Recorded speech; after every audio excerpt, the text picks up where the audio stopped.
believe say instead of emra any omudino abanya ma omusika e ka kire court ne say so omukọ a charge omusei no omuntua that was 1,800. yes 1,800 court no be yes cash in the bottom yes they pay that. How did they do? Don't abide by the law. You see, all this is happening now. All this is happening because they have some backbone, which is the government. Okay. But in this case, the sovereignty of the people stand tall. They should know that you can force, the cow. Doctor, also how we in City Hills, in Bamford Ado, in Do Ajaw. Because we are quite of us who cried the bedies. Anna, dear, former majority leader. Dear, time, former majority leader. Yeah. Kasa. Eti no mutimi masa or massage no mana massage ya edema area mahama. Pink sheet no. I say o use common sense. Because who so ajema ka semba. Eti edru ba bia embra no ho pa, but at least I say common sense eye adwuma. Na we see what parliament we dey care guboto we dey call. Fakoi. E fa na dey call. Fako. So wutimi here na wo pa. Say pata panko ah papa na me pena sempa but obey speaker no. No, who do me? No. What this man? Paul Masempa, Yera Babi. What's your time? Yera Babi. Yes, but it's the point. How did you refer to him? You had your time. How did you? Yera Babi. Ibrahim Mama. These people are in this for me, Paul Masempa. Say, Babi a free move. Okay. Because Sa Patapane, just to me, dear can Kaya, oh, do a honor. Why much is an who do crazy? So much. But minority leader, I'm sorry. You don't have time. Parliament. I'm sorry. Minority leader, Parliament.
Citizen TV, Accra, Ghana. Citizen TV, the citizen's power.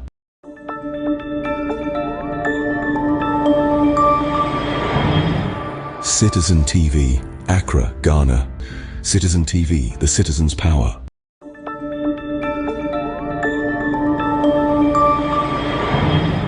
Citizen TV, Accra, Ghana. Citizen TV, the citizen's power.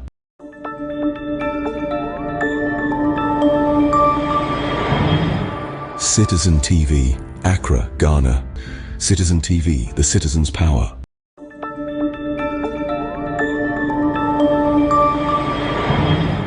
Citizen TV, Accra, Ghana. Citizen TV, the citizen's power.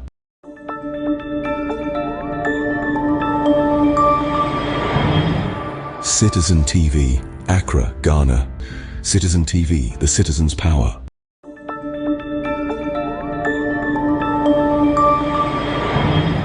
Citizen TV, Accra, Ghana. Citizen TV, the citizen's power.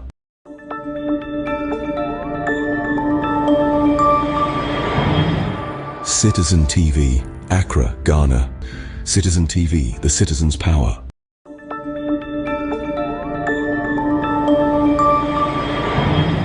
Citizen TV, Accra, Ghana.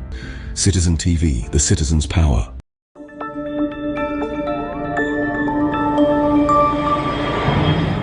Citizen TV, Accra, Ghana.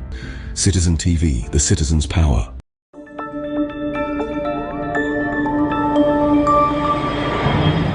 Citizen TV, Accra, Ghana. Citizen TV, the citizen's power.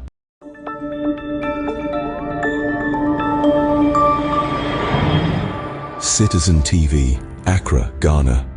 Citizen TV, the citizen's power.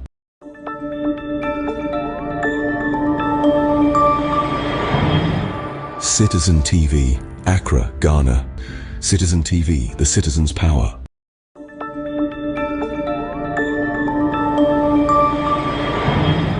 Citizen TV, Accra, Ghana. Citizen TV, the citizen's power.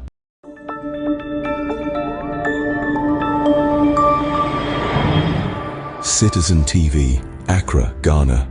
Citizen TV, the citizen's power.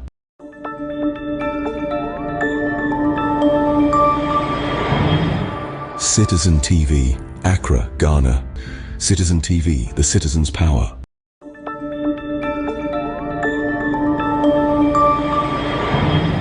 Citizen TV, Accra, Ghana. Citizen TV, the citizen's power.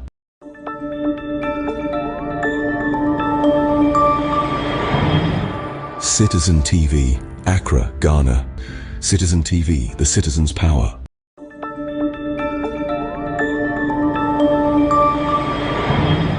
Citizen. Sometimes it's not even about elections. It's about political choices which are not necessarily about elections. Look at Cuba. Look at what they've done to Cuba. 2 million people have died in Iraq. We are not expecting the United States of America to decide for us what processes we follow or we do not follow. The U.S. has no business, and they should stay out of this. The people of Ghana have the capacity to decide for themselves whether elections have been rigged or not. And when elections are rigged, the people of Ghana who fought and defeated classical colonialism, who have changed governments many times and so on, will do it again. Why? The U.S. believes in democracy.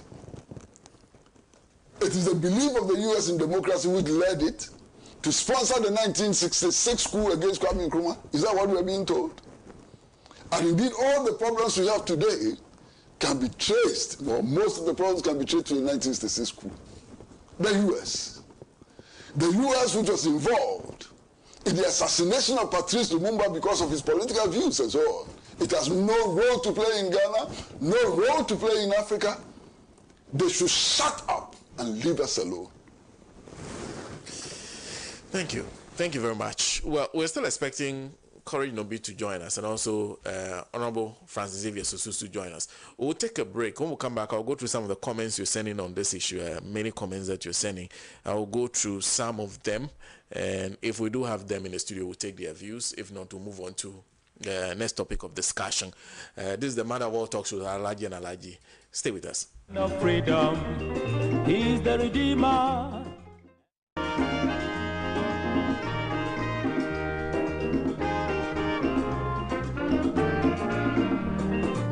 He has labored, he has suffered to lead his people into the land of freedom. He's the Redeemer.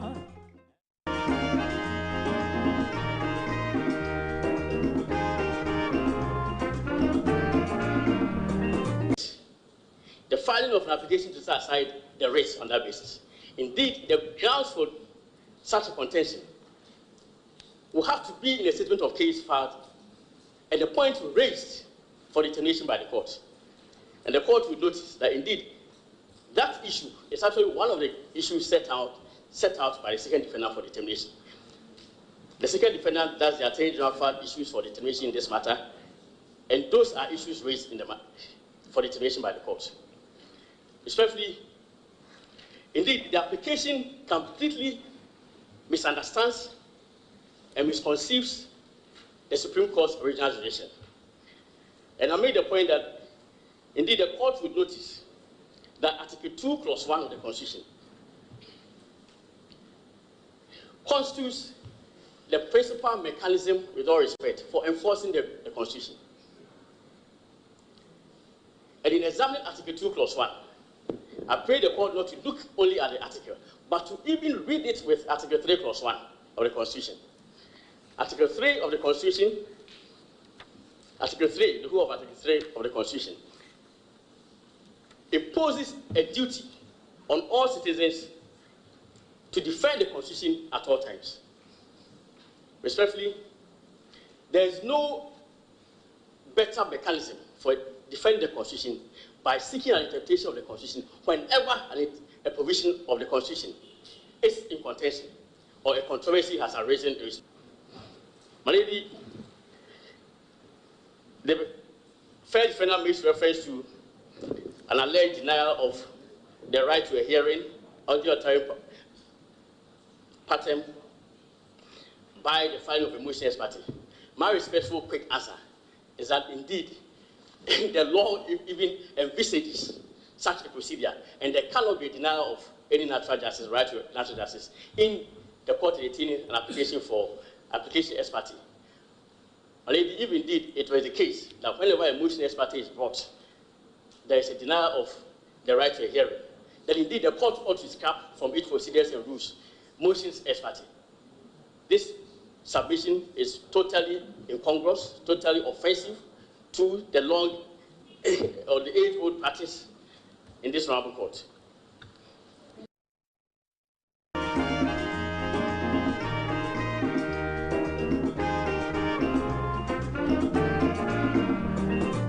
He has labored, he has suffered to lead his people into the land of freedom. He is the Redeemer.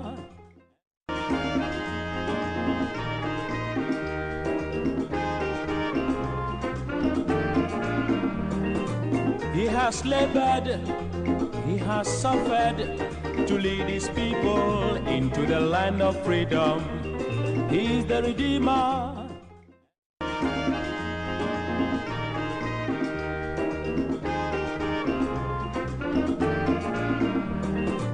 He has labored, he has suffered to lead his people into the land of freedom. He is the Redeemer.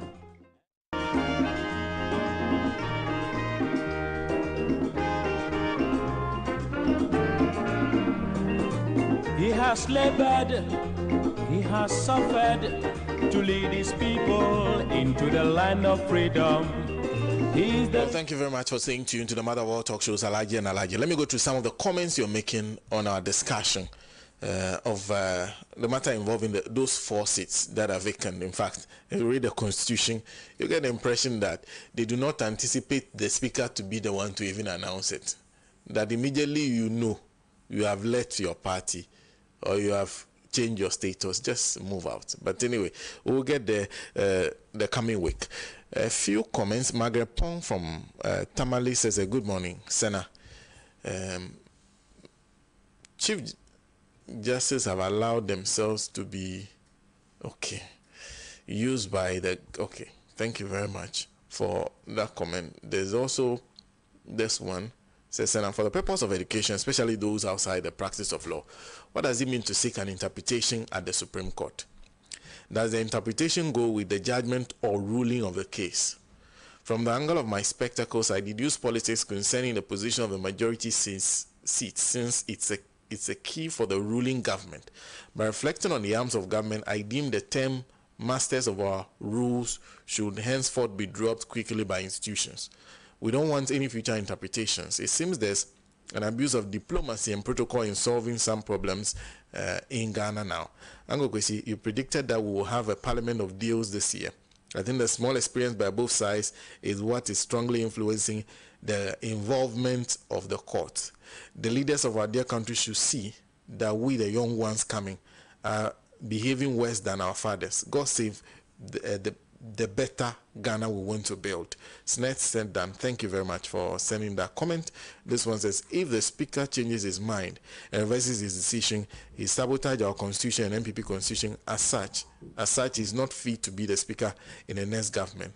Man on the streets. That is how he addresses himself. And thank you very much. There are more. This one says, do you know that over 100,000 do not get school or replace were placed in any school because they failed, and when they print their placement of school, there are no schools. Thank you very much. Please take your time and type the message, especially that is not related to the thing we are discussing today. This one is from Dennis Akwete. Says, and we are likely to see a subtle ignorance of Justice Kluge's admonition in the case of Republic versus Fast Track High Court, Accra ex-party Daniels, that the court must resist the temptation to rewrite Ghana's constitution under the cloak of constitutional interpretation, perhaps in some weird way. Indeed, given the demeanor of the CJ in dismissing the Speaker's application and the emphasis on representation, one can at least perceive what is ahead in determining the main case. Either we are going to see a weird interpretation of Article 97 contrary to what the ordinary man on the street of Makola believes to coincide with that of the plaintiff or the drafters of the Ghana's Constitution, 1992. Instead, are likely to be blamed for getting wrong their intention to come to same conclusion that the former would have produced. Ghana appears to be practicing democracy with strange human beings, but with Isaiah 33:22, we shall triumph. Shalom. That's Dennis Akwete who sent that. Alaji Said Kucho is also joining us. Says, my advice to all Ghanaians is the constitution must be amended 90%. Otherwise, we'll always face such problems. Stop government from appointing judges, police, military, and others. If that happens, we will have a peaceful democracy as we want. Thanks, Alaji. Thank you very much for that comment. More of the comments you're sending via our text message and WhatsApp line. The number is 0559 919 802. You can send a text message or WhatsApp to that number. I'll read it. This one, Senator, Ghana has no Supreme Court judges. They are all says they are all politicians. Akufo-Addo has destroyed Ghana's judiciary. The judiciary has become Sami in Adenta. Thank you very much for sending a comment. This one says the MPP thought they are the only people that read that reason right. They should give us a break and expect a heavy loss on 7 December. Derry Martin is joining us. Please kindly take your time. Sometimes I have to add words to your comments for them to make complete sense. Please kindly take your time and send a message. So, good morning. Please kindly help me with a question on what can be done to a biased and very detrimental decision made by the Supreme Court against the very people it is supposed to serve. Mr. Bobie from Akwetiman sent that one. Then there is more. The Constitution must be amended to prevent President from appointing Chief Justice. Until that is done, we'll continue to have the CJ siding with the ruling government. To the CJ, kindly be neutralized and analyze every issue put before you make your ruling. There's also, this is progress from Osu. how can how can 4 people be in 2 party in parliament? It is graceful to account. Okay, your comment is not clear. There's Frederick from Ashalibo who says, in an instance where the MPP MPs that have declared to run independent decide to join NDC in this particular parliament, amidst the back and forth to increase the number of NDC into a majority status, what will Afenyomakin do in reversion since he's interested in their reinstatements? That's an interesting suggestion. Some more. This one says, good morning, Sana. Aaron, my opinion is that the CJ and others should not struggle to interpret English because it's not our language. This constitution must be translated in every language in the land so that the chiefs and people in the land can understand. A few more comments before we come to the matter of the power crisis that is looming. This is Stephen Kwabena. The MPP boycotted the writing of the constitution, so they don't understand the words in the constitution. Saba James is also joining us. Good morning to you. Says, Uncle Dr. Tony Edu, how are you? I'm happy to hear from you this morning. I love hearing from you. I feel very excited anytime I hear your voice. You are my mentor, James K. Saba. Send that one. This one says, from Richard Bayemba Yoda, who says, I strongly agree with Lawyer Lipo. I think the speaker should ignore the ruling of the Supreme Court, which is currently sparing more of MPP wing. There's more. This one from Ho Arnold says, what the Supreme Court and the executive branch are overly cozy. It can lead to erosion of checks and balances. The Supreme Court's independence is compromised, undermining its ability to hold the executive accountable. Selective justice, favorable rulings for the executive may lead to an equal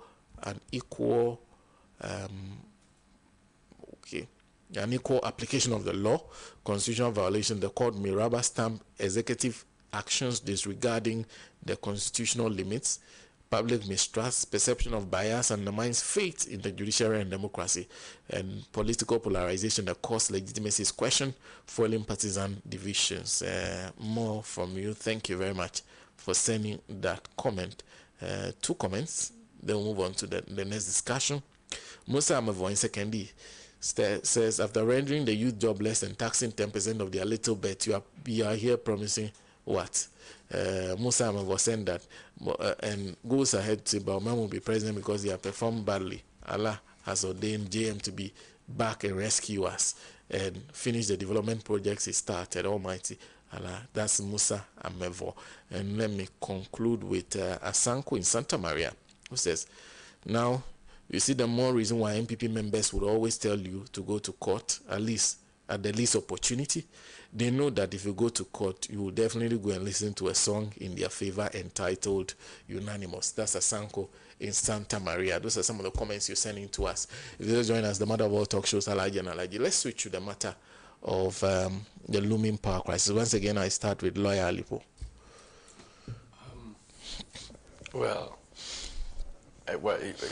Clearly now Dumso is somehow back, and I think that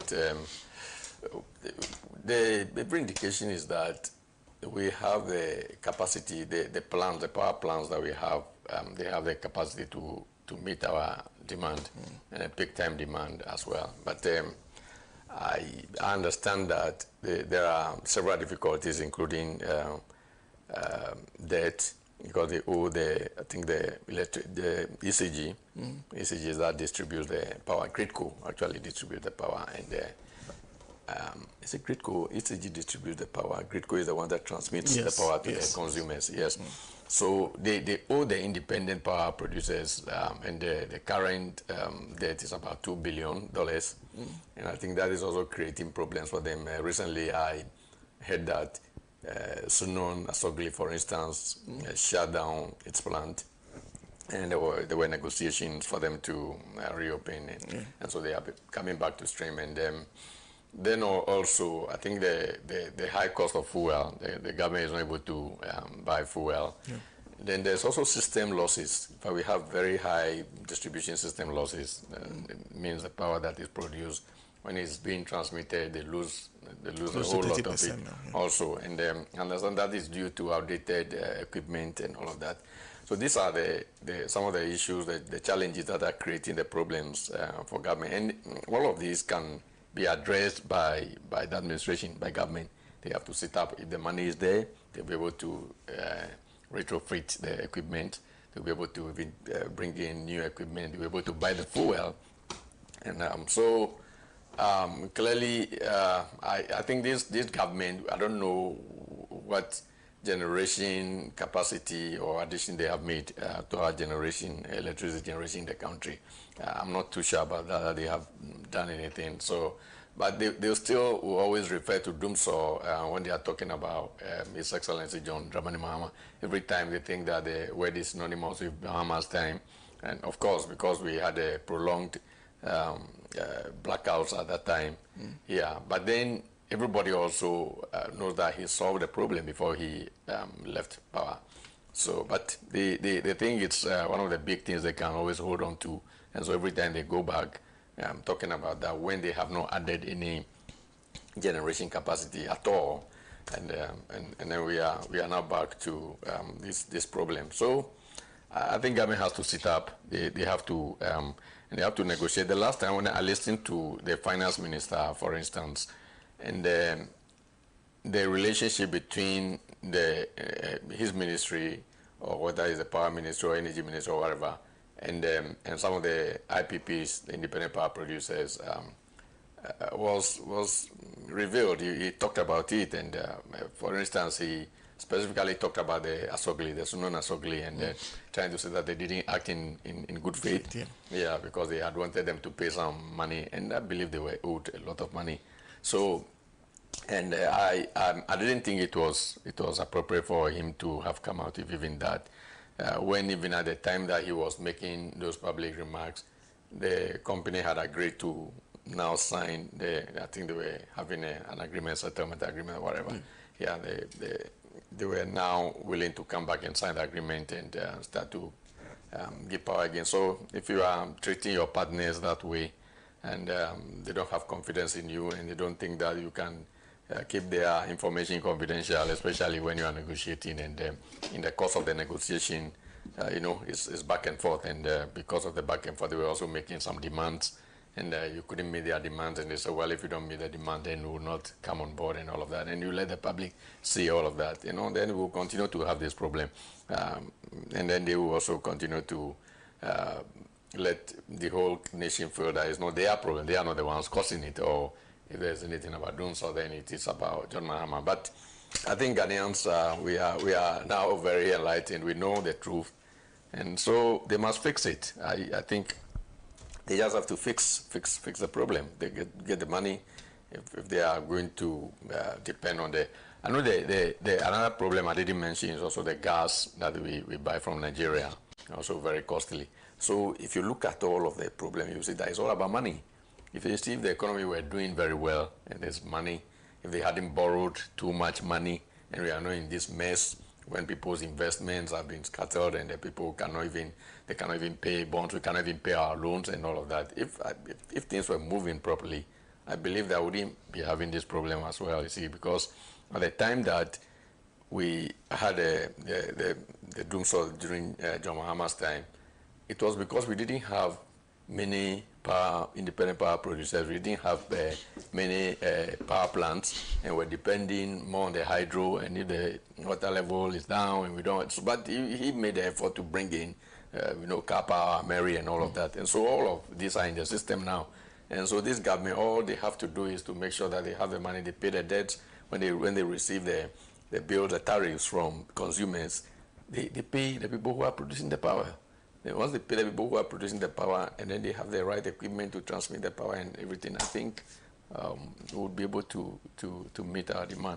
So that's all I have to say about this. I think it's squarely in the court of the government of the day. And so if they are not able to give us power 24/7, and effectively we have to blame them, and then we can't go back and continue to blame somebody in the past and then letting people to remember that time and say that, well, it is better now than that. Then that is not the issue at all. And then we all knew the problem at the time, and the problems were solved. And now we are in a new era.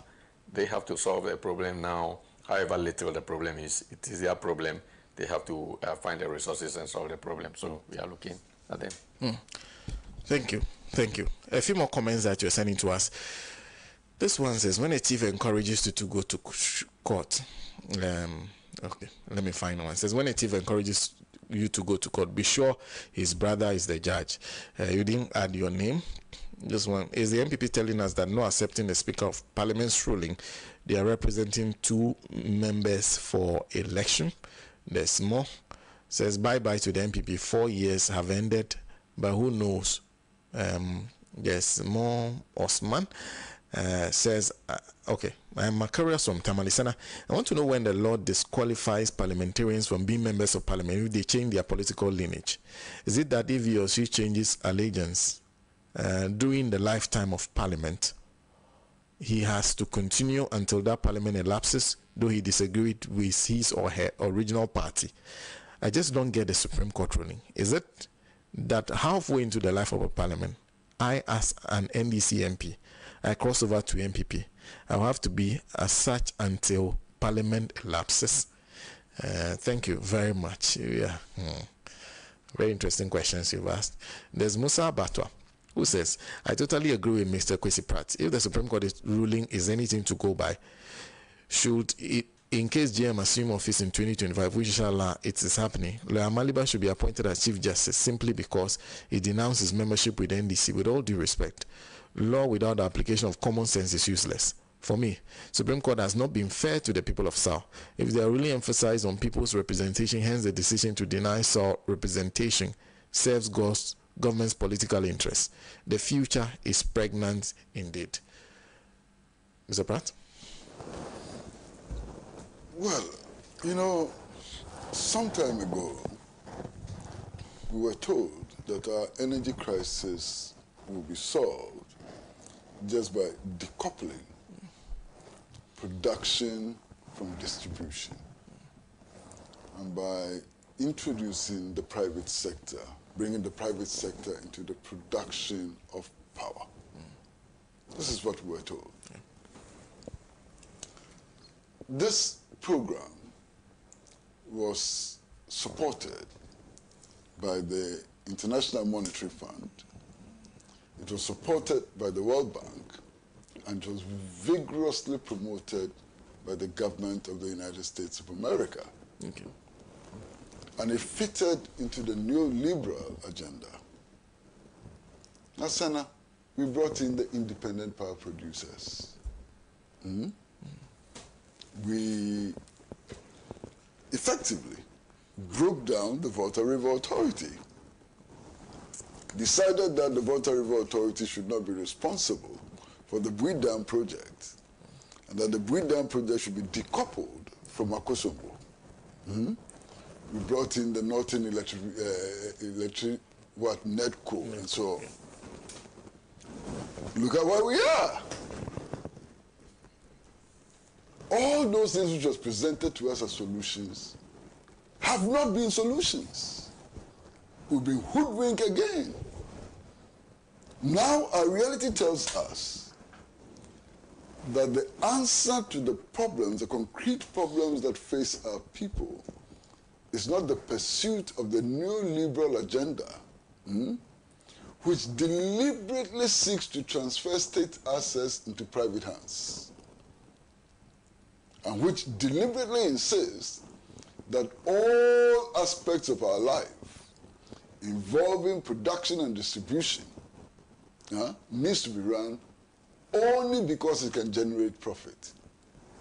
Hogwash, absolute nonsense. This is our reality. Okay? So that didn't work. And today, we have a power crisis. Now, the power crisis we have today is not because we don't have the generation capacity we have. We have excess capacity. Our problem is simply that the country's economy, we are so very broke that we cannot buy fuel for our plants. That's all. We are broke. We owe this Asogli plant $2 billion. And we can't pay them. And they're saying that if we can't pay them, they don't know how they can find money to go and get the necessary fuels and so on to continue generation. So they've shut down the plant. Either IPPs are warning us that they're also going to shut down because they cannot continue. This is the crisis. You understand? The country is broke. When the finance minister goes to the IMF and comes and says, we have turned the corner, what corner have we turned when you cannot buy fuel to generate power? So this is where we are. But you see, there is some very interesting history to all of this. After the February 24, 1966 coup, when the National Liberation Council took power and so on, they went and brought some European experts to come and evaluate, our energy needs.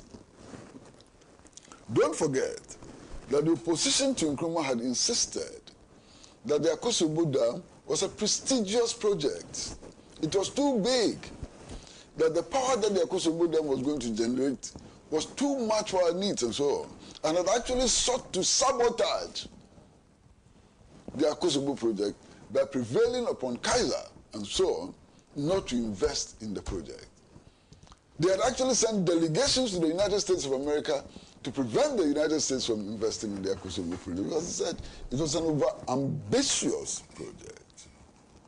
Don't forget that history, okay? Now, that history was overcome, and we managed to establish, the Akosombo hydroelectric project.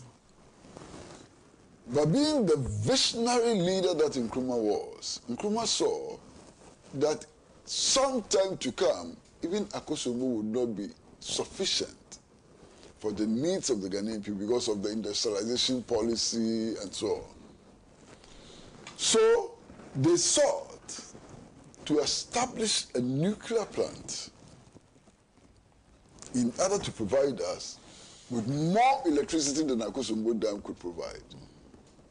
The Bui Dam was also part of the project which the Nkrumah government envisaged in order to resolve the concrete problems that we have. As a matter of fact, by February 24, 1966, Russian engineers were already on the ground at the Bui Dam construction site, February 24, 1966, ready to build the Bui Dam for us. We sacked them. We sent them back home. The nuclear project was completely abandoned. And these traitors went to Europe, brought an European who advised us not to expand our capacity, that we don't need it. We don't need nuclear. In fact, a prototype nuclear plant which was supplied to Ghana by the USSR was taken to the United States of America, was given to the United States of America in order that American scientists study Soviet technology at that time. We had already signed a valid agreement with the government of the USSR. That agreement was abrogated. Look at where we are today. So this is the history, and it's an important history. You understand? The way some of our politicians think and the harm some political traditions have done to this country manifests in the doomsday that we are experiencing today. And it should be clear to all of us. Now, I had the privilege, I think in 2001, of interviewing a gentleman who was then the chairperson of Ghana's Energy Commission, and who, by accident or so, happens to be the father of Nana Asante Bediatu, the executive secretary to the president. And he predicted this situation. He predicted that Ghana was going to get into a severe power crisis from President Kufuor's era. And that it was going to take a lot of effort and resources to get out of this power crisis. Now, Senna, his predictions have come true. Okay? His predictions have come true. And he made this prediction from the realization that we were not adding any capacity to what we had already. And that for many years we had not added any capacity to what we had already. And that this crisis was going to catch up with us. So the crisis started in the era of President John Agyekum Kufuor.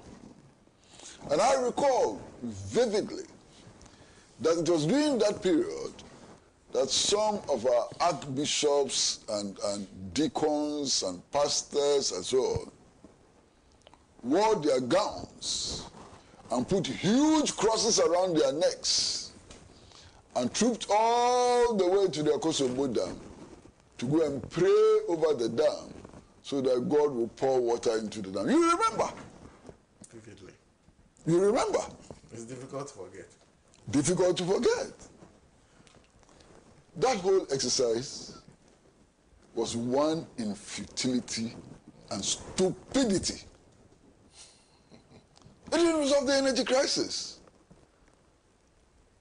The holy water they poured into the dam was not sufficient to fill up the dam. And this is where we are. It didn't solve the problem. So to sit back and blame all the problem on the Mahama administration is to be disingenuous, because the crisis started way before the Mahama administration. Indeed, can you imagine our current situation if General Kutu Acheampong's government had not built the Pong hydroelectric project? Can you imagine what situation we would have been in now? If they had listened to the advisors who were brought in by the National Liberation Council and elements of the Progress Party, where would we have been today? So this thing about blaming the Mahama administration and so on is simply disingenuous, okay? But Massa, it doesn't end there. There's something which is happening today which defies all logic. I mean, when you hear it, when you see it, because some of it has been put into political party television adverts and so on, so you see it. And then you begin to ask yourself, really, what is happening? Where has logic fled to, and so on? Today, November 2024, today, we are living in Dumso. Yesterday, there were lights out in my area. Everybody listening to us know that we are living in an era of Dumso. Mm-hmm. The governing party and the government, the governing party and the government, in this era of Dumso, is telling the electorate not to vote for John Mahama because in his era there was Dumso. Hey! Sana, what is happening? Can you believe that? We are living in Dumso today. Today we are in Dumso. The governing party and the government, so pretending over this Dumso, is advising the electorate not to vote for somebody because in his era there was Dumso. I have nothing more to say. Thank you. Thank you very much. So I go back to more of the comments you are sending to us. And this is okay. Let me go to Facebook first. For those of you who are joining us via Facebook, there's Prosper Mensah, who says Ghana is truly an interesting place. Praying for water to solve power generational problem. Nasir Mohammed is also joining us. Says, good morning. When this MPP mafia were going around saying they are keeping the power on, I was thinking that they were jumping the gun because the bankruptcy was staring us in the face. They said the economy was sound when everyone was warning of impending implosion. Slogans and lies can't hide the truth. The reasons for the tussle in the Supreme Court is a warning that this mafia is ready to do anything to hang on to power. I fear for 7 December, the future is pregnant. May God help us remove the mafia from power. That's coming from Nasir Mohammed. Merima Kwame Nkrumah says, why are we allowing the MPP to be so bossy over the whole of Ghana? There's Samuel Ansah who says, it appears this crop of current judges and Akufo-Addo are justifying the casualties. There's Nuvo Ebenezer who says, good morning, Senator, and all those who are on your panel. I thank all those who are on the panel. They are trying to let Ghanaians reason so that people who are not fit to be leaders of this country are not elected, nominated, or appointed to leadership position in this country. As for the judiciary, the less we talk about them, the better. Although there are a few genuine ones. Please tell Uncle Kwesi that I need. Okay, Nuvo send that from Sogakope.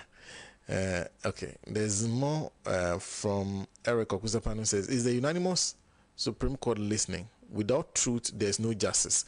And our current judiciary is deficient, bankrupt of truth.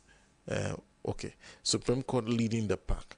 There's Eric again says, I agree with Kwame Kwesi Pratt on his hatred for the U.S. duplicity and double standard in international politics because it only looks at its interest in hegemony in the third world. We must equally protect our democracy, hence their diplomatic directives. Slide the senior says, in fact, MPP government is a flat tire. You can't go anywhere until you change it. Reject Dr. Lies. Bobie has nothing to offer than lies, deceits. Vote John Mahama in the NDC. Send that from the greater Accra region. Daniel T says, happy to see you, Mr. Pratt. I wondered why you were not coming here for a while. Welcome back. Kofi Atunga says, NDC is as useless as they are. Why have they not taken the issue to court? Okay. There's okay. These are some of the issues, comments that you're sending to us on Facebook. Let me do a few more from our WhatsApp platform. This is Joseph. Okay, yeah, you haven't sent a message. He just says I should say hi to Uncle Kwesi for you. Joseph is listening. There's Remy from Upper West, specifically Dafiama, who says, tell Uncle Kwesi that he's my mentor. I cherish his presentation. There's more from those of you joining us via the WhatsApp platform. There's the MPP is very dangerous to our democracy, but the NDC should note that the MPP has deployed people going to mosque to campaign on religious grounds. That's Nana Kojo. Thank you for that comment. There's this one's the MPP should start preparing their handing over note because JM is taking over by 7 December 2025. That's coming from, he says the following staff must be sacked as a case of emergency where JM take over. He has outlined some of the people who should go when former President John Dramani Mahama takes over. Joseph, thank you very much for that comment. This one says a good morning. I wish my father was alive. He was a village judge who judges cases in place of our chief. We will always tell you that principle cannot change no matter who is involved. The Supreme Court should know that whatever judgment they give today to comfort a Akufo-Addo, and then people will come back to mute their supreme mouths in the future. Supreme God help them to tap into your supreme knowledge. Kofi G sent that from Ablikuma. There's this one says, Kofi sent this from Akachi. Do you know what is worrying the Supreme Court? When Atachu quoted Hosea 8:7, to them they thought he was joking. When JM says posterity will judge, they were only dreaming. Their traps will fail them this time. No sector is working. Education is something else. That's coming from Kofi, who sent that comment. So those are some of the comments you're sending to us via WhatsApp line. Okay, this one says, good morning, Sana. ECG is not a serious company. You don't have money to buy fuel, but you have so much money to buy new meters to replace all the existing meters we're using in the country. Okay, that's currently ongoing. In fact, there are many places where they've changed the meters. They said that will make them more money. This one says, please, whatever excuse MPP is making over serious hardship they have put this country into, let no Ghanaian make the mistake to vote Nanado the third term. Baumia coming in is the third term of Akufo-Addo. The same people. Some more says, is it not ridiculous for the unpatriotic MPP members who refused to partake in the promulgation of the 1992 Constitution are today trying to interpret it to those who wrote it? Are they serious? Asanko sent that from Santa Maria. So if you are still commenting on the old man, our very first topic of discussion, Stephen in Kwabena says, this same CJ Tokonu was among the justices who injuncted Dece Kwesing. I see. Then there's this one from Mary Ama, who says, good morning. Please tell Uncle Kwesi to write down the truth for us, the youth. Then Felix from Ashima says, always want to listen to Uncle Kwesi. He speaks a lot of wisdom. There's Jennifer Kudivo, who says Supreme Court is very disappointing. Send that from Mama Saman. That's all you say. There's also Ibrahim from Gold House. So now you go to the good works. Please, my regards to Uncle Pratt. Okay. So those are some of the comments you're sending to us via the WhatsApp line, and I'll go through as many as possible as we go along on the show. We have to move on to another discussion. This time around, it has to do with the issues happening in Boku. Now, like I said, so far, the counts put it up to 20 lives lost, including persons who had nothing to do with the conflict. In fact, on Monday, I had a conversation with one of my colleague reporters who shared a story of how his brother, who is a chief, was on his way to Bolga, got caught up. He was able to escape, but the people who were accompanying him, 4 of them were shot dead on the spot.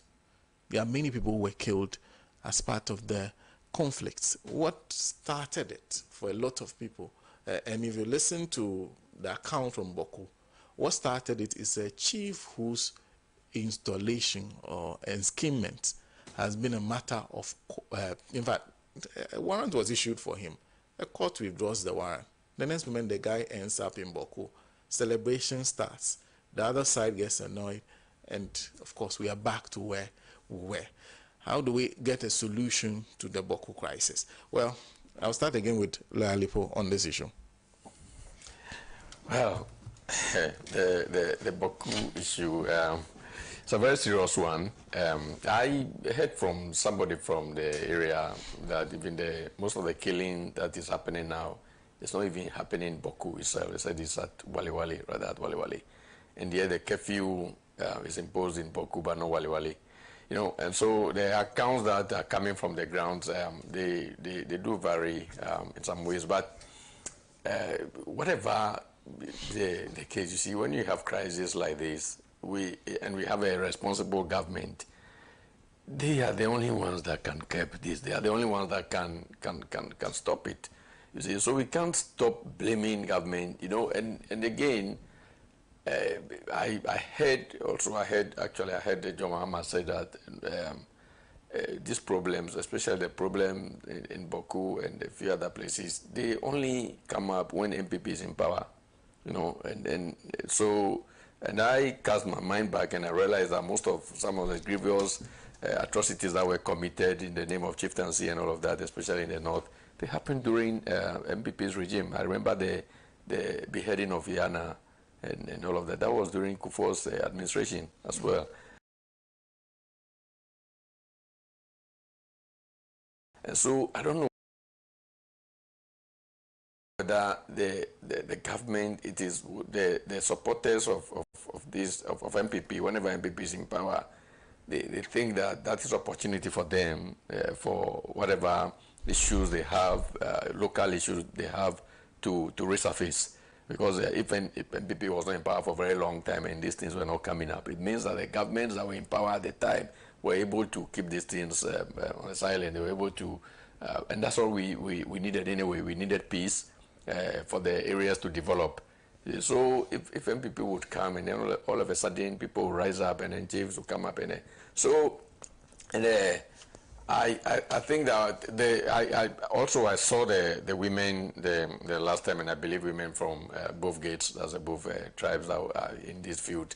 They came up, they demonstrated, they want that peace, and that is good. That is what should be happening, and they are, when they do that, they are doing it for all of us, but because we are not able to do anything, we don't have power, we don't have the means, we don't have the resources.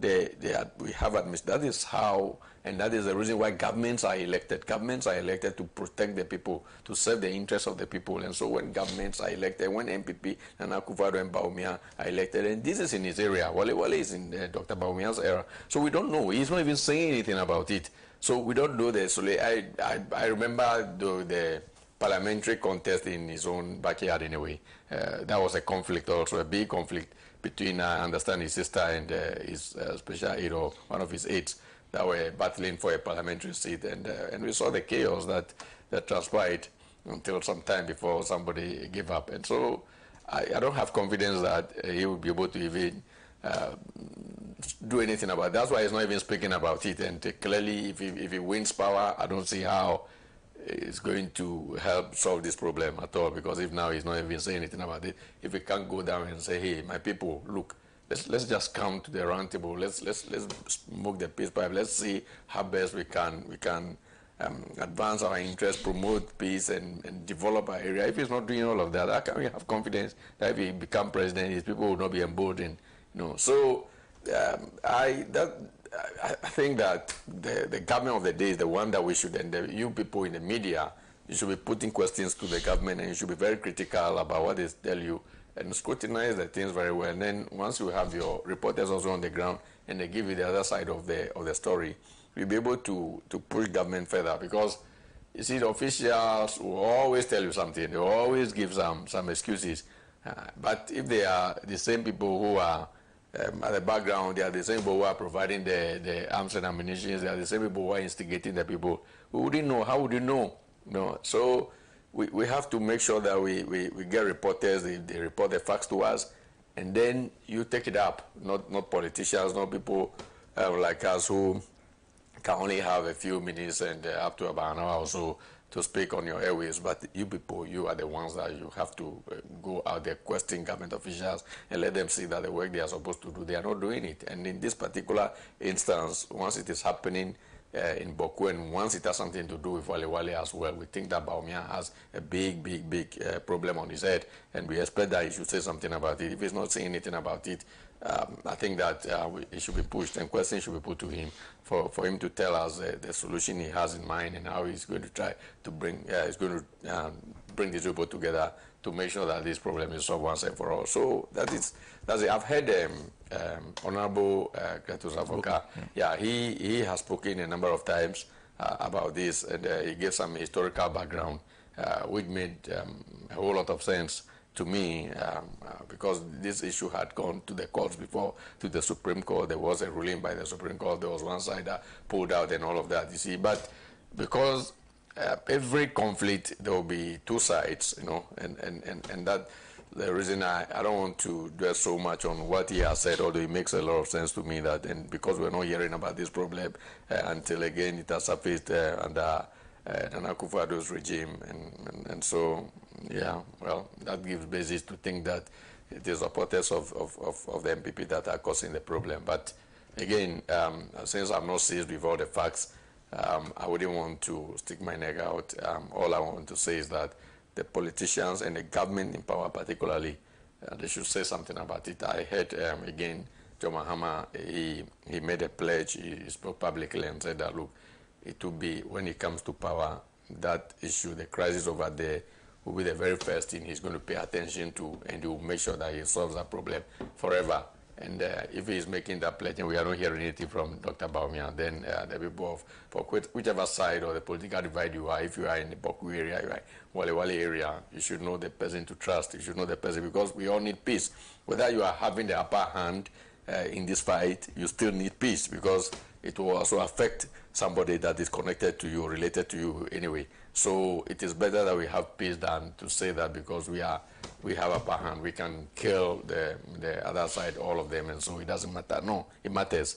We need peace in order for the areas to develop. We need to recognize that even the local leaders, if you are not supposed to be a local leader, it has to be understood by all of us that you don't have a place there. Those who have those positions, they should take those positions. The rest of us, we also have roles to play in the development of our area. So let's see what they can do, especially as for Nana Akufo-Addo, he has checked out.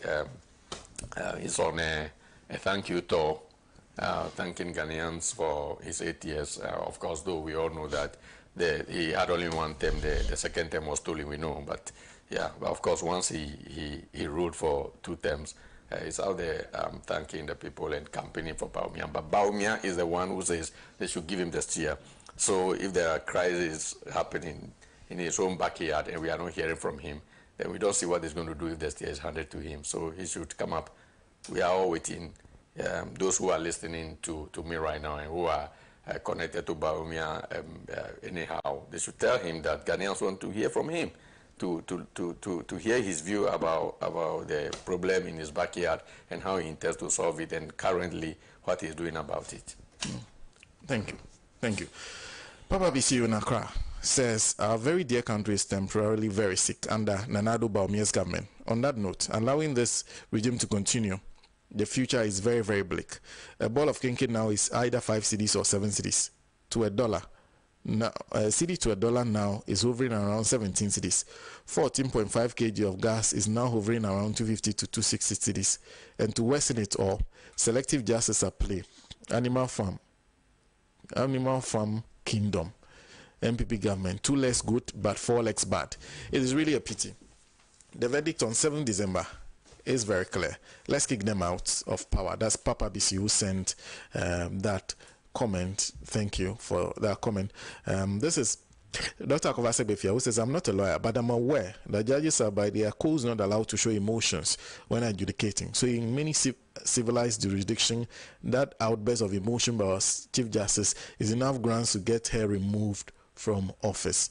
That's coming from Dr. Akovasebefia.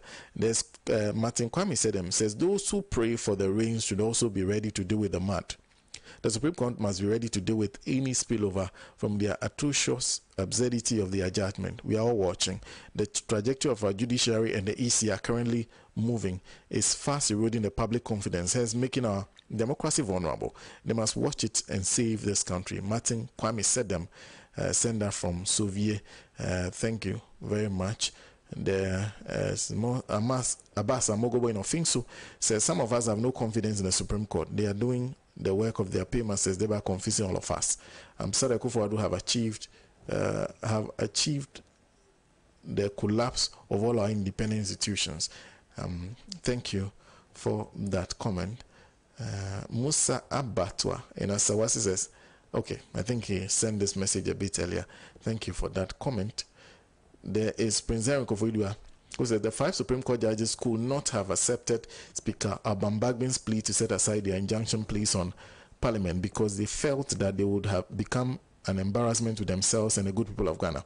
It is sad that the Supreme Court, which is to make things clearer for us, is rather making things difficult and confusing us. I still can't fathom that the Supreme Court said we can't use our birth certificate as proof of citizenship. The future is pregnant. Thank you, Henry, for that comment. Prince says, I never liked this CJ from the very day she appeared. He says, I'm very excited about the happenings at the Supreme Court. The reason is that the CJ shot herself in the foot with the unanimous decision. Secondly, her comment about why Parliament is not sitting. With these and other comments from her, makes it clear how she's digging holes around her. She's going to be okay. Thank you very much, Prince, for sending that comment. Tafai Namahia is also joining us. So I think the Speaker must halt the Supreme Court. Okay. He said he before Parliament for contempt of Parliament. Thank you for that comment. There's this one's thank you for those comments, and thank you for sending those comments. There are more comments coming on the Boku issue. Says the issues happening in Boku is a political problem under this MPP administration by the super incompetent Bawumia. Then this one says 35 days for Ghanaians to vote out the MPP government and Bobie out of office. MPP is far away from victory with this cruel leadership. They have ruled us in a way and manner that even if Satan himself was the president of Ghana, he would have ruled us in such a manner. The shege this government have shown us and still showing us, we Ghanaians will not hesitate to replicate and vent our anger come December 7 general elections. Vote for change, vote for your future, vote the NDC, vote for JDM for a total reset of a country. Say to John Paul, send that from Tamale. Say to thank you. This one said the Boko crisis may be a strategic plan against the NDC. I think peace should prevail. NDC should do what they can to ensure peace before the elections. This one, Jennifer Kudivo, Adamasaman, says if we are not careful about actions, we will be inviting terrorists to the Boko area. Jennifer, thank you for that comment. There's this one says, good morning, Mr. Senna. This is Felix Akufo from La Paz, New Market. I heard the Boko issue was caused by Dr. Bobie, and if it is true, then why are we heading to? So if it is true, why is it that brothers are afraid to come out and say it? That's coming from you. There's this one, Sylvester from Shama, who only says Afanyumakins will lose his seat. There's this one, says Uncle Kwesi, your submissions are always on point. I really love you. There's more coming from you who are joining us. Says, please tell Uncle Pratt that we, the youth of New Age movement in Techiman, need him very, very much. He sent that from Techiman Kiza. Thank you for that comment. This one, Haruna in Tamale, senior comic Kwesi, I love you. God bless you and your family. And this one says, good to see Uncle Kwesi back. The vindictiveness of Akufo-Addo has led Ghana to everything that is happening in this country, from bad economy to violence everywhere, with impunity and lawlessness within his people. Nana is our problem, not MPP. BB sent that from Accra. Comrade Pratt. Well, Senna, we are told that up to 20 people have died in this current conflict, the escalation of the conflict in Boko. Now that is just for this period. If you go back 20 years ago, 30 years ago, hundreds of people have died. Now, I have before me the daily graphic of Wednesday, October 30th, 2024. And the government's plan for dealing with the Boko crisis is captured on its front page. And it's headlined, Government Urges Ceasefire in Boko, Imposes Curfew and Deploys Security. And the author of the story is Donald Ato Dapatem. Yeah. Now, it is the Minister for Chieftaincy Affairs, my very good friend. He's indeed my very good friend, Asamoah Boateng, who is outlining the government's measures for dealing with the Boko crisis. So I'd like to read the graphic. This is not me, it's the graphic. It says, the government has called on all the people in the Boko chieftaincy conflict to lay down their arms and cease firing at each other. Call. The Minister of Chieftaincy and Religious Affairs, Stephen Asamoah Boateng, who made the call, reiterated the government's commitment to take all necessary measures to ensure the safety and security of the residents of Boko and its environs. Addressing a news conference in Accra yesterday, Mr. Asamoah Boateng said security agencies have been directed to enforce the curfew strictly and maintain law and order. He added that the government was guided by its responsibility to protect lives and property, and, above all, to enforce law and order to restore normalcy as quickly as possible.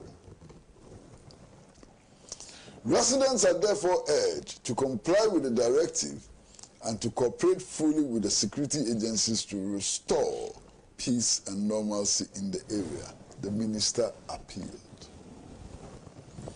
His appeals comes in the wake of heightened security concerns in the area following a deadly gunfire attack on Sunday, October 27, 2024.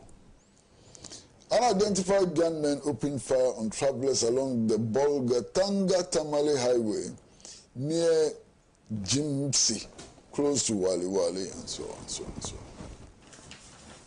Now, I want somebody to tell me how this is different from statements which have been issued over the last 30 years which have led to nothing. Same platitudes. Same platitudes.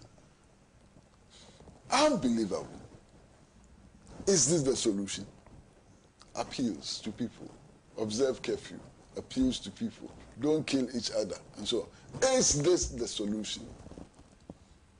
Unbelievable. But you see, Sana, the current crisis, how did it happen? The information we are getting is that some people met outside Boku and installed somebody who claims to be the Boku Naba and smuggled him into Boku at night to go and take over. Now, if you do this, what will happen? Now, are we saying that knowing the situation in Boku, our security services could not track these developments?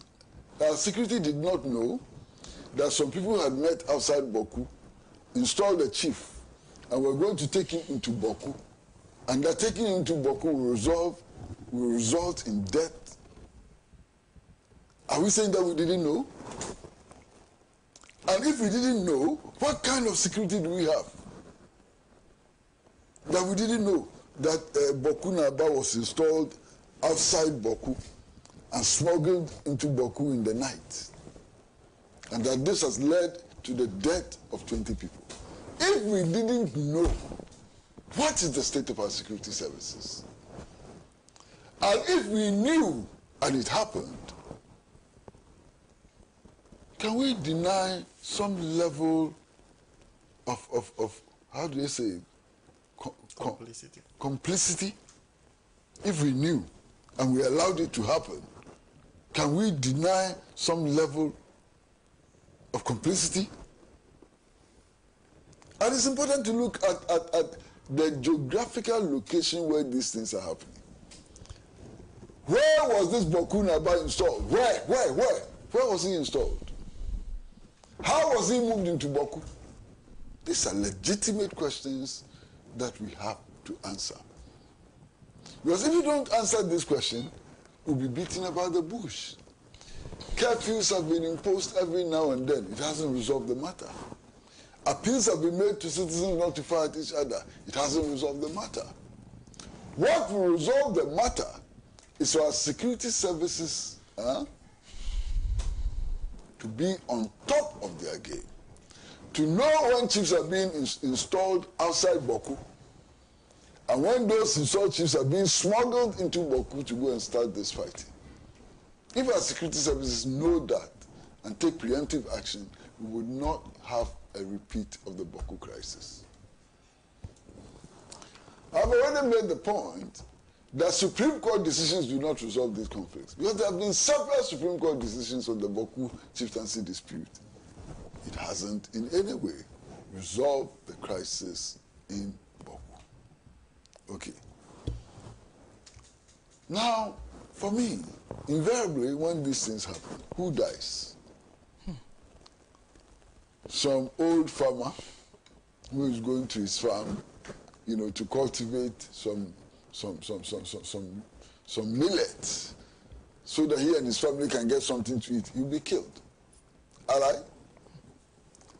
Some body may not be a Kusasi, may not be a Mamprusi, may just be a public or civil servant posted there to go and help the people to administer their resources. He will die. Foolish death. He will die for nothing. And so on. The people who instigate this conflict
for various reasons.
TV, Accra, Ghana. Citizen TV, the citizen's power.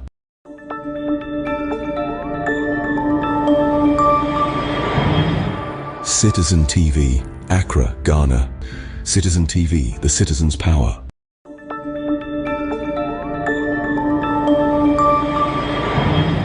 Citizen TV, Accra, Ghana. Citizen TV, the citizen's power.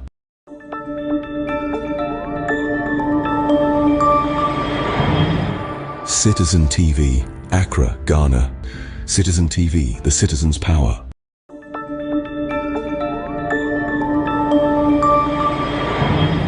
Citizen TV, Accra, Ghana. Citizen TV, the citizen's power.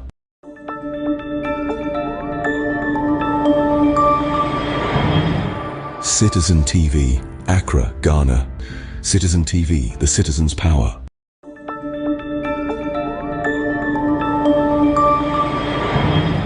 Citizen TV, Accra, Ghana. Citizen TV, the citizen's power.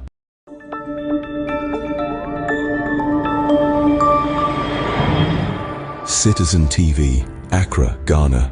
Citizen TV, the citizen's power.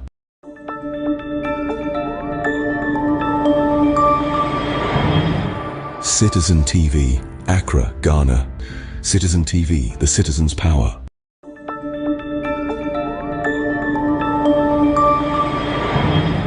Citizen TV, Accra, Ghana. Citizen TV, the citizen's power.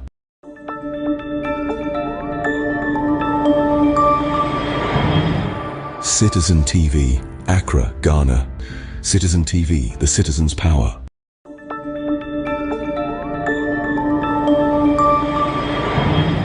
Citizen TV, Accra, Ghana. Citizen TV, the citizen's power.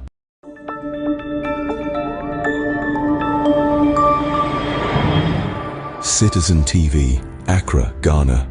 Citizen TV, the citizen's power.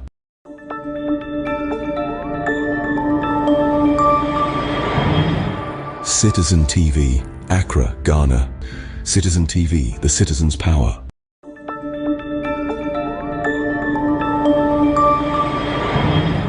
Citizen TV, Accra, Ghana.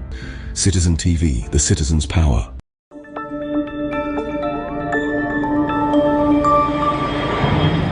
Citizen TV, Accra, Ghana.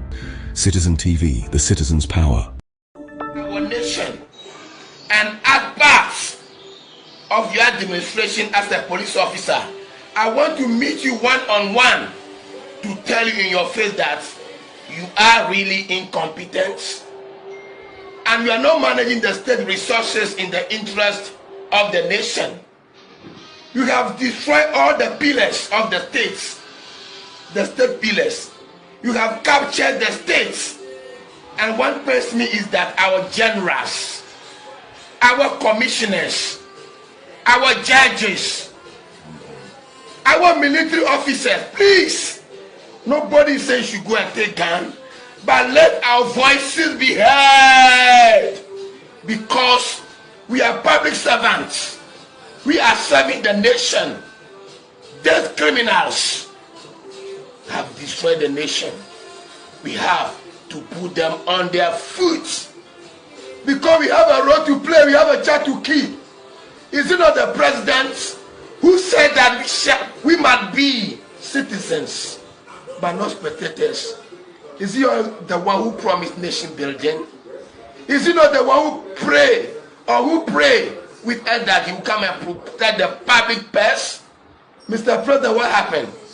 You have taken everything from the state and handed them over to your cronies, your friends, your family, your affiliates. But we will tell you, because you are human, you can make mistake. You are making serious mistake. You are destroying your people. You are destroying the nation. You are destroying every state institution. You are destroying the factories. Are you businessmen at all? That anytime we send you to the market, you go there with a car.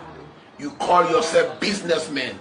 I am a police officer. I want to meet you and tell you that you are disappointment, Mr. President, and your branchee, Dr. Mahamadou Bawumia. Please, When you get this video, share it because I want to get involved in building our motherland. What do you say? Thank you, sir. What do you say? That is good talk. Mr. President, I've been seeing you. All right. My compatriots, when you get this video, I am only saying that I want to meet the president as part of the executive to teach him how to govern, how to rule in the interest of the nation, because he doesn't have the ideas. Even though I am a young man, there's a proverb in my home language that Ansah na yabewo akolanya sanino na openyini kosiampeni jimini abuafunu biti hodada. Fatu Facebook, mami. Thank you. Fatu Facebook, mami. So asama abrantie orura a chief inspector eka yini. Now Ghana for ya mo follow me awie. Private Osewusu of Ghana Military Police. Ghana Web. Military man not under investigation for drinking calipo. Army PRO. Now, this is the story. The Director of Public Affairs of the Ghana Armed Forces, Colonel Agrikwashi, has told Lantam Papanko on the Ultimate Breakfast Show that Private Osewusu of the Ghana Military Police is not being investigated for drinking calipo as reported in sections of the media.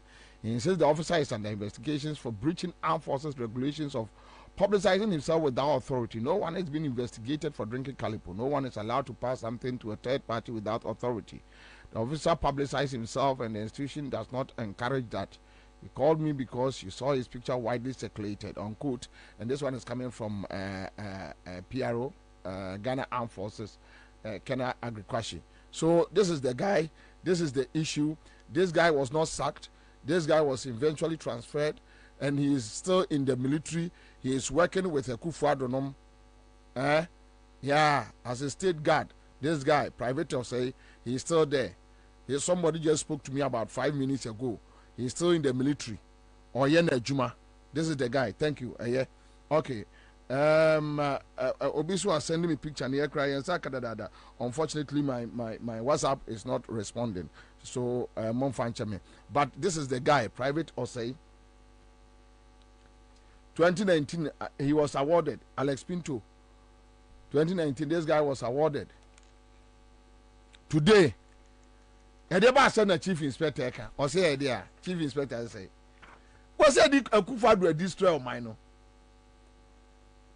And it's true, Akufo-Addo yere Rebecca and himself, or no okunu omo destroy mine. They know. When you be a one more dam, ya na dwene mu da wo Ghana and himself Akufo-Addo destroy this country. Till date, Akufo-Addo Bawumia cannot talk about homosexuality, whether Ghana should go this way or that way.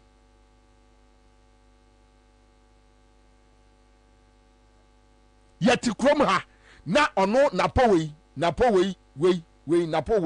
nipa fon sa no na ono ekwa fa eye ntrumuntu said the oba ne oba eda bema ne bema eda edi be right basic education mu say enkola omus totofefi wa omusu ade no se akola bema hu akola bema de ono oba be no betimi na ye eni kwa se ofili shy.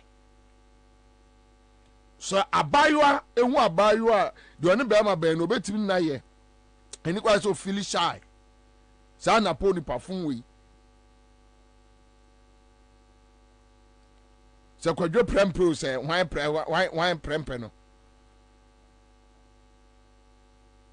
obia nim se mu destroy our mind no e di asema oru kan yi. What is wrong?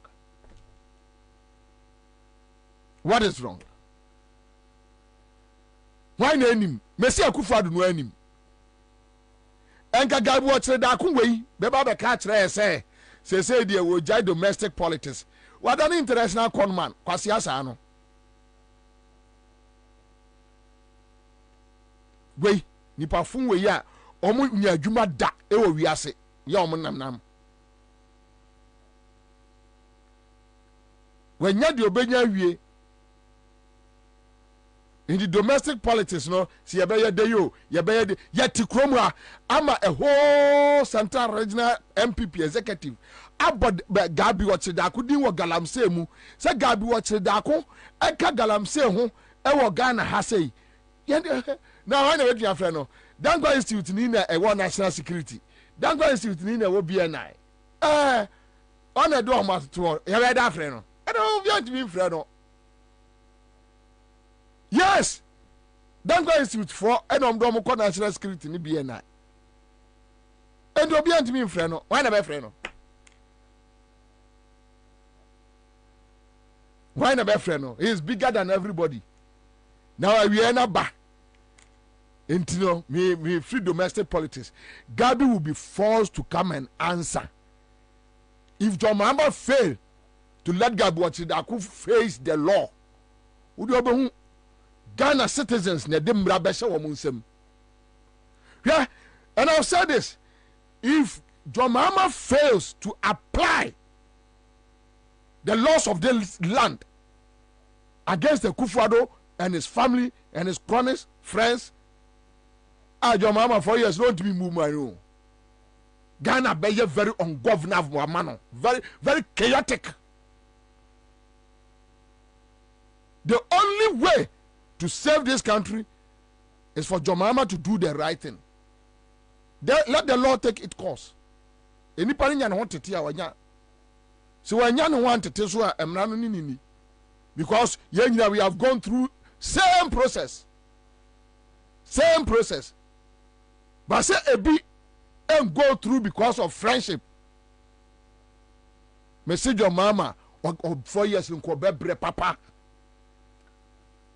Sanko ne yire ne makura be pie nke be ne den ko ya president nsunko be say yes bibi koso our Ghana street mu because these foolish boys ain't mean say on mind to say Ghana no mo fa o mo huni and walk away na be yen say na ho enti kwase criminal bia pesika no abewura politics mu no ababa be didi ntro no abadada omanfo na wanye ba bia hye no oye oman ne tantantan basa sesa de odo besesa no akwachichiri ne busua wo other country na odinema ene ne nananom akwakoguo no hell no o ka se obu Ghana yi a engo be ka se domestic politics we jai ya omo Ghana na nye omo fe afno omo. The one must say Ghana no, and you fair. That is why they want to run away. Now they are telling us, yeah, besesa, kenofuriata. Urim yamoye.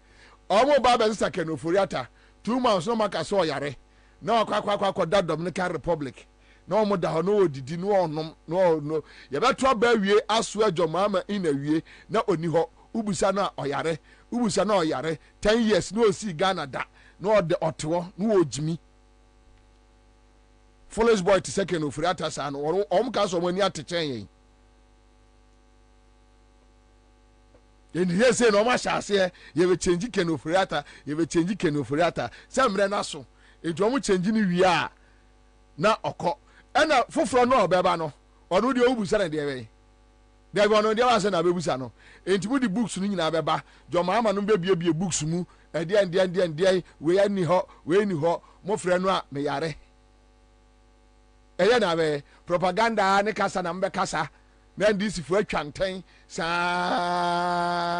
enu ano no untimi nya hwe onu oni hwe wo ha efie ba ko pe yesi we opa aton onu o ma hwe ndie say next move no meeting o mo akọ adwena o mo afa ye ma kenofori atamfiri mu ades hour ya ti by 1 month time on them krom no man announce Ken is not feeling well because already we know say oyare na pa no mo de no ko we so say domestic politics meja ye enti pa no so afiri mu no so ko eno mo nim se mpachempe de e ko no nko a akufuadu we wo yendai sabita frache papa panimu bo no enye yie odi oye no bibia enye yie odi won saka na enye yie oye akufuadu gina wa wo de na abedua ye no odi nya no he sabita frache ya mamre ni ya manye kura no papa panimu at his age untimi mono meboa aha untimi nya no hwe ele na be na kufa do ba bia wanyina do una na odo nsa beka no no untimi nya no hwe emnantia ne de obi ti se gabi nu se de manfo betimi no mo atoto popopo e wo street mu popopo na de besi bia si aha ba do obi ti se kufa do wo ya no hwe nya yie to mo ko no ma ja ono amaye Dabio, a chroman to say in Falkufado and Kojela. Why na be? Look at his age. Sabi yen triti and penny force her. Intino, with him at least it makes sense. Yes, you can let him be. Na did the attempt kakra de any obeji papa. Say yes any party I say ne ma me ebe bi ni ade de any obeji ye ne de no problem. Ye ne de any obeji papa. And you just say Kufa do anko yi ase na party ase na any public event amount for the besiano. But beyond that oye papa penny sabe ona na untimi entre wonsa e wono so that one is agreed. But nkola na aka no person mo edwane enipa no police ni ka che say what say o man no what destroy o man no.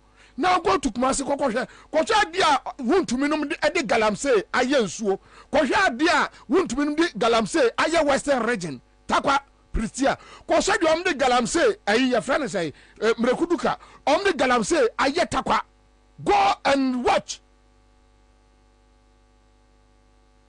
for ni kokosha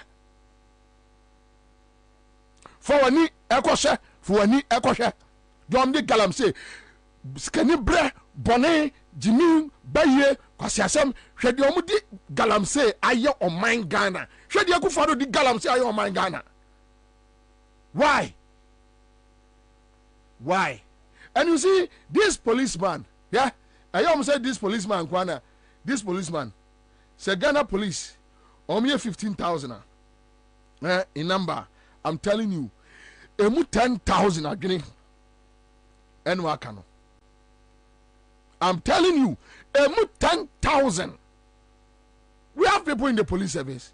They talk to us every day. 10,000 again. And as our chief inspector, we work on. 10,000. Was he a incompetent? True or false? What did you attempt? True or false? Was he a Kufado? Akufo-Addo is not managing your resources to the benefit of the citizens. True or false? Akokra Ghana independence ebinsi dampare for an old man to say Akufo-Addo to even have the taste. Sir, what the 10.5 million Ghana cedis be for private jet. Ukasa de wenye kwasi asem. Ukasa o man bia te say Mali ene Niger no man kejanto mu. Okasa nya Ghana fo na yempe ye ho asem a enkejanto mu yenko la de nuase Ghana police Ghana fire service any tender ebetia tra eye 4th 5th 6th floor Ghana police themselves eye police personnel for no omo na eto boot o they buy their boot they buy their handcuffs and other enema de gadgets de ye adwuma ebu okro mo na to bu moto nom de petrol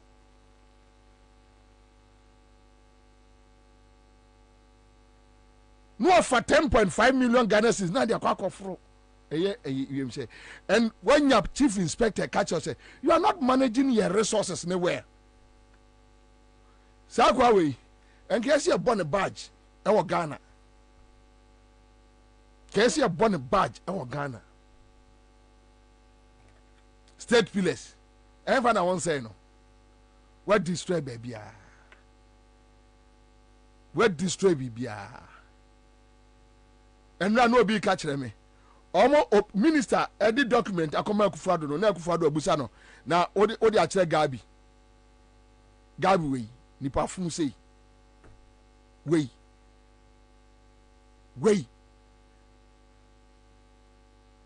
Ghana sira me baby a gabi bejira se wono wo pre aba nipa 10 kura beto aba ma no ensi da Memene Gabi ejina even laboni hakura or say owo fie wo hano or what property so ano mene ni jina mehwini no mehwini Gabi o kire dako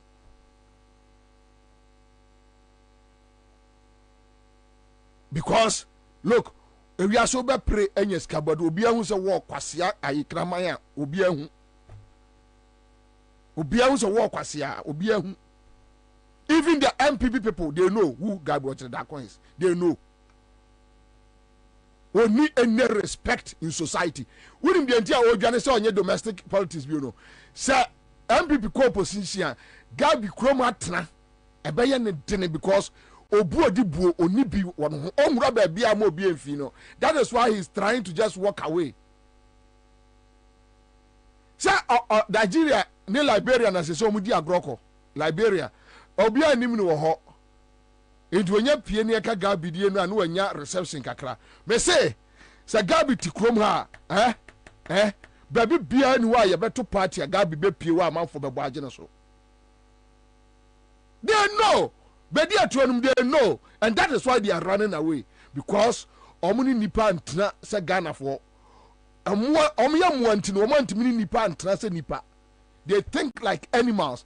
Into omanti mi ahunu se minua ni Ghana ni nie.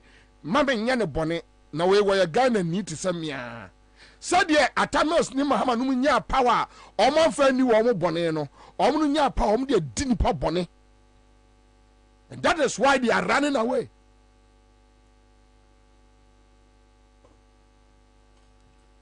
Ukoko tie your friend say fertilizer case no a opuni nu agongo nu a obesrewu ene ma ekoso no ahreho omutimi di asem no na court for no ebusa senti asem we ya mo prosecute kra. What is it? Nothing.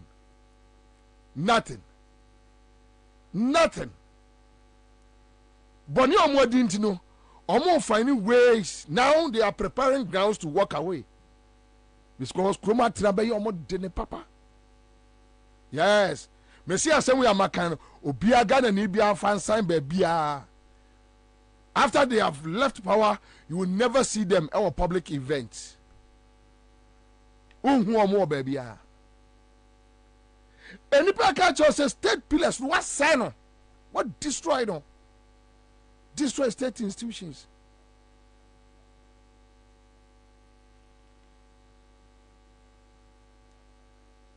State capture. Chebi hine. Jiska free sa eduano GMPC chebi hineje Akufo-Addo Rebecca no amu oje omo ma sisters almost oje nebua Akufo-Addo ba na me na se mete ya na ayi me ko mampon no asantuma mpon no mete ya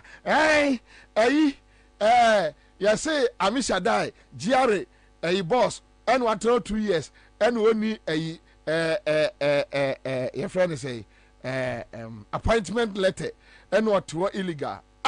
Akufo-Addo ba near my sister Yankuma Ote Ghana your friend say creative and arts authority what now 9 years say no appointment letter or you should go letter de bibia car office bibia obi nim salary oje sika oje free wo otimi say contract on behalf of creative arts or the France are buying Akufo-Addo ba oto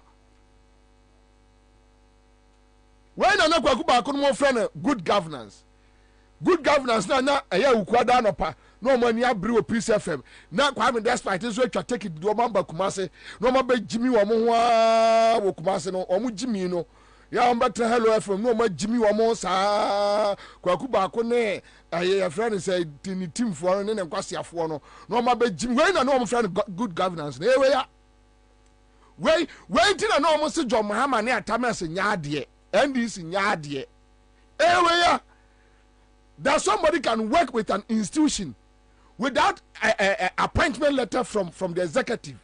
The person take salaries, the person take allowance, fewer allowance, clothing allowance, or you use a state car, any BBR, without appointment. Why was so much on a crusading guide with her? What's the Kwabena Konumaka once wonder? When a non friend good governance, no Kwasia Fossa.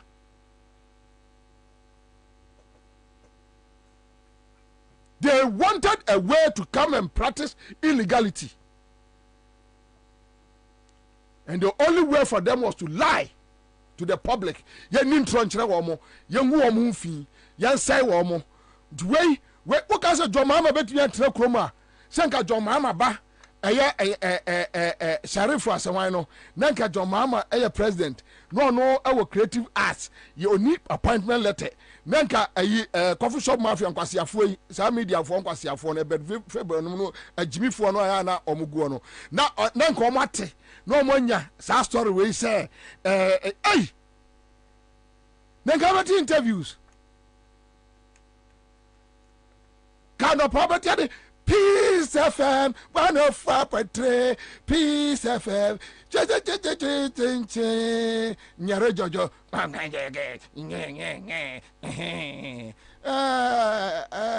kwaku akwaba oh kwam abara say bibiaye kwam look we need to run this country as serious people.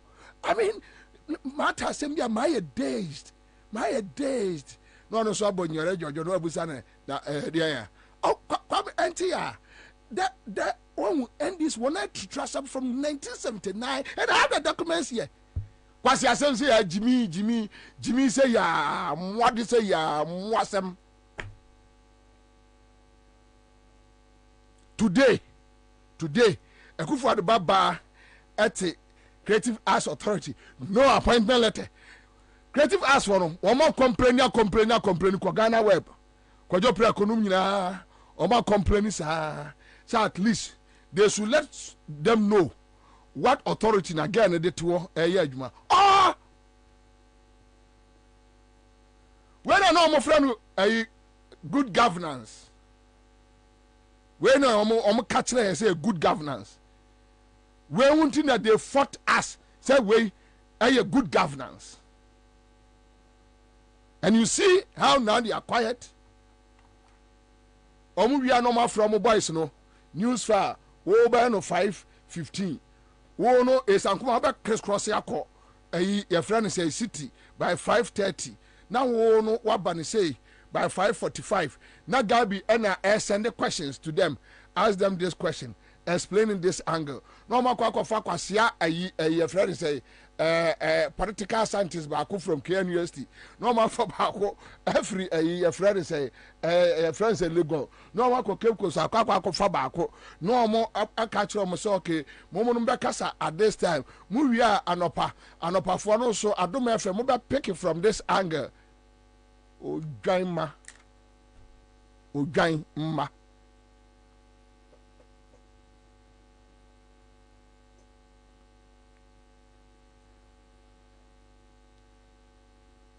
I miss a day 2 years, no appointment letter.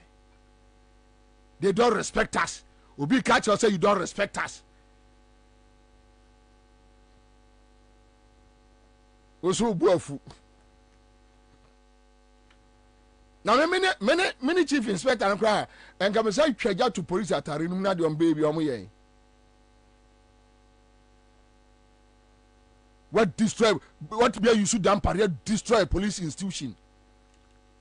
Say Ghana kakra that way police regional district omo ni PR office dan pare nko ane kasa ono nko ha sankwasi afo we na no 79 we lived under dictatorship. Do you know what is dictatorship? I seven see me kro ma santema mpon. I don't have any police person to speak to the matter. Just a damn pare national. Na dampare wona na yire ne ma atifie ne ba no okay university kura no se fie ojan mo no so kana dwene owia no akogida Pentecost dem no odi nkwase ade wo ho omo so akromfo ba ko no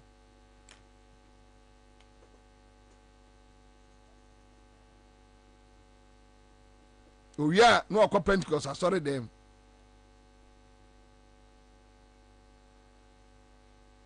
And they call this good governance. We know my friend good governance. Thinking we are fools.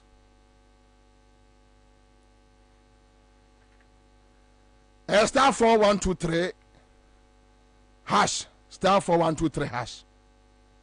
See, I'm just catching there. And we are in a bomb. I'm 1,000. Ne 500. 1,000. Ne 500. Yeah. Eh, the also Kinshasa yare say Kinshasa. I fatu. Say Kinshasa yare. And now they say Kinshasa and I say King Bruce. Say Kinshasa yare. Inti ye Ghana fo nyina ya ne yere Rebecca. Ese Kinshasa ye koye ne surgery. Inti ne ho nto ne ntem. Yeah. Yeah. Make us say no. Enra say Ansah ne. Kwau your friend Bobie and now Bobie Kwabena and when our police for boss civilians to a two woman Kinshasa life Esombo echen Kwabena for your bomb to a kuomo civilians are to baby you police for bro to a kuomo. On behalf of the people of and government of Ghana and on behalf of my wife Rebecca, I send best wishes to His Royal Majesty King. Send the whole third in time. The whole third in time so Bobie Jaruwa na so be choose. The whole third one Obe Jaruwa na so be choose. Your crisis. The dollar is running. You don't tweet about it because Ghana get the phone here. If for cost strike, university workers, you know me what? Labor front, huru. Here. Wait. People say, "Onu buya enkwasi afọ wait." Ekufu adu wait. Onu buya enkwasi afọ wait. Ya hu social media, nkrofo mo de no toto no ho. Wait. Obapa wade say amaye. Am onu buya enkwasi afọ. Because kwasi afọ bi atimi akare na be di president. Ya bo nipa mienu tuo e okwo bepon police for omunya akronfo omunya hwio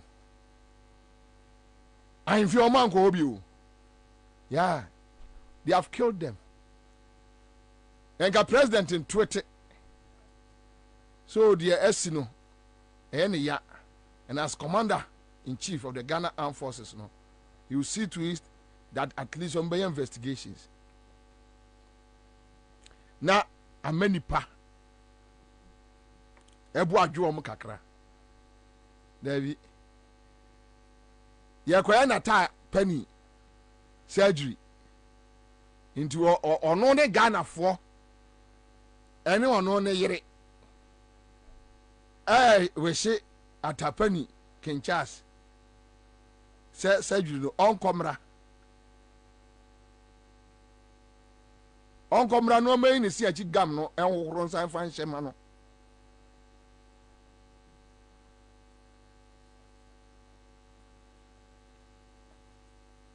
now you see there are certain things minimum say MPP co opposition aban bi obeba bia ni hoye bia eso mo bi o ma no kahwe because one hwe ya the way ewiase sesa no when they try to talk about a niema womo na ye enne say obi ye bi na omo ka ho asem a one hwe amanfo beto omo wo mfie saade no yehunu o Mali any those areas no sankrofo we be hu bi because niema mo boni pa mienu to akun omo free. When we speed the omnibus statement about Ghana Police Service, speed on base statement about Chief Inspector we. Kwabena problem ni CJ no.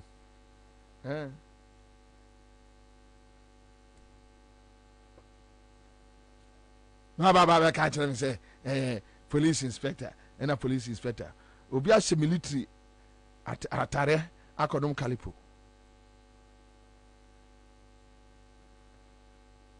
Ama interdicting no. I mean, free so If you see any panjune,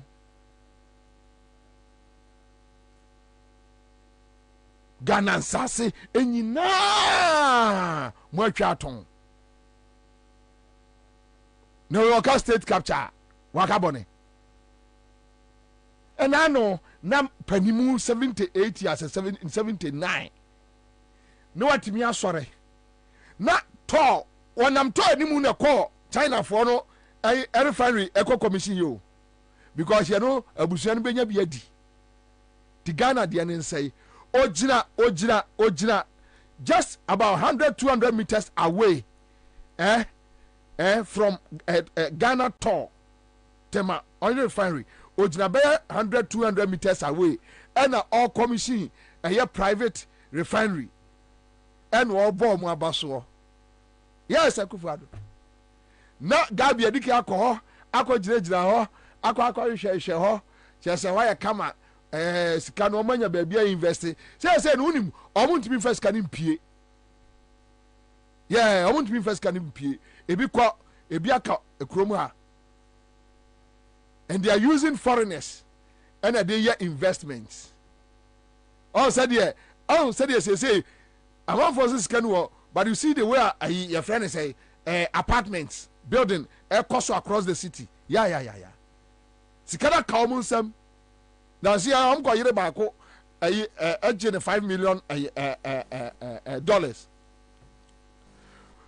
Asensu Buachi was arrested. Me send Asensu Buachi message. Me bodate ni chile no. Ada omo che no. Any bibia. Asensu Buachi ntimi anka say no or yes or send a message back didi matem. Asma me no okay need 3 weeks. Eda me ham ho watchna ma publish me ne conversation nyina live ewo ahase ye Facebook page. Asensu Buachi efri krom ha ekwa America 5th August. Omo chin 5th August. Me sending a message for fairness. Me sending a message. Ebusan Asensu Ada say, ufri Ghana ha, time say, uko drew America. This time. Yasis kase na ne crown. Omochi onoma jiskano. There was government intervention. Asensu Buachi. And Asensu Buachi nkanchira me say, enye no kre. Right in broadcasting. So I was fair to him because when I got the hint from American authorities, I sent him a personal message. It's on my phone and my published media to baby. Asensu Buachi send him a message insulting me. When me and can't let me say, Annie another baby. Na me person omo to omo aba ni wie because Canada Japan nua enye nipa ese wo ye bibia benefit no ono Canada Japan no onya correct nti ya na me pese ono na se me de me wo be for mu onya correct guy abodam omo ka ho eno omo destroy oman no onipa omo ye mahi wo wiase pa ye Canada Japan ni Alan 7 years what now and yet almost say oh my no almost say oh my no usi froko after they drew my personal interest my personal gains so no then you walked out no about pointing such like Akufo-Addo neighbor me say omo na enye nipa mo oye ma bufu wo wiase eye Alan ene Canada Japan.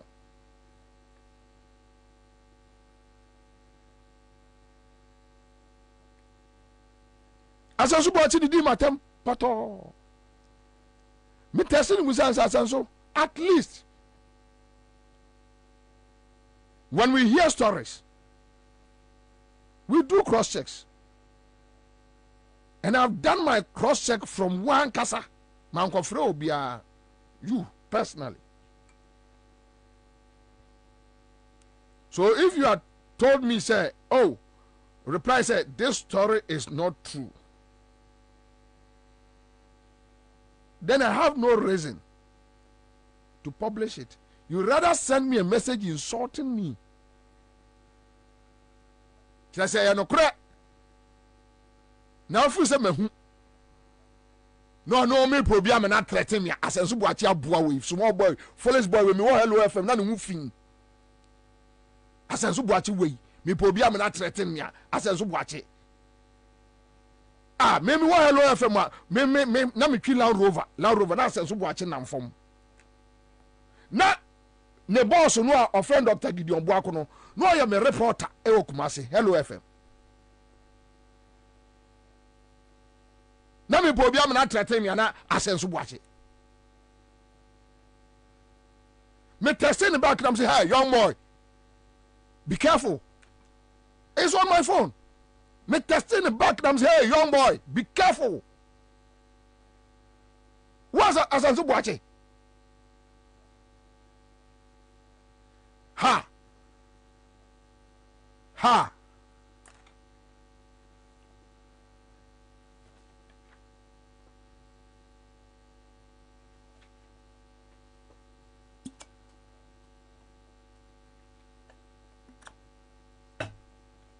Be catch yourself, will say, oh, mine.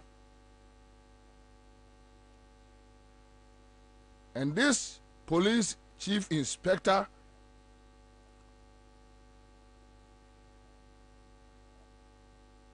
Ghana will honor him one day, even if not today. He's a brave man. He's a strong man. Damn the consequences. And I love him. We need such men. Men with conscience. Men with lion hearts. To speak truth to power.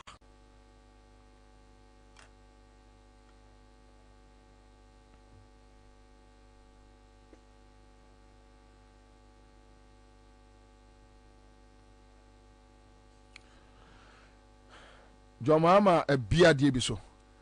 For me.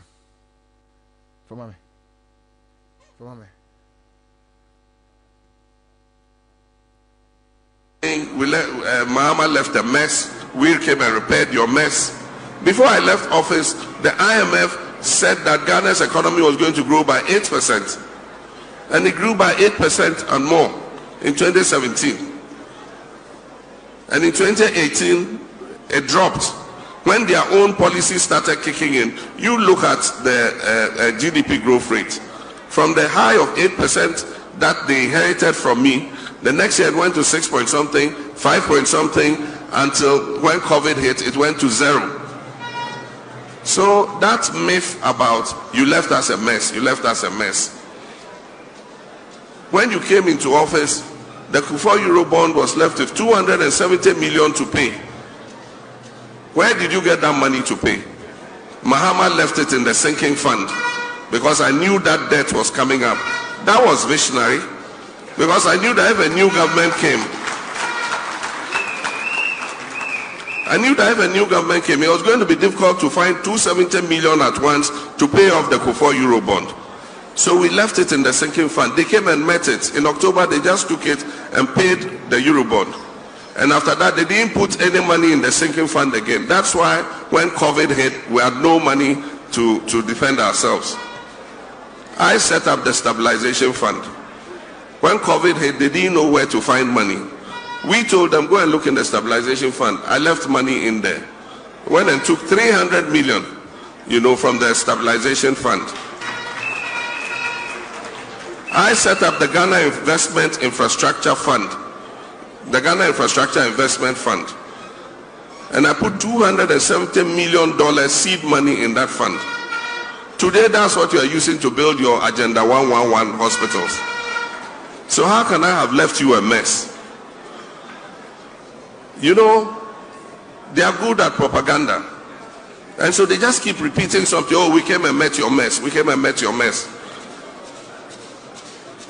In 2016, for the first time in Ghana's history, We ran the government budget without taking 1 CD from the Bank of Ghana, 0 borrowing from Central Bank. You in 2021, 42 billion you made Central Bank print for you. The following year, 2022, 35 billion you made Central Bank print for you. And that is why today Central Bank is broke, because it made a loss of more than 60 billion cedis. When I was president, Central Bank made a profit of more than 1 billion cedis.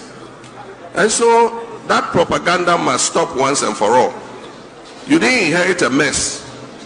You inherited an economy that was doing well. It is you, by your mismanagement, your clueless finance minister, and your clueless head of economic management team, who now wants to run away from economic issues to become the champion of digitalization. Mahama left a mess. We came and repaired your mess.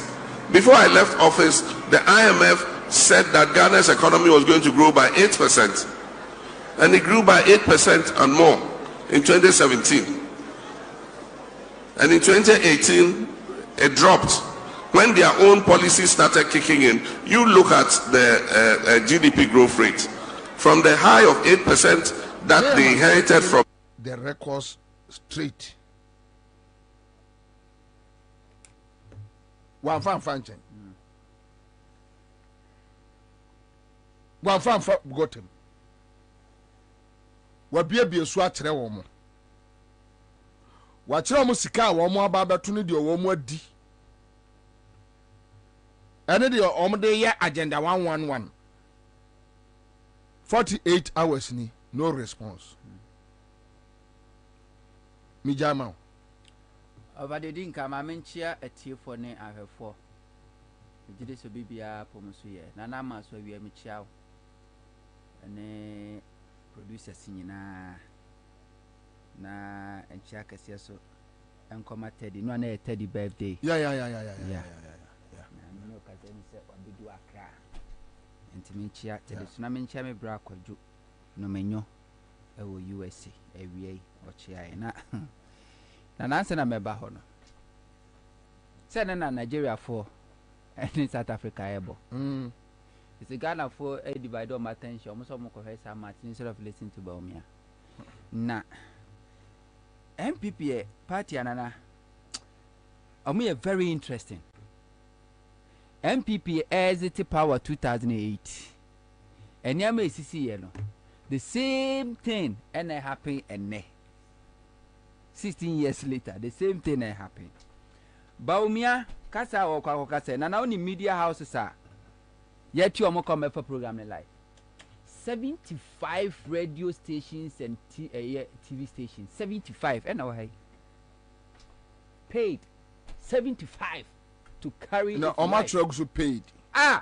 Nana, or say Baumia speaks, watch or listen. Your media no media house say or no dedicate ni precious time TV or radio 30 minutes 1 hour for free. Even say your MPP station you pay. Oh, but Nasa is some from your press conference. I cry from your pick. Nobody pays anything. May say nobody pays and nothing. And only I want our pay and our far because open is a content. But these are the official radio, TV and radio stations are. Or more bakery in life. Mamenka, GTV, TV3, Adam, Joy News, Net2, City, Angel, UTV, Metro, Oyerepa, Wuntumi, North TV, ABC, Angel, Obahasia, Hello, and Suna Edahai, Nanamisi Media, 75. Because Omadjeni said they want to set a record. They said, Baumia Kasara, I say, Akwagana na ashita. So Baumia for baby. The same thing MPP in 2008. 2008, MPP secure all the television stations. Station Bako pay. And then a show Professor Mills campaign activities. Metro TV. Omo hijack even. And this year program crowd on person motor airtime. Our radio station, TV station. a sada na MPP nye umekokora beka je MPP for better time e can Metro TV pay yet Professor Mills NDC won 75 stations and then about me beka anyway what shall see here the free baby President Mahama e di AC no na nana I mean say de bia un say kan ya kobo NDC communication team no ya ne abo machi kakra ya ne abo machi kakra say bi na mabu records bi wo ho no mo a ya na omo nheda emiemie ni e matimamufo no ente na I know say President Mahama I realize sa de no enti wono a wo bo ne nto a no ono ana o kanasem na de bia makase President Mahama is the one of the most sincere politicians we have in this world, especially Africa. Oh yeah. Aye, den say President Mahama be kan asem na be kwa verify be kwa fast check na yetro. You won't get it. President Mahama left economy edema Akufo-Addo. If you know President Mahama economy crow inherited from Professor Mills Okran, who enya sa economy ni bi. This sinking fund and they say kaka hunyina stabilization funds in nyina no. Mahama didn't inherit this funds from Professor Mills and kasa na you no advice. Mahama build economy edema Akufo-Addo. As sebio Akufo-Addo ba se obeye Ghana yi a ka Akufo-Addo ombre. Kwana kofa IMF. Omo summary 2014-2015 IMF NDC koye no. Confirm report wa IMF are stating it clearly say IMF no mo call savings no Mahama government make ye no enu bi and Akufo-Addo dey free SHS in 2017 IMF na ka enya me and it's there Akufo-Addo ene baomia omo ka say IMF dey lalai omo nko bi omo nim nyansa na call IMF Nano taxes aba Ghana for esu 15% VAT. And sa a WC tax ye head ya ya Ghana for to yesu. Ni na IMF conditionalities. IMF conditionalities IMF and set conditionality in farmer wo.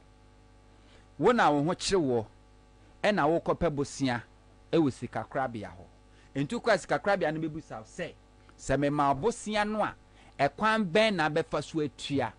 Utimi ka so oh madu aburo no bosome miensa na abo betwa aburo na metua woka wo hwe na setos mu a otimi de bosia na ma wo timi ka so o mi we japade bi samantua a obetimi abefa sa japade no wo hwe ajapade ne bo na se wantimi antua ka na betimi atene ka no no so nsi hu anya otimi de bosia na ma enti IMF en set conditionality en fa ma obia eye wa na be set eye conditionalities no ede ama ho o seti de ma ho wi a then IMF no hwem na so hu se ebetumi a na waso asene because the ohia eye policy credibility uni sika eninti ewiase sika kra bia na nkwakoje bosia ene obi ase wo oma because wo de ka wontua enti upe obi obeji wakaginamu na wanim abanyama obetimi akwakoje bosia ene ni IMF enti kwa IMF mebusa so okay wo de China foka wo di America foka wo di weka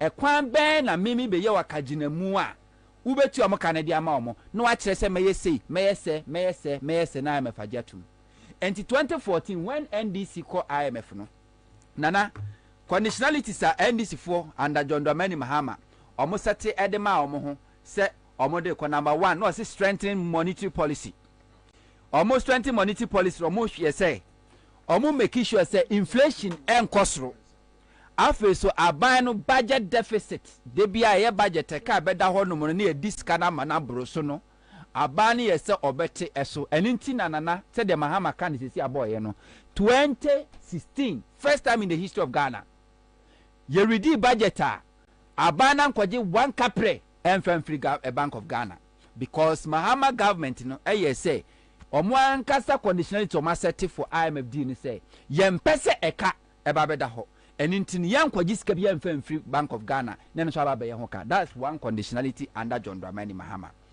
no omatu din say strengthening monetary policy what they are not to ensure so see clean up the banking system Mahama sabre no na 2014 ye ka hosem na sika sem wa ye de ma sika kra bia dodo e wo memu ha sei de Mahama en zo mangu no omo di sika or say recapitalization or say in asset equity review revealed significant undercapitalization. Some banks were recapitalized and the Bank of Ghana used its newly enhanced authority to wind down insolvent lenders. The central bank developed regulations to ensure that banks meet sound underwriting and credit evaluation. And to manguno omo esesika kra bia no omo sika smako form no recapitalization esa mo musika de mission jete se mo fa nidwa na emfa mfa so mra mun keeping crofo amafo madwuma na mun sanfa crofo adwuma mu ye adwuma nya mfa so ne na ka no a ye de bo se na ye de abom from Bank of Ghana no na mutua de Mahama ban eyeye ne as a conditionality o Saturday man ho e de call IMF eye 2014 omoji 2 mu a ye de ma esika o de eno to nchen a IMF na nkasa e de bo se the outcome of Ghana's economy onu aka o say Ghana's economy is on the mend. The trade and budget deficits are narrowing. The pace of economic growth is poised to raise up to 8.8% in 2019 from 2.2% in 2015. The inflation rate is projected to fall to 8% from almost 19%. And indeed, the IMF can you and projection NDC Mahama government nankasa ye no and IMF ka so okay so to sana mo we dia enu 2019 no Ghana economy as at 2015 na grow by 2.2 no enu 2019 na grow by 8.8% and indeed 2017-2018 we achieved that because 2017-2018 yeah, that's our IMF program. Or can say inflation at that time na inflation about 19% or can say inflation be drop it. Indeed Akufo-Addo Aban inherited inflation of 15.4 from John Dramani Mahama. These were the conditionalities of Mahama SRT. Yeah, Juma. What they are not to was the outcome. Cut the wasteful spending.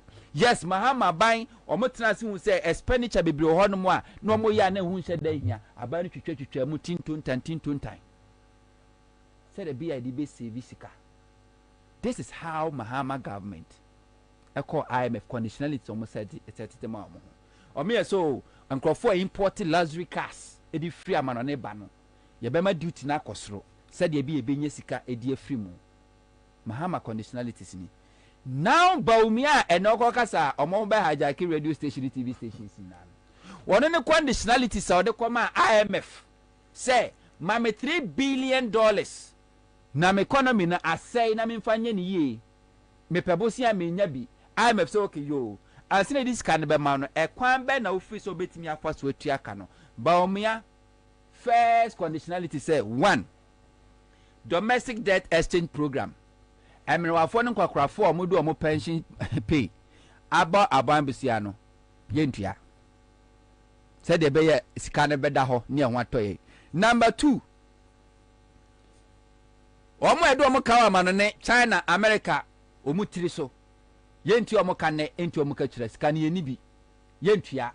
The second option no omo si o yate. Number 3 ediebem na beye was they say me the a year quarterly tariff increment beba and into PRC sa bosome miensa a year nsuo bo na nyam kania bo ne etwa na ekosro no a part of the conditionality or the beba ba omia eno no the tosu bi omobusan say die biom na beye was say me the value added tax ebeto electricity so and it is 15% VAT in the electricity no a part of conditionality. Musa say die biom na beye was oh me die de me ne say me di wisie ma won say Ghana for prove wisie me di wisie to obeba enti me bajeji nkrofo sika ni nyina ka opa gogo na be hu 10 conditionalities a eye omsete ye o ko fa Mahama conditionalities or set kwa IMF no a na it was a pro-poor o make sure say onya de ahiafo ho beka na mmom omo manya biama na bro so a se be otimi car $200,000 car $300,000 car no omo na yenkwaje to ne emfamfiri ho enti Mahama echo IMF 2014 2015 2016 no fra bem no na Mahama tua domestic debt o ma na do mo ka na Mahama tua external creditors na Mahama tua mo ka but Bawumia Akufo-Addo say yentua afa de nipa yeto nkrofo to electricity from 50 Ghana cedis no the 15% abeto enti one dey won protect poor one protect the rich. This is Bawumia. Na the amana ye mobo asa yesre say MPP is trying so hard. Omo pese omo paint picture bi say Bawumia say Akufo-Addo aban tie Bawumia enkenye de bebanie and indene bebanie sa no pese omo ka. So omo say oye the best vice president. Omo say best vice president or no as a vice president kura no the policy about how implementing the policy no amagana for what omo. Oko keska sam de omo so da bi e keno furiata. Like Rate said, don't person me and say, Omu peso, Omu yi can offer at tidy. Omu yi can offer at tidy. Now, Omo the new finance minister, Bamaka, so we need to be about Miana and Casa. I endorse no. Now, on my year, not see the no one the national Jinaka Krankas, oh, Bawumia magic. Nice, oh, yeah, the map Bawumia be. That is the whole agenda scam. And inti, and about kids, Jamfua, or Cotina Peace FM, also 11 the Anya Bawumia. And so could read the IMF for almost summary. This IMF agreement on about almost summary no much as say omu meeting in New York. Ebe ye meeting omu dika meeting wa Accra. Eko ye meeting in New York. Esa be meeting in Ghana. Ni nyina na Bawumia team. Approval no de Bawumia economic management team di kwa na IMF G2 no ni bom. Enti babia woni nyina na eye Bawumia. But babia enye no. Omu so onya Bawumia ekenofriata. Enti kanofrata fru na ye obi na ba o na say o Bawumia ena ye magic Bawumia ya ade ena Bawumia na de be come say Bawumia onye just Bawumia just one term flag bearer for MPP na market on the wall oni bio Bawumia lose 2024 election o lose we enu ano no Bawumia political career ende o maybe because Bawumia will never be they will never give Bawumia second opportunity to lead MPP as a flag bearer never. No more will say Bawumia no credibility crisis. And it's over here. They say na na afato no so. Samalewa. One na afato no so. Ano ye adwuma. Ene na Kumasi market na wonam no because the kruni image no enye. Bawumia a one town flag bearer of MPP. President the onyi nani. Onyi nani. But omo ye we nyina nim say they have the electoral commissioner. Adwuma ni nyina electoral commission be ya de amano. That's the only hope MPP wo. MPP ni bien ho obeka cho se wo oduni sabesi ne bose mu gidie say NPP a breaking 8. None. Obien ho Bawumia nkasa pie. Wono na ketua kra wagie no so sini minister. Wono no opportunity, this wa prime minister kwa we ni water no off. Akopre MP wo ho. No adie. Aboafo awudu atwa aba no wahia nyina na obi apreniti accountant general okwa akopreniti empanyifo awuda de aba mu nyina obi akopreniti na office MPP be breaking 8 wo be sacrifice wo adwuma a wo gi aketua chen a member of parliament say wo ko parliament no there's every indication say MPP is going to lose the election but the only hope is the electoral commission mamenya adwuma aketua bimra CMG skache de makacho se ne metu agu so ai metu agu so ne hello nana agu so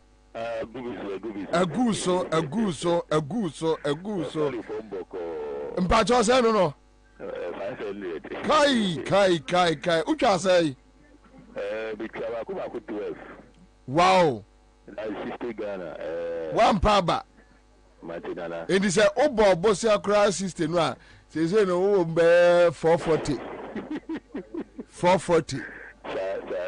ya no let me gi ye mo ayi o so you mo no oyo no sadi kakra straight school fees in the 4-5. It's in the many 50 Ghana be crowded today. Oh, yeah, then Yamias. Class 4. Yeah, then Yamias. Or that's issue be brace what kind of. All right, congratulations. Thank you so much. Live on our 100.5 Citizen Show, CMG's catch there. Star 413 hash. Star 413 hash. Wow. Oko.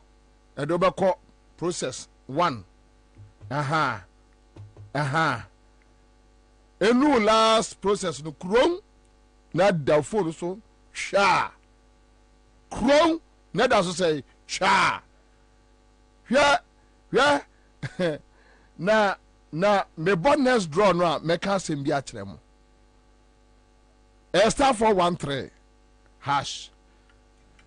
Onto yanko. No, Nana. 12 free one yanko. MPP is trying so hard. We knew a comrade, Ashaman, communication officer Joe. MPP trying so hard to whitewash Baumia. And Tinanabi Kotna, Peace FM. Is he? Oh, you know, me square confession. No. I want to know a national women organizer.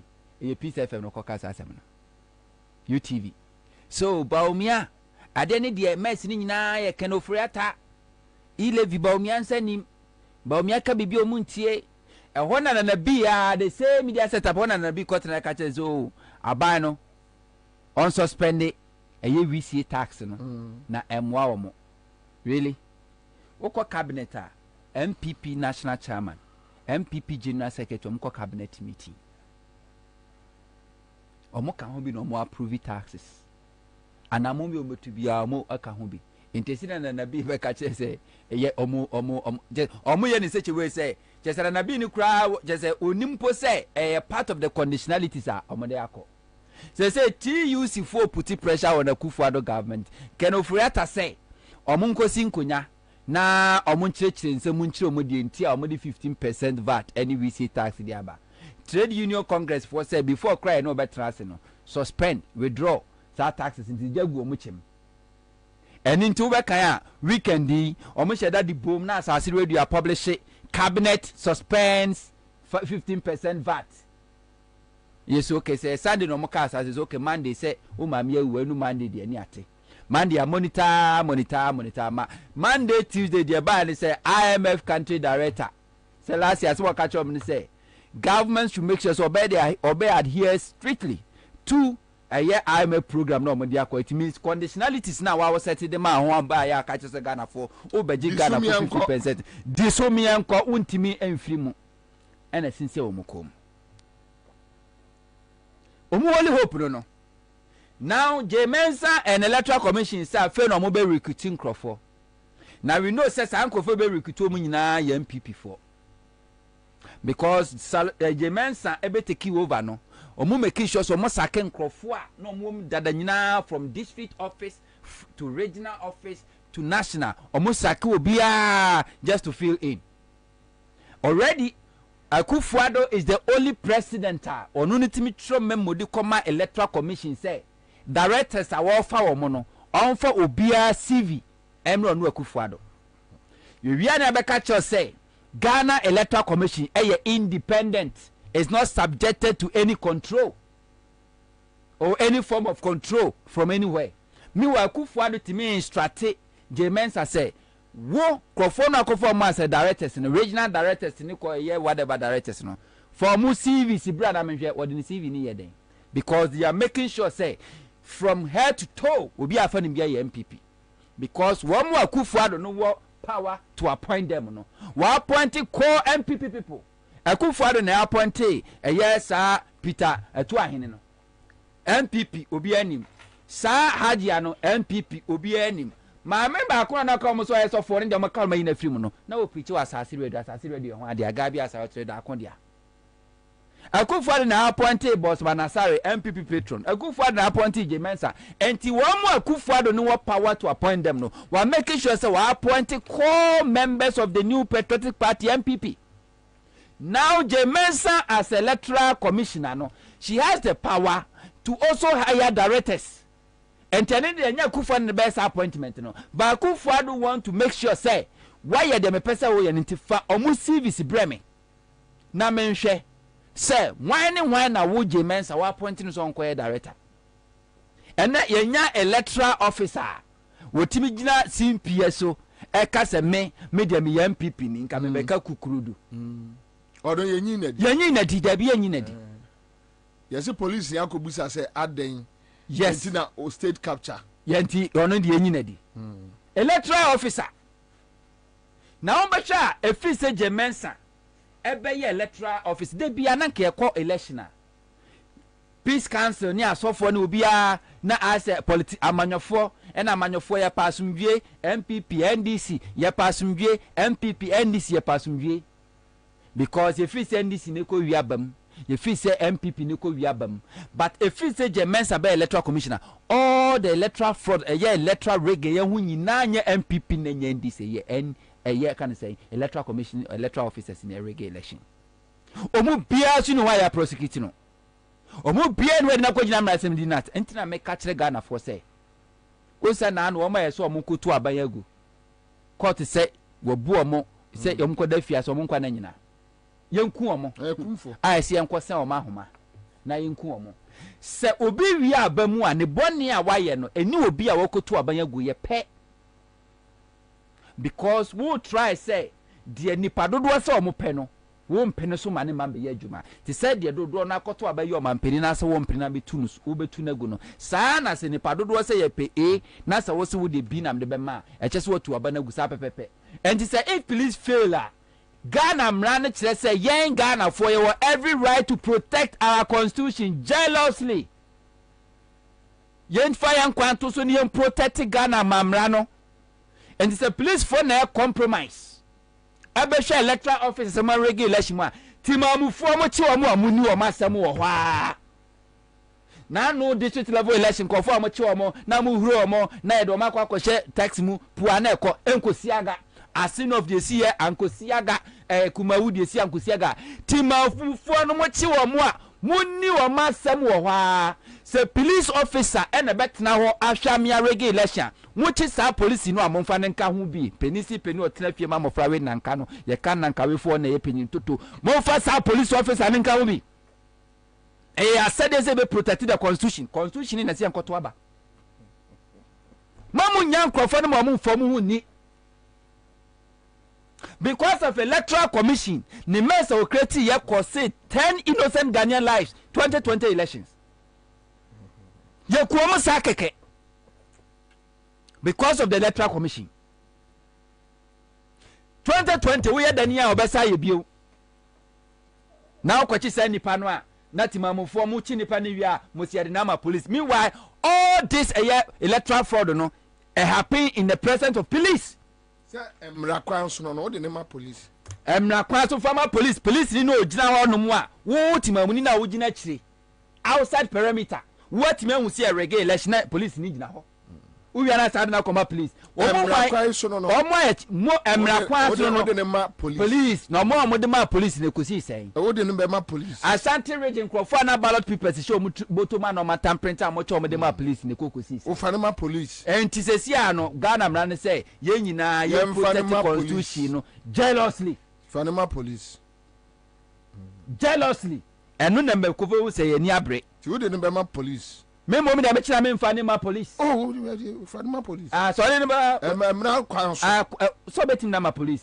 ne mo o kira fa ne ma the mood o de be ma police no eno so se wo ho oh say bia police kwaya obefa so e de body akọ eno so wo ho so o de body do be yes dead or alive because whatever happens I'm from my police and I'm Robesa and Crawford no mo bo o kira fa ne ma police everybody ni calling na say police ina make the body ni be ko fa ne ma police fa body na police where do be wi afa police wo china fa ne ma police wo chini wi na wo hwe mu wi na wo sampa wo wi aba no mu a where do be wi afa ne ma police me so wo china fa body ni ma police because the police are say omunya trust or trust there be law for body ni ma police body enu anu no na nya sem ne ke say eni kwa say o de mra say won say mo police emfa mra say won say o say for body no emfa mo police tempo enu na make ya ka won yi wo chi no a for body ni ma police emra no say emra ne ka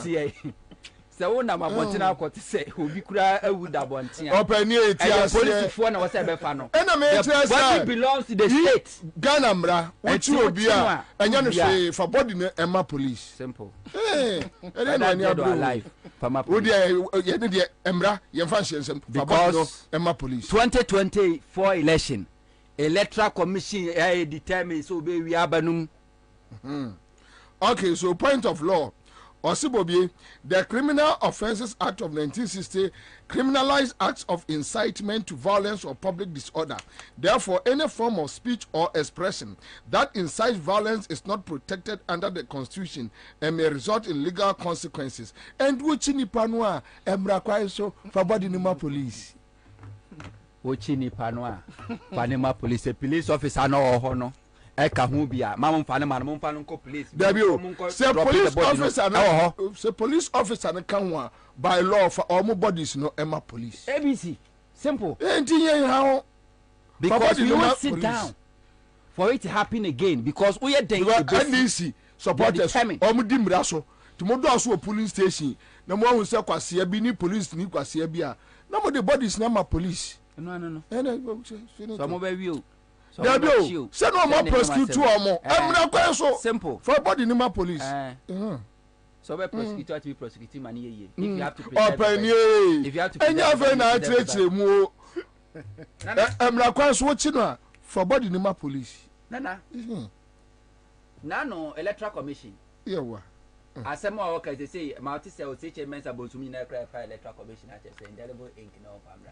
My agenda. Aso ye nyina ye kasa die tia. So what you jam die we yanka mame nkomra. Mame ntiwete.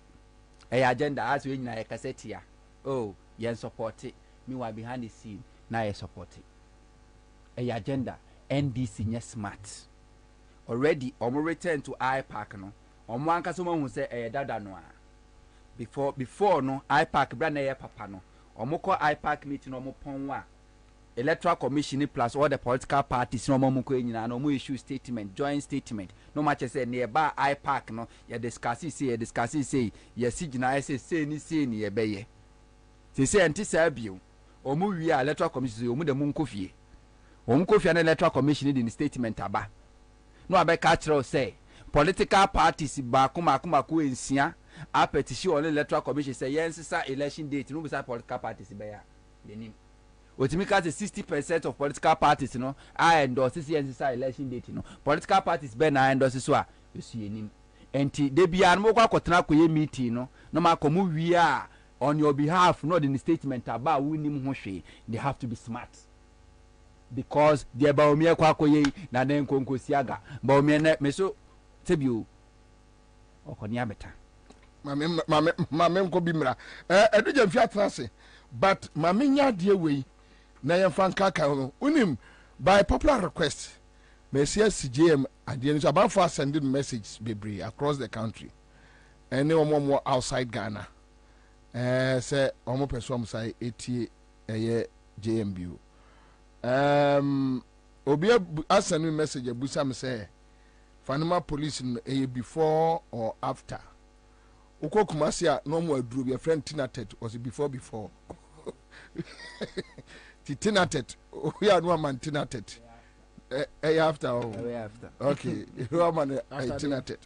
After some watching it. Watch now the body number police. No one have any number police. Yeah, but what you know? Now the body number police. After you arrest, we are citizen arrest.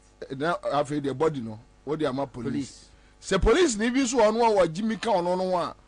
Montu ono so na mo san fa na mo the bodies no akoma police ama police I don't know see there be Maria Adams way after and before mo te kasa say na ya mo mani pa kasa bre ebe se police chi ba ke ye na nan ma santifo nyina ko jail aba bone benko anu obubu no okromu a osi achi nya ode wa na atafre na chese ni bada ko bokro no ye nya no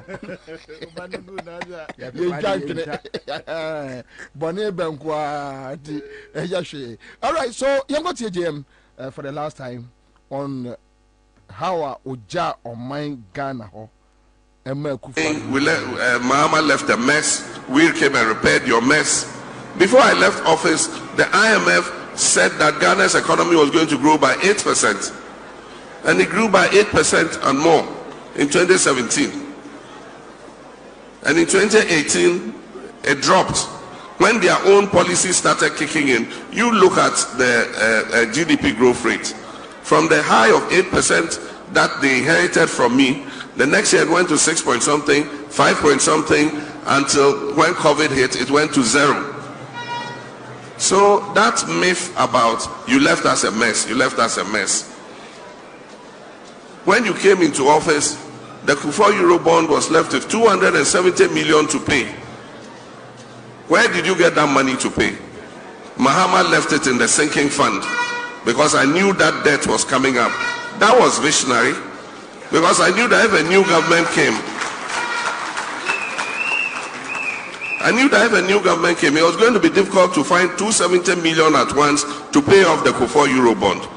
So we left it in the sinking fund. They came and met it. In October, they just took it and paid the Eurobond. And after that, they didn't put any money in the sinking fund again. That's why when COVID hit, we had no money to defend ourselves. I set up the stabilization fund. When COVID hit, they didn't know where to find money. We told them, go and look in the stabilization fund. I left money in there. Went and took 300 million, from the stabilization fund. I set up the Ghana Investment Infrastructure Fund, the Ghana Infrastructure Investment Fund, and I put $270 million seed money in that fund. Today, that's what you are using to build your Agenda 111 hospitals. So how can I have left you a mess? They are good at propaganda. And so they just keep repeating something. Oh, we came and met your mess. We came and met your mess.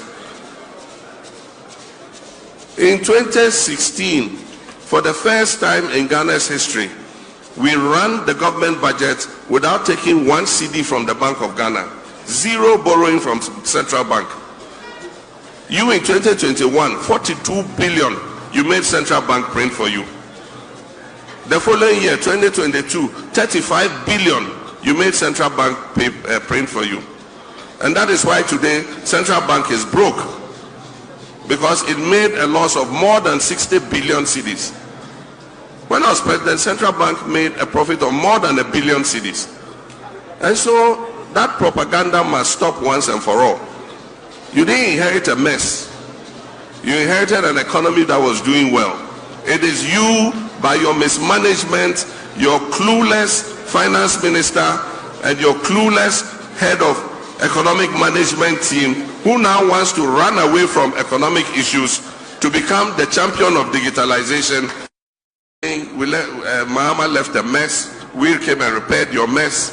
Before I left office, the IMF said that Ghana's economy was going to grow by 8%. And it grew by 8% and more in 2017. And in 2018, it dropped. This is Baumia for you. On taxation. You better say a throwback just 5 minutes. So that it will guide you in your analysis. But Jema to challenge Biamomo 48 hours now. Nobody is coming forward. Ubia kwa dem. Watu senken fund amamo. Watu stabilization fund amamo. Watu give fund amamo. How Bank of Ghana make profit under him. And how much a data Bank of Ghana ain't under a Kufuor Baumia leadership. Wachile woman baby a wode or minus kasem equasi any projections are IMF ye MC and crowd hunto more elaborations on it. But even in that moment, this is what Baumia was telling Ghanaians at that point. All right, so you got your Baumia, Embra, Baumia. The MPP will shift the focus of economic policy away from taxation to production. So we are going to move away from taxation to production. From taxation to production. The MPP will shift the focus of economic policy away from taxation to production. So we are going to move away from taxation to production. From taxation to production. The MPP will shift the focus of economic policy away from taxation to production.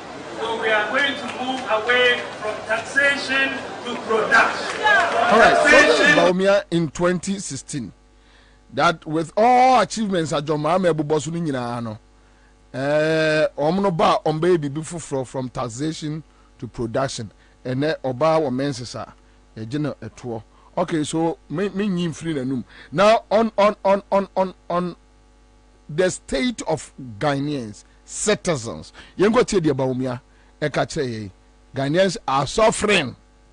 The IMF, in its recent review of the Ghanaian economy, has warned that Ghana is on the cusp of a financial and economic crisis. Notwithstanding this abysmal record, President John Mahama is actually asking Ghanaians where the economic crisis is. He is clearly out of touch. Mr. President, the economic crisis is everywhere. Care to look outside of Flagstaff House of course. Teachers are suffering. Teacher trainees are suffering. Nurses are suffering. And nursing trainees are suffering. Patients are suffering. Students are suffering. Traders are suffering. Pensioners are suffering. Drivers are suffering.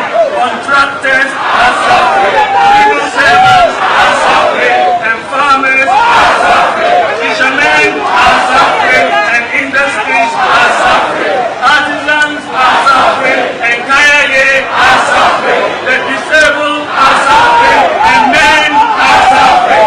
Women are suffering. And children are suffering. And Ghanaians are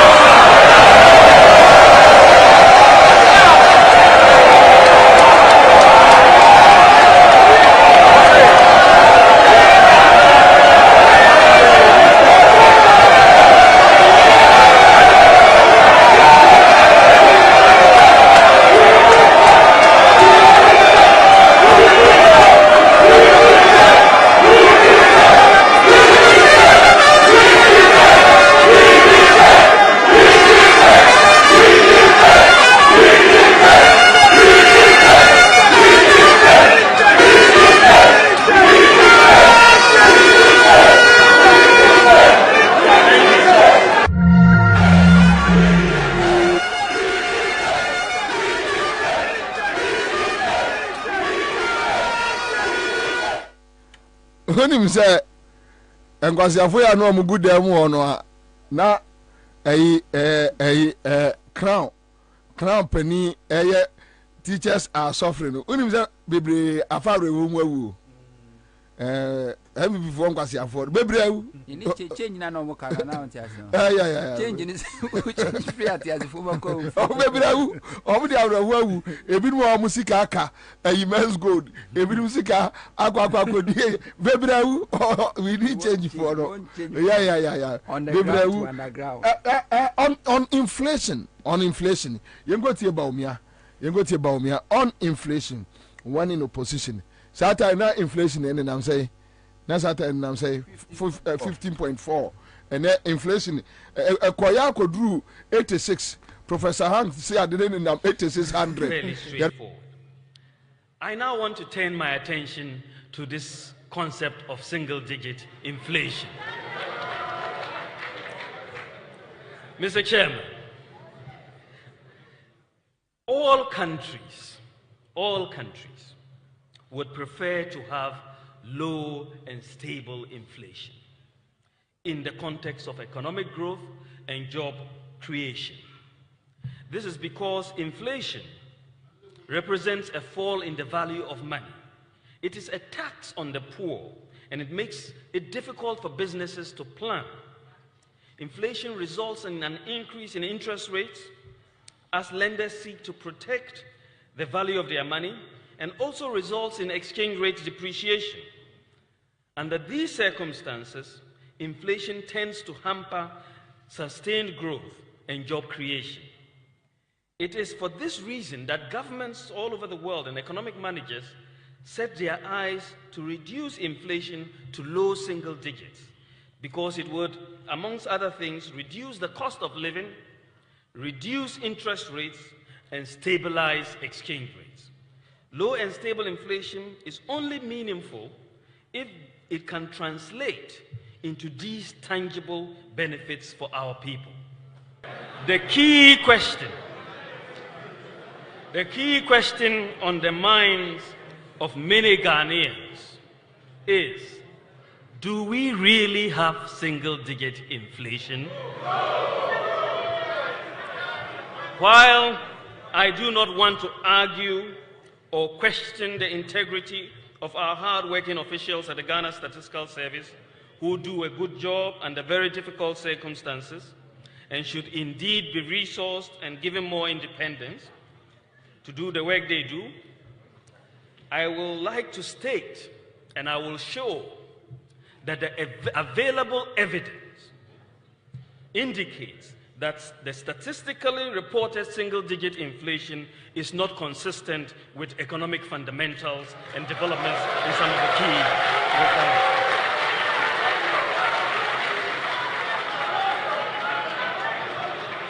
I repeat that the statistically reported single-digit inflation is not consistent with economic fundamentals and developments in some key economic indicators relating to the cost of living, interest rates, and exchange rates. It could be a measurement issue, but the established relationships between inflation and interest rates, inflation and exchange rates, somehow mysteriously have gone missing for now. Let's look at the relationship between inflation and the cost of living. Mr. Chairman, we do not seek to achieve single-digit inflation just for the sake of beautiful statistics.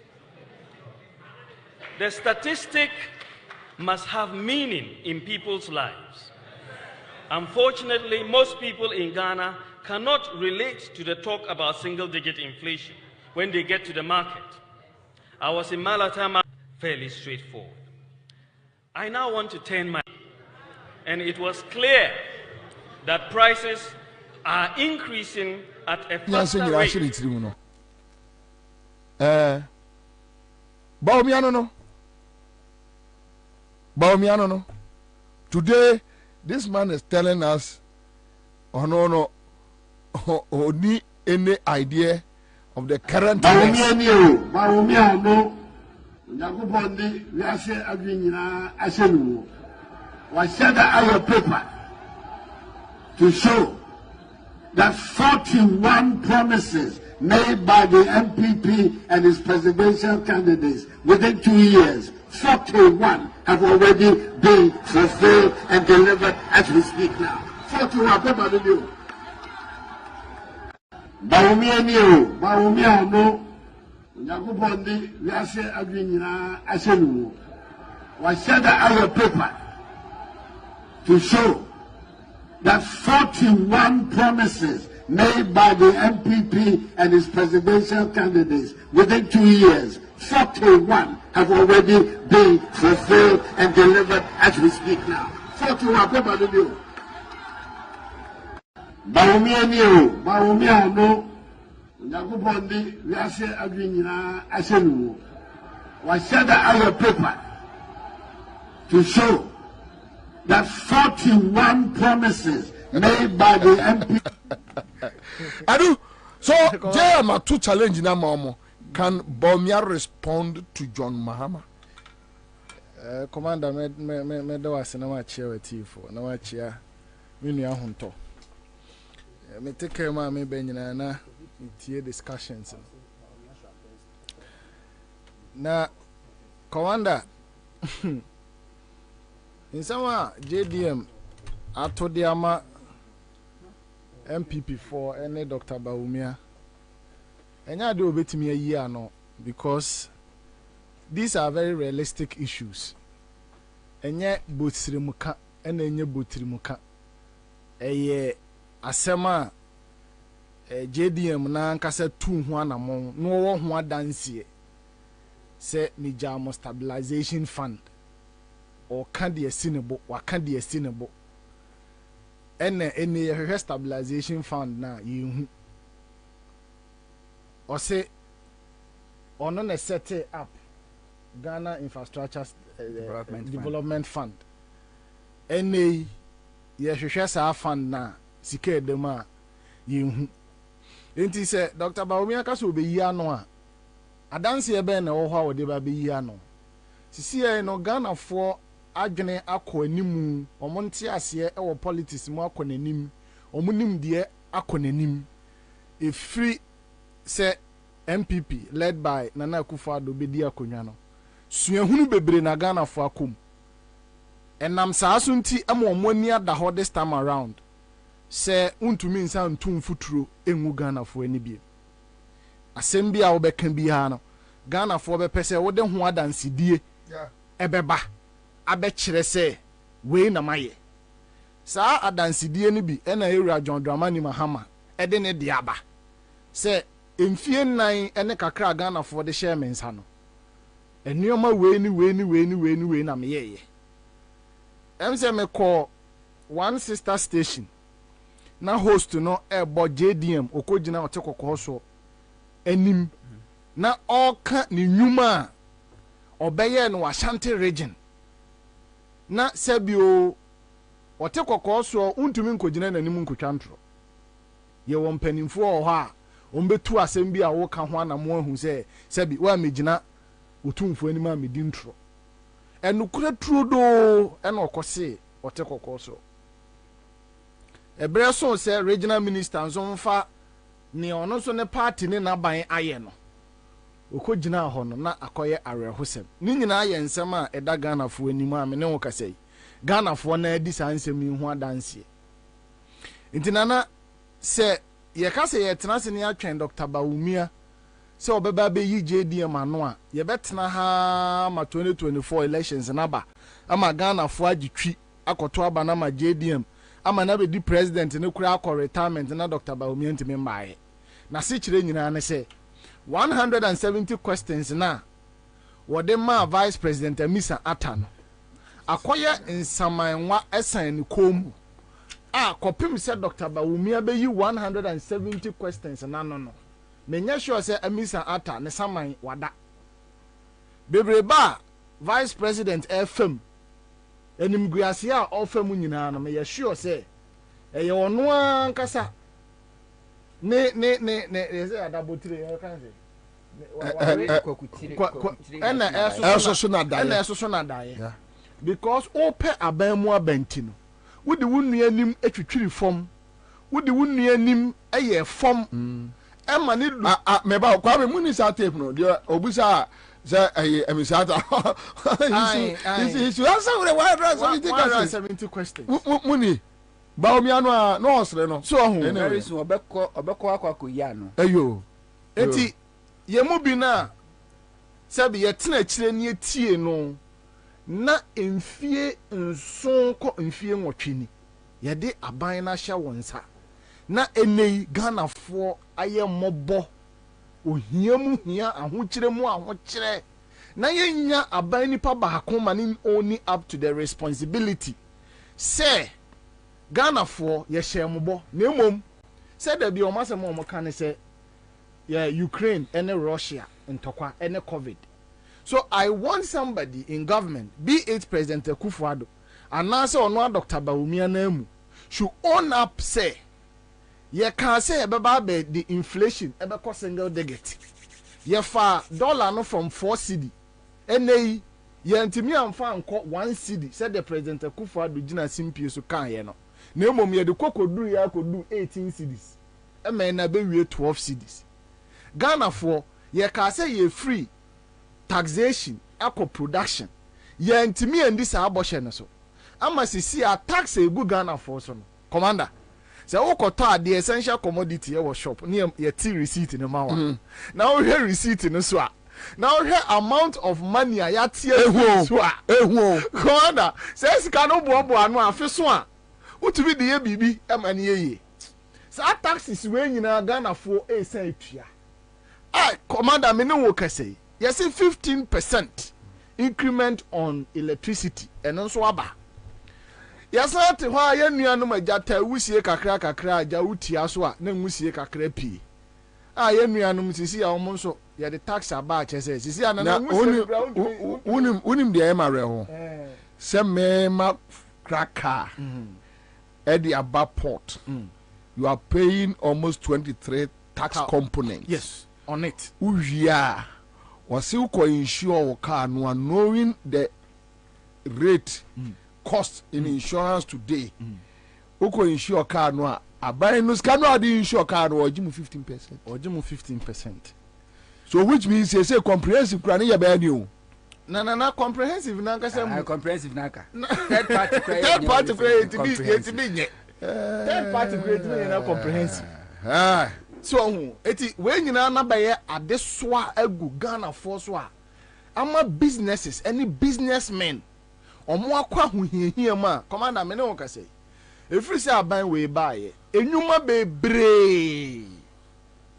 bebre na aguo banks ahodo omo de omo sika I invest into various companies se me ne wo kase omo nyina ya motu ama Ghana for dodo na agu fi asabi omo bedi sika beto aduro sebi omo maame nom ne omo ofa nom yare a investment omo ye o GN Bank any Unity Bank any other banks ahodo a aban we agu ni nyina ma me ne okase sika no nso wo aban ho a on fa sika ne ma won there be wadi sika no ai eno omo ne men's gold zi adane chacha to eno omo de oman no citizens no akoma to chacha.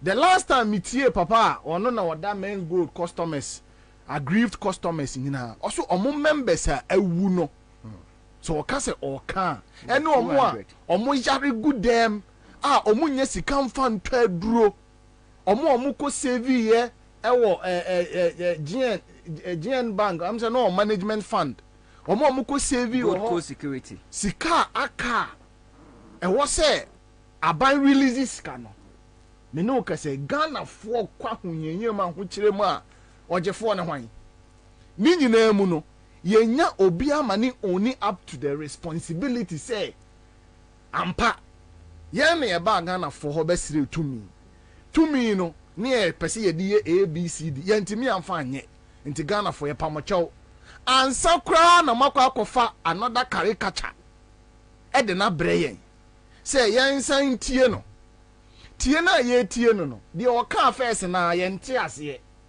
ema omra mechire mu no onyama mechire mu wosanse ye nsan tie no na ye nsan tie ni se bi enipa na kasa na ye nte ase bepem ne ye guso frɛ no se ewura ba umi bra na bechire wu nsem nim. If the fundamentals are weak, the exchange rate will expose you. Sa kasa ya wo kan ye bepem ne ye mu bi wo ho a ye nte ase free say. Of course, the exchange rate has exposed you. Come back and explain yourself to Ghanaians. The reason why the exchange rate has exposed you. No, oh my. Emechire mu nchire ye. Wo sanse yensa metie foforo. Na de ye ba betie no. No, ebe kan de o kan na no a difference be ne be make.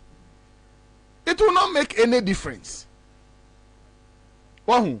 Eti this time around, going into 2024 elections, I think say, baby a Ghana for a pushy discussion na kono.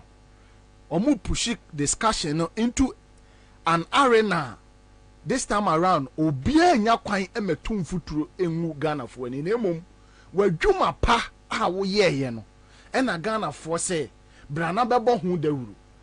Aban bia ba enyuma pa ni predecessor eye no. In this case, Ejuma President Akufo-Addo aye no. No na Dr. Bawumia ba begina so. Abebo hu de wura. No, but they are telling you that now Bawumia is not part of the government. Inti dey no ba begina. Na na make say sisi Ghana fo nim dia konanim to the extent say wontumi meka saa adefe sem we nkyere yen say obi a no ye head of me o video no a hope say me dem o safmanfo na obo Dr. Bawumia ba so. Ye wo bebre say baby a ye bri eye Dr. Bawumia na dia beduru ha etu say was there bia yem former Dr. Bawumia e si den na say nipa no commander ene obi fufuro ba be gina ba ka say yenyini free equation nim na lectures bebrebe e course e wo Pentecost conference e wo other places no enye yewura Dr. Bawumia na be gina ho no be kan yewura Dr. Bawumia ejina simpie so a o ka say obe arrested dollar no no de safo na ma IGP no sabre no na yeyi free equation nim a eyi anase enye obi a oye head of the economic management team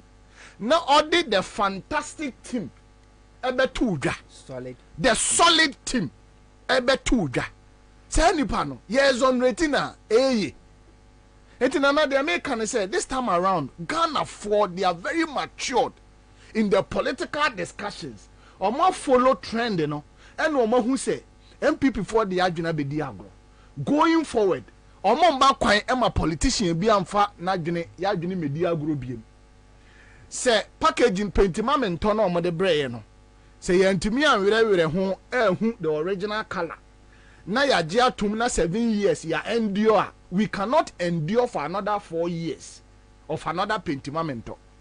It is obvious say the protege Dr. Bawumia, he is the reason why we are where we are today.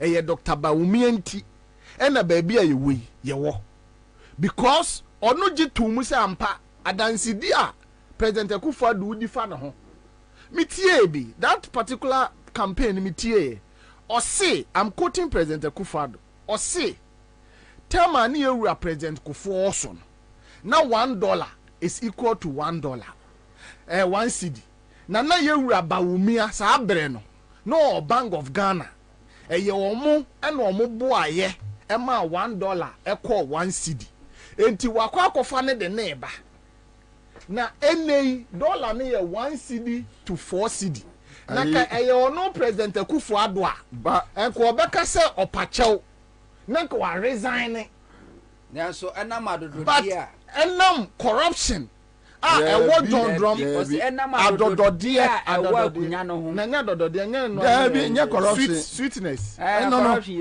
no corruption is sweet corruption ayo omo there be o adododie ye different adododie no ani say de otimi tam sika na ode akofa emayo agu yoga chair so no mo dada no falam no mo dada na ha de no Akufo-Addo asem na menken na ka so asem na menken da wo ka so asem na menken Akufo-Addo asem na menken one asem na menken national security for no recording to am recording yi twaso one asem na mench adodode na adodode ni bi no okay wo ko this can we na can the parliament national security for me kan kire ya also power bibia no e kire so me ba be kire sika dodo Akufo-Addo use very good enti if at the end of the day sani paya faili wa faili poto then you come back and tell us what are you telling us abra ni ebo mokoko say kwan am fa so am manage economy no e de oman ne be kwa ahweasie mu abra ni ewura President Akufo-Addo all high private jet e de ne nam ti play mu no ye ka no no still mu defend it that time no now where was Dr. Bawumia e de ben komo e na otumi ka kire President Akufo-Addo de wuye a contradictory position am presenting to Ghanaians at the end of the day say economy na nko yi a so bo no me na de bebo me eti mum ye hwe ne tutu nioma ye onya sa akukudo no ka kire ne boss ana wanya sa akukudo na nka eti se ne adwiri agu a mum ye nyina nyintum se adwiri agu Dr. Bawumia so. I have a video here Kennedy Japan all kase you were criticizing the previous administration when $1 was equivalent to 4 cedi 20 pesos. And when we refer you to that same statement, we see did you atem. You see then and only atem did ye. Obosha will share Ghana for. And a Ghana for chua genesis say area. Bosha ya will share ye, a mem. Na meno, a yana me ya say, Obisi Bawumia Akufo-Addo so be did you a matem intino. I didn't know. I did do a matem and cry so what? Yeah, they do a matter, and so what? Yeah, they do attempt because me mean to me 4 hours. Now me for me taxes. Now we be to say wo ba wo mia. Now we want to nyansa beat me say all this guy go do kofa oil aba. Na on kyerɛ me nipa kora sika no di kwa akosi ne so intermediary no Ghana ni bia no kwa say ohunu. Ese me ka kyerɛ say oye fucking mind pa. Excessive corruption akoso. Dr. Bawumia ene o se yama ne kwan mane medi Ghana anim no. Omie na no en condemning bibia in this administration. Or more so that Minister for Health enkoto friend saying drumre Sputnik V. Onkoto mre $10 oba no de beje $19. $9. Oba no de beje $19. Be pemne obia ntimi musa no e ma ne mfa ho anu yie mai. Asensu Boache yes what office of the president or charge $20,000 broni na beka kire ye no be pem na ye nka ho asem Eugene Ahe ne yere e de na japade by within 2 years now only half of Ghana nyina ye ne dia. These are the people that we have dealt with for the past 7 years. Yet Krom Hana Dr. Bawumia Kotena Peace FM Koka said he doesn't support e-levy, yet e-levy was being implemented. Obi a ope o man di so no pese ye gini tum so o man panino. What has been his position up till now? Commander, honestly, I don't like discussing Bawumia. Thank you. Don't discuss him. Live in Accra 100.5 Citizen Show. My man can man for say a top choco. And kwada pepa. And peninsu pe. Na top choco chocolate spreader aba. Wo why brodonum sa? Na dia fem.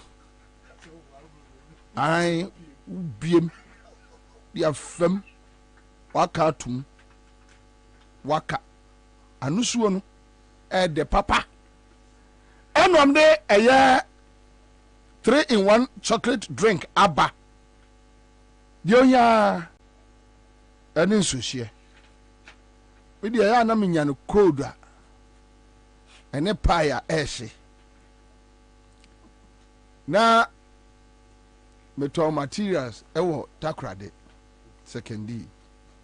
Na mama bi eto pie no aye milo nyunu ni bi.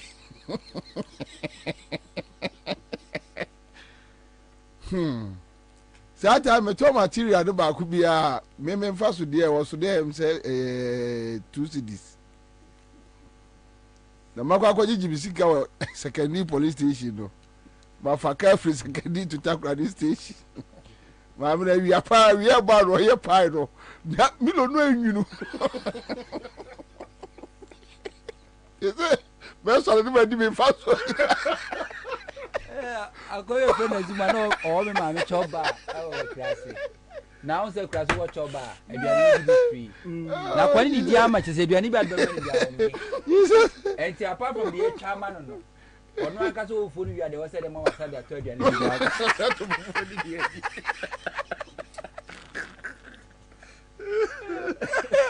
Weze na pai no we on say enfandi for me ni dey wo see ya pai. Me so ka moto mi lo na gusi ase. Weze me to me bomb down say ta edru ba bi ohun ma me no say na me the materials ni free kuma se na ekọ. Ansah na ebi aye makwaya ye na me koton na we dey have go to your school fees. Na ma me ne share me nso. Ubon se me kwaya o say eh abrant haba. Ma ya ma so me materials as you di ni ba ji adwa ba ji adem. We be discard. Anyway, all right, so top choco 3-in-1 chocolate drink amount for and to muswe. Now, more person mutu no dodo no. Mon from 0243 033 033. On sabet mi aka mo. Greenfield Scientific Herbal Clinic. One na the Bright Soldier capsules and Bright Garlic Plus capsules. Abba. And ya oman fra gia tum papa. On sema bu. Na do mpema bu na do ani akere eye Greenfield Scientific Herbal Clinic. And nam ya dear stroke na idea and you draw yare. Misro na wo de wani akere wo obu a ose wa na mabeti eyi yanko Greenfield Scientific Herbal Clinic na yanko gya yaresa omaimo Rejoice Pharmacy ubenya bi Kingswalk Herbal ubenya bi Amanfrom Pharmacy Adenta Dodowa Road Simoni Herbal Asharibotwe School Junction Nana Herbal Amasama Post Office waso omo the world class ambulance service jumedi aba enti uni how kra from 0243 983 906 mame mo away Emma Kwame Ansah na the list wa be church na maba be ye adwuma bi na wahu say yabo baomi o baomi a anyame di nyansa nyina ashini trimumma yensi ni so ori yamma na yire nko ade adwuma vice president ye sesa ata na omo eka gensi pa kwesi amisi ata se vice president de nko adwuma nie ti na yire na kire ya adwuma vice president oyo He'll bring it to bear. We are vice president. You head the economic management committee of the country. Into economic policies now will be driven by you, and Ansah will be directed by you. Into I know say he's competent in that area. He's got the focus. He's got the mindset. He's got the experience in macroeconomics, and even as a general academician or he'll bring it to bear. We are vice president. You head the economic management committee of the country. Into economic policies now will be driven by you, and Ansah will be directed by you. Into I know say he's competent in that area. He's got the focus. He's got the mindset. He's got the experience in macroeconomics, and even as a general academician or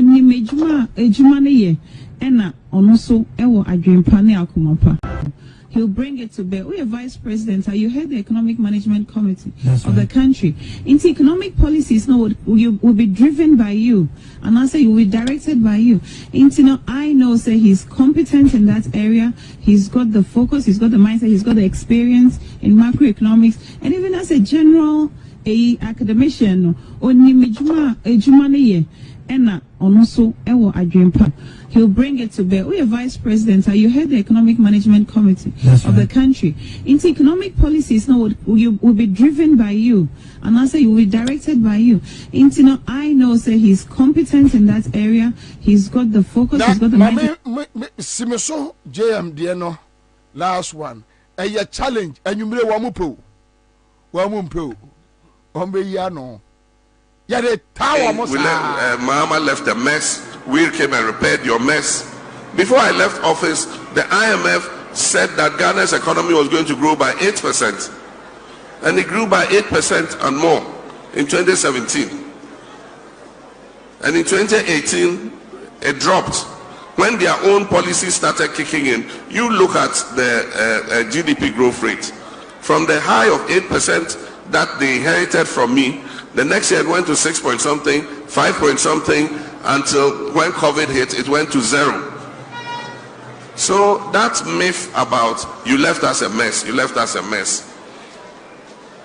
When you came into office, the Kufuor Eurobond was left with 270 million to pay.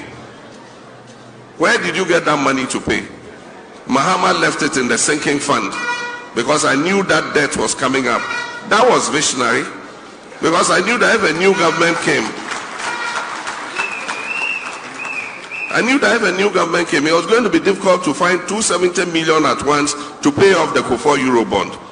So we left it in the sinking fund. They came and met it. In October, they just took it and paid the Eurobond. And after that, they didn't put any money in the sinking fund again. That's why when COVID hit, we had no money to defend ourselves. I set up the stabilization fund. When COVID hit, they didn't know where to find money. We told them, go and look in the stabilization fund. I left money in there. Went and took 300 million, from the stabilization fund. I set up the Ghana Investment Infrastructure Fund, the Ghana Infrastructure Investment Fund. And I put $270 million seed money in that fund. Today, that's what you are using to build your Agenda 111 hospitals. So how can I have left you a mess? They are good at propaganda. And so they just keep repeating something. Oh, we came and met your mess. We came and met your mess. In 2016, for the first time in Ghana's history, we ran the government budget without taking one CD from the Bank of Ghana. Zero borrowing from Central Bank. You in 2021, 42 billion you made Central Bank print for you. The following year, 2022, 35 billion you made Central Bank print for you. And that is why today Central Bank is broke, because it made a loss of more than 60 billion cedis. When I was president, Central Bank made a profit of more than 1 billion cedis. And so that propaganda must stop once and for all. You didn't inherit a mess. You inherited an economy that was doing well. It is you, by your mismanagement, your clueless finance minister, and your clueless head of economic management team, who now wants to run away from economic. Say 48 hours ni. Obi nko obi ma. Amamini kanche tiefo ni ahwefo ni yadofo ni atamfo mutie ewie nyina. Menchia minu anoma bigafo. Se bakuri hu na che. Ntode hu ne nche. So iguso me offer and I premprosi epem so. Kwara on say enema bi wo wo wiase a e wo se nyina edi kan hu say anu ye entimi mada na wiase akona wiye nti no mesre omo ye expectant say omo bepe anu ye no anu ye emma nempo se anu ye bi beba abababo kitwa bakokura nyansa bakokura esan se asema wokana ebia ye fa ne se akoya manyo sem ho akansie ne partisan politics nti ebia NDC ejina Jomahama echi ena Jomahama kase NDC aye ABC na MPP so beba bejina akase o ebia say ana say no Kwabena I don't want to analyze it in that way, but if I want to even do so, I'll do it in a brief. Now ma jump to the main area me person me discussing. Kwabena who say in most cases no say we share adwuma NDC ba mu awoya see a fan say yenye partisan so NDC ba abemu na odi dwuma the commitment the devotion the zeal the enthusiasm the desire to want to get the resource to touch base with the ordinary citizen of this country, you see it clearly. Just suppose an NDC MP with that of the MPP. Straight. And you are able to tell in Nyaya or more parliament, Ponching, Nyai, Mretre, Mpreko, Ne, Nkakaku, Nikokotraka or more parliament. More parliament. Or say chairman said Diomanim, Ujai Penny, Diomanim, Ufui, Diomanim, Kakaku, call Mashebe Jumabu. Now, on the side of the NDC, you see the difference, and it's clear. One takes responsibility. When him say, "Eye ma said yes, I am said yes, sir." Me sum me manfua omdima bamra sebedwam.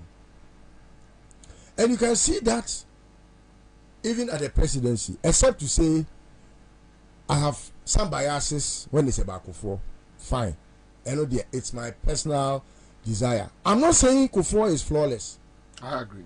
But if you look at his work and look at how the transitioning between democracy and Bayana, I will pardon him for a lot of other things. That one I will leave it. But if you look at the critics of the PNDC, NDC, and even back in the days of a champion, Ike a champion, eh? Akufa the way na di the penny more. Omukoye PMFJ no. People's Movement for Freedom and Justice. One more. Say a champion nim amemu. Look at him. And if I always say time is the mightiest judge, I always want us to reflect on one thing. Say nyanko pon krobo ni wiase no. Or the mre na ye ni bibia. And so time is even superior to God.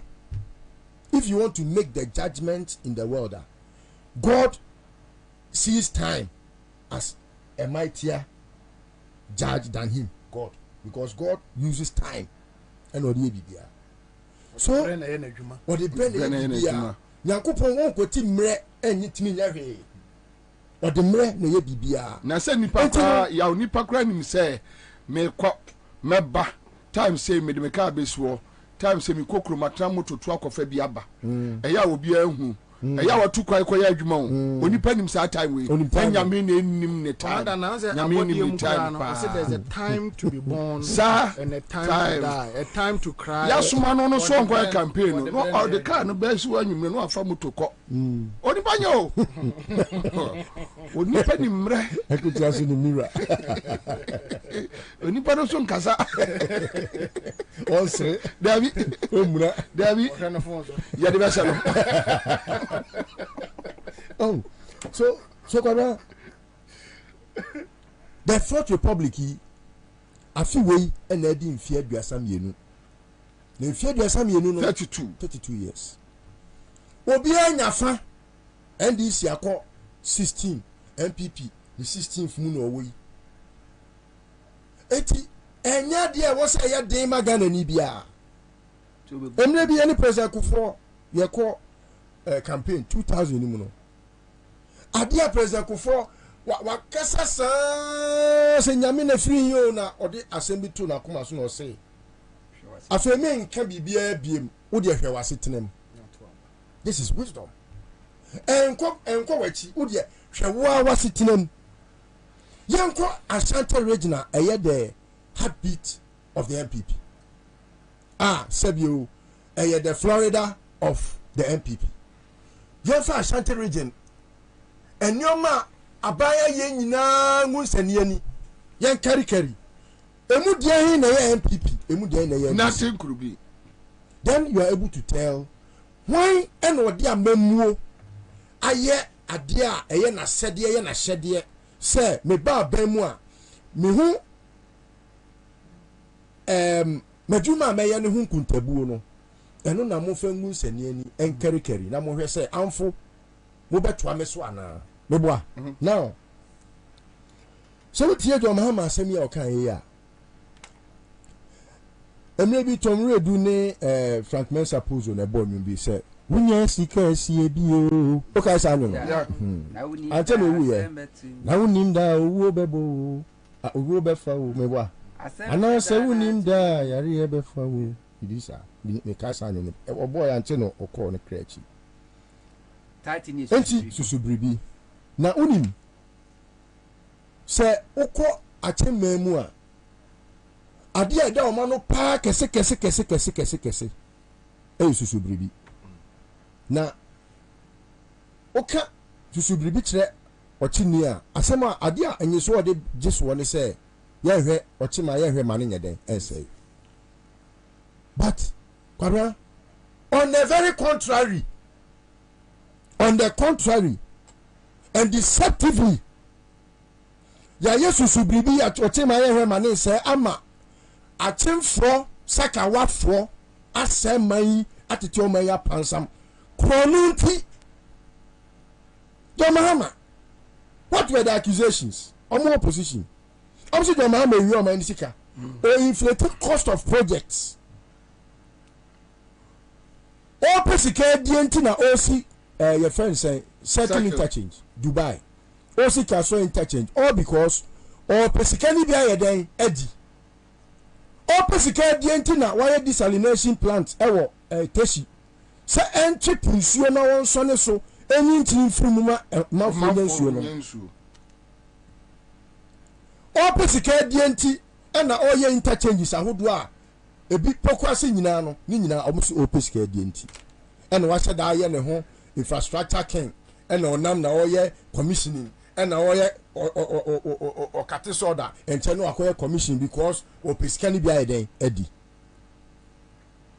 Kwabena oye se nyuwa we nyina no na ni predecessors enyam kanea ehia asoman said you bet me the Juma. I remember when it started from the Rawlings regime, we criticized it. President Kufuor came, he tried offer a kakra amfa. What you say? The kobo hon paye nyina amfa. But this is somebody, even after President Mills, he said no. Presidents are not just presidents. Presidents are there only for one reason. To solve problems. Sharp. And so, having identified electricity, the generation, say I had the problem of Omaino, I will try my best and fix it. So he took responsibility. So his, your friend is saying, position as president, and decided say, obe solve do so. Even when Dumso and ya ono na de baye, and when I hear MPP communicator say your friend is saying oka say Muhammad di Dumso aba na ono asa nipa na sa akogina baabi no oka say omo ankasa MPP fo no e no be solve ye na obusa ne just one question na fi wape baabi di ti ahye e dey na wo ye ya o de solve Dumso, and they are not able to answer. Kwabena, this is a manner. What did your friend is saying? And I'm canny a who de no a free baby and a general call the Nimuama a could do baby. I fed ye on one cassa, not town for buy. Almost say, oh, I fed ye, oh, Mahama. Why am an abrosodo? Nipana Okasabu, why am Mamma? I am an abrosono. No one said, baby say, on one and a South will do so. And you take the double standard and the double tongue MPP communicator. Eh, omon penny for a few kufado so baba miaso, omon ekeka sanse mu bedwemu. Then you have every reason to be worried as a Ghanaian. Ebio, Kwabena, so we enyam kanea suku adan asupiti ni nyoma a oye ni nyina free wa. O mine sikasem Kwabena ofu abemu ne ejina brane. Even when the crisis nation say ba ye ni sika edi kwa kotua Nigeria for gas your friend say eka ne ho we say SMP yeah o si there bi nyansa ni ba ku fotrim Kwabena eno ni ade a oh Mahama, the difference between onone the many other presidents ayenya no eh say ohun ne ho say wo ye osomfo ohun ne ho say wo ye master. He does not lord himself over us because he finds himself the servant that must lead or serve his people with servant leadership.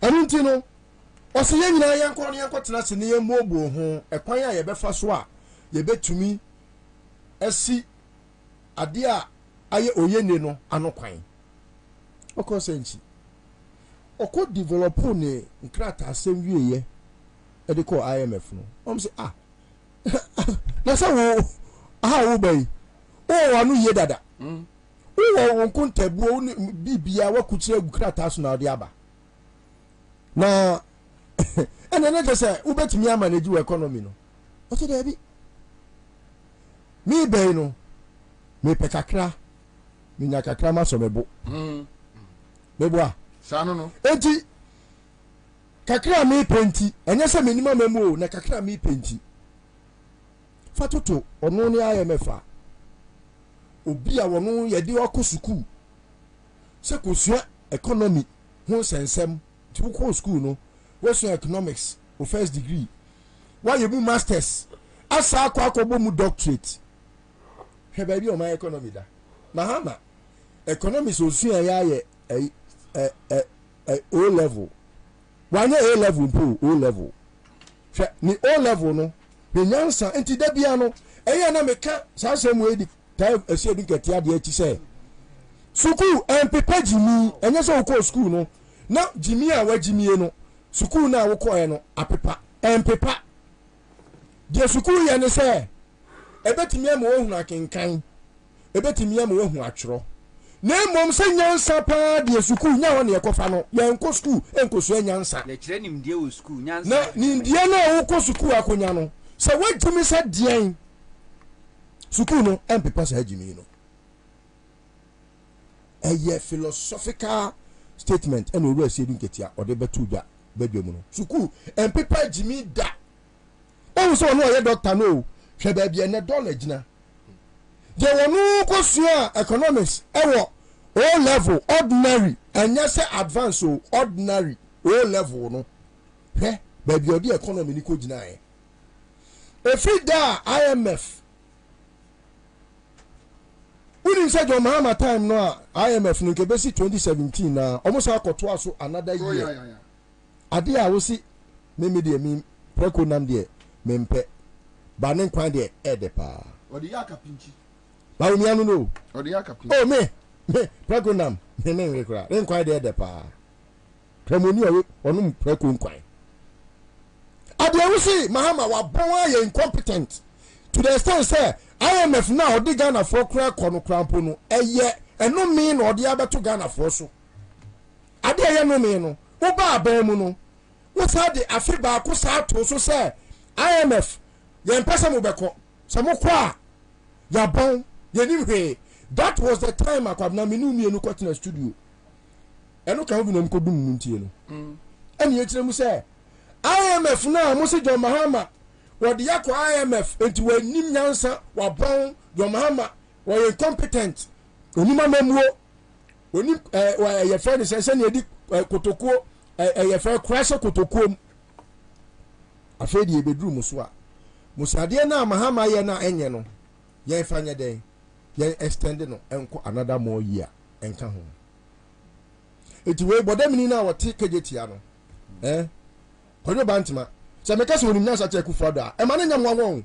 onim nyansa cheku fado da na onim se ade we wo se mi sase me be hye ade na wo se ade we mi sase we be hye na so ya onim ade kra wo mu awre ho omo no ade o monsa atre Mahama so se Mahama ko IMF se ma yemfa eye public service me yemfa enipa no am se me yemfa nipa conditionalities na kan na 2017 wa no safafo grant interview say public service na ya ma John Mahama fa nipa too much edi ye ntimi mfa bi owi eno afa ne mami enu no afa ne mami enu ahu etino Kwabena so wo we kontompo ni necessary bi o sign MPP ni ho a wa na se bi o so awoman akobo no fe yase Kwabena bio omo ba aban mu Kwabena de ba mu hu se omu ni nimdie bia wa mamu hu eni se COVID by no it is rather a blessing to the Ghanaian economy than a curse. Kwabena COVID ema Ghana nyesika or pay eduasa miensa 33 billion. Kwabena COVID inti IMF ma Ghana 2 billion. 2 billion na ekufado dum na ma almost IMF say omo almost nyina 3 billion. COVID no ema omusika busa ho say dum so ba ye no what is say IMF and World Bank osisika on biama Ghana omo ma bia bi da in the world. It was over 900 million. Share. First omo ma 400. Yes. 400 million. And wechi 2022. And I'm saying $930 million. Yes. No. Baako kura ọmụ bedi ntụrụ kyerɛ yɛ ɛma ɔsɛ esibe na ɛte wɔn to. Mark esibe yɛ bo a. Mark esibe yɛ bo a. Yes. Ọmụ kwala a 150 sie. Yes. Ọmụ kwala a 150. Ɛna Mark bɛte wɔn to. Ɛna ọmụ sɛ o okay obi ahudi a ọmụ de 100 no totɔ nneɛma covid ho nneɛma. Ti 50 di no deɛ na akwala. Oh, edi Kwabena. John Mahama ka ni nyina but ade ba ko pe na mesre John Mahama say enu bi wo ho ase chiamia no enu bi wo nso ese ohina no ye chiamia ya gugu ha yi chiamia ya no kasa kura nya de me nti say John Mahama ka because he say krono enu na destroy o my way eye krono he eya na o ka na why yet too charitable to use words like consumption say ekuforo ye fun tia wo di say eye krono TV krono omo wie sika egu omo paase ene omo de sika enada ne empadua ene omo de fom aye den atoso obi am paase sika hye ho abugina pok akola we krofo tutubotomi balawo tutubotomi krofo ene abugina po we bokrono huna ni manu say we ata yi ena atete no ena wanyini krofo ene nkwala nyina akrofo we asenso krofo tutubotomi krofo balawo omu nyina akrofo nko a eja sabi yokoto wi ade ba wi na begini yonko tata obi aye krofo obi ada ni bolo le ye krofo bawomia ono bawomia no first one obo ye asase GPS no $2.5 million ade e wo ho dada o na wono ade be dada ga na ni se wono akwa ya ade a ebi ni wiase esa be ka ehun san kire se ye kura yakoya nim che se ni America fo akọ manim ade America fo so de be America fo omo Air Force na be ye sa ade Google came to Ghana in 2006. Ni Ghana ha be bia plot 2 bibia ekoso ene utimi use GPS wo Ghana ha no. Google came in 2006 and did that. It is adia metiwadin a ehame because enu na be Ghana ni ehu ba bia ni sika akọ. And I can assure you if we are to do a national audit from 2017 to the day Akufo-Addo be fly bomb, they cannot account for 10% of monies they have accrued over the period. 10%. Says can Magana for a mile. Almost for says can 10% and small minor. And over 90% of that money, and bottom. That is how come they have privatized almost every state asset. And now Ghana airport. Every when himself for me. Go fi asante be dey tuo ni Nigeria ni no ada ya de Julius Malay me ba Ghana no sa CIP ho no e fe media ade a Ghana for John Mahama na si no ade a John Mahama na si no yen ya ye ko ho no omo say ho ye private John Mahama Ghana for dan yo yes ya odi jeje esika for esika for pe de fa ho omo eke bi ewo mu adefo omo use private jet. You know Julius uses private jet. It's private jet for the whole mofa. Nigeria for Mubaga and Henina, including all tools gadamshin. All of them a whole mofa. Gada and sale. A honina a whole mofa. What privatize ho and a family nothing ho. And I know this or this can good bottom. They don't account anything to the Ghanaian economy. Almost the Niyama Efa. All the goods and everything, including the spray and powder and everything, both the white and cream, gather and sashes, everything. That is what is going on. Hey, all the your friends say Ghana airport access ni nyina no. Ama privatize BBA. Go to ECG. How they privatized ECG into PDS. Where? Go Kwaya Port. Ghana, your friend is a harbor. Okay. How they have privatized and how they are making money into their private pockets. When the public is supposed to make money, they are rather making money. So me, Kwabena, nyamiwawa. Oh, and I will only say this to the NDC because they are the only hope we have. Me, I don't have any hope. And John Mahama, me do nyame. And John Mahama, and the president.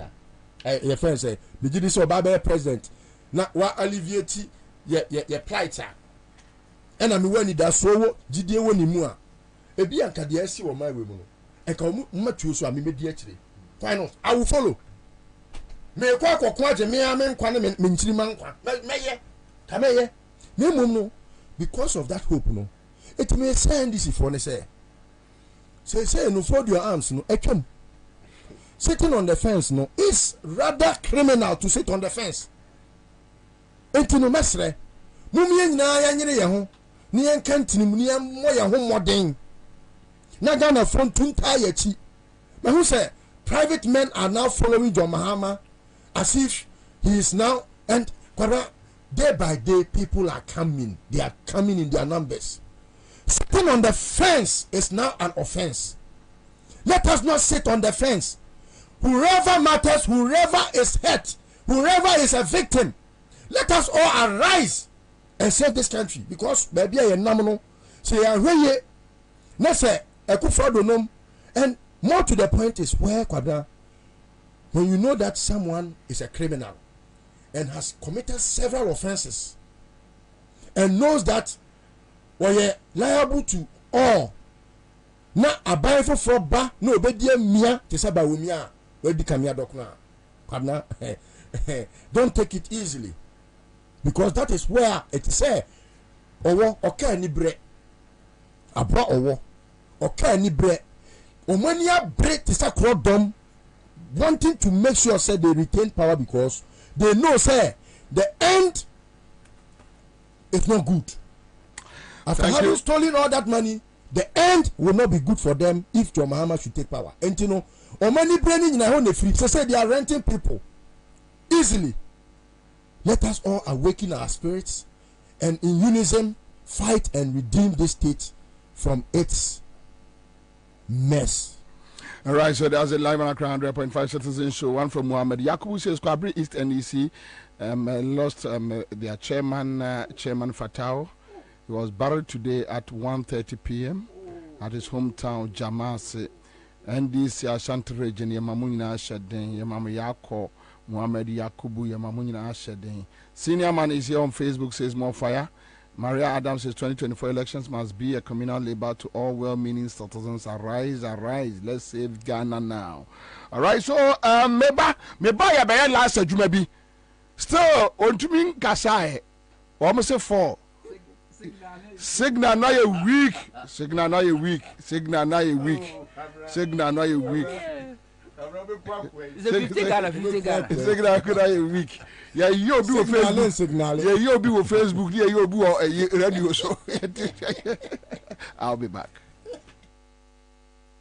Hey, say the Mako who our Greenfield Scientific Herbal Clinic no. Me who crave you me. Say enunti no manya award wa. Eye word best. Obi an transe Emma Dompem ya de. Ka say anase mo boya de enkan to dem bio. Greenfield Scientific Herbal Clinic. Asa nyarwan te say. Ne ekuro etu no. Ne enka ewo nanum. Oba na be mo pa wo. Ene enyarwan kaye. Nansi ma me ka say ene spinal cord ho ekaye no. Greenfield ada romenti ene wasa so de gina na so epiem. Greenfield Scientific Herbal Clinic. Our ultra modern laboratory and a diagnostic machine sir. Associated Pediani Mwankasa. Greenfield Scientific Herbal Clinic. Our Nungwa Dogon, Estate Junction. Last stop. Frewa 0243 983 906 and 0261 651 898. Greenfield. God is our healer. Greenfield. Your last stop. Some swinging. Oh, my button bra. Hey, no one on origin, Jewy. And now, when I wash a school, some dear. What's our fee? I want to waffy JH. Look for SHS1. But sniff your sharp, papa. Oh, Ansah. See us some doughy. St. Andrews SHS for sale. Some from the resource in Mempa. When you're what day? What before be? What's that SHS1 that waiting result? May you need an index number, Baba. The tree resource in a bar. Next, I bet you. Member will be in Smith. Aha, private school St. Andrews SHS or grade A private school and you will be able to school and you go school or what when you saw home from open over SHS 2 SHS 3 na safi no be SHS 1 na resource mbe mpa obegye me see one boarding house ho a ya kono de teachers no so force mo from me was adinti o pass was no easy epede wo be general arts business economics agri general science visual art for be St. Andrews and men campus no asin for su wakra hadze you would test chible last off 0244 696911 St. Andrews SHS. We are always in the lead. Kwabena. Koda. Emano siden kwa. Tabia takum. Wedi emema yedu no. Eme nya ahoden. Ane ahoden ye. Aye mema dro. Anu ti na banma bi ehia bi no. Etufo ane atofo. Ane obi opededu etu atombia. Enko chemical shops, pharmaceuticals, ane herbal shops bia. Ewo Ghana hanu be bia. Anase frey. Ewo 0243 686861 ana 0245 749206. Sankatwe FDA Fuajatu. Kaise Tabia takum de bemma bia ye takum.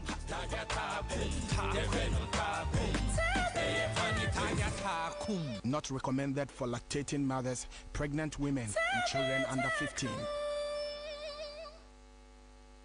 Infienso ni mu adada nkwa. Infienso ni aproye ne ketase hye dwirim adokrome. Infienso ni mu ahokyere nso nkwa. Emraso se ye besisem. Nye di ni daso papa. Nye ahotopa abro manfo nyina. Enye okokromuti nkwa ho. Ye yawa hoden ene wo moa. Waiting ye di good governance card GGC ebre Ghana fo nyina. Good governance card ni ma wakonya a wode okakra beboa ama ye di John Dramani Mahama ni NDC abebio. Good governance card no di obotom tie bia no wo benya bi. www.ndcgoodgovernancecard.com ana dial *248*6# na hwe di didi so for 0534 000 261 ana 0534 004 275 and now also says 0598 953 915. Good governance card. Emeni dasu. Good governance card. At the NDC beba. Good governance card. Ahotonkwa. I was 20 unity. When we send your police in your draw, Imbusaba Mesa Amama Huaden. Refuse to grow, and young offense swabek. And what day immune system or Yankopon, and you're ready for Yadmusa Moya Hubano, and Nasa Wunum Imbusaba Mesa, a Peja immune system Nabribia. Ya Yadientimu. Sasa dear, a month for the one, the Imbusaba Mesa, do the what dance yes, and Yarwa who ran Nipa and Yina Etimi Banaso, and in Yarwaka Sian Kaya Wutini D and a Honka. No, Yamwa shoeing in ano, a way a home by every home. And now woman pa, one Yarwana Dada, no monum doctor in Rono, and num Imbusaba Mesanoa, and Momo who are deep in tea. Ya woman Timpose, Yaria Esomo, Imbusaba Mesa, and walk Kanshi, and you may move Bia Yato in row, at to form friend 0246 20 8496. FDA, Ashisha said, Jedi and Cratway, what you have to say.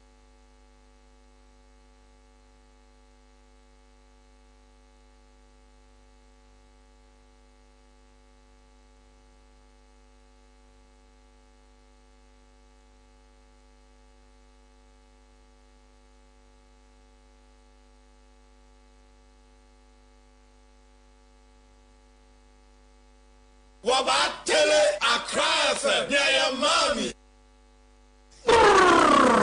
Nana Kwabena Bobie Ansah. Berema be mati gara furuku be puntimpuna si sokode. No wakachira katabin say you what you unkensen. Kwabena keja guma mene yanko. All right, so that's it. Live in Accra 100.5 Citizen Show. We are back here. Still signal no ewolo. Honto last hour. Bogum baby abeso dey from behind. Yes, say. Because the other bed I shall say for me there. Yeah. Me must share about me home come. Na ba me uncle na ma share no. Abam krawie. Makase ba umia. Flag bearership position wa kwaji MPP. Onim de kwesi onim adwuma wa kwaji no. Debi ba umia nim. Onim adwuma wa kwaji. Se Baumia nimpa enko. How say Baumia for the past 1 week and I'm catching say na Baumia be kasa. Baumia ebe ovili eye division. Ah why ho commercial nyina. Wapija watale e kra so be kasa kola. Wapija watale kola say kra so ya rascal. You rascal. Why you promo nyina TV stations what timia to TV stations ni radio station mark 75 airtime and now see program no signal no 4 p.m. ne gina so den se see aminu ka so onim de o here afi no manam sisa boys 50 Ghana na amount t-shirt obuwa producer video no t-shirt dey true for mo producer the video na ma producer 50 Ghana series omunko fele baby a entu Kwame obebo Kwame fafo no to na ebo adekora na wa kan na video no to every nipa de ochi da fa body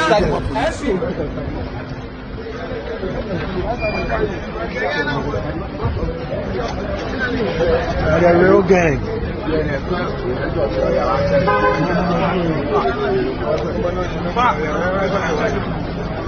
What's the manu mumai?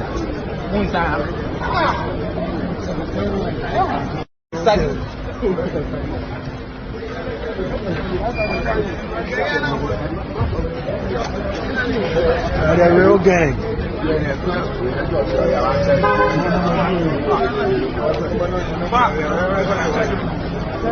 What's the manu mumai?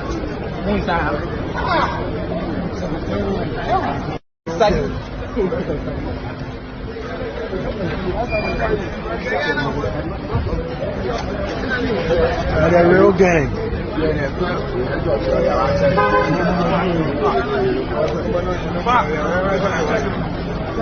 What's the manu mumai?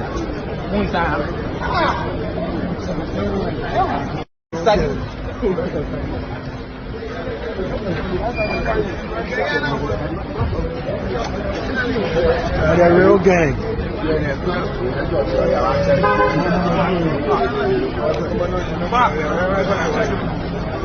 What's the manu mumai? Onwa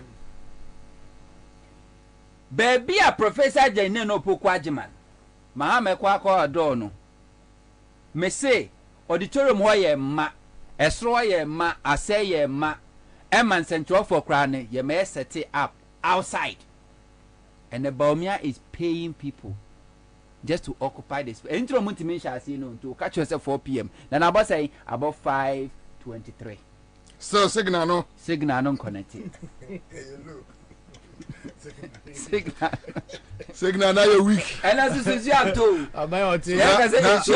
so can I by this say his first promise as flag bearer failed. Of course. His promise to begin a program at 4. Wait, na nsuo mu na mpo ebetimi aka so Ghana de se nsuo mu na. Be na ni wie mo bie. Nsuo mu na excuse. And connect. Government in power soliciting for. MPP ni bia wo tie me answer me private yi. Was it today there we go hear things but the signal come out. Signal no atonsuom. Na MPP for free say na no muni minyansa Baumia free so muni minyansa no mu refi say nyankopon da roma social media da bebo nipa o social media bebo ayen mama ntimi winner we quick emra hello Allah woyo oyo fan form what fan form pacho afro say your friend Bobie Koku Mr. Pacho Mr. Hunter never to me about that, you know. Bobie Koku. Bobie Koku. Bobie Koku. What do you say? Mean to me catchy. Me the 500. Mean to me catchy. But me can't get a maybe Mr. Hunter ever church room. Pacho you. But Akbanami. Never let the Jimmy Opera Ghana told you. Mauna Musa. And you could call after Mama Rava. And you go Akota Kata Ashona Yomau. I'm a black Ghana to call. o bla Ghana to call petrol manya taxi driver na be aja koko fi aja na bla 12 cedi aro 10 cedi afia aja koko ba kana grama ro angaro lo ma ba and bito omuni alapa ye wa mawe fafa no ta ma wono na mi nsa akpesia akpe all right okay thank you CM just catch here star 413 hash me will last 3-4 I be 500 any 1,000 last 4 and we one channel temo one tumun temo na adi ayo star 413 hash nedem honto but honto president Kufuor bobo mi abaso say so we a good economist say my catcher say President Kufuor onye statesman President Kufuor a party full soldier. There's a difference between statesman and a party full soldier. Party full soldier on the Jumani say but that is the only as a leader Sano Bekano Nana me say as a leader there is nothing full soldiers say almost all leaders Kofi can say an or de secure demands on fire engage or they compare MPP primaries here secure demands on fire on fanya beduma yeah exposing a special prosecutor invite one why not this NIB alanya ba iska NIB nya ba institution special prosecutor che no any man bail say sika iska almost CST almost kotuaba you cannot bite more than you can chew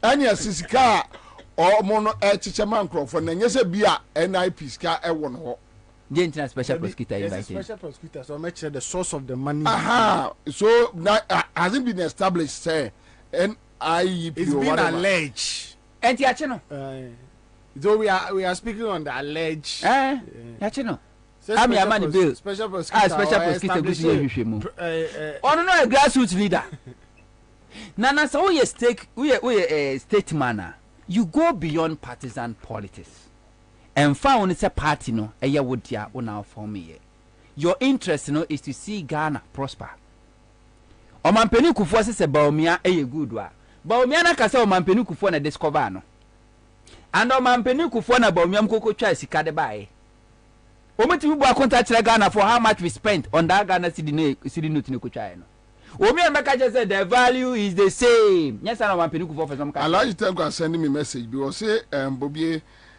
what you just showed on your Facebook page is true. I just met 2 metro buses in front of Achututa filling station, full of people going to the venue. Obi aje ne de. Ba omi so mampeni Kufuor na discover no. Ode ni ya adwuma. Adwuma be no ode ni ye. Ode ni twa sika foforo no ka ho bi. How much omucha enenim ye ka che se scan eba na bi yira opum ebesi na ye hu ba bi scan file economy abaumia for the past 7 years well leading as a head of economic management team and to get $1 we here 12 cedis 70 pesos to get $1 and to fill your Toyota you need between 700 to 800 Ghana cedis to fill a Toyota Corolla. And the duty and Crawford mean to your duty. Oh, heritage economy na cedi to dollar 4.2. And ne it me kwaya could do 16 Ghana cedis. And I crowd see a untia external creditors. Or more do moka interest untia.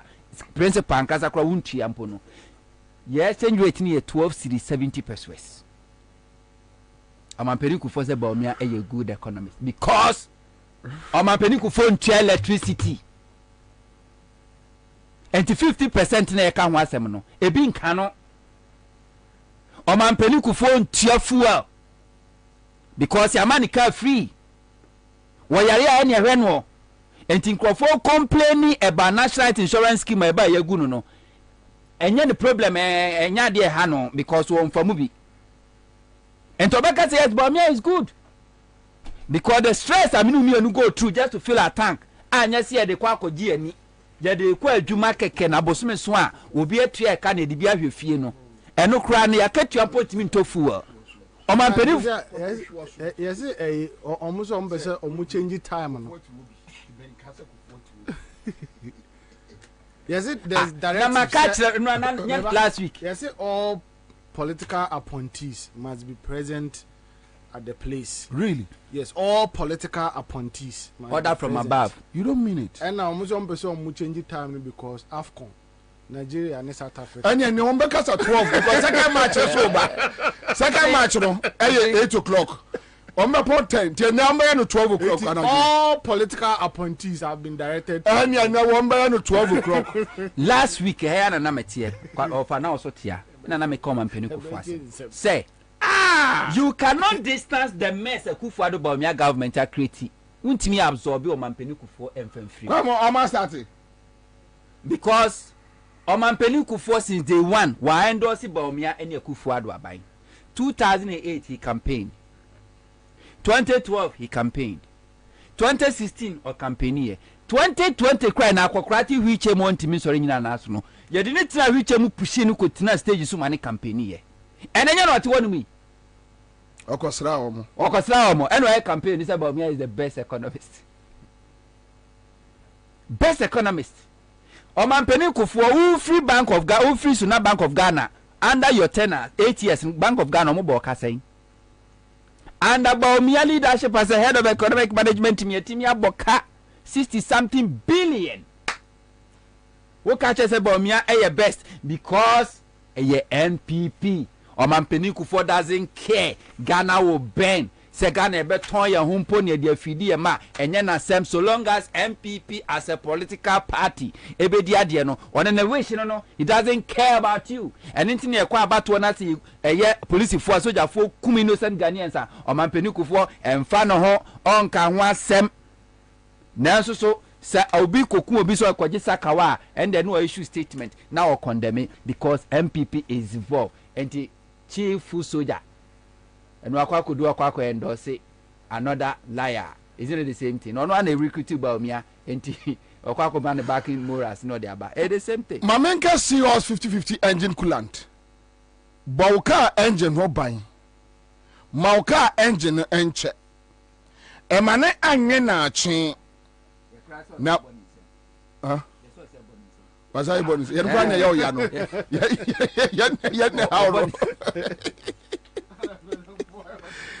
Now, a bassa macanusu and your day.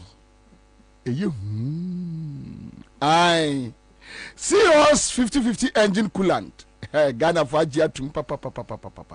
A maca engine no name quana a check.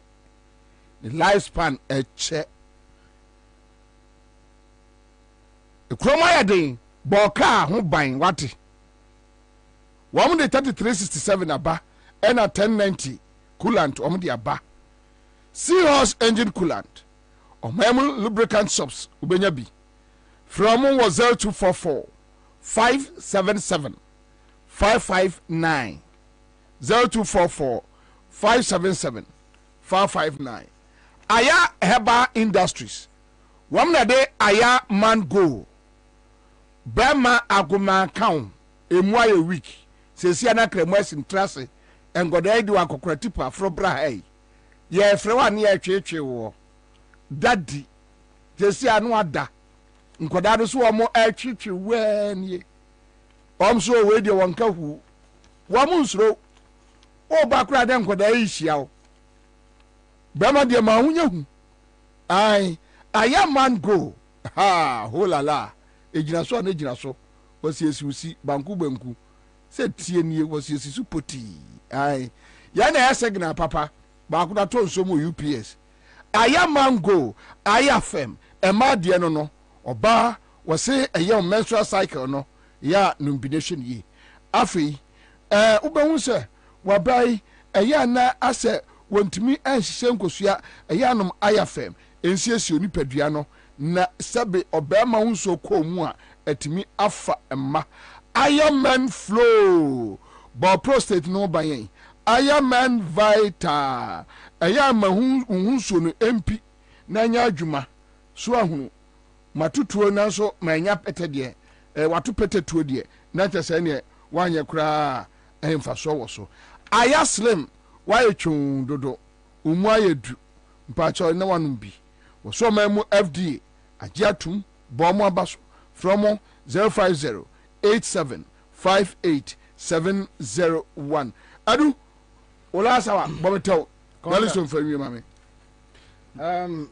the be kan say no who say Ghana former captain Asamoah Gyan we no packaging ono so obi o makotam no kechekeche ono so obi e be nyeso makotam no Asamoah Gyan is an MPP na you invite no I was say you invite no ni nyina no your publicity style of course they are trying to draw certain personalities to validate themselves, but this cannot fool Ghanaians.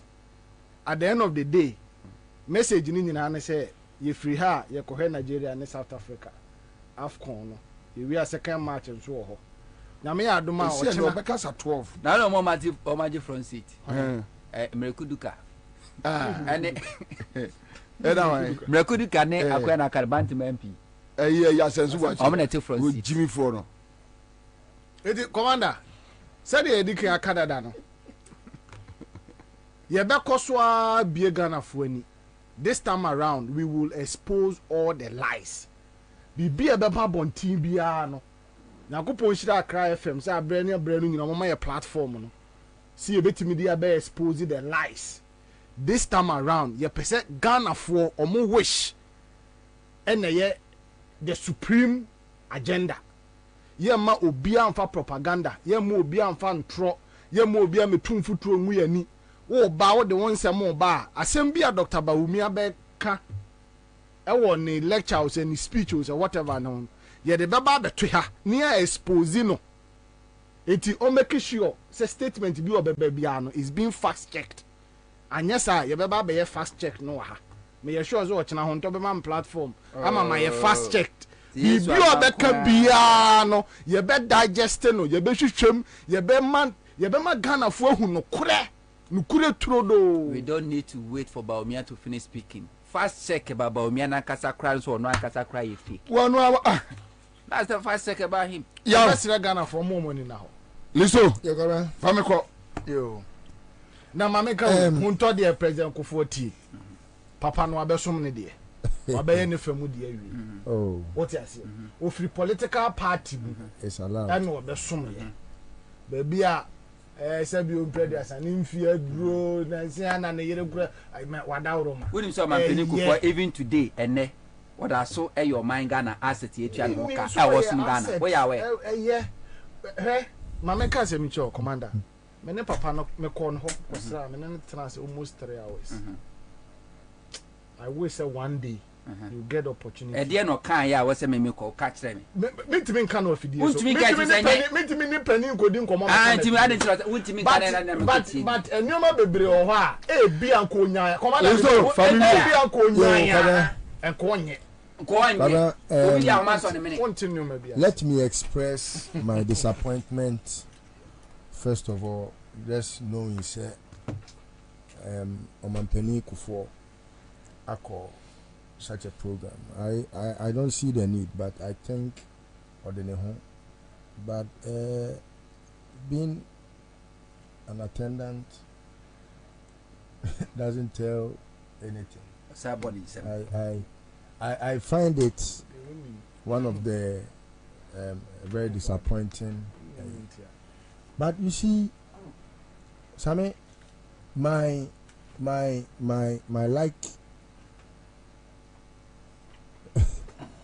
my liking Kufuor no is not about what he does with his life recently or in previous blood, and so but you see, when he's not doing the right thing like he has done today, I will applaud anyone that criticizes. Oh no, if I'm disappointed, many more. It is a more ferry. Men ferry. One more Bamobu, one more did who? No, but the point is, this is decision. At a point in time, You can be disappointed in John Mahama. It doesn't mean you don't appreciate John Mahama. Yes. And I'm just to say the entire opena semwa or the bio castle man penuko for to no so no sorry no. Eye enye the oyesisia nemum do aye in the past no. And we see as we cast the man penuko for akwatena ho na chese we disappointing. That's what didn't win. And I so in the past ne die na oya de show animunya but see an bra na won you see and find munya mom there may be incidents where you get it sure say me sometimes the day I saw Cheddar in John Mahama's office I got disappointed in John Mahama. Of course, me too. The day I realized Gabi getting close to a certain point I got disappointed. It doesn't mean I don't appreciate John Mahama. I appreciate this one, and I appreciate his work. It's different from this. What makes it different? Say, Shada Echo Mahama office and just Mahama endorsing. Me say me. Say, yes. And that's me. Echo Mahama fear and just Mahama endorsing. But so kwatna Baumia program as now crack catches a Baumia a best economist. Esa bones semwa why endorse it as a Ghana for higher timunano. David, you are getting the whole thing wrong. A previous tape send na make catch now. And na one who say Otto. Cheddar so be the president. Okofa ne nkrofo no. John Mahama on or the koye. E on or the koji tacit endorsement. Okwa dey. Okwa say John Mahama any party member as a former president. It's infinito. Nada kufo ibri asamwaja ne enya de kro asamwaja ne wokoba omi asema yekan asamwaja ntro no book okoma president Mahama copy true or false does it mean say president Mahama I endorse asamwaja political so with the endorsement media it depends on how you see it. I may see it as endorsement, you may see it as not.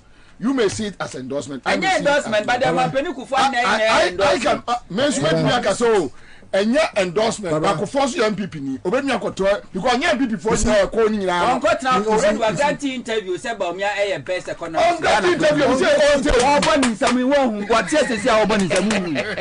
Oh say sometimes me Ayana enema we no. I take it coolly because the ocean was sano. And Akoko Besachi, I don't expect him. No, I've never expected him to have a scintilla or a molecule of love for we are concerning but I think sir you see President Kufuor may not necessarily go there purposely because everyone would want to listen to Baumia to know what sense he will make out of himself after embarrassing himself. What sense everyone would want to listen to him to know how he can make sense out of his stupidity. I mean, who doesn't want to watch a clown talk? But didn't go there to watch. No, but you see, it will surprise you to know at this he was forced to come. Nobody forced him. If you tell me President Kufuor was forced to come, that's more insulting to his personality.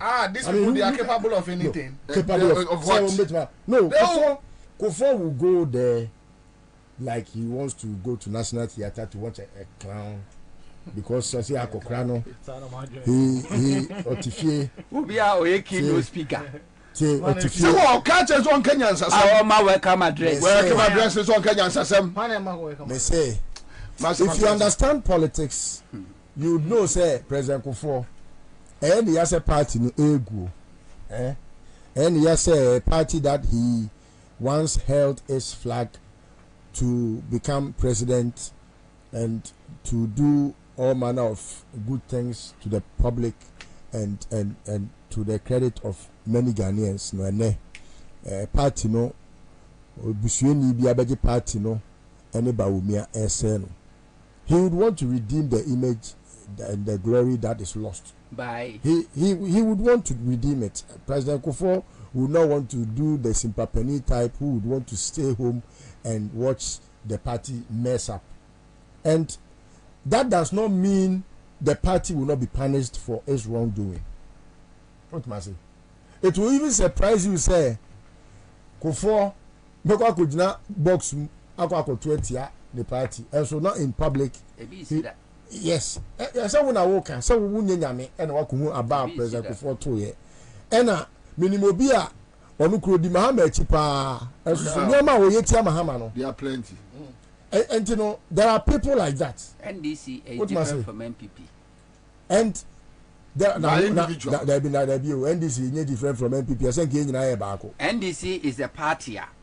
If you don't agree with your leader, cry openly, would me criticize your leader, and nobody will touch you. It can't happen in MPP. I tell you, MDC for people criticize. I bet you know that one thing. Why? NDC ni been criticize Mahama or that one thing. Hey. Oh yeah, my mother back for NDC ni been criticize Mahama. What you the whole same for? Did you Mahama nyina no? Ka o de man wanye. Bambra no team no da so team. Mebwa anya orase and you mean concert here Mama ntisa onyam do watch why them do watch but Kwabena on a more serious note I think say my expectation and something onkwatie before and ade one bia na sabi and ABC now you see I'm happy the way your politics as a country now the way a free there me say yes ba Bawumia be kasa ene people on social media have sought to put Bawumia under scrutiny and no alone tells you say the Ghanaian is not sleeping as before ebio Kwabena people who want to know how Bawumia betimi asane ne ho afiri ono ane ho ma wode akekere ne ho no ono ane nkwasi akeka how Bawumia has become a very garrulous personality or can say bia so anyansanim and mind you who say the name Gabi Gabi do you know the meaning of Gabi? No. Google it means obi okasa anyansanim like a talkative, someone who talks without making sense. That is the meaning of Gabi. So I'm not surprised. Say, Bawumia is now also it makes sense. It makes a lot of sense when you know that there is a Gabi. Then you see, Kwabena, my expectation may be and say, Nipa, Obia pay attention to want to know. The obekane and some obekane nyina no Kwabena di gu nsani ani a emu ohamu chichemu be aduokronkono eye nkwasi akasa nko omatu no fose mane mo Mahamedin ewo ni speech ni speech na obekan no efri amanone ena aba research worker South Africa for any London for bi abeye now they are trying to make sure say obete ne ho free and your maboni akoso wa ban we mu eho now Kwabena I assure you say by the time obeka sabe wie no omo be disappointed ewo hall ho out or kokasa no ombedo so achen Ghana fo a sabiu omahu senyansa bia ni asemi ntomo fogusu kasa now so kasa commander me last word say Dr. Bawumia says politician or Ghana da in a sample who be that na wo hu jimi fo bi it will be okay. This is a man that speaks in parables. President Kufuor has always spoken in parables. You know the way and manner of crazy Oh, Baby, I say Gambia who will be so oh, Nana, one tea could there be say the man so we should take it as well catch 2007 seven got to Obama Yansani, Mam got to Obama to train obi obese sap obi din. Where who ni papro? No, but that's about any Ansah. Now, about you, Kufon got your baby. I said, but Ansah or didn't Yassi. Or that was about me and Ansah. About Ansah, sorry, Fifi, a cockra. Let it also Fifi and Cocas about me and Ansah. Or just about me, no Yassi. It is all right.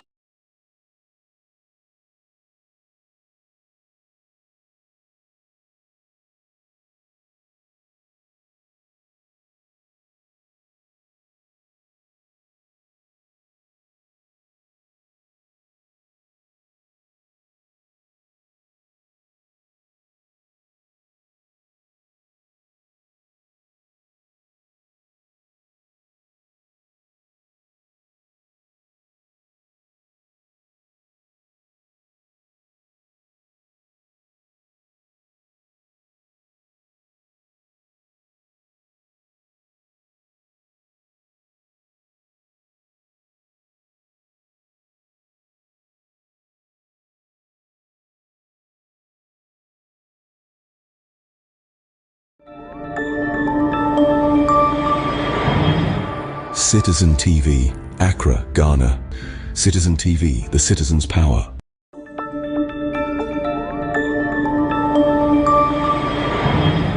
Citizen TV, Accra, Ghana. Citizen TV, the citizen's power.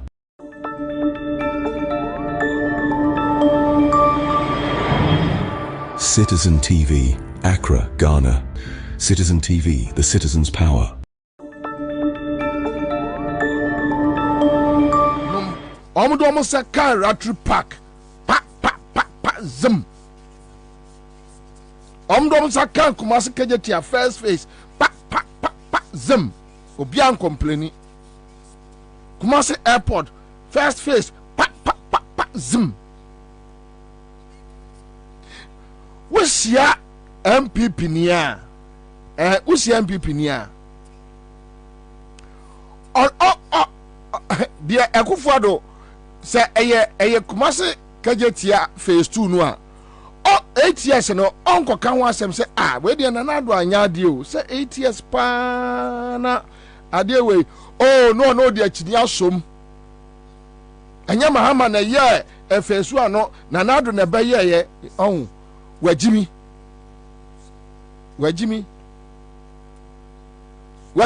onim nyansa.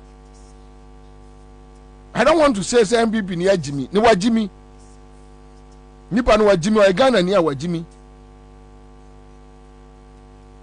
wanimi ya ana 8 years wati we ho 8 years enti utwa wani a wati bi ho a afumura no umusa say why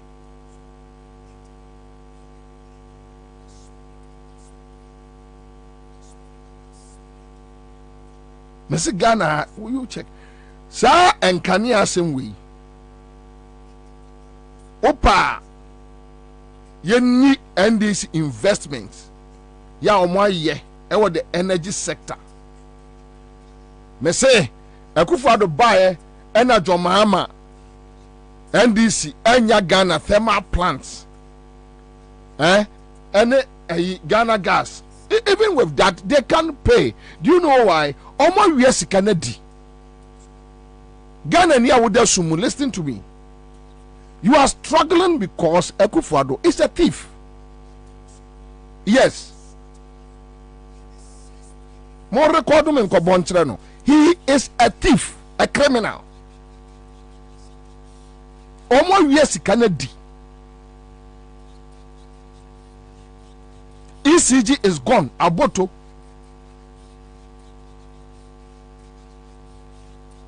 Omo wia energy sector na adiskani nyina.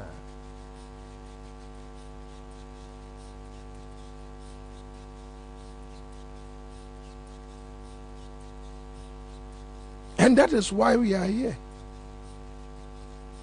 Matis ya Japan Mesa say finance minister raised $10 million. Ya omode kwa tuya say is it WAPCO or whatever.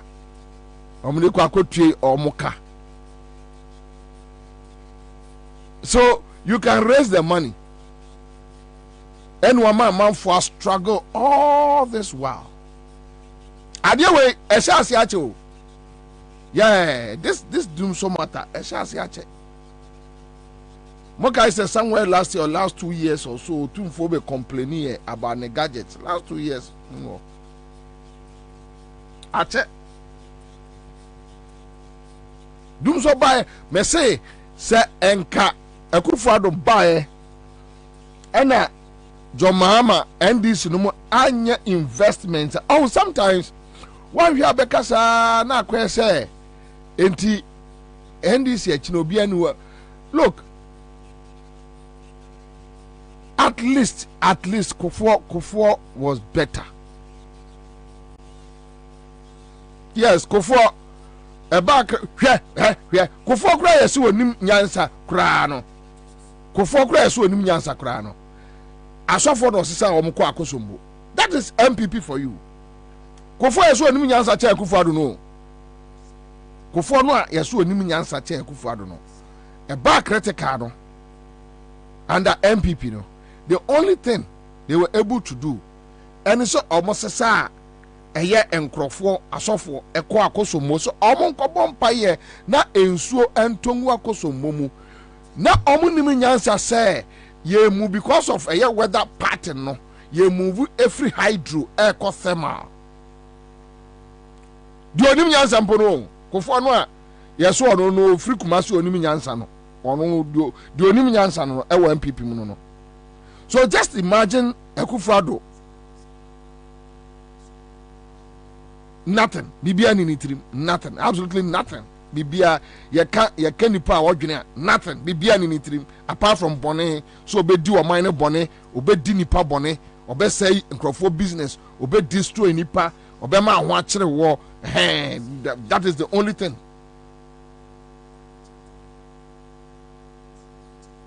And they just imagine Akufo-Addo Bawumia Kwati Pomponi Boni Trikosa sort down. Just imagine these two in governors will say good for nothing. Omunim fasoma Ghana amemwobia to their families, yes, omu won faso. But to Ghana, omunim fasobia. They are just a liability. Just imagine say any pay mienu. Na sa nkrofo mienu omo bae no. Bibia ni ho. Kamba hu de besi kromu a. Kamba hu ade a ebe koso kromu a. Even with that, say na eskasemo. Yes, eska. Miti Japan Mesa. This morning, Esika enya bibia omuntu bi mpawa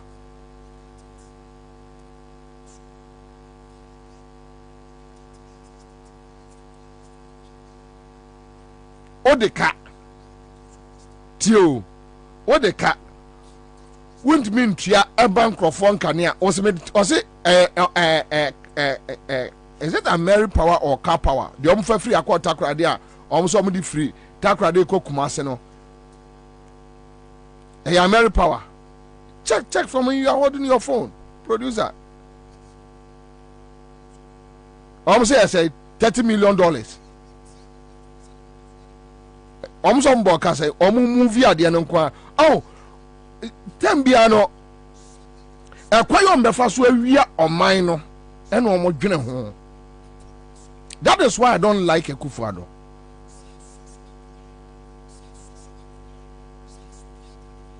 That is why I don't like Akufo-Addo. He's a thief, a criminal. And that is why I get upset with Nkrofo. Here, those guys sitting at Laboni coffee shop or media, that idiot. Sitting at Laboni coffee shop. And you say no one names Akufo-Addo a criminal. They know. They were aware. They know he's a criminal. They know he has nothing in his head. They know say oni adwen papa bia ma minor. But you see, their relationship with him, will give them access to see money. It will open doors for them. Yeah, car power badge and a 12 gas. Okay, is that the two? No. Kwabena the one who follow me. The omunim. No omunim pa say Kufuado. Nothing. Omunim. Oh. Omunim. No mo ya aware. But a control. There's difference between Madame Fournier and say me were absolute control. That's all. In this, go and check the kind of things they complained under Rollins, they complained under Tunnels, they complained under Jomama. Jomama cried some Madame Fournier. So na kakra. Go and check.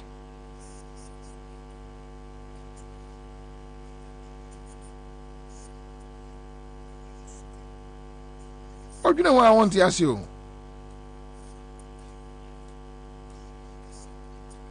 Want to ask you?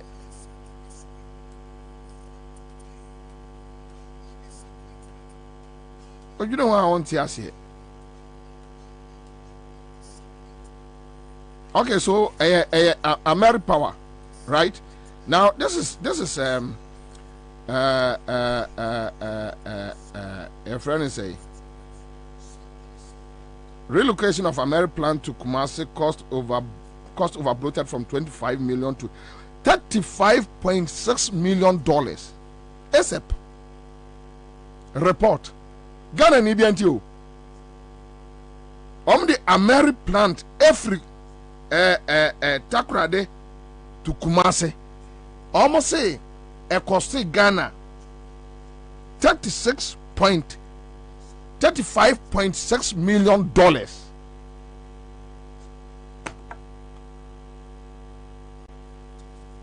Sikasa no makwa tuama West Africa gas pipeline almost say the amity obligation $10 million. I heard a Japan Mesa this morning $10 million. And a finance ministry are raising. Say omudi kotua as weather class betu yakwa kotua eska omawia gu baabi ni bio e no omokofa de aba yeah eska no omawia gu baabi ni bi no omokofa de aba cause ni nguase ne so na de ode American plant no kura free abanone edisi nso so buy no obo kasai tembia no oh men kase NDC akromfo ni mu at least tamana momo se NDC for we are no they were working, they were doing something. You can see it. So omo ye bibi mu de fala. You need $10 million for West African pipeline for say omu enje eka modi omu ni no more restore ni emaye sabi ambenya gas e dia power thermal plants no was about $35.6 million a pia a Amer plant every Takrade to Kumasi. Udi kodru Kumasi na untimi power. Ade na so di Kumasi no. Kumasi fo nyamfa so bi amfiri so. Watches Canada. Ono na pono ubehuno na fucking boys ano. He say ogra oil bomb pa you. So opedie you. Jiminti say no eyo on say when they don't have political power omunyo obia into omani abre You won't grow far across the world that women need political power, but they are powerful.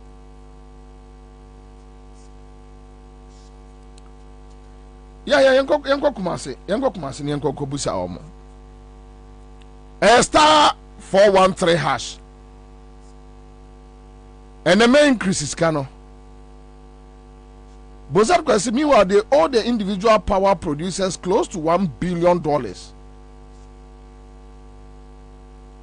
Udeduji says it is costing us more transporting of the plant from Tadi to Kumasi than from overseas. Yes.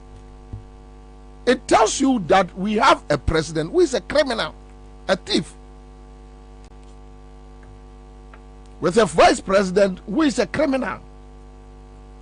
They don't care. Adebia to Omino, they don't care. That is the point. They don't care. Sika. No, I chebi no. Go jina sorry them. So we are on mine sika. We are why we are on mine sika. Hey, I'm more busu yana we are on mine. When I'm moving on mine na mo won kola basa yare basa.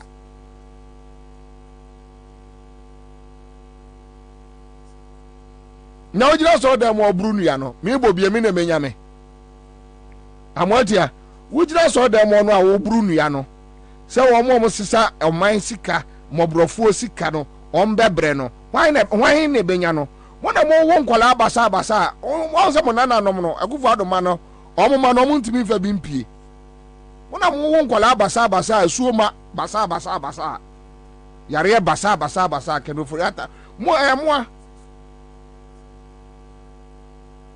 Okay, so oneme. Enyamia.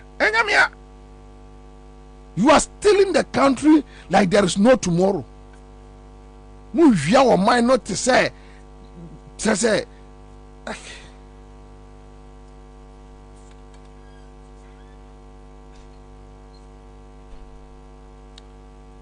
Nana Yako. Hello. Nana Yako. Yeah. Boko there. Adumo.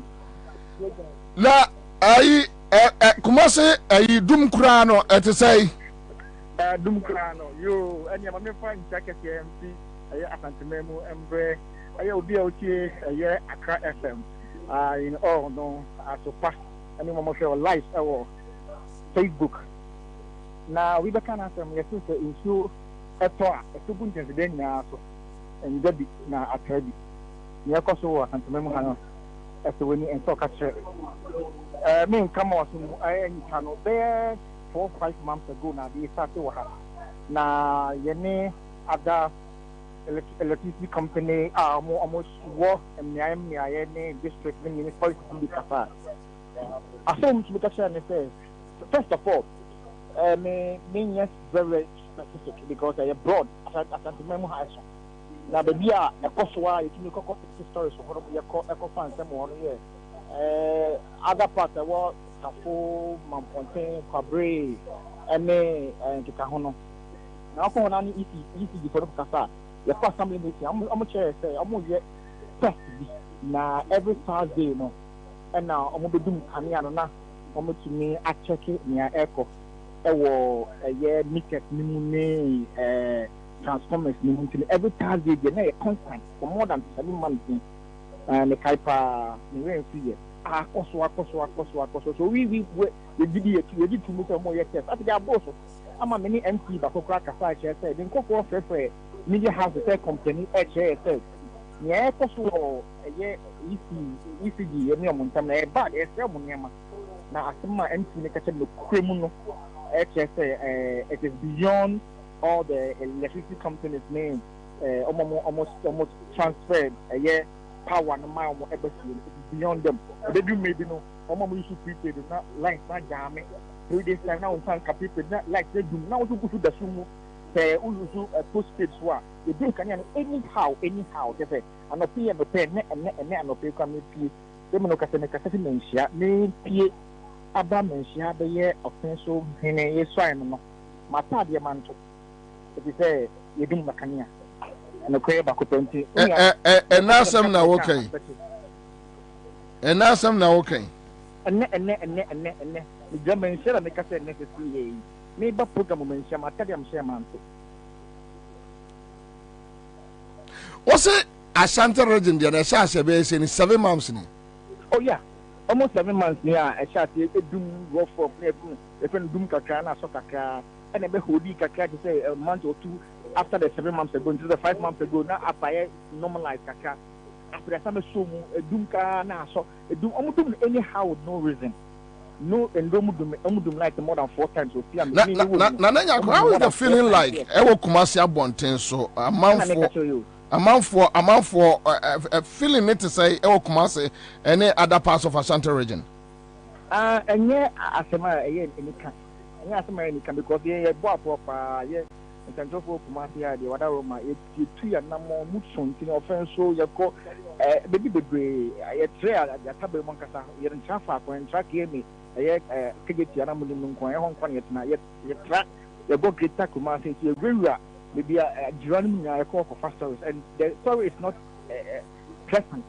What kind of not pleasant because light me pressure. I mean, put the mechanic account pressure go crash.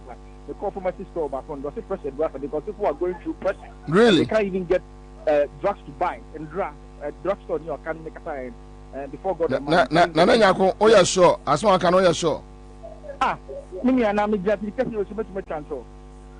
Which means yeah, sure. Me yes, I'm connecting image any a cry for me. I'm telling the truth. I think pressure to us. Opa, let's put this as a news tomorrow. I'll go and have an invitation with the man, the drugstore person. No, I sure say pressure do Kuniswa. Because pressure is all over and they don't even get drugs to buy. Including, you do more light or show up back. You soon talk. Now, yet you will take me, I send you more light. I'm telling you, I'm also, and run this way. I'm doing around 8 thereabouts. Almost on the bed. Almost on the bed, 10:30. None of you, I'm a payment do as a member, Juma, never the Yemen schedule me. Na omuka some the Mary plant eba Kumasi abe survey Ashanti region dum sono how far sir you need to come see behu you need to come see behu eye ehun popoye nti me ken any minister regional minister be my aswa te ne koso a me de ehun information be but me no ka say there me nyam popoye bia say American plant be do Kumasi na connection bia wo.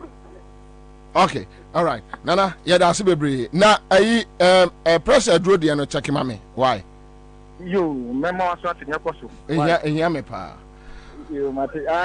You be hold you and I'll let you have story on it. Why? Okay, all right. Thank you. Kofi Simon says, like Commander has been saying, that in reference to my in-laws, Ashantis are part of our problems. Kofi Simon, let me tell you.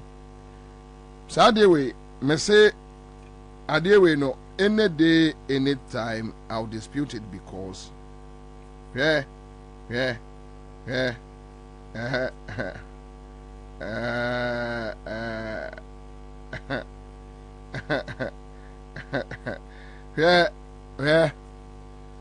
say awa wo no omuti Kumasi no omo ha adwene omuti Ashanti region omo ha adwene chei asandefo no ahun you muni any idea anyway. Okay, so Mamenko for Kwame Apia Kubi, Eastern Regional Reporter Ibrahim Abdul Karim Jabal says the light out goes with water. Bobie, what this guy is saying is true. I'm from Canada. Heat need too much. Okay, so Benjamin Netes says until this president and his elves come down from their high horses, they will not learn to be responsible. Hello, Kwame. Okay. Eastern region. I want to say. Yo, Bobie, a church for you. Bobie, Opa, a few months, Yanso, Sabre, Yansa, Ebusua, Ekina, Sono. Bobie, a very kind of a fever, a few crab, we see the electricity bills are every bank of you, Friday. Best of the group for you for that. I done it at the walk. Who could be always say of system or many out. So you make us an estimate. I say your boy is near the amount.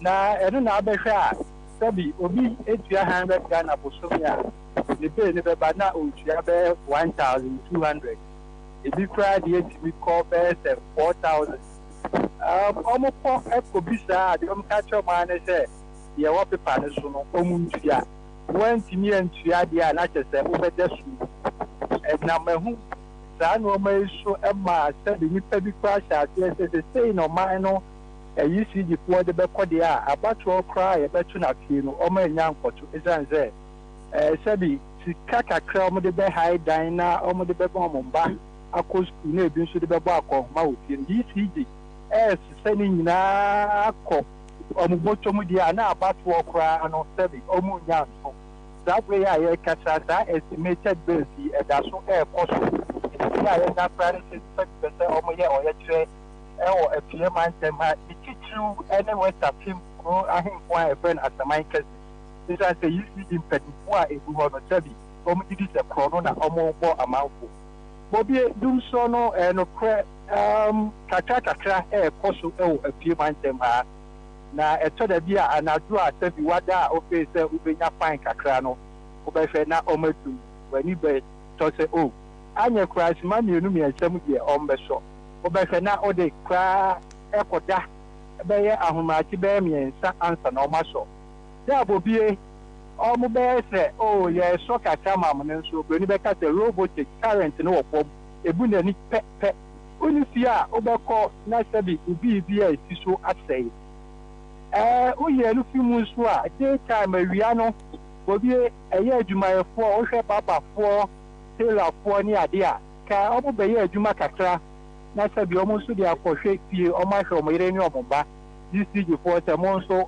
ɛyɛ awia ne anɔpa no mo nso mo die ni wobɛhwɛ ne yɛdu mu yɛ ha bɛhwɛ soma nan soma num na yɛn nsɔɔyɛ nti saa deɛ yi ana ɛma ebi ɛkyerɛkyerɛ sɛ a dum so a yɛhu fi mmiri bi no ɛno a na ɛresan ba bio wobɛhwɛ na ɔmo ama kanea kakra ɛkwa na ɔmo adu mu ɔmo nso a bobie ɔmo nkɔ information center na sɛ ɔmo mfa van ɛmfa kurom ɛnkyerɛ nkurɔfoɔ sɛ ebi a ɛyɛ ɔhaw sei na abɛnti na yɛdundum mu kanea obi sɛ obi a ɔmo sɛ deɛ ɛba no ɔmo nim efi akosombo nti bobie dum so no ha nkurɔfoɔ yie paa wɔ ha sɛbi ɔmo ndwumasɛm ɛyɛ babafoɔ tailorfoɔ ne ɔmo yusu kanea hairdressers ɛyɛ adwuma no bobie ha ɔmo paa a udu ha kamea yɛ sɛ ɔmo abufoɔ no nyinaa no ɔmo yɛ ato ahyɛ aban a ɔte susu ɛsiane sɛ ɔmo deɛ ɔmo si deɛ ɔmo nim ne sɛ ɛyɛ nanado ne ne mpanimfoɔ ana ɔmo de ɔman no ahyɛ ɔmo nsa nti sɛ biribi kɔ so a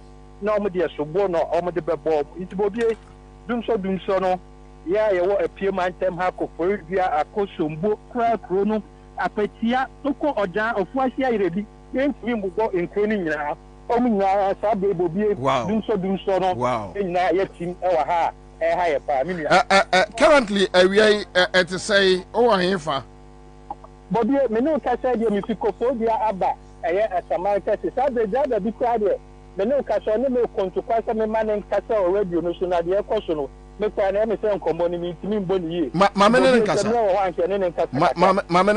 ma me ne nkasa hello boss good afternoon me nua yɛfrɛ wo sɛ but yɛfrɛ me Bakimoro me te sabzongo asaman kɛse boss you feel all the like be on the bar the nyagro I see you go on board to quite me see of your cry nyagro I see it's a first in your tia a bear 100 Ghana they said I'm the banner I'm the 15 million 20 million o see in social you will fear if you have a copy pro be a dictie nyagro the damage on bar to copper see of your nyanto kwaketwa see a trema monfa munye bibin fa o mai na dum so no ɛte sɛ ɛwɔ asaman kɛse hɔ dum so no ebi wɔ ara ma dum no wo abo sɛ wo nneɛma nyinaa fɔ ɛwɔ ana asaba ebi wɔ half etimi so ma half fɔ na half fɔ ni life yɛrɛ si sɛ ɔmbɛsɛ ɛbɛtena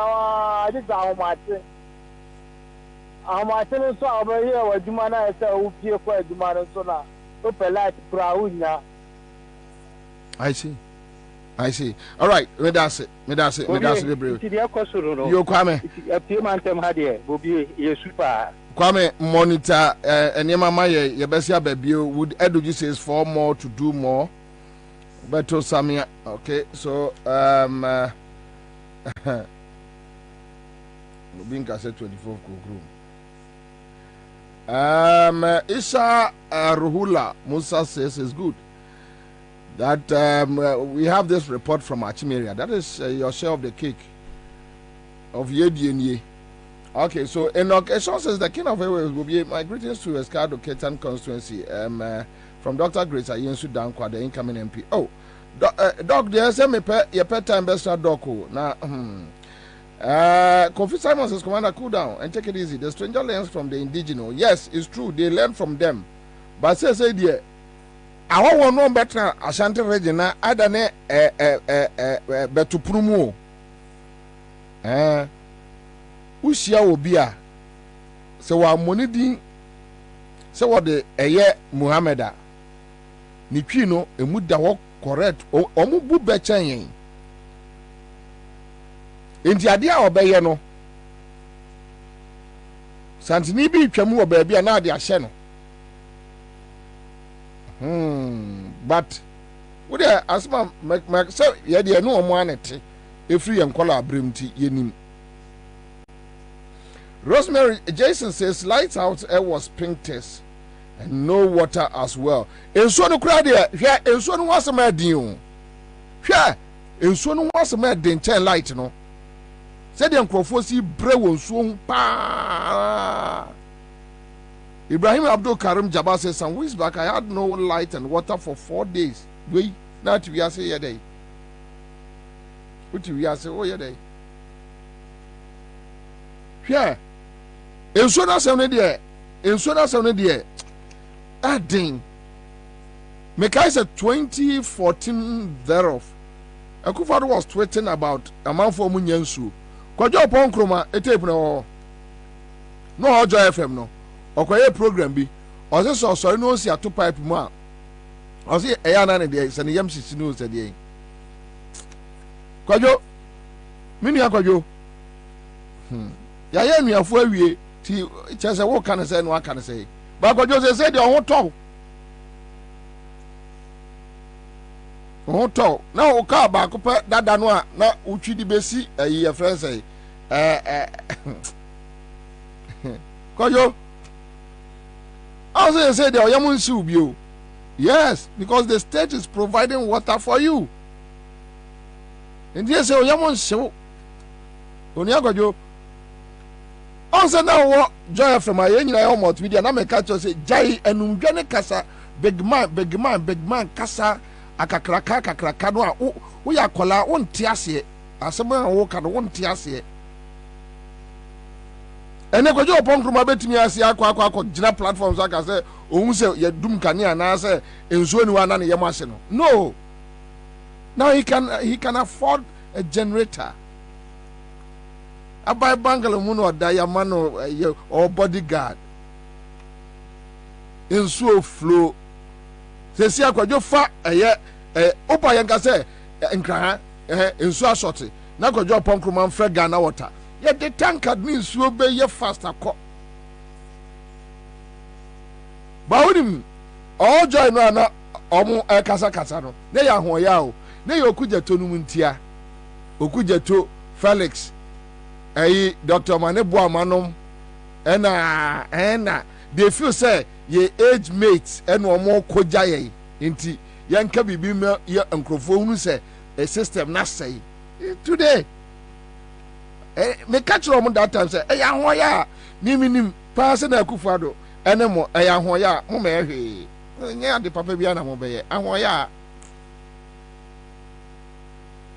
Kwabena Badu Kwabena ka kire Commander Boham enka montre so to say boy enkomo very well Commander area mama wa ha na menka se ogbaduma na Ghana fo agi watum prekope Commander enkran de higher piso ma ba pro kakra chinchin enkran na edum so ya semia Commander watia himu a ubomu yi enye ize e wo Greater Accra mete se wo ka se obi di asende o se Madina and Spintex kra idum so o se I Spintex very well commander baby am tell dia go on cry pa ye kwahyeman ene ne areas so utuom Santa Maria Ablekuma na efibra dum so hyasie yi adehye wo sampotam nyina yemfa ye huni ara wo se me hom ne se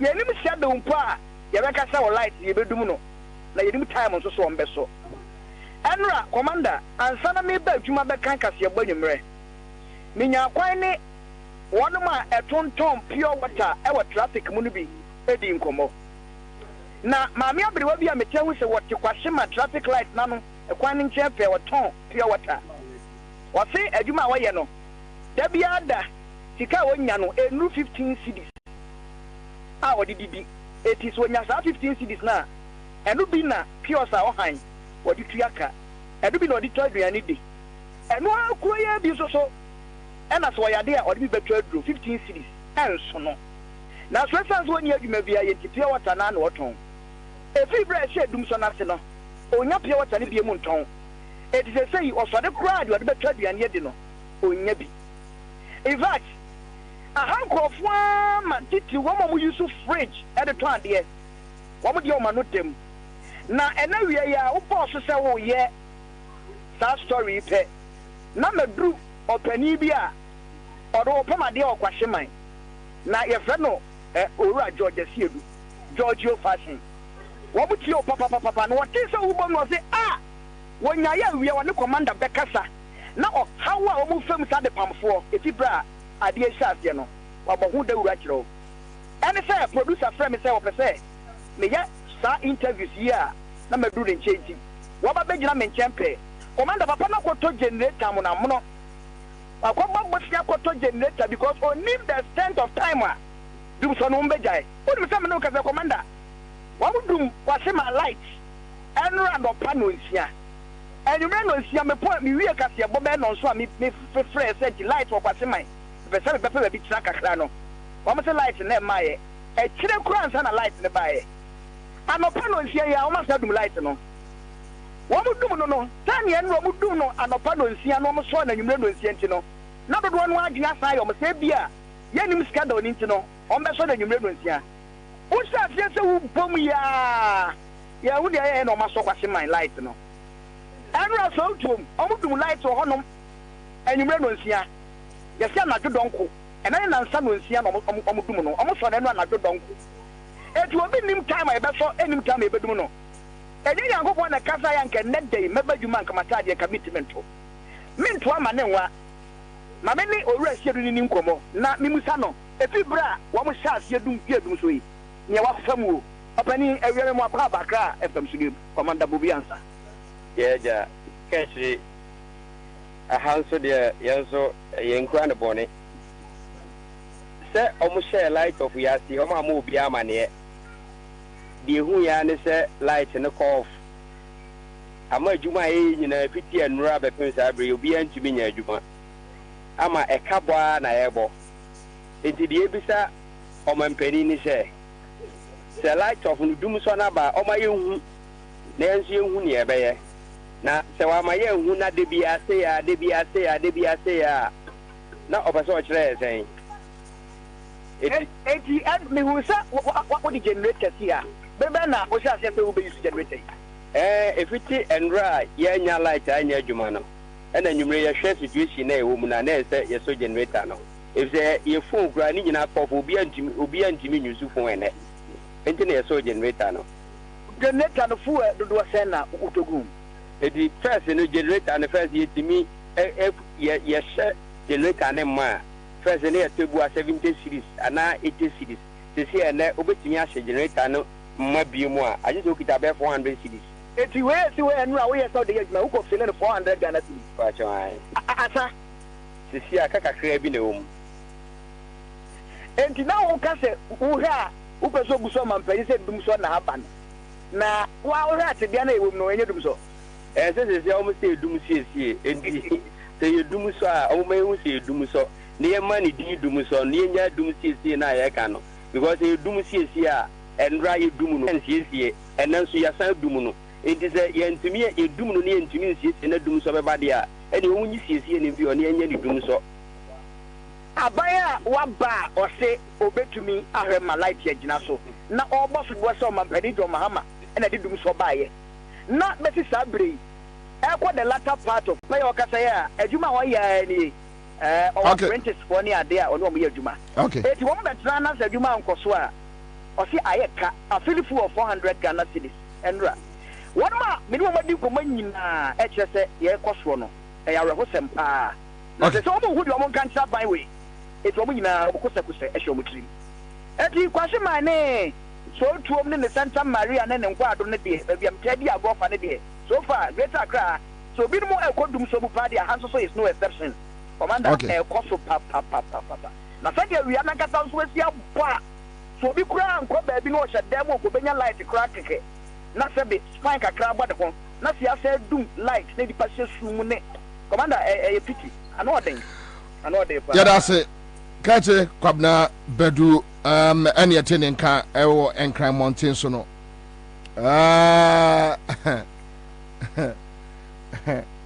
ade no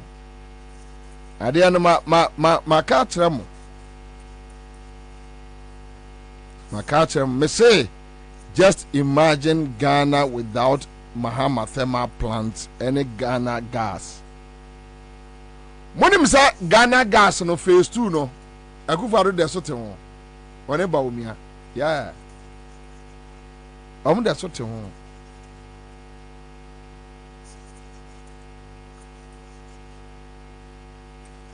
ho de so te ho se no de aba omo so ye manson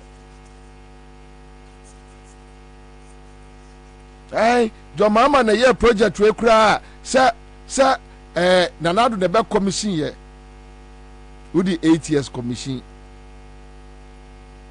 teacher say John Mama nom ye anye bibia enke noa no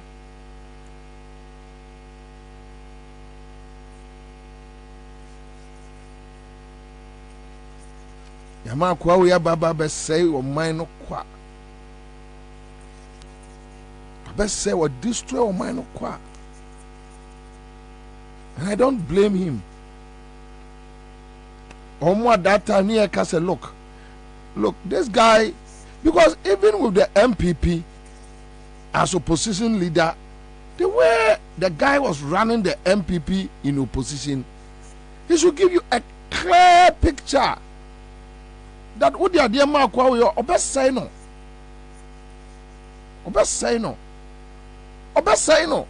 We kept on saying it. Obe say no, obe destroy no, obe say no.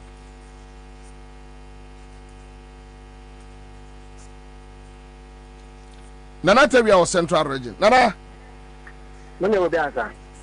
Are there any cause of central region? But answer the same. Dada noa. Boy and come on. Yo, we will say. We may think and say we more things in Mountain Ha. Munia, I had in the market or your work. But yet the pen a bastard benefit. Major market say in 6 months to my see you or you can another lighter. If you are down show code to go to shade yet, and I was so called. Now, all the maybe crap for light no okra or master. None of the I always will be occupied there.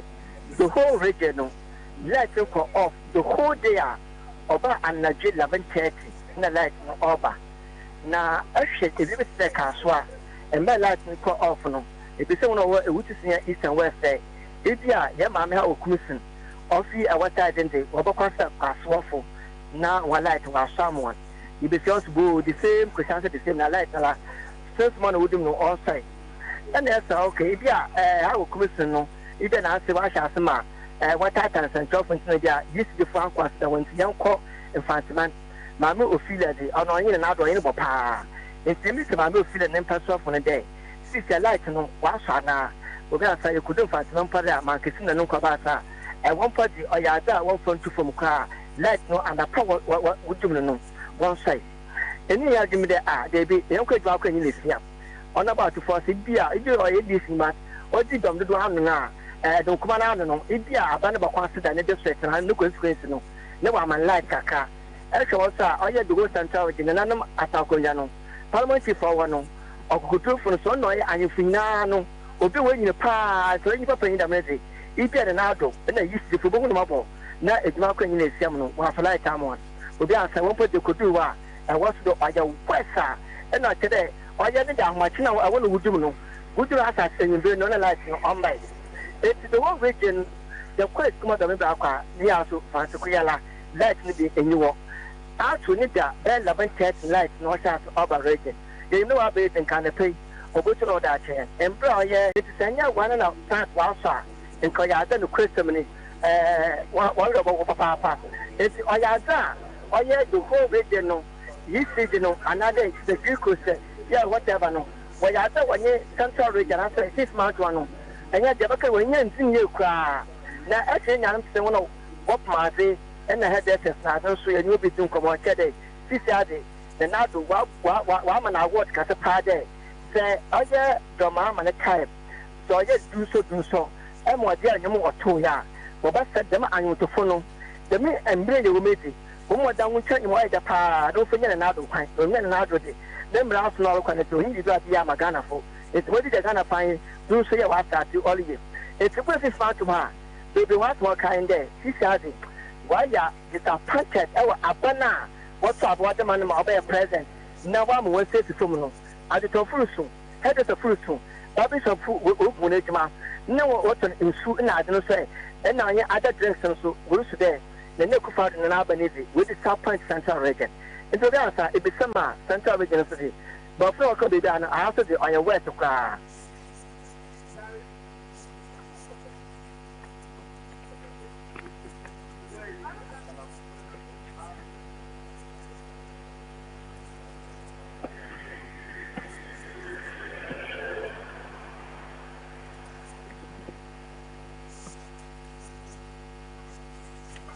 All right. Okay. Thank you.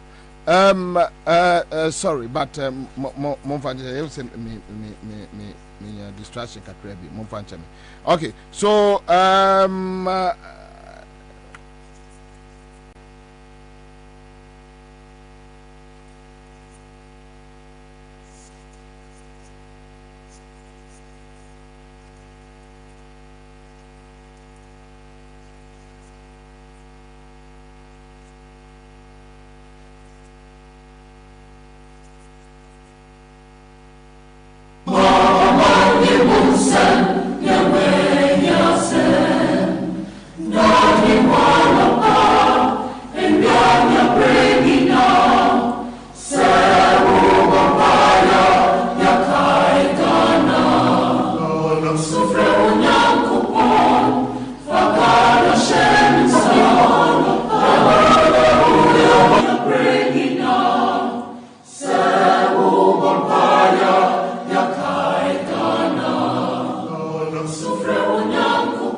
live on Accra 100.5 your information ni be MXC and Monfa NCA doom so issue no yeah that's the current situation we are facing and that's it but my say dey we through on say o ma shase edim komo o ma fo ho kire wo mo inflation kwafom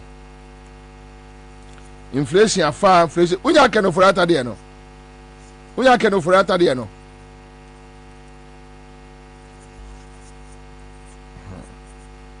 but yente kojo pon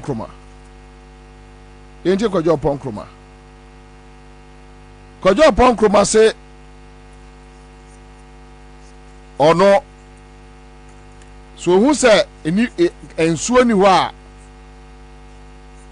na ne yam ase no se onya nkane a na ne yam ase no kwajo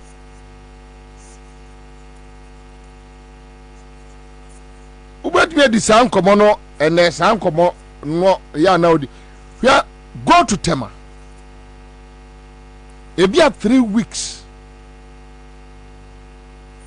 no water Dansuman bebu wa a whole month no water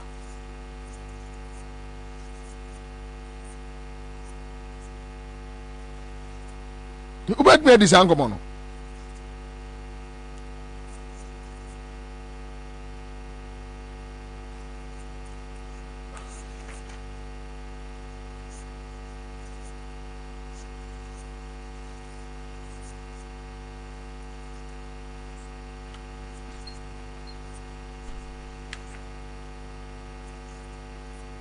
sɛ no betumi adi saa nkɔmɔ no a over to him bro kwajo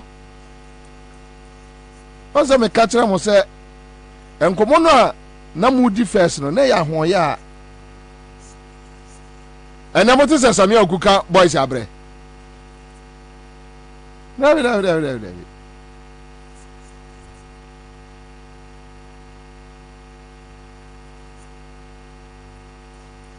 deɛ ni brɛ kasasa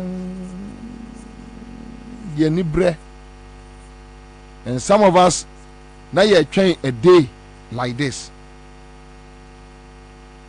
ɛna wei nya adwuma da ɛna okugyeto sa ɛnya adwuma da ɛna fɛlɛ so hosu kan nya adwuma da na wei nya adwuma da na wei nya adwuma da na yɛ de no nya Land Cruiser na wei nya adwuma da ani brɛ bɔne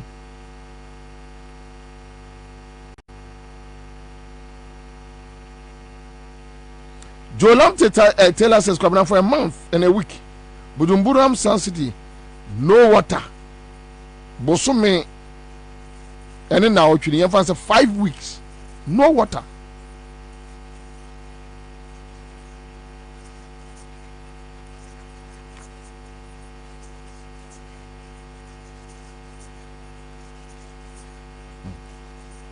anyway let me move on. Live Accra 100.5. It is what it is. And I'm in bedin komobi. Inflation.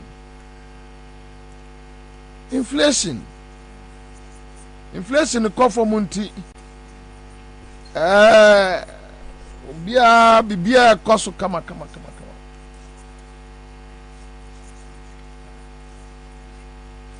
Inflation kofo munti bibia koso.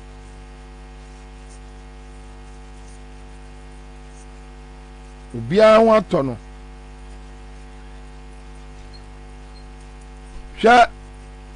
In 2012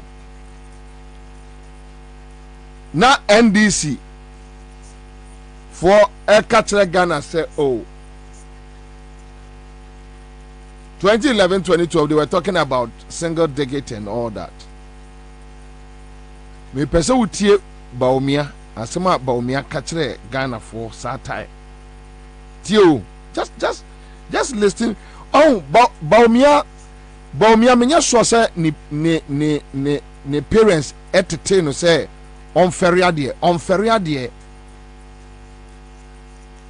eno de no wa bon crofo mo feria de ye crofo mo feria de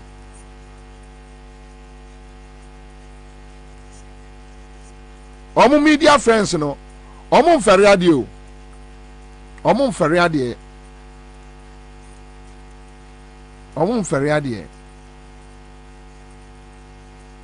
me were problem with the way Akufo-Addo approach politics. Into what ya dia means what means won koye hwe. Akufo-Addo hu nipa bia nu a ya dia means what means won koye hwe. Me Bobie Ansah means won koye hwe. I don't need any of them. Me here omu one wo wi ase. Me mfa na nya hwe. Omu so hia me, omu mfa me nya hwe. Because I feel like Sikana would you know where we are or mine. When I'm clear in my mind, then I should be able to take decisions. I'm on Ferriade. In this anka Baumia to mean country or Ghana had Dece and Kwabena. Now listen to Baumia. What here Baumia we are? They are talking. Well, that is for everybody else to judge. My point. Do you doubt that they have achieved single digit? My point is that the single-digit inflation that we are seeing is not consistent, in my opinion, humble opinion, that it's not consistent with developments that we are seeing in the cost of living. You know, I mean, the single-digit inflation is supposed to be driven by food prices. So, you know, ask every, you know, woman, man who goes to the markets and ask about food prices between last year and this year and see how food prices have been increasing. My visits to the markets, whether it's in Malatar or Tamale or wherever, suggest that food prices are really going up. That is clear. I mean, in Bolga Market, for example, as I pointed out in my lecture, maize, a staple, maize, you know, where we eat tozafi every day from maize, went up by 60% within just the last year. More than 100% in Accra. I mean, you know, so the point is that when you look at the cost of living, you know, the benefits of a single-digit inflation rate doesn't seem reflected in the cost of living. Has the government achieved single-digit inflation? Well, that is for everybody else to judge. My point. Do you doubt that they have achieved single-digit? My point is that the single-digit inflation that we are seeing is not consistent, in my opinion. Baumia ne Paul Adomotre. Paul Adomotre is now the campaign manager for Baumia. Paul Adomotre in 2011 Obusa. Oh, you see, Onipa, oh yeah, dear, obetumi aye de asia. One day na Jonesem. Paul Adomotre. Until Akufo-Addo ba eye power. No mo friend no a neutral journalist.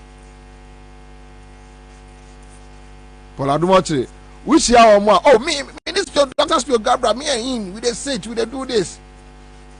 Oh, me and John Mama. Oh, me and this person. Oh, my boy wedding, you know. This how Munkwasi akomo ya no mo take coffee shop or mudino. We are friends from there and there. We are that Jimmy Kikankwa, Jimmy. And that time, not Paul Adomotre, and I didn't say, oh, Busa Baumia question to pin Atamels down because that time, now NDC say inflation ever from World Bank, Abba, Ghana. Ebe issue statement said Ghana recover from a economic crunch, world economic crunch. Shocks on Ghana is recovering. Okay, an interview, Busan say it is single digit now and this for count. But we have a single digit, no. And then a chance single digit say a bro boy for or koto teaser to Benyana for or bonu and dia Baumia. And now to Jane say, Uto Tomato say, this is the guy Osleusu. I say, let me just leave it. Then we are talking about taxes. Cost of living was a single digit, no, in here, but cost of living. Okay, so fast forward. Within 1 week, they are telling us, talking about inflation ever form. Then we woke up this morning. I'm just a safe free now. Sunday. GPR2 telling us, or more increasing your friends a lower face. Someone more, I was one national deputy PRO, Edema GPR2. Same? Akwaba. Yeah. Boko there. obi ka nya boko kra hwa na ko Efinsiapa afin enko mesa ye honko nemfa nhyira mre ye ami mamema unia Kwaba some your friend Michael Kofi Osu National President Okada Riders Association yeah Michael I say na me na domo adomi ahwe bibia da boko good but same unia GPRTU more tutuma na more betutumu Ediaba na informal decision to increase lorry fares across Ghana. Yo Bobie medase maminchia watiefo nyina de di kankra maminchia ye national chairman nana ni makubresiama ene national vice chairman ye Dr. Ni Okanta Ankra the second ono an osan double Sunday ye Greater Accra regional chairman michia nyina mamemfa akonya iso emfa club bi kakra e wa ha de o nyina ne se GPRTU ya choro krata se ye pese ye to cash ntuabuo mu ohamu nchichema dusia me kire 60% transport fare increment na ye hu se ni namba bi se ye se sa 60% ya ye pese ye tumu no ya twe asan obi am se obi frame se menko ka ne sen UTV omo page so na menko hwe na mpa me ko hwe ni achoro ye paste ni kese e wo mu page so UTV online or Facebook you can equally check. I see. E wo ho say GPRTU suspends 60% transport fare increment. So quickly when I saw that I say, hey, what is happening? Why they cost suspended here? So I started calling my can I say my national chairman and all of them. I say why they cost suspended here? Enti dia me pese me fasa we fidie so e de kama Ghana fo nyina e tene say so omoti so obi kan bibi say GPRTU as suspend this 60% increment na ye de bana nukure bia enim GPRTU no, but what offer UTV for of to me from me nyam Fred yeah. Why me nyam Fred I try calling somebody me nam kwanso be ya me nam kwanso be ya na a media friend be friend me say amo because I said that on Facebook page beti ma check is here o ko Facebook o ko type I can say UTV Ghana o say that page ni so actually say GPRTU suspends 60% transport fare increment entino the American nyina say GPRTU ye national chairman Nanani Makubresiama ye vice chairman ni Dr. Okanta Ankra ye PRO national PRO Abbas Ibrahim Moro ena Samoa mo ame ye ni deputy ye general secretary Godfred Abubri enti no so obi gina baby kan omumbisa ne say hwan na ko make his statement no enti mi gina wa fidie so e de aka say obi an kan see a suspend 60% increment no. Okay, so now afa ma membra deal with the substantive good the awo mu nyina ne say 14th of December 2023 and a GPRTU for your friends and trofo nhia mu na ye botai nyina ne say ye hunu say aban asan akokofa eto foforo e de aba ye wura ofuriata eko parliament ko kenkan e wo ne budget mu de edi kan kra no wakofa tax bi a ye se ye friend eco levy anasa emission tax na sa emission tax na kire say shen bi e wo Ghana say we motorbike we tricycle shen bi a private car shen bi e wo Ghana bia no afi bia ye be tax 100 Ghana cedis on pollution emission tax no ni nchire ma ye pollution okay wusie na epie free ye car exhaust mu no ye say e cause pollution betimi aha yankasa you know ye nipadua ye tiase enti ne sa to no omde ba no ye sa pollution tax e no omde ba se ye ntua 100 Ghana cedis and na GPRTU for say but any commercial cars nko private cars private say very good a shame be a engine dem a orane wo kwan so no ubetua 100 Ghana cedis and na GPRTU for say there be o asɛ dia mpanimfo ye nim se bia omwura fi omho ana asɛ den na ekoso because our pollution taxi ewo fuel so a shenkani bia okɔ fuel station say okwakoto fuel a ye tax 10 pesos on every liter me kire akoto abaku bia obeto every fuel station no say ye diesel say ye petrol ye tax 10 pesos a eno no pollution levy no nso ekodi saa de na ho dwuma enwusi epie free ye ka mu no ho tax na ye tua menkan han mania way back 2014 2015 thereabout ye tua saa tax ya Bobie ye share the number of vehicles ewo Ghana ni ye share the amount of fuel every vehicle bia eto Bobie ye nhwehwe me ye hunu se bia ofiri no sisu bio dia mi sisu nyina ne se pollution tax na ye tua dada eye 10 pesos a liter 10 pesos bia uto fuel akotoa baako that is 1 liter bia no eto eda so on pollution 10 pesos wow ye tua dada ye gusu tua besi ne ena sesia no pacho Ghana ni a wotie metini yi wafamu a eme ati ase se ye wo pollution tax ye tua dada oto eye fuel 10 pesos bi ewo ho correct eya yeti ema aban correct pamcho muntie ni o ye no wo ho okay but mobo ye page ye Facebook page akra for my ye the UTV na to se sia na me news editor me production head eyi free UTV GPRTU suspend 60% fair increment plan.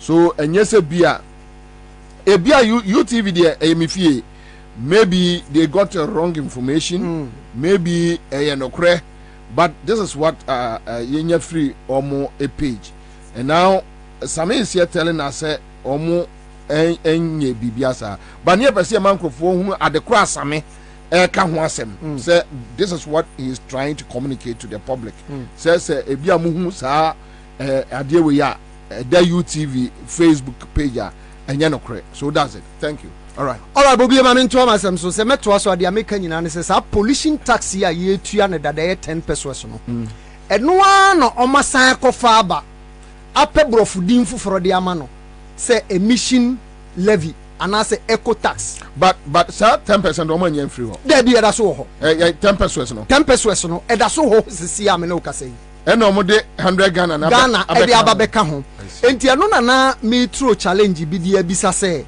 yen de shenkani yen fa ne say minim enti abamu mpanimfo no mmekere en say pollution tax no na emission levy no difference a ewo mu no mmekere mu ni ehunu say that's right ni entiase yie because shenkani a me de misi misti achi me nhwehwem kakra amaya e kire me ne say pollution levy na a me tua ewo fuel so no eno an ya sesa din ni say eco tax and say emission levy a me samba betua 100 Ghana cedis enti say the American if they have some different understanding about emission tax and pollution levy then they should come out for us to understand because yeah the entiase nti no number 1 number 2 yellow for yata san ba bonten be kan say almost send the VAT e dey ato non-life insurance policy so non-life insurance policy no na chere say apart from say Bobie ukwako insure wankasa unkwa ana say wankasa wo body e insurance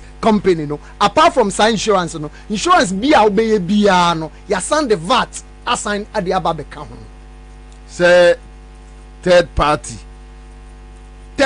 comprehensive fire and theft say Accra FM mu pese mu insure mu property ni nyina ye the VAT abeto so because the omo kire ne say non-life insurance policy apart from non-life insurance policy no insurance bi obeye bia no ye the VAT aba beto so nti no na GPRTU fo nso yes dabi say aban ka say ode saa taxes sign de aba begu yesu biemu a ade a ye ho ebekọ ahunyiya mu pa because I say ye hunu say bibia na yesum de aba begu ahyenkafo so na taxes ni bi wo ho a ye de ba ye mfa ma directly say ye de bra ahyenkafo but angle ye de befa no na ye omoji a na omo pia de ama ahyenkafo import duties kind of a typical example. Okay.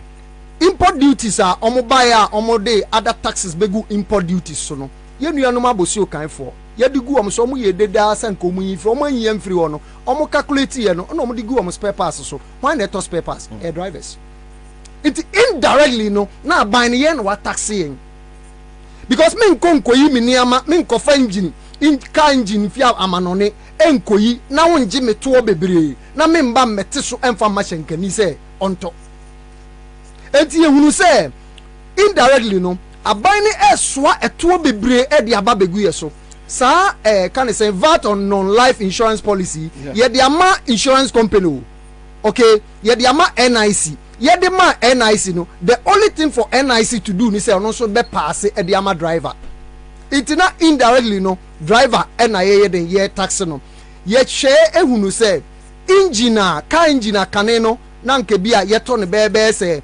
3,500 memfa ne sa ma me standing free hɔ sɛ sɛ ɛpɛgya ne mu 15,000 Toyota fish a yɛ nyina anim sɛ Toyota Hayes yɛ friend Toyota fish kane no ne yɛtɔ ne engine 15,000 20,000 sɛ sɛ ɛpɛgya ne mu 35,000 I'm telling you 35,000 engine oil a yɛde sesa yɛ kan sɛ yɛ change yɛ oil 2 weeks ne 1 month no engine oil kane ne na nke yɛtɔ 120 Ghana cedis Total nego ɛna Shell sɛ sɛ ɛpɛgya ne mu 250 cedis yɛnhwɛ sɛ percentage ahe na ɔmo de ato so Bobie sɛ me sɛ me bobɔ nneɛma no so a adeɛ bia ni wɔ spare parts bia ni hɔ a ahyɛnkafoɔ tɔ a saa bere yɛato less than 100%. Eti yɛtena se hunu sɛ daabi kwan aban pɛ sɛ ɔfa so no yɛanhwɛ ne yie a na gu na ɔpɛ sɛ ogu yɛ adwuma no. Number 4 ɛyɛ DVLA.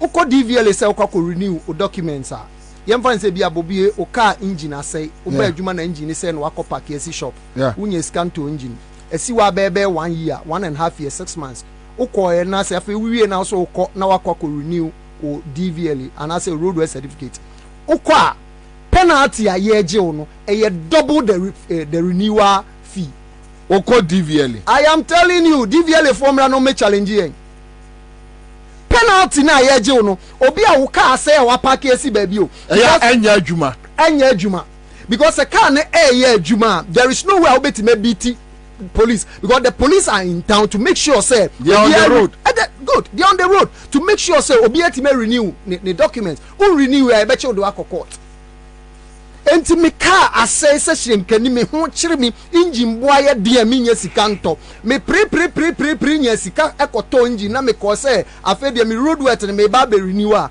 penalty a yeje me no say who ko renew na 56 cedis a yeje double na che say penalty ni nko aye about 112 cedis na mo de account 56 no ho enti yetena asidin na GPR2 mpanimfo se daabi se de ekono ye be kyero krata na ye de akoma eye parliament the enti eye sa ne se Bobie ye nim se major stakeholders all right enti no nka aban wo de to obi ba a to no unim se ye ne ye ba betue oho nka wo de GPR2 enye kukitwa to suffer the leadership of the transport unions na onso gi o madwenkyere stakeholder engagement bi mrem bibia se ni I am telling you Bobie obia eni nkomo bia de ehu ya wobeda ho besoro ne de aba setua enti se ne krata ne ya kyero e de akoma parliament no ya kyero krata no on the 14th of December 2023 and ya submitted the core parliament the content ni nyina ne say aban yesrew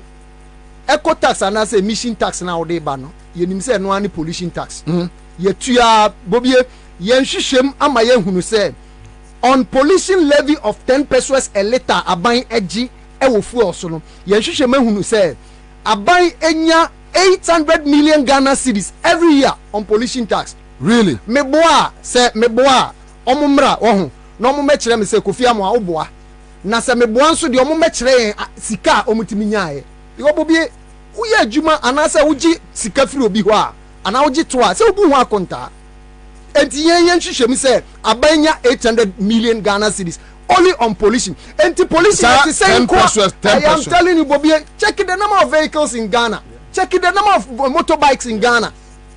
Utofu obia yeji 10 pesos. And our kind of investigations are made who say 800 million Ghana cedis. And the pollution at the same moment to be amfa and 1 year near somebody taxi driver 100 Ghana cedis per year. Money ben a driver for ye.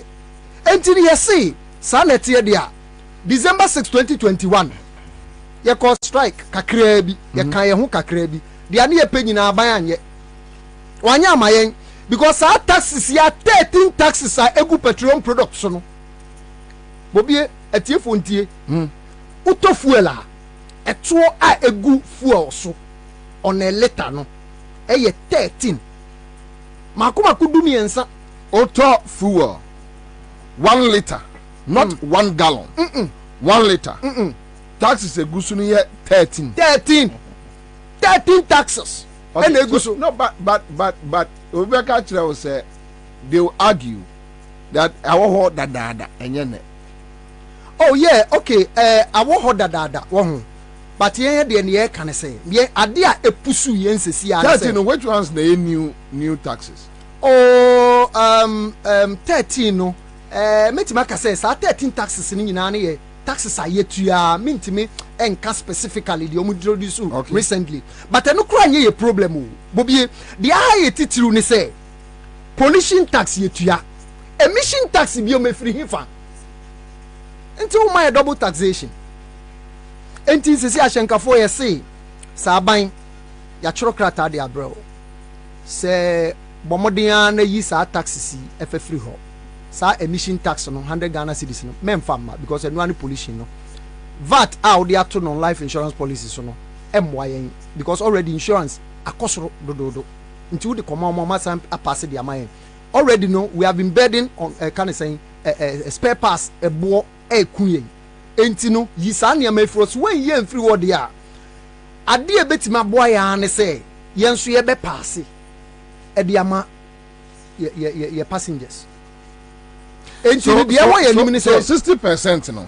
Young fans say 60% no. Say as will be free circle to a shaman. Say a year 5 cedis 60% no a chance so bet you baby 8 cedis. 5 cedis so bet you baby 8 cedis. Hey, I'm telling you Bobie. Baby I kono no. But no you say yem penisa Bobie he Ghana fo nyina sorry. Private drivers and sorry.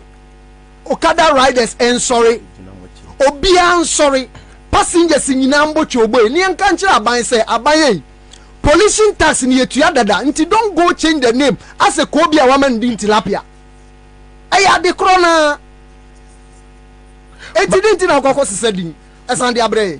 I will come back to you Same but Michael president me wa Okada for the muslim ntua yentua yenka ho kwa me fa konya we so atia me executive national body ni nyina na masantia me peni bi pa ye fe ne something ni anum take ani mi sare ki bi a owo asabaham ho mi tia ne pa menua ye si yentua because akensie na omampenya na say abane de ba no ya say ponko ni nentua akensie na opesa achichidie nsu nya den enko kansa akensie no o bo caterpillar edin ebo articulator din ebo 4x4 na dade na ya yekita 2 ties odi ye ba be ka ho da bi ye de on forget ye kwa onyi pragi enfrim no onya bobo ye enfrim no onyi okada enfrim ye nka sa tax no onyi enfrim ye ntua no but means na Same I don't know Same kasa no means na omo fa so ama ye atua no it's in such a way that you can't avoid it ma me tell ni enta me se omo nyi enfrim ye motorbike no enye home use eye brand new motor ya ye kofa na we simtroni but one home motorbike a we see free every eti anase to order we dey power need to for motorbike be sen ye motorbike man is how ye dey duma kakra be ba sa kwa me be after 10 years eye brand new na ye to ye nji home use ni o ma na se bibisa me ba to ti da me really ye dey to ye dey no esi ente no mo increase your friend the spare parts ni normal baby I did my increase bona koso to the extent that it's engine oil la you turn 15 cedis 20 cedis and now 40 50 70 80 obwa jaisa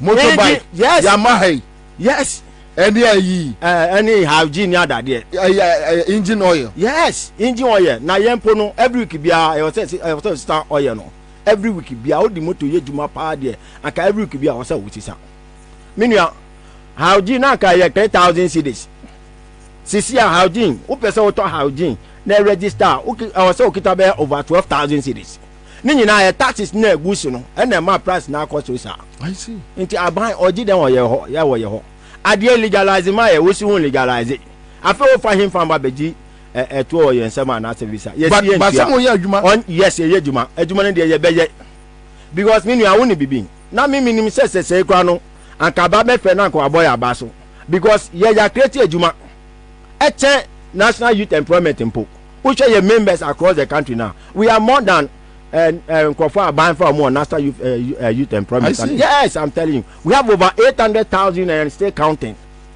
Yes, and then what do we need to from I had this better say Obia Kwako do be phone and now Obia Kwako for Obia punch in there. A son is a boy in a Omanya Bibi Omuye and Yanya Kwa Oko Adebesano Unsame and Usambe Kowano and then Okada Rades worry and then Okada Rades to see that Okada business now.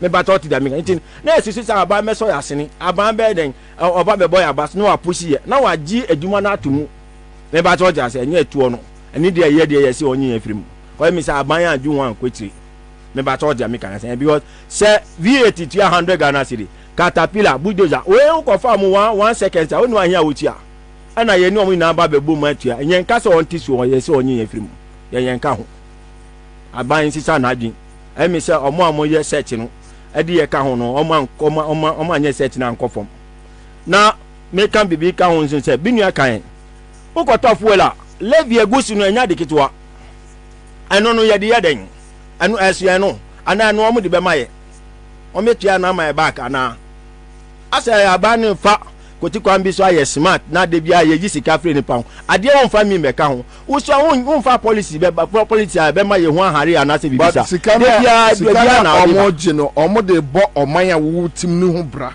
ama wo watimi atena oman no mu yi minu na me ka ne se ya di kan aye tu bi anu ye de ye den ehin na oman ye di akodu me ba to ja se ye ni na ba me ka che se ye nya tu ayi levi pe ye ha onyina su betwa yes aminti na ya yi tobuti no kwampo afiri hono mu na afa de na ababiem ade ni yetu dada uto 1 liter bia sa levi ni ho dada na anu o me ye fisu na ya twende ho ye ne ya 200 Ghana no ana se no be wo ho na wo nso aba be ye backdoor ayi bia omo ye yi da bi omo nja ni omo ye no na bibi sa ansu ni se na menu aka na ka wasa omo nye stakeholders meeting na omo ji adin kire me ba to ti da me kana yes so far no mi kwa minim eduma na se sika dodo manya ni nyina no minim ade omo de aye sisi ampo metimi aka so ne ya di bebre be nyina no se na ne ya timi aye e da be du ne mi hu ye me ba to ti da me kana na the only solution about one na ni se on tax here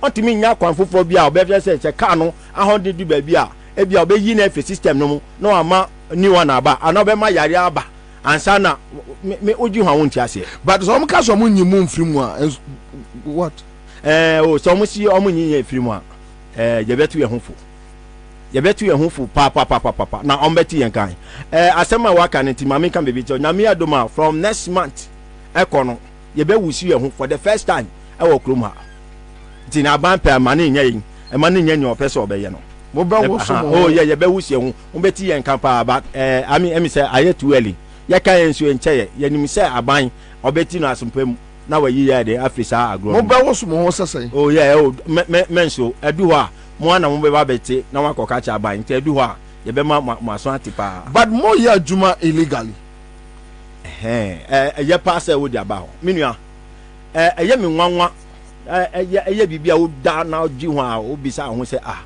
leaders be na ye wo sa me di motorbike ana me o moto na me fa me mpuna o chiri na me ni kofia ne de enti amra bia me fa me mami ana me bra eko eyi ana akọ bebia ne de enti aga na amra ba obi so hia me service amede ne ko na ono ama me kakra bi na me nsan koma no na matinya to petrol agu moto no ne de ya illegal mbato anya bia your company bia ya moto oga na ha dabi anya amano no mo kra free ba ye de ye den ade na ba ma ho kwa ye de ba me ba to ti da me kana se aban na nkasa nim se adwuma we nya de a o metimi agu no because ye bo man chain aban dwuma o creating po na odi ano to ntia o ko Togo okada ho oko Benin okada ho oko Nigeria okada oko Ivory Coast I mean across all the countries around ni na motorbike ho amudi ejuma ekrono nsi ekrono moye na Ghana nkwa ye de adi we ti sa so many years mu legalize mu ebedu campaign tampe ani dia omo de tu nche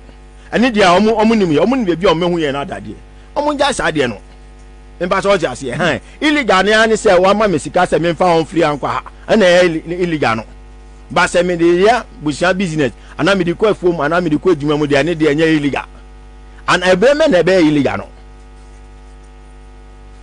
minua ebrebe na moto wuji so aye illegal ma fa obi o ma me kakra na me sumi san ko ma no na me top petrol gun na illegal no ana se moto na nkata me tisu na illegal no me ba to tia mucha roadworthy pepepe ye tia esan tia insurance ka ho ni nyina insurance ndi en pokra de te se wuji ho a se bi hu ni ente eto because se wonya accident is insurance nka ho o insurance enfano te se wo benefit bibia yes ye tia keke but police force am omujira mo hwe insurance omo hwe ni nyina police jina wa but se wonya accident enti insurance companies rejimu musika ni be free me say me church insurance company ba ko babam ta ka so okada fo do say na anya accident say na company na aspe ye ho omo mfi umpo ofa omo nkasa ho kra we so me nka ndada ufidie kese pa na me kasa asem we obi an kasa ho ye tia ni free me ba church na ye tia roadway de nsu sa pepepe whoa But first, you know, okay, register motorbiker. It's about 120 and 150 cedis, and then 700 Ghana cedis. Oh boy, me part of Freddie Vielle. Oh boy, me ti ha Freddie Vielle. Oh boy, Michael Jai. Me Freddie Vielle. Me Michael Jai. Me see me wa ha Freddie Vielle. Jai sir. Freddie Vielle. Only o mahoma na. From na check ni adwuma. Enintia. Oh, 700. Yes. Just try it and see. Motorbike. Yes, registration. 700 Ghana cedis. If the value is the 7 million. If the value is the same. Yes. Now one facade when you now one time I say yentua deben levy. Yentua. Aban no only yen free. Moreover no baby odi akwose kra no me kan say as odi attitude e no pese ye ni konkoda da de nye ekomrika ye be dan kosa america no. Ye ni obi o kan ya asem maye. Me ba talk to the america na say.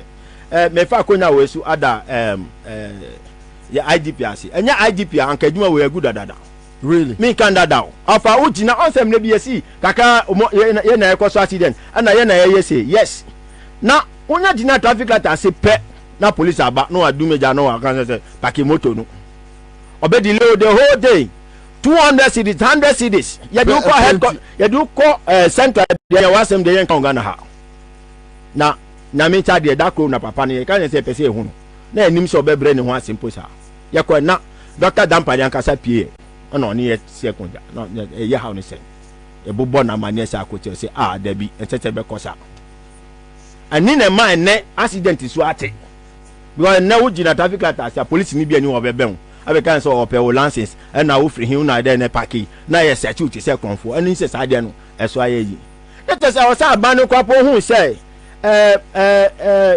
abanu fa kwamisu na ka onji yetumu prekupe na ye fa nyoma sisi akwama ebetumi a training ye nkrofo no very well na se na ebe ya sa accident na ebetumi aba fon kra but ene de eka mo dadi no enka omo plans na wa ye o free ho o ye ne den ho o ba ya o say o di lady bi betu esu da bi ye ntua onyi ye free mu mamemra back to Uncle Same 60%. But before that, no, Michael, say GPRTU for to move 60%. No, why already some better to modium? Oh yeah, but you want baby a pese, but none make answer. It's too early. Say near ye pese, you know, ye debate to job. Me battle to the mechanic. Those days me battle one boxer, some motorbike. But then do 5,000, and a boxer 15,000. Boxer oh, na some motor. Boxer enu sukaka che hauje no basu no nanka said anyeske bia 5,000 6,000 betimi anya ene 15,000 hauje nanka ye motorbike nanka zakata ene 16,000 na registration mayo Ansah na wako royal mpoko na 1,500 na 1,200 ene ko che royal na 8,000 7,000 ni na ye levy bebe e na ma eto no aye den a resist me ba so ti da me kana aban ko non sambra obesa na chiaba na onyi okada fo onyi 3 type fo onyi abobo ya fo mfiri mu onyi ye mfiri mu na onko di na go top so but 60%. Yeah. Is it not too much for the ordinary Ghanaian? Let's have this conversation. Unim say yesha from where I stand. Na say yesi a to lorry fame 60%. Ubia beka say oh GPRT for say 60% there e was na e was ro ye misa say kwan ben so e no mo nam enti a omo come up to that 60%.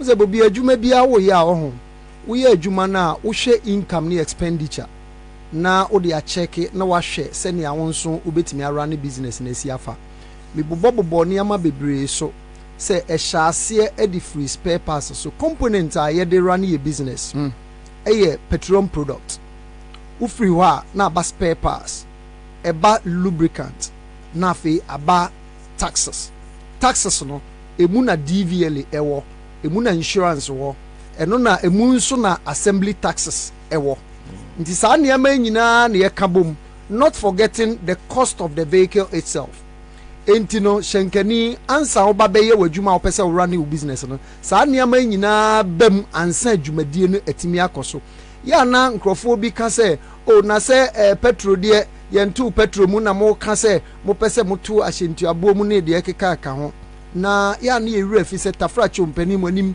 petrol nkwa entimi emuvu ka tafra che ka no tais shasia o di petrol guma enko shock absorber shasia petrol guma enko enti saa niama nkitinkiti nyina ka ho bi ansa ehyen no abeye mu a na akokwan so se mekoye adwuma akopesika ba ne yetena se ayeye nkonta na yehunu se baby spare parts akọ 150% increment 100% increment ebi kra to 200% spare parts nkwa ansa fe yaba taxes Bobie mama nchi obibi insurance policy wo ho omovat ne kra enya mmae no ye starting the 1st January ya na insurance companies SAD e kan say increment buy say VAT no esam be ka ho dia na ne ye kombe ya every 1st January ya ho yem for say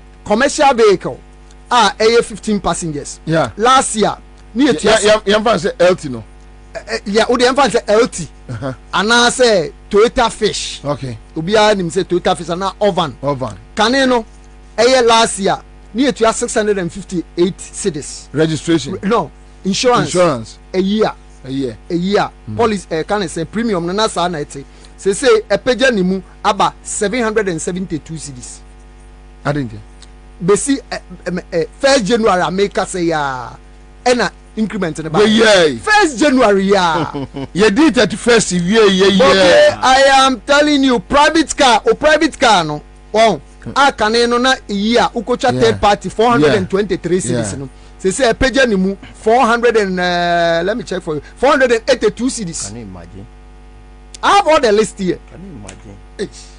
Wow, enti saa niama nyina ka ho ansi etimi aye adwuma Kofi Buame yi opposition ewo Ghana mo de ya na mundi politics nkomo enti yete mo ase but let me ask you like a normal or ordinary Ghanaian Kofi, what is happening?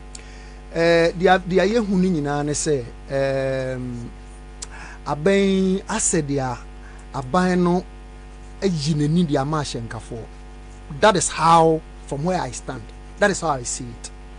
Because onyi nani ma hyenkafo a enka ye unse uno ba wo ho na se uba ne sha asese osu a Bobie, what do you have to do? Let's pay attention. Kwaku ade na osu komode o ade wo yare wo yam ya o ya utie o ya but what you say hwe before 2021 December 6 strike na ye koe no. Before then, do you know what we did? You started complaining about 13 kind of saying taxes egu petroleum products no so. You identify 5B. 5 no ba kone pollution and sanitation and pollution levy. You ba bontin be can say sanitation na levy no mo kan bola fee, no bola fee. Minua utua bola fi wo fie. Wo ye bola na sa uto nsa frɛ kan say tricycle bi so mefa o charge wo. By a Sunday agufu also. Ena kan say price stabilization and recovery levy.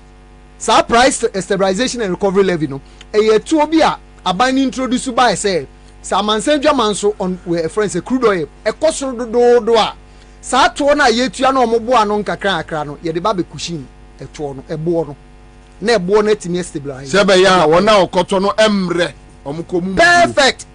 That is the essence of introducing that tax.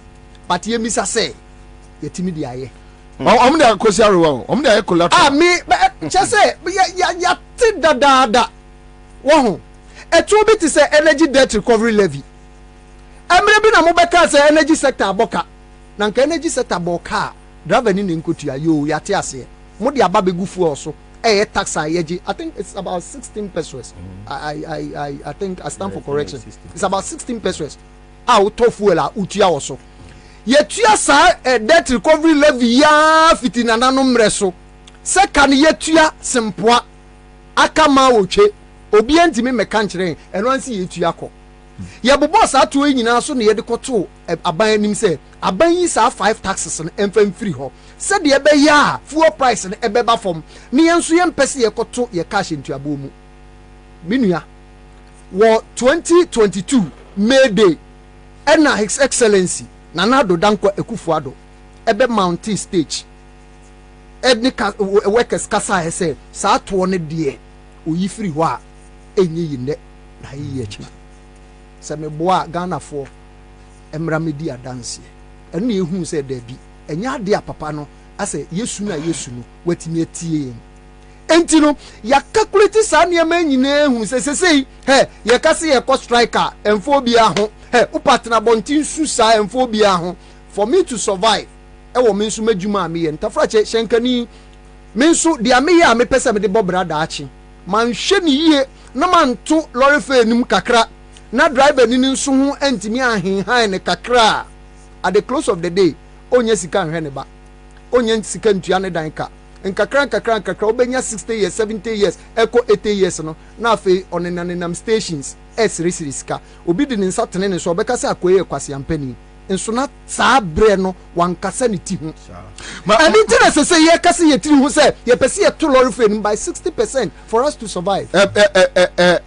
give and take ye monkomra se no me tuwe wo kasa nyina no me imagine sika me di ko efi asante mampon se me mama me 10 cities se me start say dwene wo se me di 5 cities be ka ho. That's correct cause obe froka edi emre be na mo be chance age okay de wo mu nyina ne se hu se yesi nsuo beto aya mframa di kan bo obie akwanya ye nyi de ye di ka kire Ghana fo nyina ne se enye ebotae se pese ye to so na mum sa eto na aban de ba no Ghana fo mwayen ni ye de dengu aban so sa no yin free ho aye nkoto lorry fame na mum so when you free wa na make say echna fiada GPRTU ye ko Christmas recess ye be resume echna fiada on the 12 ye resume na say still letter and as a petition ye de call no still omo nka bibia amfa ho a then what we have to do ni say ye be free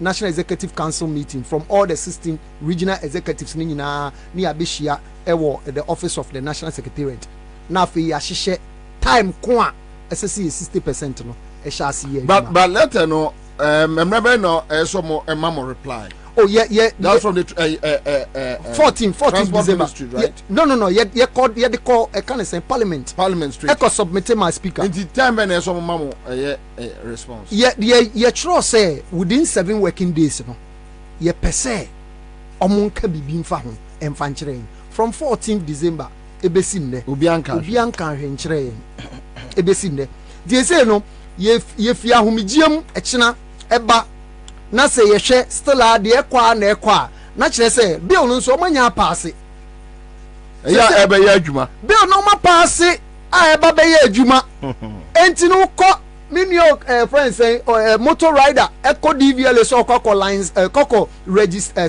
okoko renew ni road weather ubeko no se road weather ni se nka utua no be 30 cities obe ko na say 130 if you don't pay they won't renew for you you renew amount so police be che wo kwan so kwan o mo person mo dey fa so no kwan o mo person mo dey fa so no obi asend me test say commercial transport business amount for free is it true? Yes, very true. And Crawford Tom cars. Ebi nso cars na say shop a omunya sika nsiesie. Minia say ahyenka dwuma eya yoroho. Nti say ya na misuma omo sha ase a tafrache ebi ane papa bi ni sika ode beto car ni bi ama no o kuta obi car. Ebe din so betima service car no no so abeka una. But work and pay oh. Oh, minia sa work and pay na say all these expenses e wo ho a. Uye dem po no wetimetuaka. I am telling you, I work and pay ajibi. Me say sometimes week is soon as a ukokutuya bank car. Oh, na aye ding. So which means those people they are struggling. Struggling. Everybody is struggling. Me just say Ashenkejuma before no, it's not Ashenkejuma today. And they say month mean fast of 1.3 akranti. Hey, Bobie, say me no ka say on. Shenkani bitimi adwuma obo na ne kokko ne nkate egu ne nchen. Okono no kan kokko no wasankate kaka egu. I am telling you Bobie. Kanina ye kochoba ampedu betu nyum driver ni ana me wano dia say the obo we are rough yiri bejaw. I am telling me a branch secretary e wa Shama traffic light branch. Sometimes ubehu na obi yire eba kikina nkwala di nachi. I am telling you. And then sika ma driver phone be the stations. Ebi adane spare tires. They don't even have money on the bed to renew on rent. Baby Shenkejuma na air kwa kodu no. All because of a tour be buying ediba indirectly or the 20 bar as if some farmer drivers who. Like this import duty issue that I was just telling you. Yeah. Ebe also the ama importers. Yeah. Omoji and one of the man. Ya pass the ama driver. Yes, yema insurance police insurance companies. Yema mu VAT. Omoji no the ama driver. Michael. What is the way forward now? I'm say work asemi me no wan adwen. Yo. O si ye de ye politics yampa. But baby adun de be politics. Any say yahu different government ta be do be aye be. They make us money car for no money politics they say. Yeah. Okada. Uber. Yeah. LT. Over na ye adwuma ko Accra Central any anti dede. Oh, we fly and shall say we end this near now so we MP. Sabe. And tomorrow dear, Monfa Nipa must have no. Monfa. Meme na met me at me percent this in there from a car and I say MPP in there from the man left. Yeah. I have that but mono. But na me person me semuni say. Abena you need nkofo na enam. Me ba to ase. Emre du say ye be nyina ye be kan bom.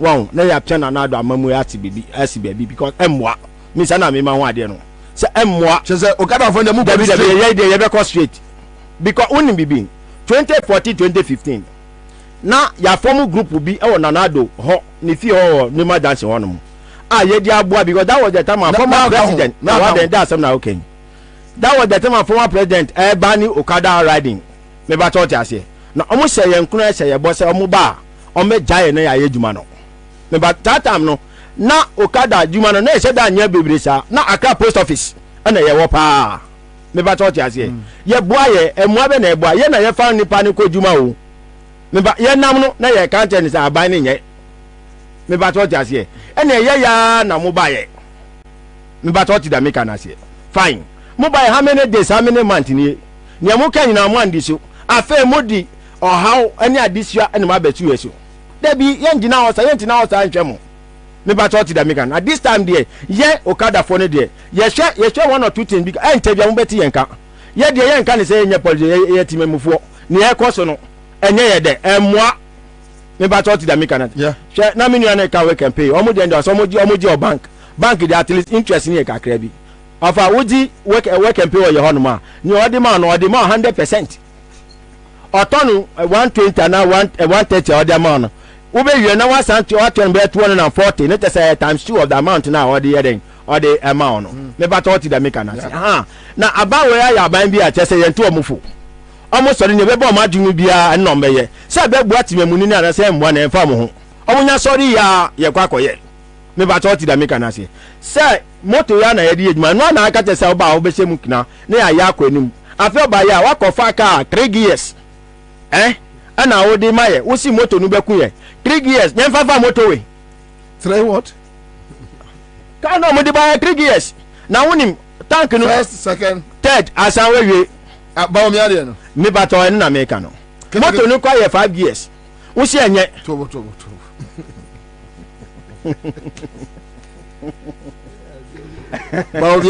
Yes, 3 years. You first, second, third, and one no. Where we Machochas. We see 5 years in Kwabena. Kwa 5 years ban na only anti now anti wa konya na say anju wan kwa baby man say wo say say we my ka omo de ma mo de I want him fa and na yeti huni me ba Machochas here omo we ene na man kasa mo form another association within the party no and omo plan ya sin because e kwan ye sisi say omo fa na omo nya de na ye ho to ye no omo nya ready to me fa sa kwan no so and omo form another team ye ba bon tena wa ba be kanta ye ba bon tena wa ba be kanta ye ba bon tena wa be na aban nia aban ka ti say ye die che wonte say omo ba bon te hu wonte na me twa ye nia samia oku emre ni so minim say obe ba bon tan be fa ye biem na ye twa no say do loto ni kwapo na ye bomo dia na e twa ye ndi biem ya twa onu kwa ko ono si abre ono so ho ma okadafo abre nya abre na no fefe ene yente ninka fiti tama ye ni ko sia o se kebesi ene yente ninka biem o twen se December beso no wasa freye na ya ba ye de ye besimu ntem ye simu ntem papa na Ghana fo ahun se aban we wa maso be boaye aban ni kita adwin fufro aban ni oni so ade hunu bia enye timemfo no ehun ayi bia bat eyo mo kasa omo na omo dwin ne be ma omo hu beto omo ane na omo ye.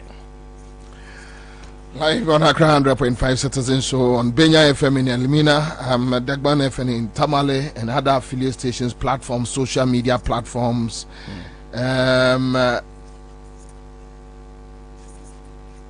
Same also Ochna Namobe Echna na ye be free break aba on the 12th.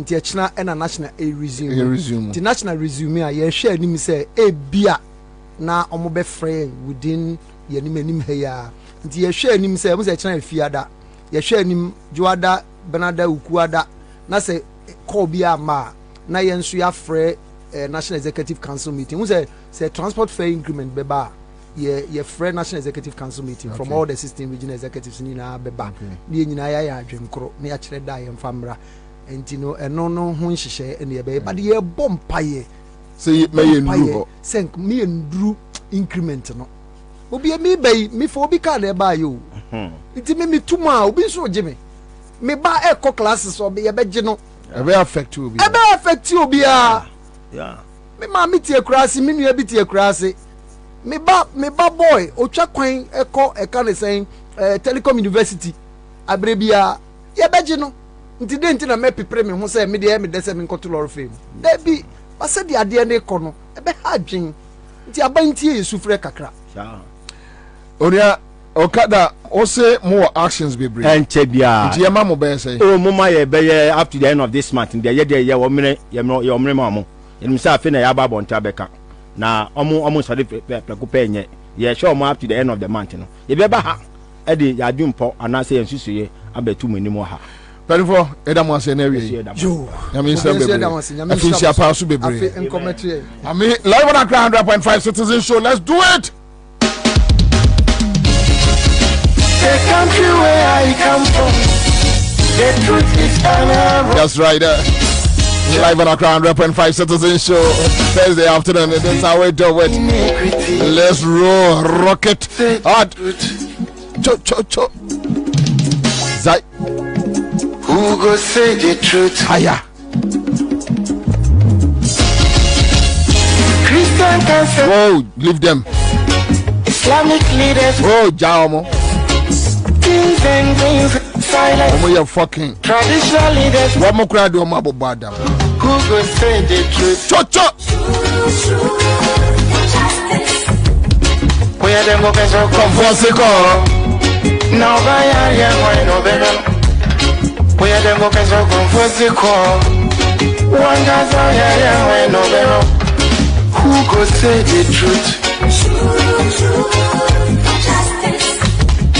Who go say the truth? Oh, you need to know see what's I see so. Now your friend on a night come out. Only baby obeka nasem yeah. That's right. Everybody was afraid. And until I learned to my quantity again, I know some no. But who go tell the truth? Say Nanai or say me. Nanso bien person beka wasam because everybody is afraid. Ansah fue muayini. Aku drofo nyina dalima. Who go say the truth? Obiaja konson so to grow your man set to me be a kakobrafo. If I nyina ye. If when nyina ye. Na so kotrata down so be dia back or why no keke. I feel it for the money more piafo efwe. The cross on my mo. Ansah fue muayini. Aku drofo nyina dalima. Who go say the truth? Abaya di bote chino. Yedi di bebo nyande di. Kachisa with your mouth pipinuma. With your mind over shana preference. But who go tell the truth?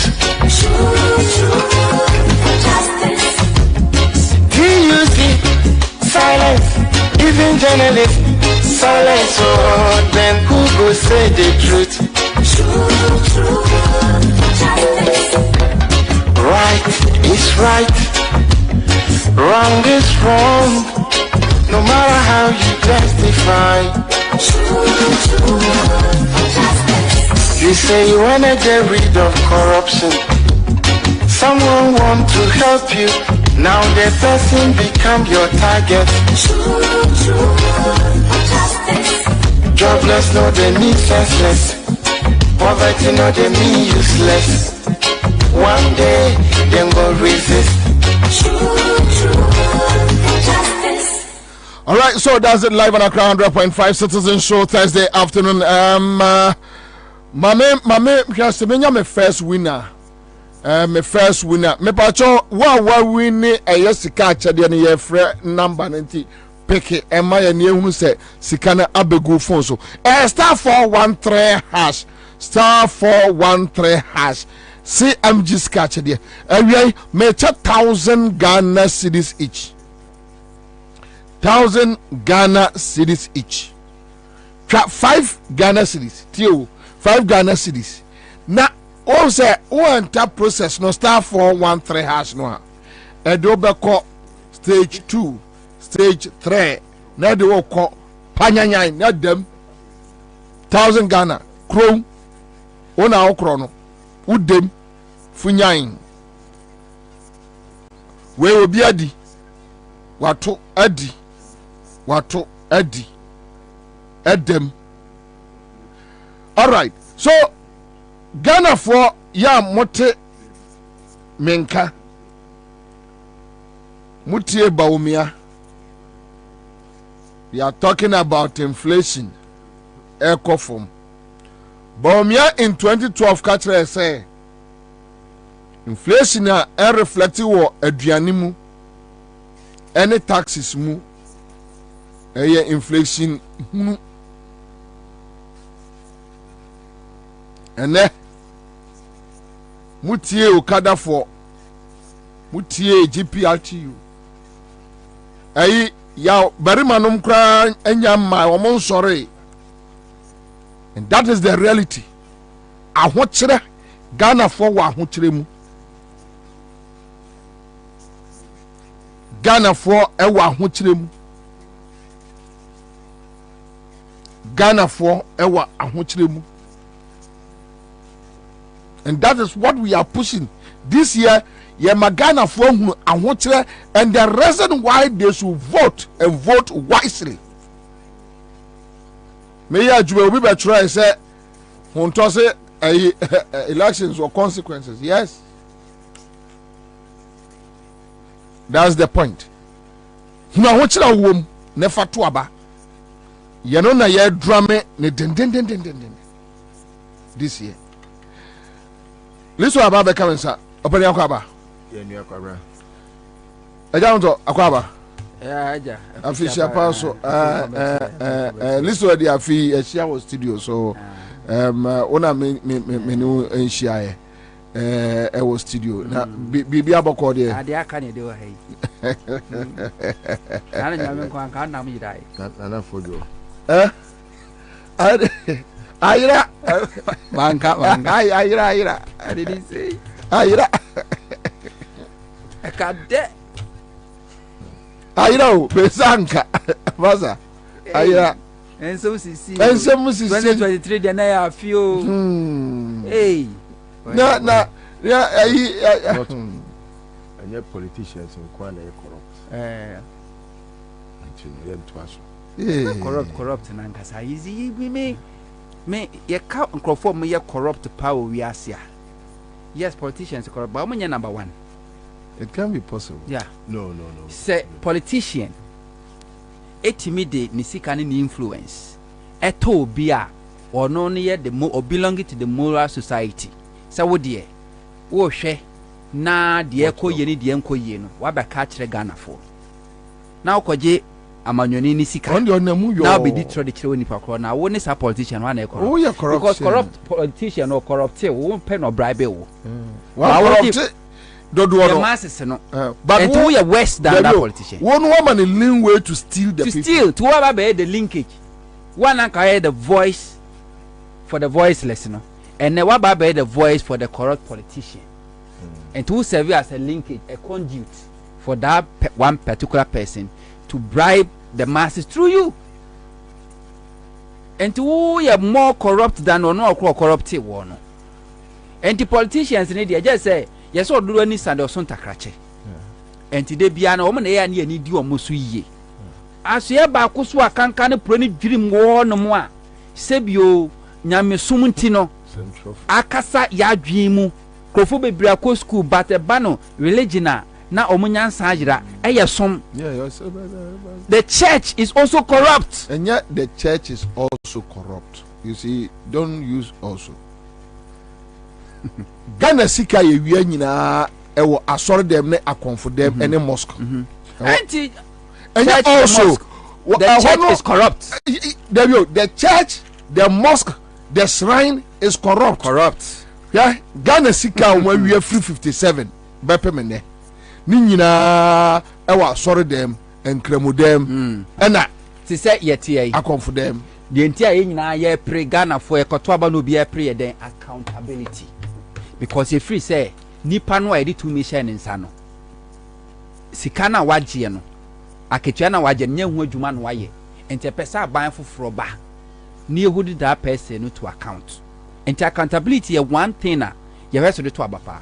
But I said the church no who do they account to? But they don't account to anybody. Yeah, but unim honto any list to I've started asking myself some questions that inshallah John will win this election. Inshallah NDC will come back. Yeah, can we still hold NDC accountable? Nana. Na yeti NDC wo position ye wo di o ma accountable. Afi etwa mu ametana ma yankrofo adwuma na wo yeso wo mo ye adwuma yesi former na wusu. Me, I don't believe say NDC as a party emra power and say who do accountable. No. So who irresponsible opposition or ba bam or by irresponsible government. Straight. Because the Kufuor when people opposition no me irresponsible. And no dia ba bam the same thing. No about dam mo and what dam no about power. Me dia nana. They be uncomfortable with me NDC for but me NDC for. That is it. We hold them accountable. Now fear be they say. I say Osheno, no social. You cannot tell me, say,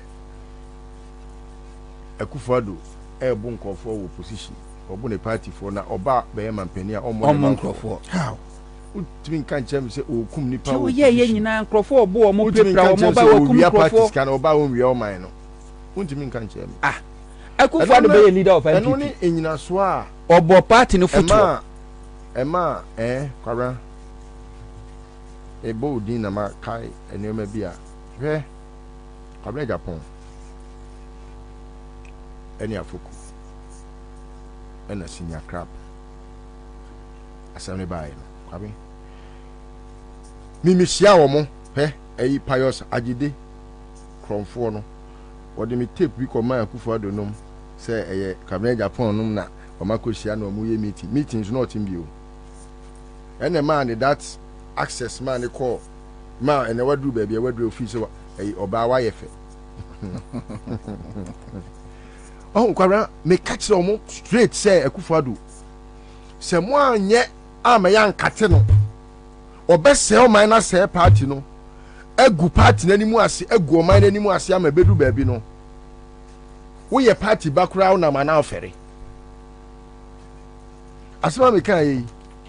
Ene ma pani bi ka kire me se ehia memre bi a o se enka me ko e friend is asofudie wo politics mo aka anaka me archbishop no.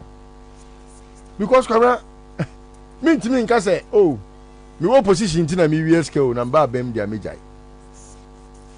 Enu ti se na NDC fo bi eti opposition na omo ye nioma bi na enye ade a ese fata se ye de bo bra wo mamu na wanka ne ne anse kire wo se aduasa mienu anka nkire ne ne na wadwe ye se ye ba aban mu na betimi aka na wo ye otrofo enu ti no it must begin now.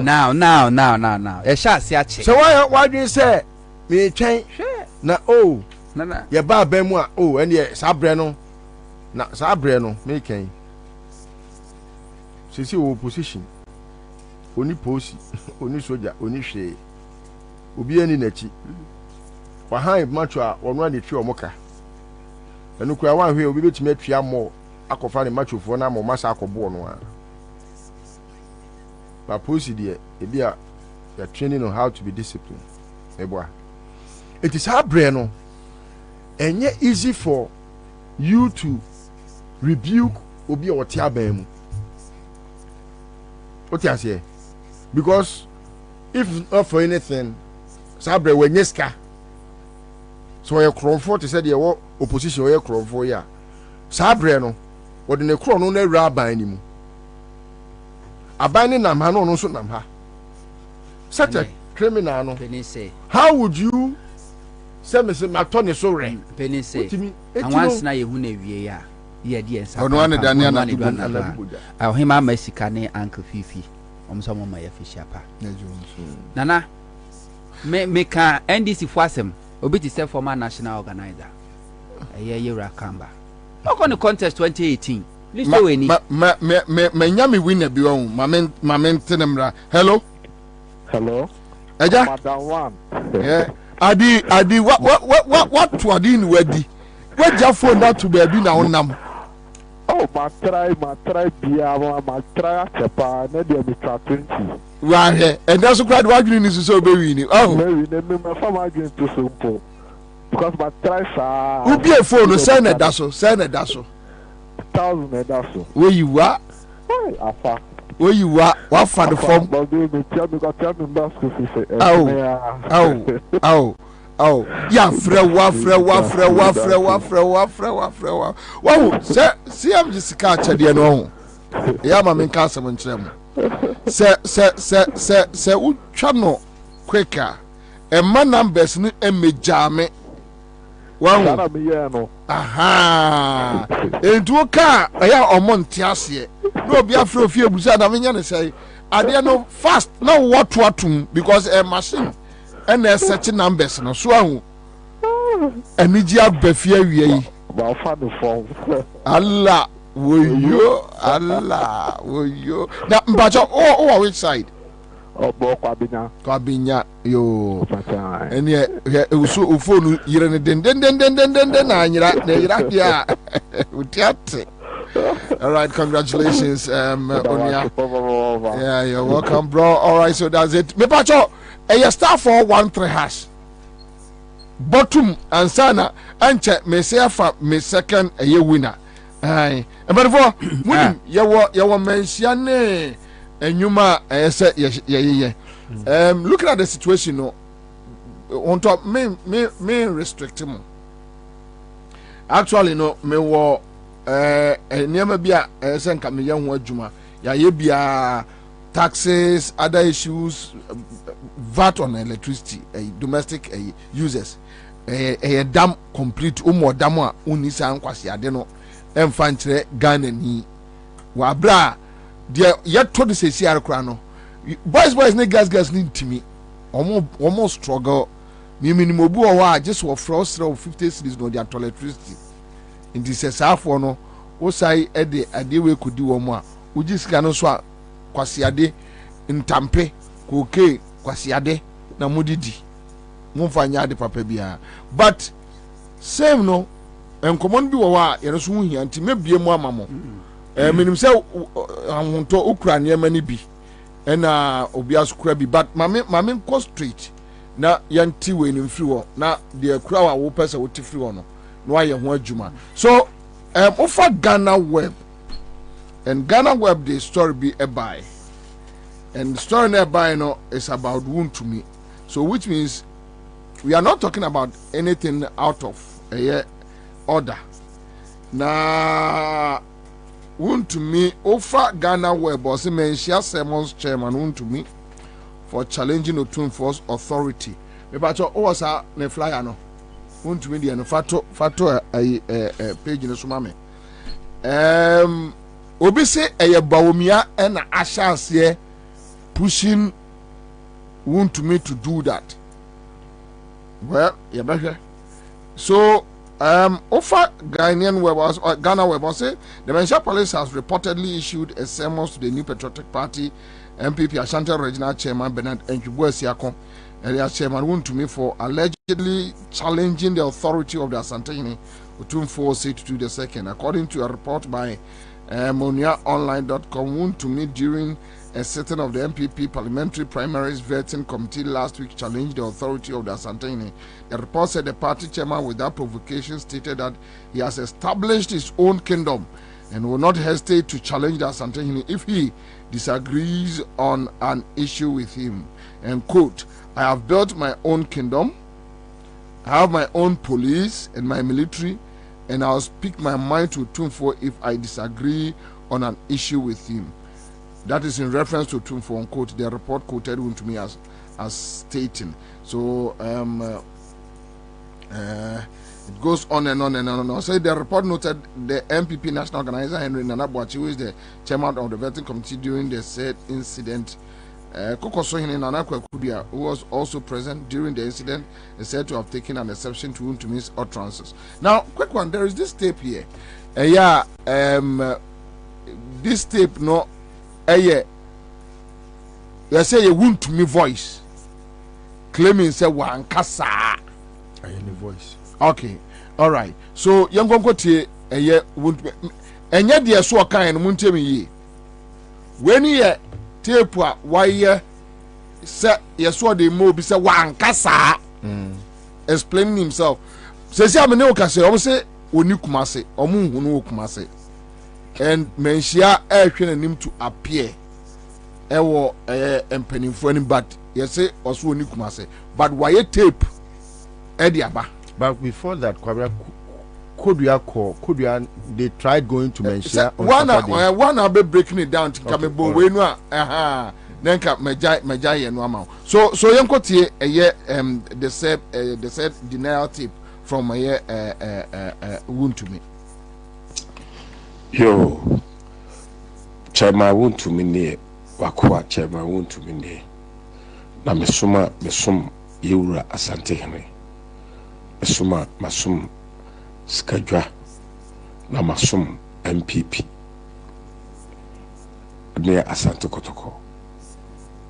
me obi a wasantema mu bia ne wose me kasa me dubu ne anidie ana me de ma yewura ansa na makasa asantema nyina bedi madanse omo a ivi omo mpamasem kura bedi madanse se untumi ebu a wose me de masikadwa na se yewura da bia me de ma na no dai be ye vetting enye bibia ne see ye national organizer wo ho ana ye woman organizer so ewo ho ye nasara ewo ho ana ye lawyer ba ko Fred Idi ono so wo ho MMDC is fu nyina din wo ho ana manhia south fo ade amanfo bi a mo wo ho so ewo ho enye bibia manokra nkant bibia entia eye tapo na ba vet no na me ka se adwem mpo na me ye chairman na bi national organizer na ye chairman nti o ye se me ni kai interview na po to duro ho nam so minister me se o ye nam se da che hene we die ye wa ketia mo mpo ba ye ya musa de bibia nti wo die pempese ebebusa obibia enti vetin wa pass eneko ti say ya na mekaye man ka bibia mana amroso anna the chairman of committee ya na da bi aka say chairman Mr. busa de bibi anna meka say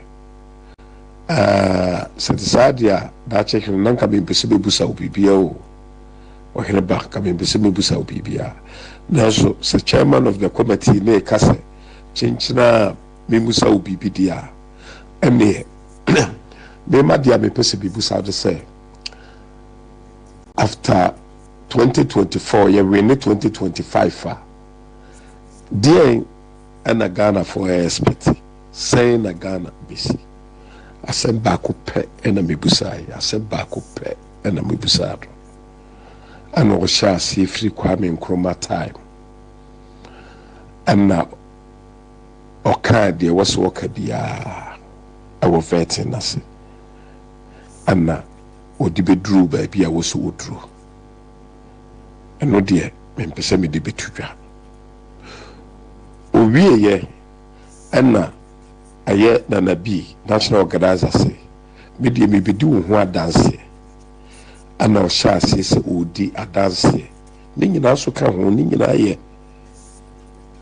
ye to di wie ye woman organizer so be di no ho adanse obi a wo bi a di no ho adanse ti omu wie ye no ana osore ana ya chia no ana okoi kwansini ana manhia south omo organizer buba ebae obae wuntumi wanya de ne se bobo o de se bobo table no so wanya de bi de meka kiro obi antimi nka kiro na mse ana obi atiatia no na mse bunya na minti adekura opeso o ka kire me no o ya no sa identity wani da po ho adanse identity wani da po ho adanse ana so o se mina me din ka kasaye na me kura no na me mpese bebusa ne bibia da me se onko etimina di kasa no wanya de o de na se bobo ho e hona me susu be yese no kura mi ntwantro because obia wo ho ana me se abuba be de o ya mabuwo MPP vetia se ne wo aminima kingdom free hako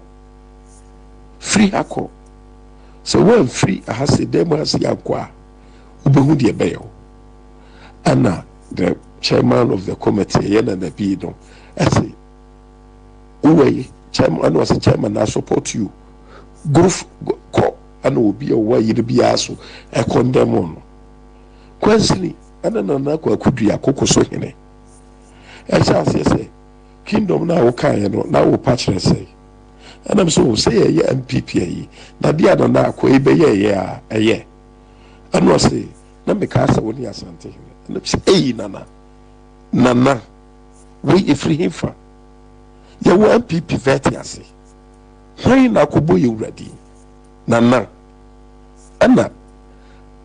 ma eye woman organizer beka say nana adia ye vet ye asma okay sa chairman ka boni o adenti na we yesa nana bi etu na nugu nana kwa kudu asese nana o yesa ye be mo afri hase nana kwa kudu apai pa macho and I'm saying that unubua me de wo mayura but my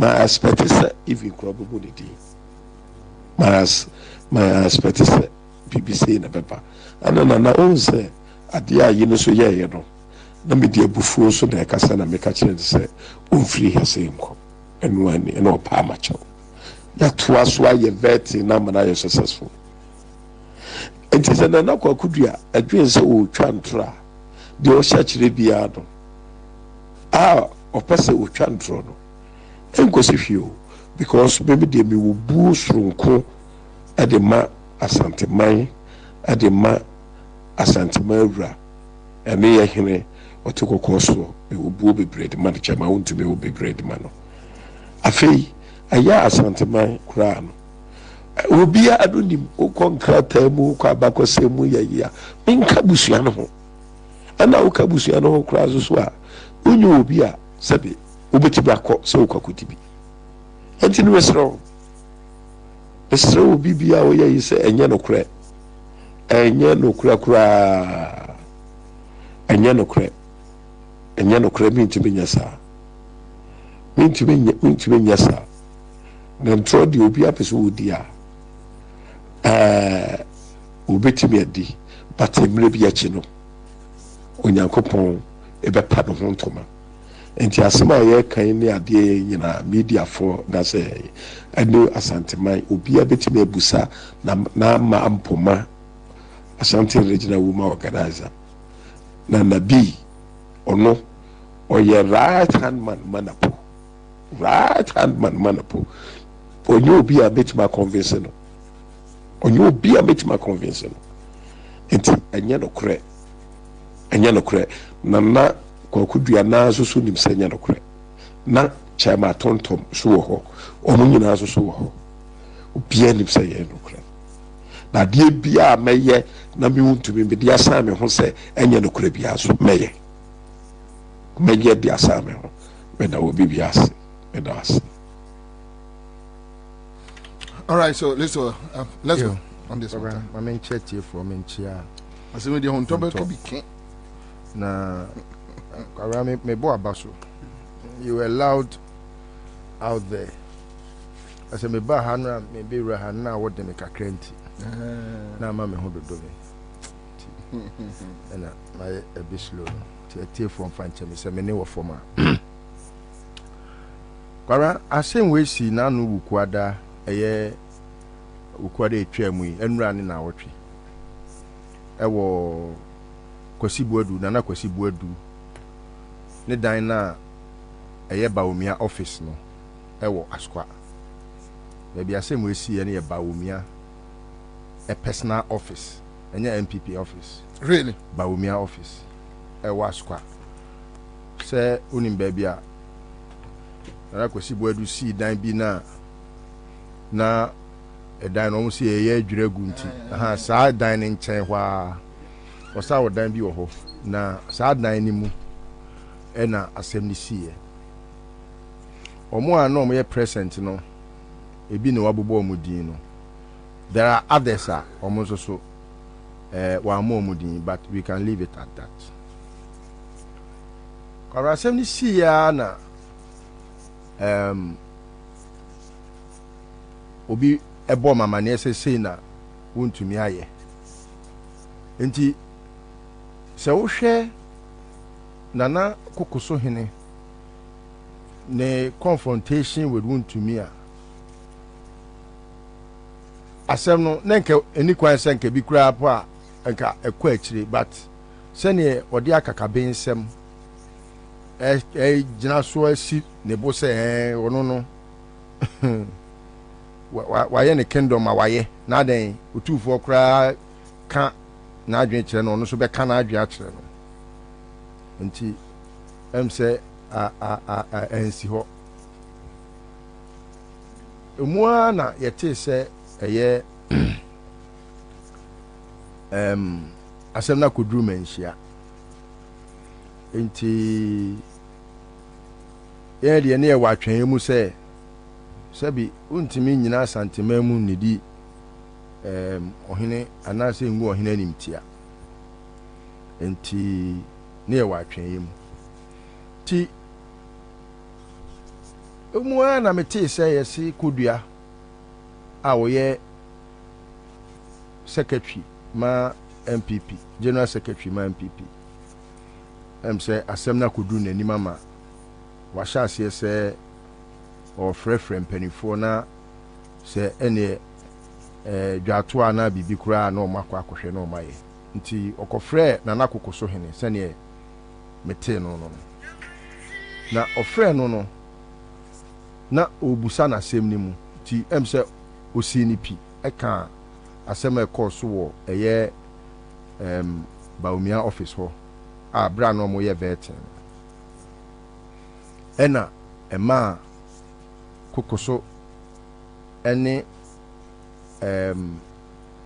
kodua gyina phone so no na kyerɛ sɛ wɔse yɛfrɛ wu ntumi na ɔno nso ɛmɛkyerɛm sɛ saa na ɔkaeɛ ana Kwabena hɔ deɛ sɛ yɛntwa yie koraa wu ntumi baeɛ na neɛ yɛsɛ ɔbɛsane duabɔ egu Nana Akoko so ɛno nso asɛm no sɛ akoduru mpanimfoɔ anim ɛwɔ Nana Sama ahemfie nti ɛno nso so deɛ mɛtumi aka akɔsi wɔ hɔ but Kwabena ne nyinaa ne sɛ sɛneɛ na ɔrekyerɛ mu no na ɔmo evɛte napo ɛna ɛkɔbaa sɛ napo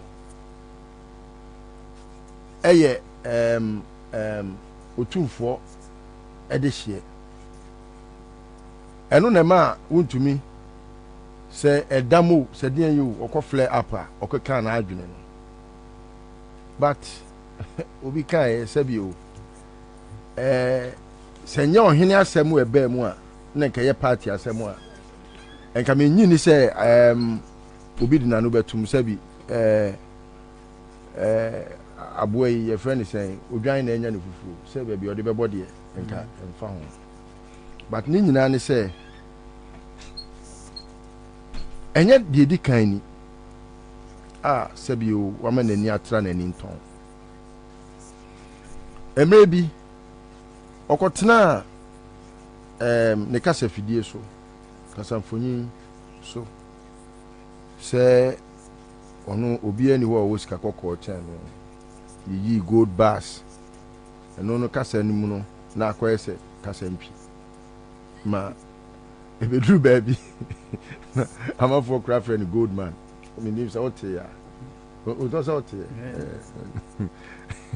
nti as wɔka na ɛberɛ bia no ɔka twi otumfoɔ eduru baabi ɔbɛhwɛ a nneɛma a wɔka nyinaa yɛ a yɛnsin ne nneɛma a wɔka tie otumfoɔ na sɛbi wani soso ayɛ na mpanimfoɔ tae ka sɛ yɛmfa nkɔ apene kensima fie ɔho asantema wɔ hɔ na ɛwɔ wura ɛnyɛ afei ɛna wobɛkyerɛ sɛ wonim asantema awura enidie bɛn record bɛn na ɛwɔ hɔ a ɛkyerɛ sɛ wode nidie ama ɔhene ahemfo ɛwɔ kuma sɛ nyina wo mu ɔmo wotumi frɛ ɔhene na wodidi n'atɛm ɔhene a sɛbi wɔyɛ n'adwuma wo politics a woyɛ yi sɛbi o ahemfo yɛsɛ ma ɔmo nyɛ partisan politics ɔmo te ɔmo baabi mini kura no minim ahemfo maako nwɔtwe a asɛm yi baa yɛyɛ a mene ɔmo di nkɔmmɔ a kyɛ sɛ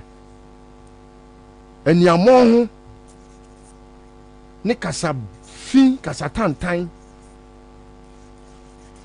ɔmo a ɔmo sɔre ɔmo kɔtena radio so yɛ ɔmo di otumfo atɛm ne nyinaa wo na ɛbɔ ɔmo paa hyɛ da mungu ɔhene anim ase monkɔka sei ne nyinaa fare baa yɛ mmerɛ bi asɛm a ɛsii 2012 ɔne kɛne Japan ɛne ka ɔmo tiri pam ho sɛ yɛkɔto aba no a atoguba okay ɛma ruling bi no sɛ wode w'asɛm aba wo sɛ you and I were not there w'asɛm na Supreme Court na ma ruling wode ɛfa ne saa wo sɛ saa asɛm na ɔmo kan sɛ atoguba na yɛ otumfoɔ na akɔma atoguba bribe ɛna ɔno wuntumi gyimifoɔ saa no ɔno ne kɛnɛ Japan na ɔno nso na no sini no ɔmo ti kuma ase na neɛ ɔmo nto ma ne ɔhene na aden di ɔhene atɛm saa yɛfiri hɔ no ɛna abɛpem nɛ ɔmfa ne die ma asantemawura na ɔho mpanimfoɔ sɛ ɛwɔdo a ɔde bɛba sɛ weyɛ ti yɛn ka bi nhyɛ mu o ɔho sɛ mpanimfoɔ sɛ asɛm a ɛwɔ ani soɔ no ɛno a ne yɛde kɔda yɛ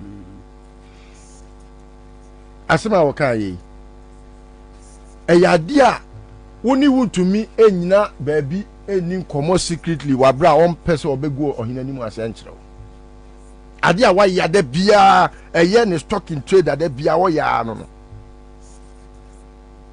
wo sɛ afei akɔpie badwam ɔn sɛ ɛnɛ deɛ baabi ɛkɔpieɛ no ɛnyɛ wo ne wo partyfoɔ nko ana na ɛte hɔ yes wo ne wo partyfoɔ nko ana ɛte hɔ koraa no a ɛyɛ deɛ a ɔhene wɔwɔ adɔfoɔ nti ɔhu deɛ ɛsɛsi yɛ ɛde aba eti me deɛ madweyɛ me sɛ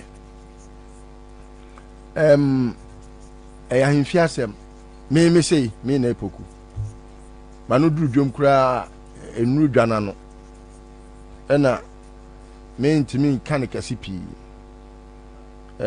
ɔkotrɛ nkɔwe ne mɛko na ɔkasa so ɔkasa mama ahyia o ana oh na bi na was 2023 sɛ me kasa mama ahyia ɔkasa last year ne video mu ha me dabi na dem me fie ai na ntimi so me fa me nsa bonkum nkyerɛ me fie kwan me nkasa mama ahyia sɛ ɛyɛ me fie ɛhɔ na me fie ɛhɔ na me fie mu kasa wa no ma no nuru dwom sɛ bi ɔhene na sɛ bi wodo na akɔto nipa tenten kɔn ho a me deɛ me na epoku me sɛ bi amoatia me de makoyi mo tie ntimi nkɔ nipa tenten kɔn ho enti baabi a wode ne na akɔto no wɔno ahwɛ kwan a ɔbɛfa so obɛyie na mmom me de bɛyɛ futu ama yɛ nyinaa sɛ amayɔsɛm na ayɛyɛ no kwabena hwɛ me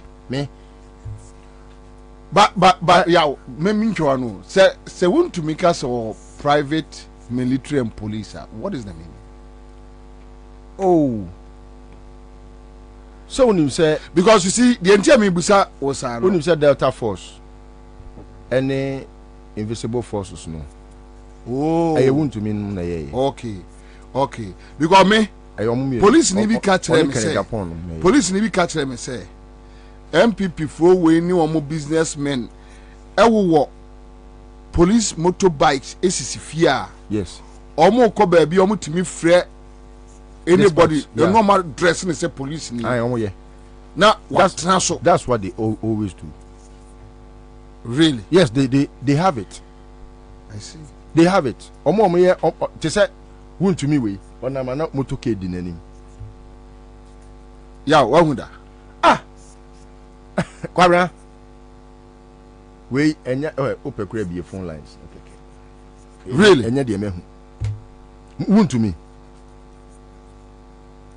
won to me tene open top mu na moto di nanim na mabu akwa me na ho ana obi frɛ me na omo nenam kwada so kwan na ekɔ tano so kɔ abu akwa no yeah ana obi frɛ me sɛ unu yensu de we krasi ni pa o unu se kokuma se for de na oto nam da no atɔ brebo na odi akuma adwudwa sei na convertibles ya di moto ke di animu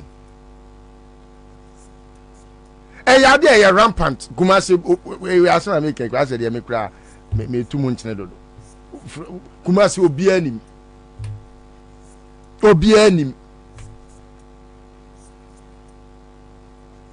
okokan so obedi watem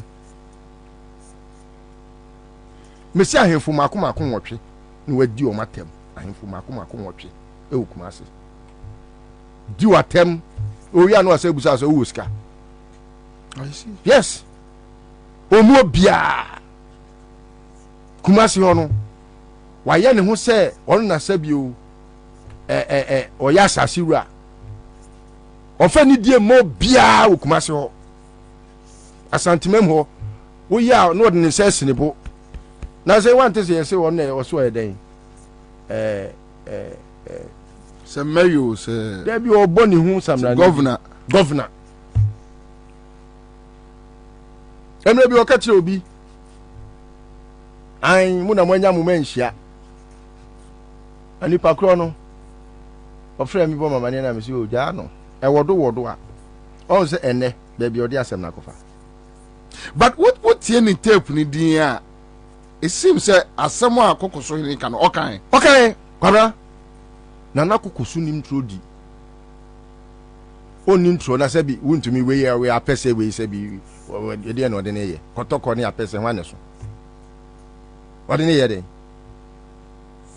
ya wontumi we ne nam Kumase we a ɔno nana kokoso sɛ bi ɔno baabi a wabɔ ne breadru ɔno we ɔde ne yɛ den ya okodi trato we so na kwabra de ti asɛm na ɔka no ɔhyɛ aseɛ ɔsɛ wanka hwee na me kingdom no so anya me ne otumfo wanka hwee so ka o kingdom no and asɛm na nkɛyɛ koraa yɛni ho adanseɛ bi a yɛsɛ o ɛbɛyɛ dɛ ne yɛnya tape no kwabra tape a wobɔ yɛ kyerɛ sɛ wontumi ka adeɛ ne straight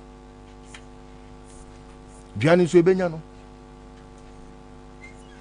ɔno abɔ ne ho dua wosi dua no ɔbɔ edua no on kodua fon so kodua ɛna frɛ kokoso ɛna kodua no frɛ kokoso no ne ne di nkɔmɔ sɛ oh yɛsi say na aba say trying to see how they can settle the issues no ɛna ɔsi gyina so na me frɛ wuntumi ɔfrɛ wuntumi na de bia asɛm na wakɔfa asɛm aba fie asɛm ne fia no wakɔfa asɛm aba fie na so na wo ɔbabɔne a wonte wo baabi nka wobɛte wo baabi nka ɛhɔ na ɔsɛ ne obɛbɔ kokoso dua na ɛne ɛwɔ so ɔde agye no ɛna ɔde antoa nsuo nyama na kokoso so yɛo ɛne sɛ ahakora yɛ modua asantemam ha yɛ modua nti sɛ wabɔ dua deɛ ne ɛbɛkɔ mpanifo anim ti ɛno nso so ɛno yɛ another subject apart from animtiagu a wɔde agu manhyia ɛno nko but it seems that MPP in Ashanti region is fond of disrespecting Otumfo. They have been doing it. It has always not been the case until Wuntumi became the chairman. Since time immemorial, chairman BF FF Anto Nyimi to say Wuntumi and Jebe Yasa Obekasa. FF Anto. Now because of Gabi Asante Bedia Tuo. Gabi ne Asante Bedia Tuo complaining openly. Yes, Gabi ne Asante Bedia Tuo. Yusu Wuntumi. Akontas handsome mine ne nioma awomo ye ni nyina oni Akufo-Addo eye omo adwuma awomo ye o akonta mine no ya akonta no ne Akufo-Addo omo no omo de ni tu galamsey eno na ama edu baabi na ohene ka galamsey asem na wosade na hemfu ni bi ba mu se ade na wose musuro muntimi nyimu anim na munya kokodro oni momo abugina po no nyina won. They are working for Akufo-Addo. Wuntumi abuginapo Gabi any your friend is saying Kofi Asante no nyina enti no they were making sure some be suppress Otumfo etumi and they were looking for obi a onimu kwase akeka woye kan bia wo kokobone a obetimi aye ana omo hwehwe ya na omo hu se Wuntumi nti wo hwe ya it got to a point ana omo pese omo tu Wuntumi ena owusu adiomi senior adiomi yes we contest ena akwai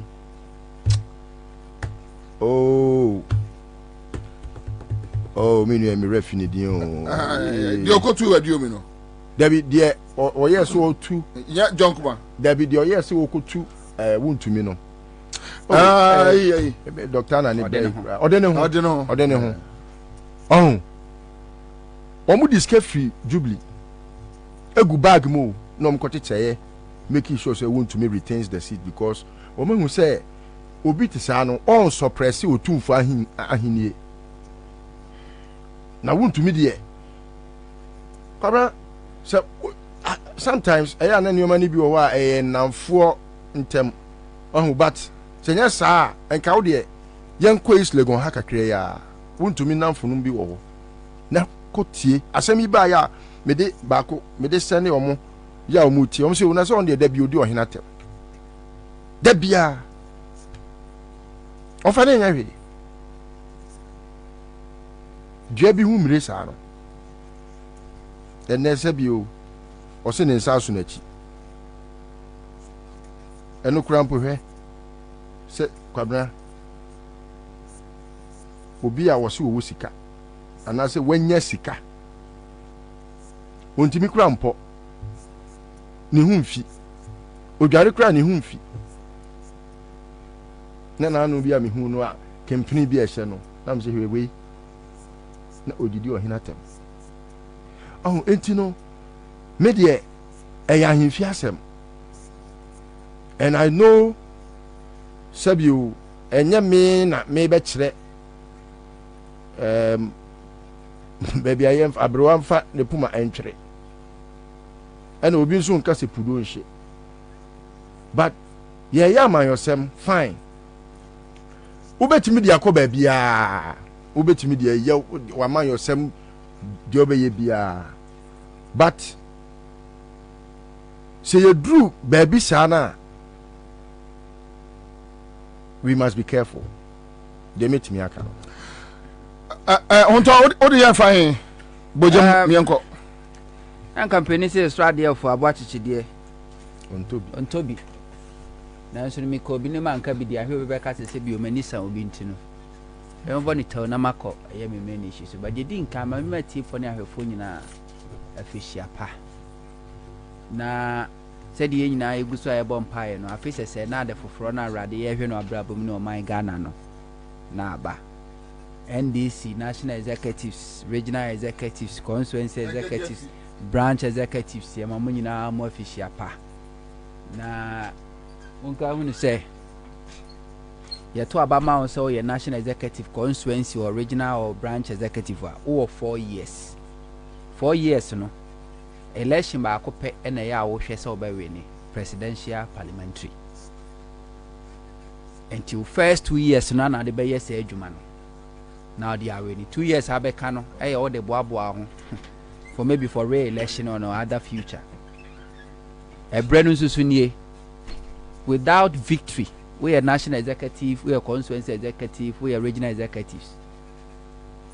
So when Timia we need power my party what fairly it doesn't matter how close we increase we vote whatever what fairly.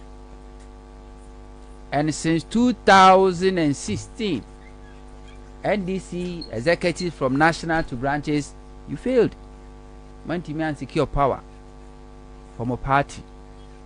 2016 mu fairly. 2020 mu fairly ye.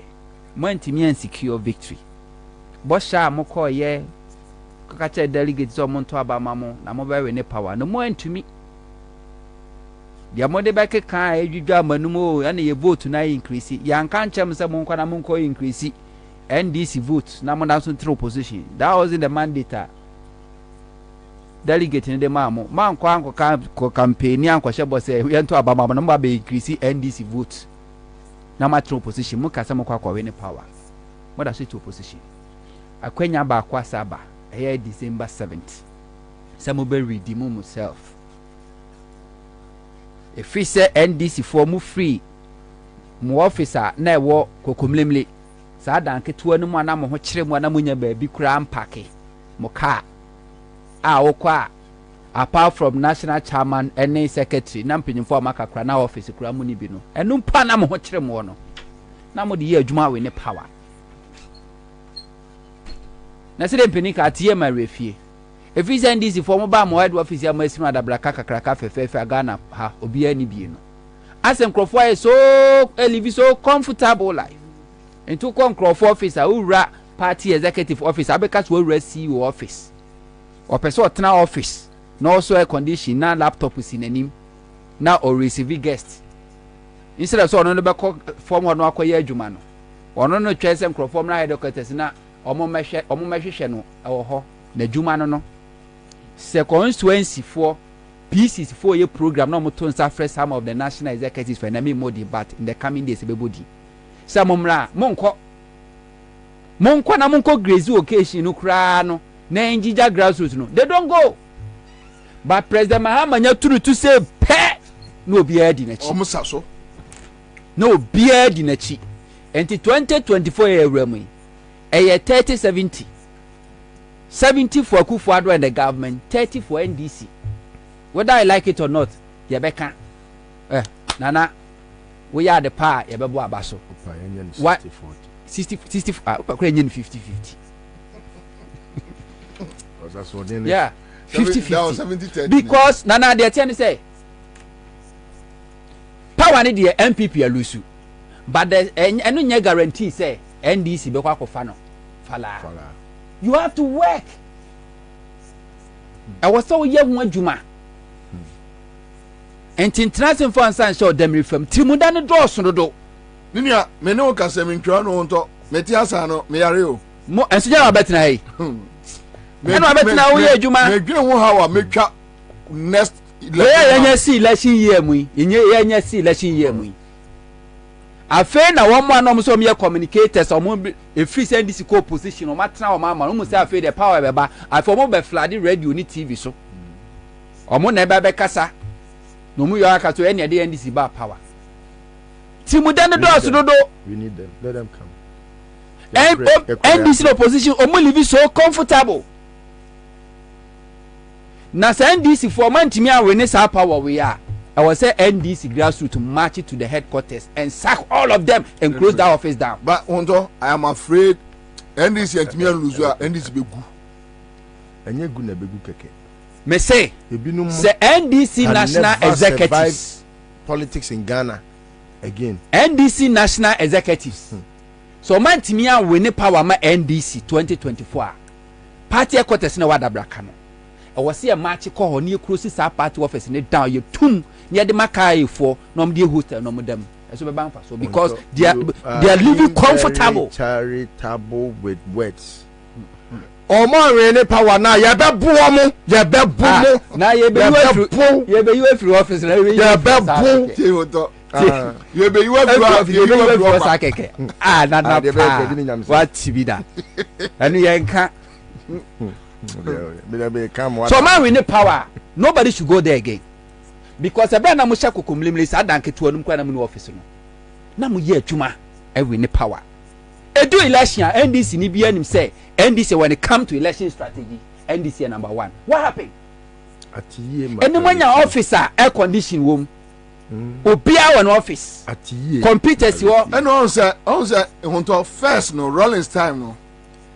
Do na man for ne MPP for bo game but no munya ehun omo nim bie sa se so omo tia say opposition kura no obetumi won so opposition kura na ede because ya no obi amusa accountability enya accountability mpo opposition no grassroots ni bia no ode ne ha ba beto so say no because that is the accountability that is it odim say obi am ministry me opposition no odidi. Last year, omo a sha say omo de omo so pictures no omo kan na ye kan bi no me say omo ate so kakra. You say there yeah. And you know pounds no so. You say yeah pa. Yes. Na ade bako a NDC mabuno wo social media. Kwabena makeup ne dem omo nye. NDC mabuno wo social media na. Omo de dada ya. Omo de dada omo says. NDC mabuno wo social media. Get yourself something.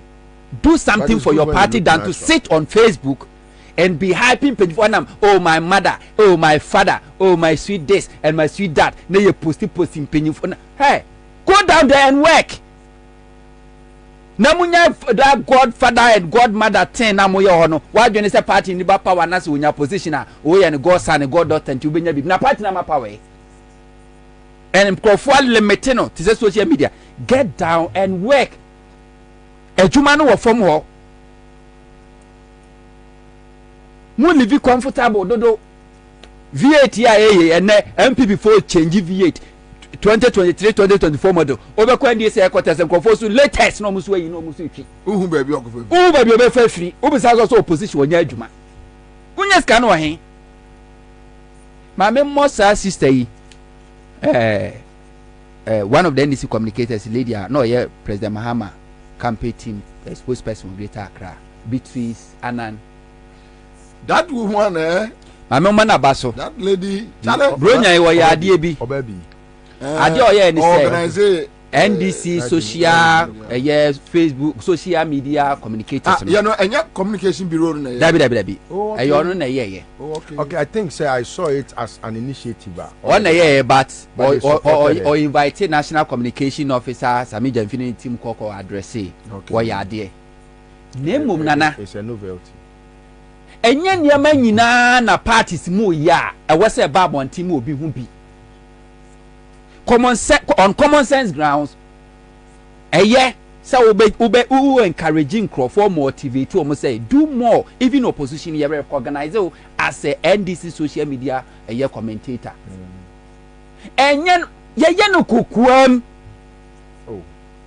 nana meba yɛyɛ no kukuam saa party no mu bɛyɛ no kukuam ɛmfa mbɛto hwɛ na ɛnsa yɛahyehyɛ table so na nana picture bɛ na openti NPP for no mu abɛn mu no nana meba because yɛaka ma Ghana fo nyina nim sɛ ahokyerɛ ba bronya ya yɛkɔ obi aso de kɔm na ɛkɔ wa wo pitch ka kyerɛ nkurɔfoɔ sɛ bronya ikɔm bɛdeɛ no wo yɛ party ɛnsa boɔden ne ahyehyɛ ɛne atwa ne pictures you can have that celebration off air because the purpose is to motivate, encourage, and call for say you recognize them. It was not supposed to be say young family 2 years in your name. And people in opposition also on why ye no. One party ben or ye. So on money grassroots. There be party ben or ye also on your day. Or money grassroots. Party ben or ye. And your party near men you know was a better bontimo be who. I much as I agree, you know. Yanu kukuam political strategies yedi motin crofo nana ye yanu kukuam ye mfa ma bonten wo de ba bonten a wontima me kan kyerem say na won ho kyerɛw sne obi a wo Ghana me why you are party no okay I think some me difficulty kakra me difficulty ne in 1 minute yeah I will do that in a brief me difficulty ne say enti sabi o me say ahia me ntimi nidi obi nka se me didi ade a omo ye no enye se omo aye party bi wanwaso bi a omo akoto ensa akese bi a party omo ye gabi ne saba akopɛ kura betime atwa party nana yeah, Majimo okay, I will still have to comment on this. Yeah, Majimo 1 minute. Mean Casamo Mudidio. Nana, I dear Shem crime. I dear Shem for crime to no quato ye Juma and my party say Nippon say yes, somebody recognize him a Juma Mayor. Your intention, the purpose of that party was to recognize Mancofovi say you are recognized. Ye who a Juma oye. Ye yen wakukuem. Yen fam a 12 who celebrate who to opposition who succumb. Who see Ghana for 1 trillion and 2 babaji yen. Who party now we Ghana for the and party. And this encounter kukuemu na ma meto abontin those who me social yenko meetings ahodo communicators in committee and to preach say they should be hypocritical. No, that's what they are being real. What is hypocrisy about you it? See, they are being real. What is hypocrisy about it? The other side of the issue is that this is what I think. I'm not saying you are wrong. Neither Nana Poke is wrong. Maybe donated, but I want to maybe no. Yes, but maybe because they have seen that donation still and Quebec. We and Kukuamua. We income na that donation still go. The ordinary Ghanaian na onam ewiasia omodam. Enimi say ye kase Ghana ayedin a enkyere so obi akobuada. No correct. The ordinary Ghanaian 2016, 2015 when they were preaching Ghana ayedin. Na Sabia Okunum at party. The pictures are there. Yeah. 2008, I was there. 2007, 2008, especially 2008, Mills team Omu movie. 2008, Kobi Fiagbenom there. Among for Shia, but still they will preach. Anyway, that is your opinion. Shia EDD as a communicators, as a politician, no, this is not the first time. Yes. But me person me try say, yeno kukuemu. Maybe the idea. Enye nyama nyina na de beto abonten. Because of the beto abonten and sending good message. Untimi metna radio so TV so kan chese and which e Ghana. That's your opinion. Yeah. Now who mom nya party na nipa na so no awia Ghana no wa atono no. Wo no anya party. Meanwhile, a man for reporter by a crash say even December Ukofa how our MPP name was mentioned, whether positive or negative, no. 14 million against 2.4 or 3.4 against NDC. At least what should be say? The purpose to say who recognizing Crawford, who motivating Crawford, and that motivation should be done. Sound analysis, no. As to how many times MPP was mentioned on the social media and NDC, no. How do you understand it? Nana, me say. Obanya, no, but Edameka said that is his opinion. Nana, me say. Let's respect. Me say to make and me say, either positive or negative. Yeah, but that's the reporter. But the negative is higher. Yes, you equally have the opportunity. You equally have the opportunity to also make your positive, no, and cover and be as we. You have the opportunity. Because for me, may time a friend say, Beatrice Annan. Me who flyer no. I was encouraged. Very. I was happy. And minya other communicators from Bono, any other places Tamale. And yeah, I'm afraid say, let me frame it from Tamale. I say, oh, Nana Bobie, Beatrice aya dear pound. They are hoping say omo be replicating our regions that cano. Na ama I saw Munkran say at least they are not being left out. And intina me sha ase no. Me born na baso. Say trimopono. That's okay. Eye positive because ade ba ko a encourage you osrani e ma okoko de ne kwato sense wo hu say me wumpo a obi ahuma dwuma maye wo motivate wo microphone say you are part of the system. But nyeni nyina ne wo say the beto abontin ma sign. Let's move.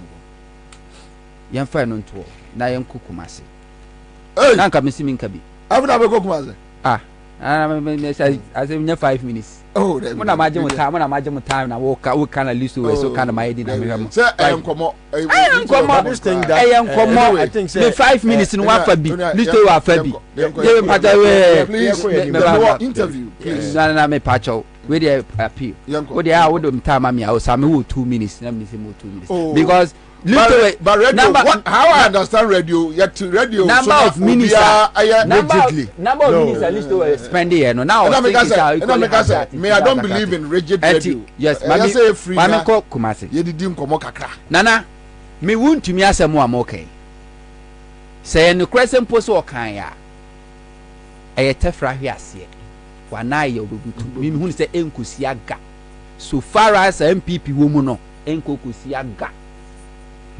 Yes, so far as the name MPP wom na ye menshia na ya Ashanti region enkusiaga market on the wall. Yet Ghana ha Ojobonsu as a Kumasi mayor. Now we develop Kumasi. O si KT market no si retro park. No ye juma. Yes, Ojobonsu dey no ye bone be no ye. Ya faka ye yinu swapa ye wo menshia. Ya faka on say onukura was free adishie. Oh ya adishie for free mo free. Oh ya adishie kron. Ye yinu swapa ye. Ofri papa kro. Ye yinu swapa ye eye ya makodobonsu adwuma bo no. Ya nka chan so ba menshia be yinu ho ano. Ye yinu swapa ye. Ye twanwa ne nkokɔ ne mponche. Emoja gu ni tiri so. Odike asema okoka ye ya nsema odike o manhia ye twa na su emodike adwane firi asante mantamu ebebo no ho adwa won kran for some months and na oko ya invite no ya nsema no because odike won belonging to MPP Kwabena nye MPP adentina du wuntumi su dia muntwa dwan we asema say invite no man ba ye twa no su dwan adena muntwa no su dwan mo fro kranga word be ko adent yes mo pekra ye betimi atwa de ase ewo adena muntwa no su dwan we twa de ase be that is the hypocrisy we ba tino me dan wodi kedi aba no man kwa so nchechim no mu twa no su dwan twa no su kojo bo suma mana nchechim mu twa no su mu twa mu yin so apaye that's not fair wodi kedi no omo to nza frɛ no wa ma no mo yes no but I was against the course no listen no odikodi that is not the issue ya invite no omo twa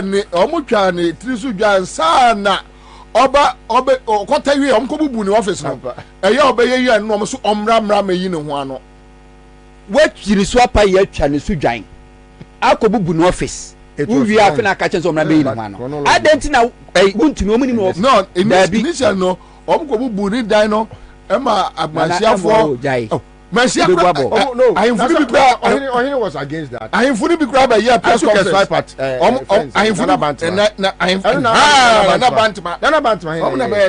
so Timmy dear me can say because say decay any MPP nti we kwa mfa so treaty no. Wono so ya santini de hye. Ye bone training ye kono office ko send office. Wo dwane be bo no adwa won kran. Kodo bonsi ya santini de hye kron.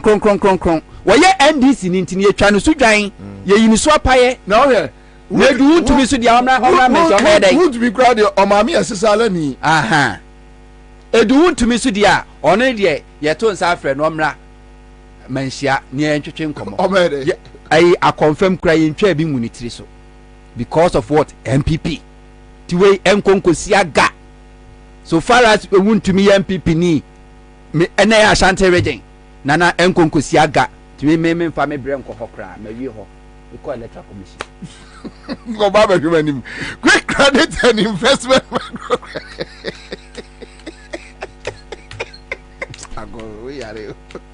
all right, thank you. Quick credit and investment microcredit. See I'm found to Ghana for you anim. Say no. A babu siabo almost me pamacho. Quick credit see omo jaya how much akadai no. Why? Na say about TV so. See how much akadai no. Omo jai. Ti me fa tu obi anim. Quick credit for so omo na ka how much biu. Why? Itu odada. Why? That department is not listening. Omogudo. Yes, level. Quick credit. Ebusuya papa. Esa odo ho ebo wo startup loan, emergency loan, working capital loan, existing business loan, any de keka ho. Greenfield Scientific Herbal Clinic. Was say a bright soldier capsules and a bright garlic plus capsules. Ya wo de aba unum bi no nyampom dine. Na ogyina wo nan so na wo hyehye. Nipadua ne nya ahoɔdene. Yɛn nti wɔso wɔn asan de world class ambulance service aba yɛ Greenfield Scientific Herbal Clinic de ma ɔmanfoɔ wɔn wɔ Nungua Adogon last stop Estate Junction Kowai na abɛhu wɔn Wango energy drink monum bia na munya ahoɔden monum bi na munya ahoɔdene mo a moyɛ ahoɔden nnwuma turumrika bɔ bɔɔl adrɔbafoɔ adwadifoɔ ma ɛsrɛ mo ada mo die nie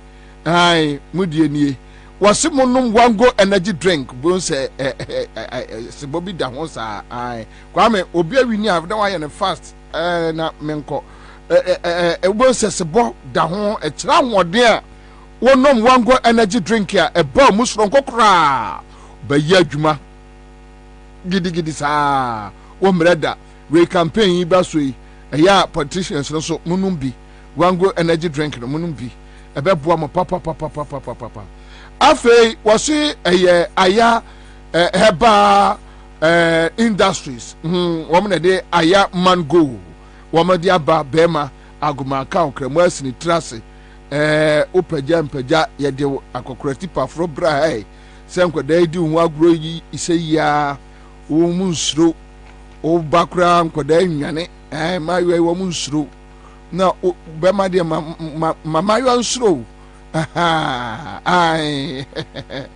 that's right. Them. Ya fam ya wadi aba ya ni de ya no ma de no wasi oba bu nsa na niema basa bi afi untumi emfa ya funu yie aya fam unu bie no na eboaw na esiesio aya men flow ya no so eye o prostate no eboaw no abɔ ho ban aya men vital wo bu adwuma de nanso ututu enkum aboa wo sperms na agumaka no nye hu ho enye hu ho ɛna afi so gyina so nso se sia na ka na twam shim sia na ka na twam ɛwɔ yi Nima Junction wa o ka do on go slow mu adin on go slow mu adin aya slim numbi na o digestion system no udidi a na fast na once why twun dodo why twun na tefa ko na udin nsem hu numbi 0508758701 onsa ebeka no imbus heba mesha post ni aduro no enie wose numbi ai ebebo apa momamente eye adwuma we mfiri wo nana kwa kudua kokoso hene eye mia menana me fra santima mponti no meson nana akwaba Nido so minya mira boko de nana bi official apostle afen kometo ye ensa ye ho na emeto ye mfie so nana minim se anwumre ya na wo mre no enye na mesro meet num makaya de bi wo Ghana web efa wontumi ho MPP chairman me wie ye no matie wontumi tape bi a o claim sense mo eso waka no won kan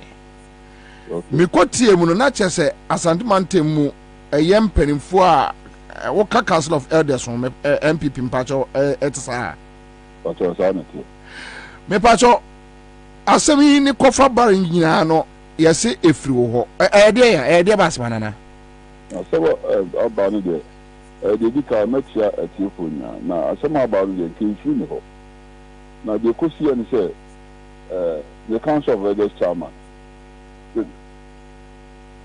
so de unu mo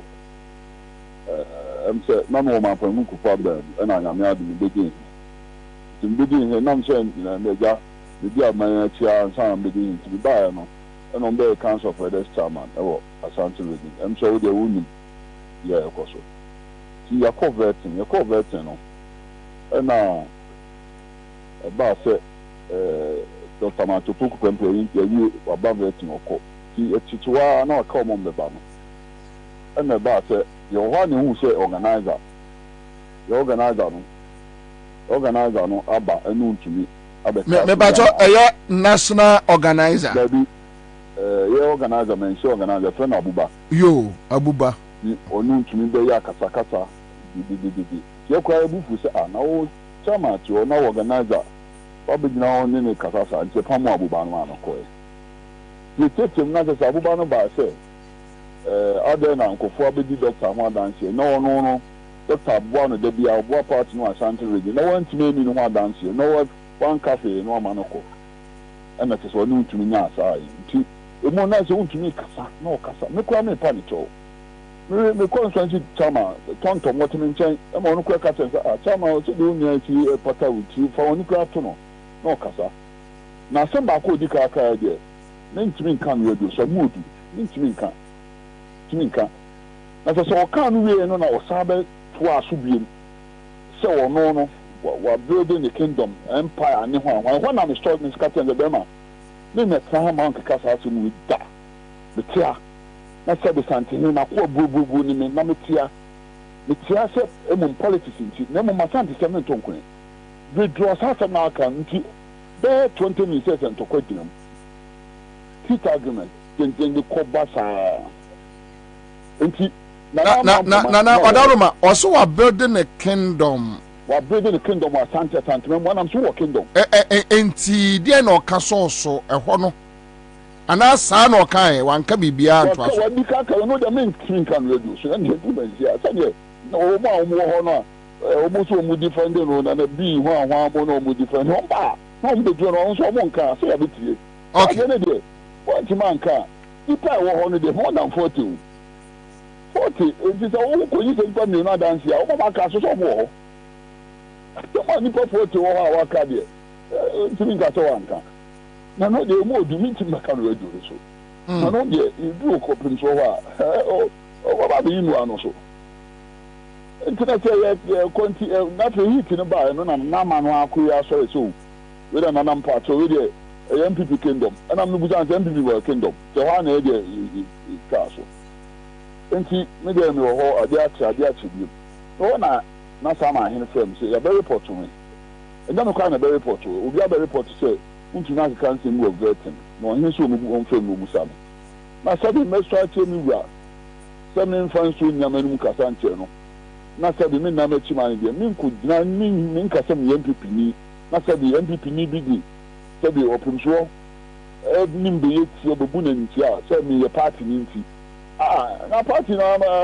hinye no party na to hinye o me mfama sante sem to mbu atopre da na me kan ko ewu nyina tunu ko mu me kan me de ma pie me de ma wo ma du sam ya ho asem me de me ko no ho na me hu se general secretary friend that's in Kodia to na me hu se do na na ja asem na o so e de boko no why ya frame say me fa hu tunu na obe casting bi na eti say na start say na na mkoka na mo bi na de call e na ebubu same ba ko yi madan say na me ho na me chichi mi chichi mu ye no so na we de say nya yi de chama wo so no be say chichi mu na ene ne nkasa so start ya say o bala na so say general secretary kasa na be fed the chama say of upon so kasa say wo man general secretary ku ankasa na mkasa ense no say unyai no ma chama nkasa obi na no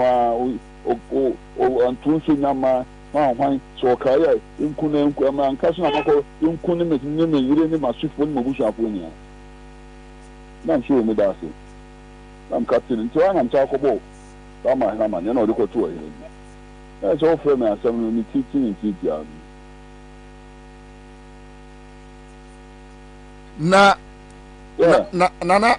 wadaruma sesi ano asemi hu besi abusa omo to nsa afre wontumi oh regional secretary dana ya sasa msi ya omo bodi anka no ma fe no sapa mo ko report e tie ma no asem dana no mo fe secretary se on fa wontumi bra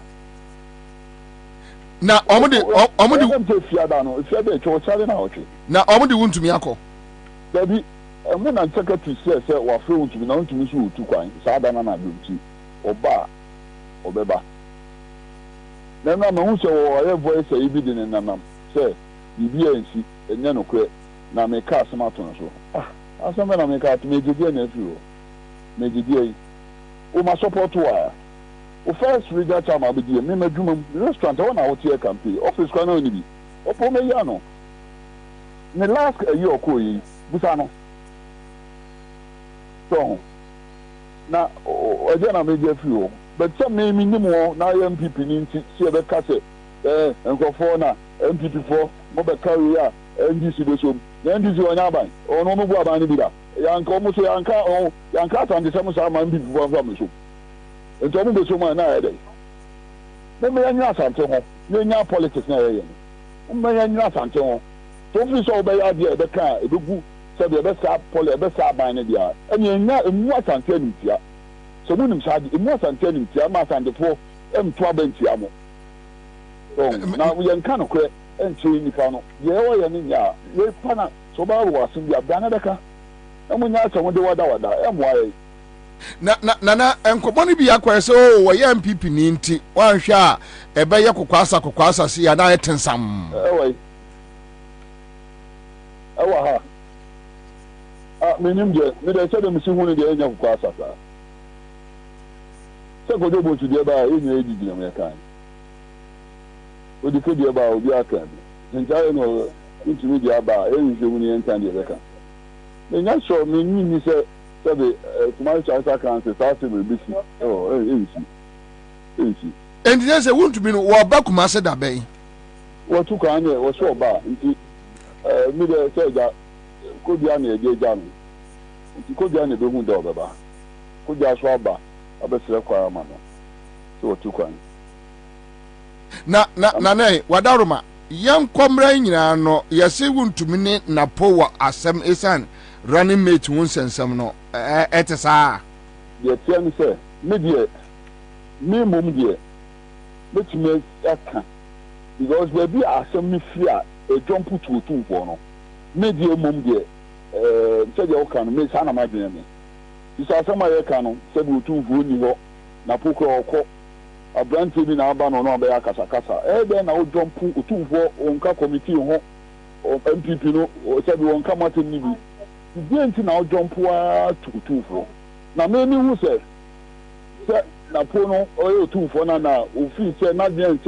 se bi ewura na nanti ewura be ka bi ama no na o ka ma ye hu se ebi ade ewura be ka kra no se bi ontie eni no ma na akọfa fansi raba na nye saa nka se me de fahin ne be sen otumfo de na o ye vet na no obi anya ntokwa na do otumfo asem bem ene kingdom awa wo nyina bem esi de na kọba se menya nana mebusa me pese me kama nkofo se de saa na me so ma dwen mi miwura mebusa asem bi ansa no akọ wadaro ma wonana esan se me de me ma me fra santuma pon me papa fra ofin so entime de me sum fie ma kan ya na de ache me yese na mo ana mo agiju eye mu ntumi so a menne sabe wadane amoase eti yesu e wa santima mu yese mo de ten se mi mum de mi nyina nkan cho se na nabi esuso ntumi so da me ka cho isu se bi a party for na ne party for ne se bi aban mu for na so na santima mu ade se so ntumi so a je wa yi ye beto aba ye be hu na we MPP ni o we MPP ni o na ya MPP ni MPP ni na se no ma ko so na MPP ko for ma onka MPP ni na se sabe me sum tante hin na MPP ni aboni amenka abasa bone na ma hin kan reach a 7 na sa 7 no to wa yi the catcho abasa bone na ma hin kan reach a 7 na so sa 7 no sabe e ko na hin kan owie the catcho to me so no ma so yan so wudi ewe ba ni mo e fom wudi wo bi o ba te yanka wudi so wo ba te ti ba to aba ka wo yi me ka to na di wo na da no bi ti mu no na bia so so okuta nipa ni ko nku a na wo ka nsema na wo do beti ho asem o bi e na mka to ya so so za no man so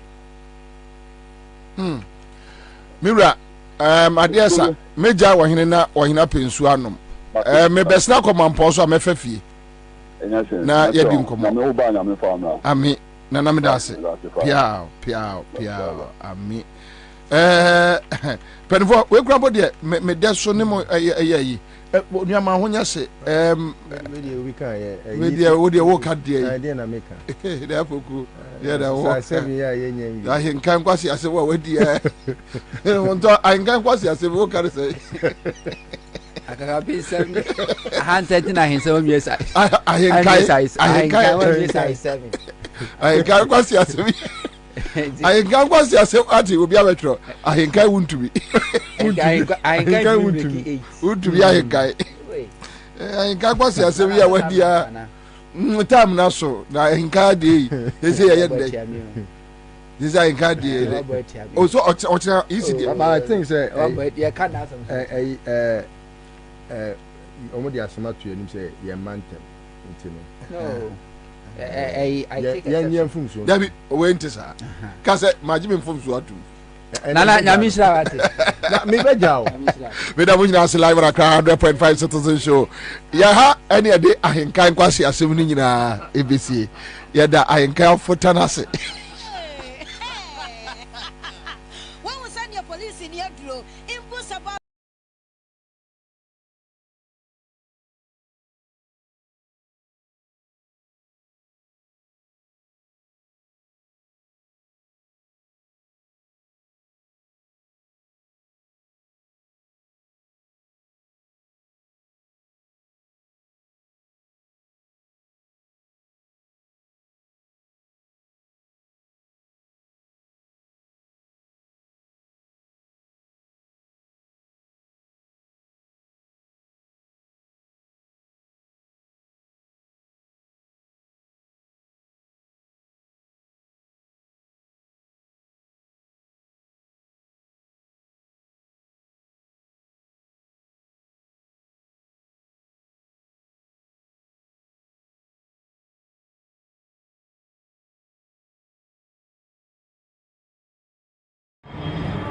Citizen TV, Accra, Ghana.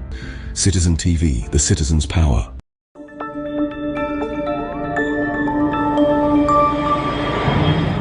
Citizen TV, Accra, Ghana. Citizen TV, the citizen's power.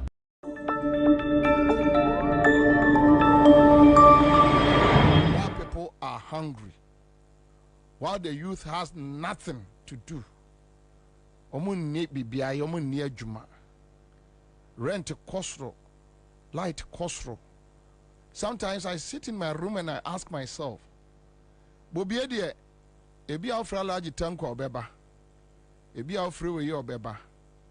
Omo mu ni binu eya ne ho na me yaw ma reho ne ma benedi e free ba. Ya free obi kura obefai ene da asai. Na the on the ofre obia ma obeden obefahin wa feska akoto chamfan asase a abrewa be so adwuma no na wo tusu galamse wo hyedem no wa bonkola pa no watotu ama wo mo no mo say farms upe gold dia gum passe na ekom enku nipa ekoka osu di matem ti ube bopa me aye sovi unim sade a wo ye no more than insults, but nipa bibini nim nyansa ye jimi ti ye boa jimi fo mo jimi ebuan kwasiafo mo say man,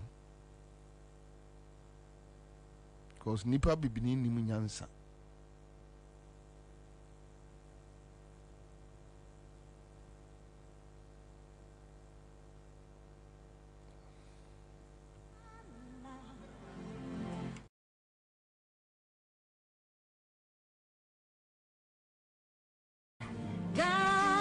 That's it. Thank you. God bless you all. God bless you all.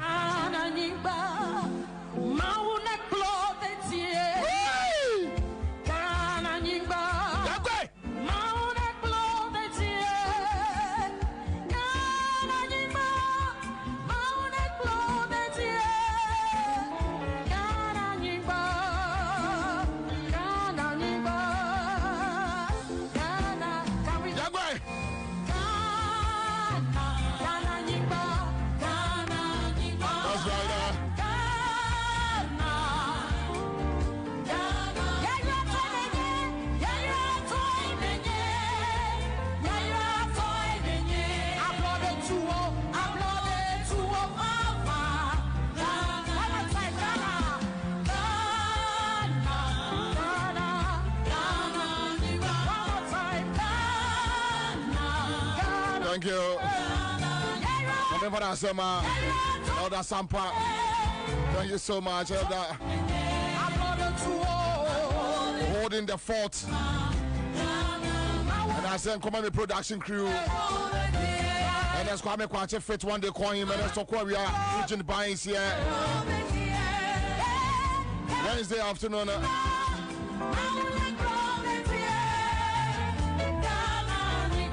West End FM, Lambele, Mr. Bonzo. Thank you. Thank you. My main father Sema.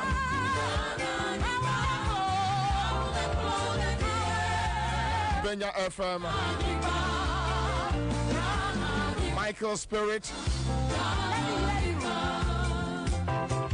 Citizen TV. Thank you.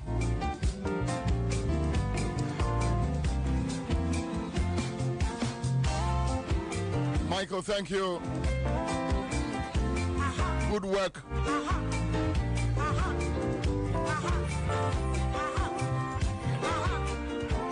With the team, we move. Kwabena, Bobie, Ansah. the old soldier, the old lion, the last man standing, Commander Bobie is here. It's 6 p.m. We do it like nobody's business. Let me say a big thank you to you. This one and Poku, brother, more than a brother. Yo, thank you. One good turn, and I owe you that. I owe you that, Lister. Thank you so much. I'm grateful. Sasakuwa, thank you. Honza, bro, thank you. Thank you for having me in your heart. God bless you.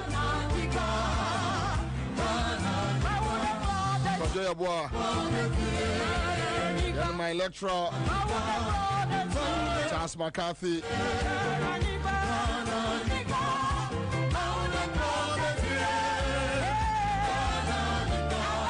Commandante Sakut Amenga Itigo Akapetono Chief Baini, my operations. Thank you, Chief Baini. Thank you so much. Welcome Kotoko, my soldier, my soldier.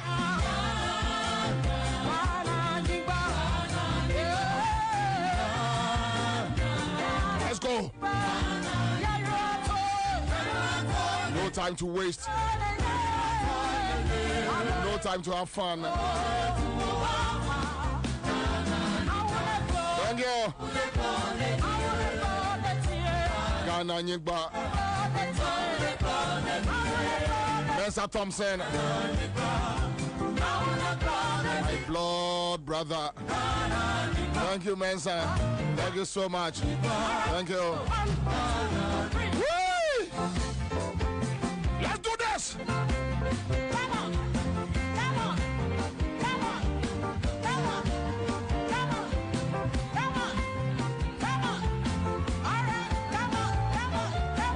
One more time. We do this. I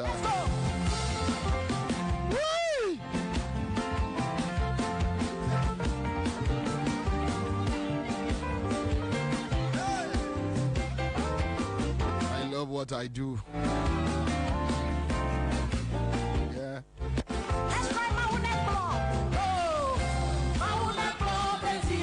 Madam, when you say anyway, Bobie Ansah here.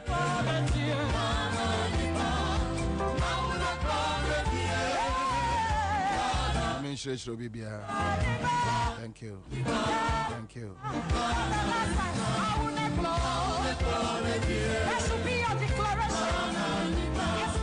I love Accra FM.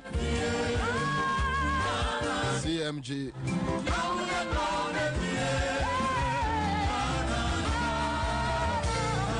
Citizen Show.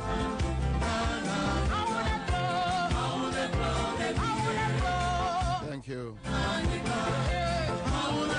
Thank you so much. I'm a bomb pie, Alaji Sinari. Alaji Sinari.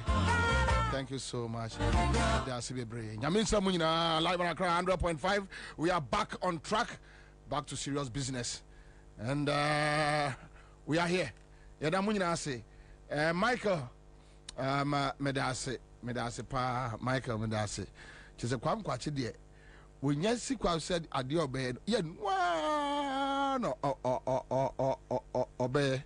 Now yes, na day. Enti Kwam kwachi.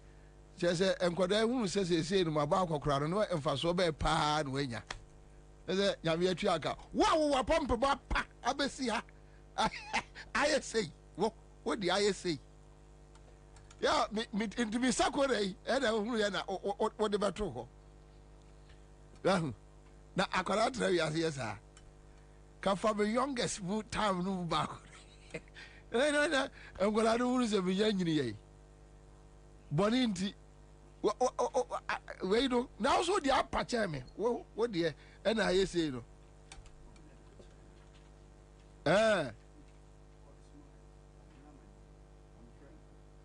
sir. Oh, how? Okay, let's do about no catch them.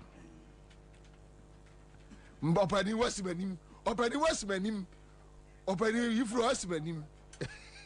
Westmanim.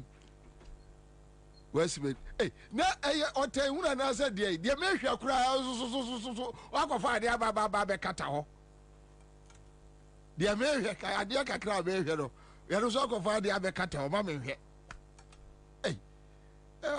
O ten una yo Kwame. All right, Suraj Sulemana. Thank you. Eric Mate. Also menene baba enya the same birth date. All right, so thank you. Ma onyo Freddy Agbana heavy Echo Ando Francis ewo mempasem is legon. Hey, ani ampofo. Metro ani man tonka o. Ani man tonka. Enti afutu boni o. Yo mon kan kire no. Ai wonto oba fa no office wona ka kire no. Yo. Okay, so akosia opokuya pobi is here, bright body. Is here, Bobie, more fire after that Paul. Okay, thank you. Mohammed Osman Umejima. Ewo osu for Madam Ase. Malam Musa Yusuf. Mouse my ya me who baby and I'm saying, Ansah. Chale. Watch out to loud and clear inside Tema coming to one. Kwame Banaman, Jamilatu Muhammad, and Dansuman, Medasepa Aziakpo. Ezonam. Aziakpo Ezonam. Okay, so Nuruddin Ahmed is here, Odonko Albert, Eko Ando Francis Haj Redwan Sise, Monsieur Alasa Bakon, Nana Kofi Ahin, Kingsley, also identity about to Muhammad Malba is here. Hey, Charlie, meaning 100.5. Now, who shall me abehume? Tahiru Jara ewa London, Prince Hussein Al Hassan Bakon or Libya, Masa free Libya obra. What? Hana Tete. Hey, Hana Tete. Oh, I don't know who personality behind this thing. Okay. Nanaima Abna Kisi Edu Amiya. Wow. Where do you crum? Your crum. Kwame, why Otum for Oh, really? That's super. All right. So I'm on for Enra me Kwame Enra nso no adwuma. And I think City FM continue from Enra de no. And Mamemo City FM for Abaso. Also, this kind of things, look, but the explanation from Ghana Water, ma nyani ye. Me reason ne say, omo report to you, ebu wa 2 months. Onya nsuo, ebi 2 weeks, ebi 3 weeks, ebi 1 month. Then I heard my friend Stanley Mate, or say, omo aibi apai wo. Or saying so, is it Oponglo or something? Or saying, I can't hear you.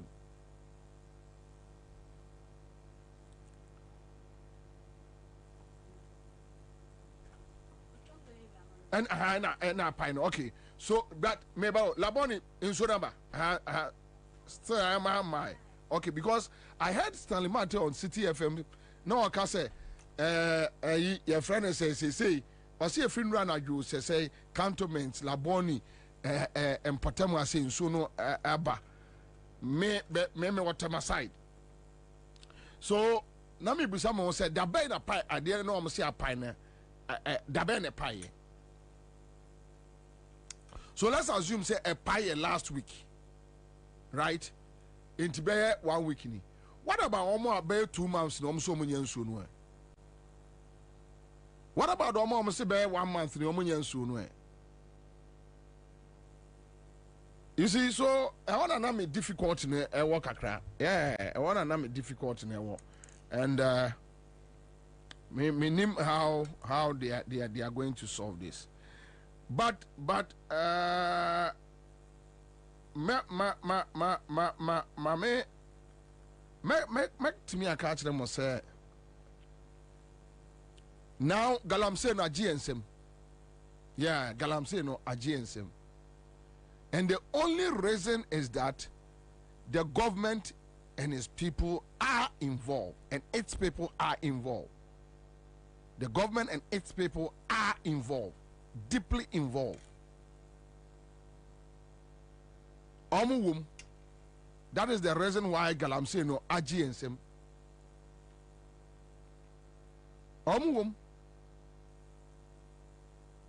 Because Kwame, baby to say konongo de no issue na no mo kano. Look, konongo de eni wuramu ekrom ekwa no ho. Senye enye MPP members ena eya saade wi a. Kwame, point. Any board NDC member obetimi akwasa excavators akwogina kwa ho ayesa. Abai no ne nkrofo na eyesa. The other people doing that. And that is the problem. Abai no ne nkrofo na eyesa de no. Your first state security cars near the court room ye kotu galamsey. Oma to ama boys no. Abai dey na about him say ma men hye mra ebe man krofo kwaya mo makọ forest makọ mine.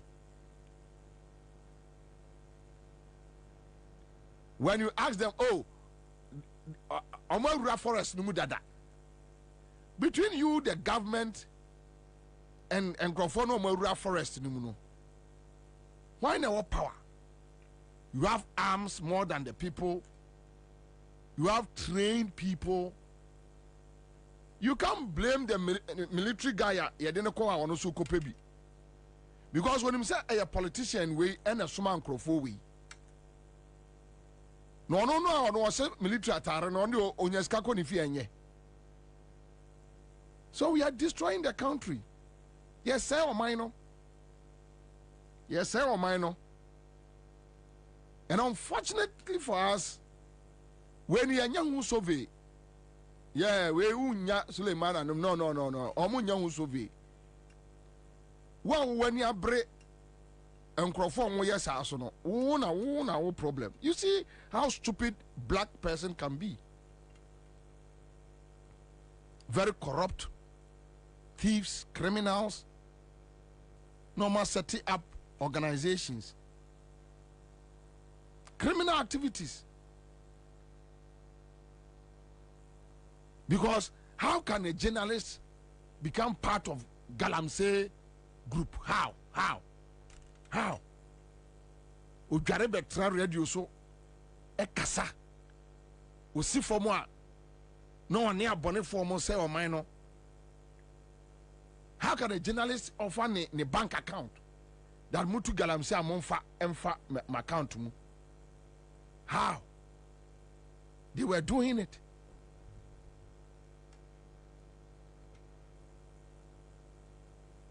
Adentia. Sese Kwame ayeka o galamsey na ayeka. Enra ye do jamfi interview ha.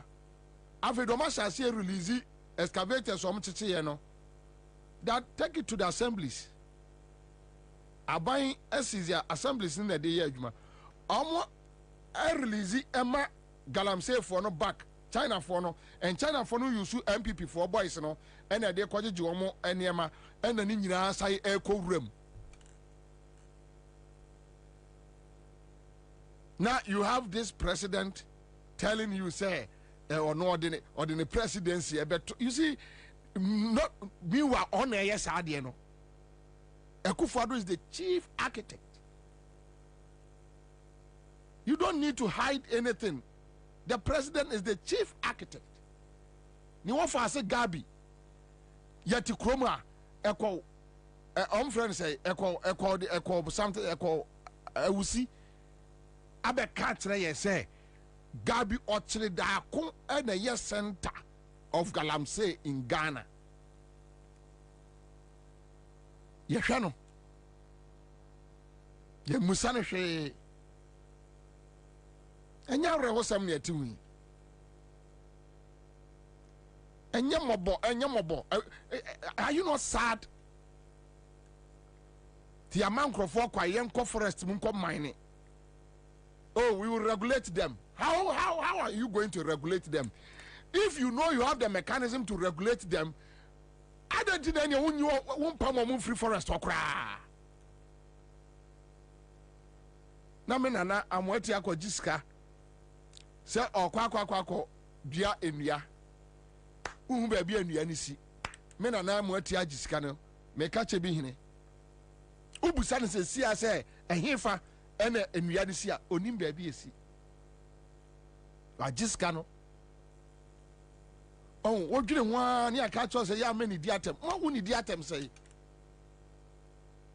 The same person, I said a chow now, or the ring she sent in San Robertra, Akunyaswa, no better any pemua, or Cassati so be or Juno Mino. Oko Radema, Adia Oyano, a ye different.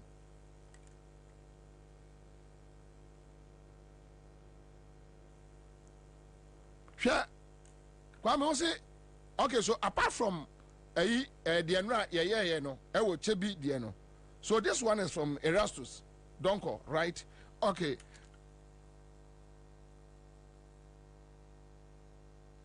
So let's Kwame young check it. Erastus Koya Western region. What's it? A colonial friend say, draw river forest. Do you think that's correct? It's correct? All right. Okay, so let's watch. Erastus Susukoyajuma. Ebenezer say, Commander, yesterday, Asantini sacked 2 chiefs from. No, they are 3. Or 2, I inform me and Sandra. Yeah, they are 3. They are not 2. And I'll come to a 2 force own. Yeah, I'm ready. So, some of Ghana's quality forest reserves have in recent times been attacked and destroyed illegally for gold. Powerful individuals, including politically exposed persons, have turned reserved forest like Apawasa and Apamprama into miles of useless pits and gullies. Some of Ghana's quality forest reserves have in recent times been attacked and destroyed illegally for gold. Powerful individuals, including politically exposed persons, have turned reserved forest like Apawasa and Apamprama into miles of useless pits and gullies. The Draw River Forest Reserve is perhaps next in line. It is a protected area located in the western region of Ghana, established in 1954. It covers an area of approximately 52,800 hectares. The Draw River Forest Reserve is now under siege. We are in the middle of a very rich, dense forest which has been standing. It's called the Draw River Forest Reserve. It's been around 4 centuries, named after this beautiful river flowing through the forest, and it's within the Nzema East municipality of the Western region.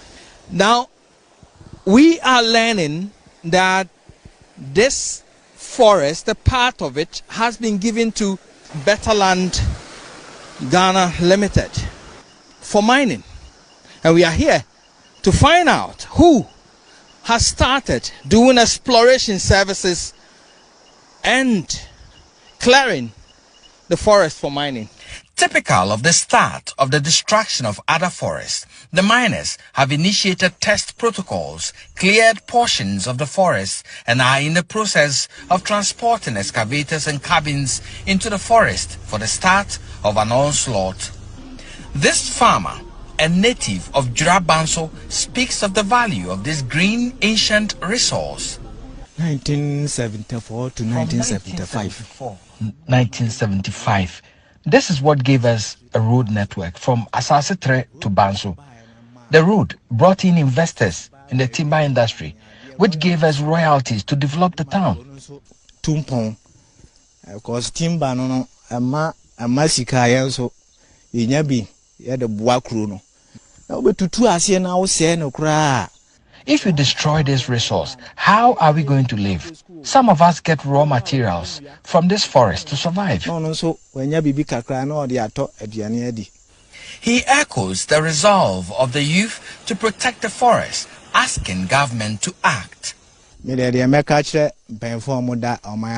will tell leaders of this country to sit up and protect the Draw River Forest Reserve. They are using the president's name, President Akufo-Addo's name, to destroy the forest. He should step his foot down and do something, as he promised to protect forests in this country. President Ghana said, draw forest no. Legally, portions of the Draw River Forest Reserve have been awarded to Better Land Limited for mining, but they have denied any claims to the current invasion of the forest. Many of the forest reserves that have been degraded, Apamprama, Apawasa, started like this. A clearing, testing for minerals, and before you realize, excavators are in there and the whole place is gone. For now, we do not know who has started this within the Draw River Forest Reserve. We demand answers. Reporting for Joy News, Erastus Asaredonko, Draw River Forest Reserve in Zema East, Western Region. Some of Ghana's quality forest reserves have in recent times been attacked and destroyed illegally for gold. Powerful individuals, including politically exposed persons, have turned reserved forest like Apawasa and Apamprama into miles of useless pits and gullies. Masasini, this is the future of my kids, and you do it this way, and you tell me don't insult me. I find it difficult to accept it. Some Masasi have been ananum dear Jame. Na esi edija nchirima. Then you decide that when you political power, me say ni nyina ansa na mako. No man make sure say there is no future. Then you tell me don't insult me. Now of akanda power to asantini ba ufro fenso papa pania keso boy any bo mine ho ban. Look at adia modern national security yeah, the national security bois on mine. You find national security say on mine. Yeah. And look at Tanyama tan because all cano. Omko village wa Akufo-Addo's na CM Rami too. And Commander, sa story now boy no last week na mo ho. Really? Yeah, I was there. I see. I was there. I was in Drabanso. Okay. That's Udru Eziama. Now afa because no when you car call Drabanso straight from Eziama. And I just offer car equals girlfriend as I said. Okay. As Udru as I said. Now the motto. Just on Rose crying yet. Commander, message say Commander, a quan one as a tractor quine. On a motorbike 1 hour from Eziama to Drabanso. Nam kodu now before I make a crampon, Commander. Ura elemble a crofu say nkrofu. Yeah, nkrofu Commander. A quan who say galamsey Commander. A quan who na galamsey. Anna. Pacho, my many Erastus in Komomra. Erastus Donko, a broadcast journalist, and also a friend. Say, maybe a more love FM, mini Jimmy, so yeah. So, Onya, Akwaba. Yeah. Pacho, Bokodi. Yeah, the radius. Erastus, what's your coffee be baba? And me who videos be from Chebi area. Kwame, your friend was say, and radio no, your friend was say, or Muboni dim bibia.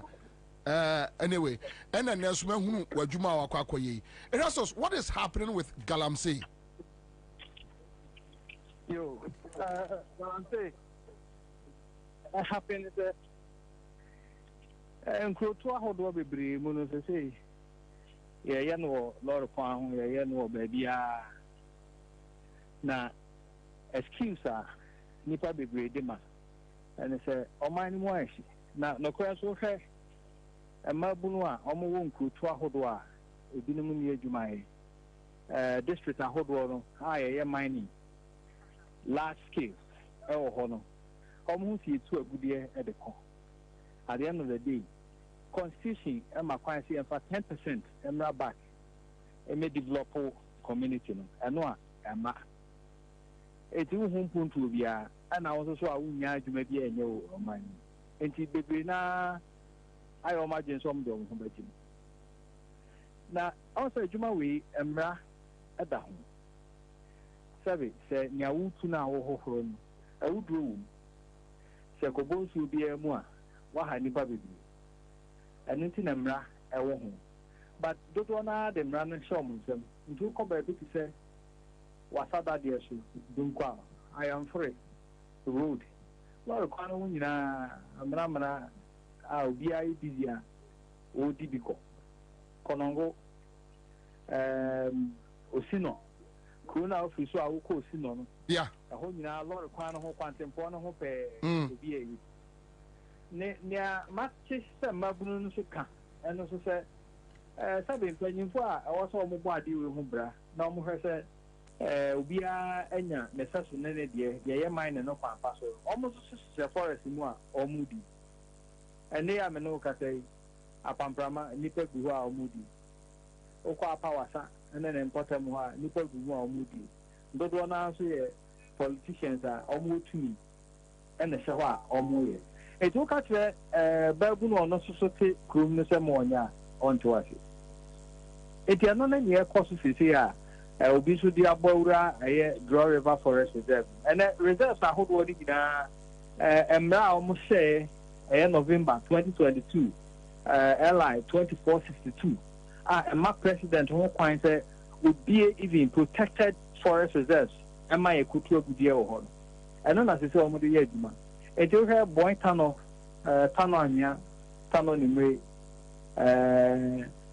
kokosua ɛnom ne adeade yɛde ne nyinaa mema companies legally a ebinom asatitu ebinom nso afa akyire akosi akyire a wɔn ni permit a wɔn nso so di kɔ ɛno ne nea yɛka ho asɛm sɛ yɛpɛ sɛ yɛyɛ mining no deɛ adan na yɛmfa plan nto ho strategy okay yɛwɔ 240 something forest reserve sɛ ne yɛpɛ sɛ yɛ mining sɛ mu 10 within the next 20 years method bɛn ne yɛpɛ sɛ yɛde mining strategy bɛn ne yɛde mining yɛmaapo no nyinaa out company bɛn ne yɛde ma no ɔbɛyɛ underground mining deep pit mining anaa surface anaa hard rock ɛwɔ sɛ yɛtumi ɛde saa nneɛma no nyinaa gu akwam na yɛma licensing no ɛyɛ bɛtɛɛ na obiara tumi asɛse bi sɛ okay maa asɛse bi wɔ ha mekɔ asɛse na ɛfa ha si ha fa ha method wei na meyi so minerals commission ɛbɔ ho ban ɔba afa akyire ahwɛ sɛ nea woyɛ wɔ hɔ no ɛne mmara no fa megye di yie sɛ ɛbɛma mmabunu no anya adwuma yɛ yɛbɛyɛ the right thing on the ground forest nom ne adeade nsuwa na yɛbɛbɔ ho ban ama ɔman no nso anya taxes but Erastus, in the first place meme wɔ problem kakra sɛ aban bi bɛtra sɛ mɛhyehyɛ mmara a ɛbɛma mampanin tumi na wama obi kwa illegally sɛ ɔmura ɛyɛ reserve bi mu ɛnkɔ mine meme wɔ problem kakra wɔ hɔ wo na wa follow saa deɛ no menim your opinion on that law but I have a problem with that law. So I have a problem with that law. The problem is that guideline almost replacing with LI 2462. Now it's stated clearly. Mine and the idea you're copying. It's stated clearly. Reserves are not against income. Because reserves, no means a forest is over. Even forest are going in there were forests in Nakuma. Nipa be brainy. As I open mining or around that forest in Nakuma, the entire forest in there, go burn a dent 18 other than 8 million bill. Yes. I am the one who said, Ambrano, I take him, baby, I bet near mining. Production forest is testing by whom. Baby, I will be betting your corner one mining a man. And then, when you want to them, ready to be a happy protected area. sabi ehuma hodo ni nyama hodo bi a wo hwehwe ewiase nyina wunya ne ti ho ti ho de me enko adenti ne yɛpɛ yɛsesa saa mmara no na yɛde foforɔ bɛhyɛ aseɛ sɛ ketewa bi ayɛte sɛ sɛbe kotere gya na kita akyi atoɔ na yɛde abɛhyɛ ɛtoɔ sɛ wei nyinaa akyi president wɔ ho kwan sɛ obie even protected forest ɛma yɛ kotoa gudeɛ hɔ in the public interest. Why they determine public interest? A president and a last minister. And now why and I move on almost the who are pioneer they determine public interest and why they determine public interest. It is a obi any the home not expressing interest the person could talk your forest reserve no sika. In concession near the year. It means so bit my teacher and also yeah. Was president of a man who finds it. Now, I know that air coastal and then it will cost on Yaha. Timber right, or do timber right or forest room. Yasa at the mining right, the same area. I'm out before. Sabi, the Kotua would be an enemy to the animal form. The Bakon, the timber right one. It is another many Abawi and Yajane. I'm again said. Samrano, I was here repeatedly. A serious passer is a fear ball in Yamaha. I was here repeatedly that law. Now, you restricted certain areas are young. Now, you identify areas I say, yeah, mining. It is a forest reserve, they move 100 near 30 SMR. Fine, a part of the cost my FM. It may be a deep set mining near just so you two assassinations near underground of the yard. You bet me a just road. Now, rock no aseɛ ejibedi nia enise ebia yama geological data ye the mapping akɔ yehu baabi a gold belt no wɔ ɛna utimi yɛ technology wɔ hɔ a ɛbɛtumi ayɛ ɛbɛtrɛw baabi a ɔwɔ no wɔ nyinaa ma watumi ahu sɛ ɛha na ɛwɔ eti bi a mede mining strategy wei na ekodu sɛ na ɛbɛyɛ a mensɛ the entire forest sɛ nyɛ saa deɛ a sɛnea ɛna ɛteɛ no obiara ma excavator so a na ɔde kɔ baabi na wasase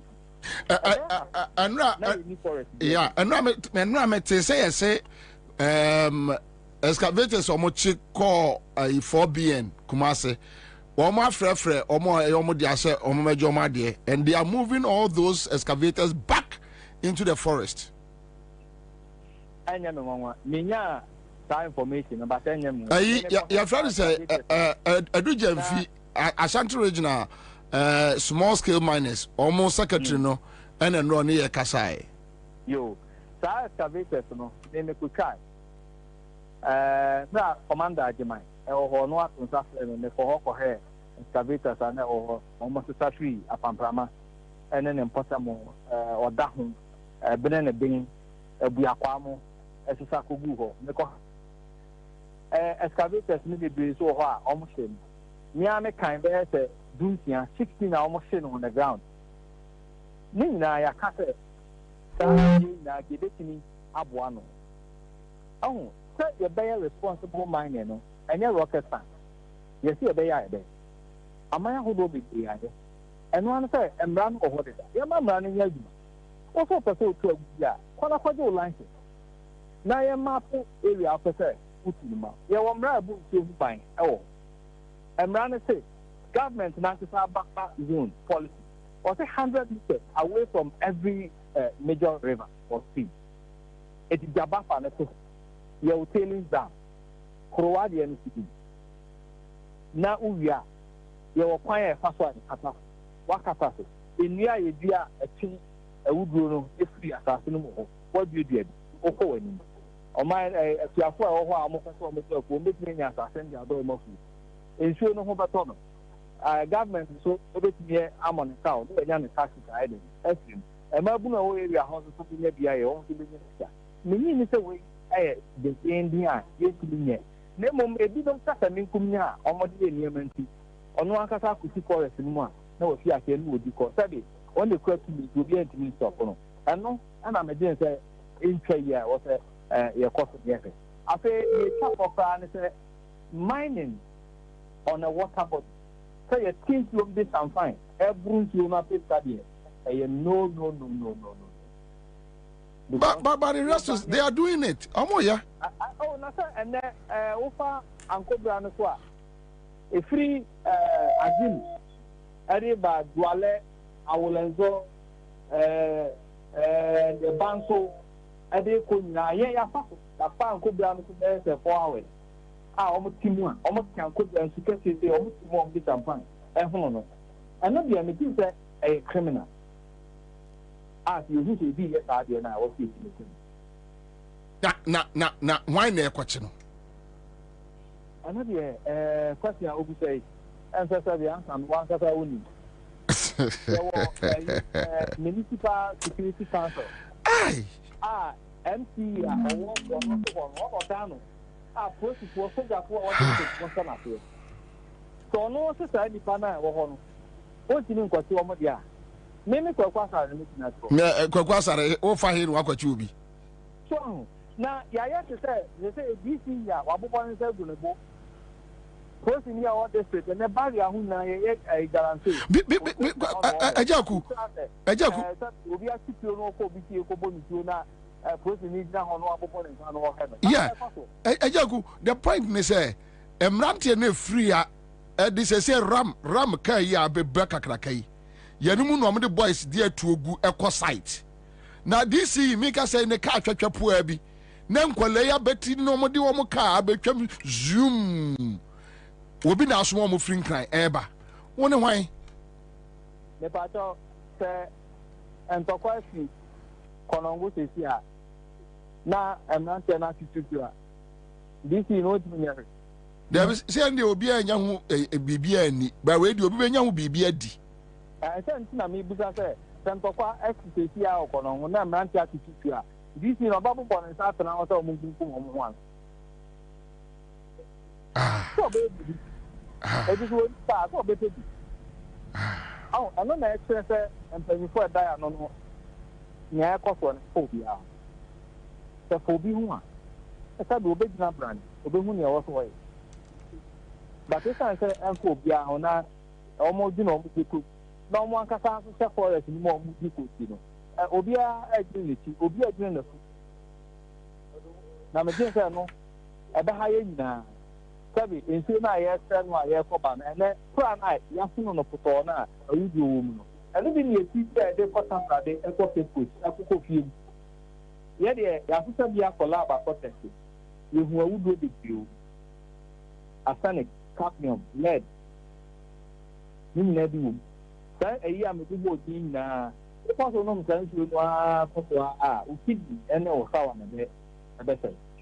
And then they use the area who will be the idea about hospital. Who you might acquire a German baby, and yes, I'm your man.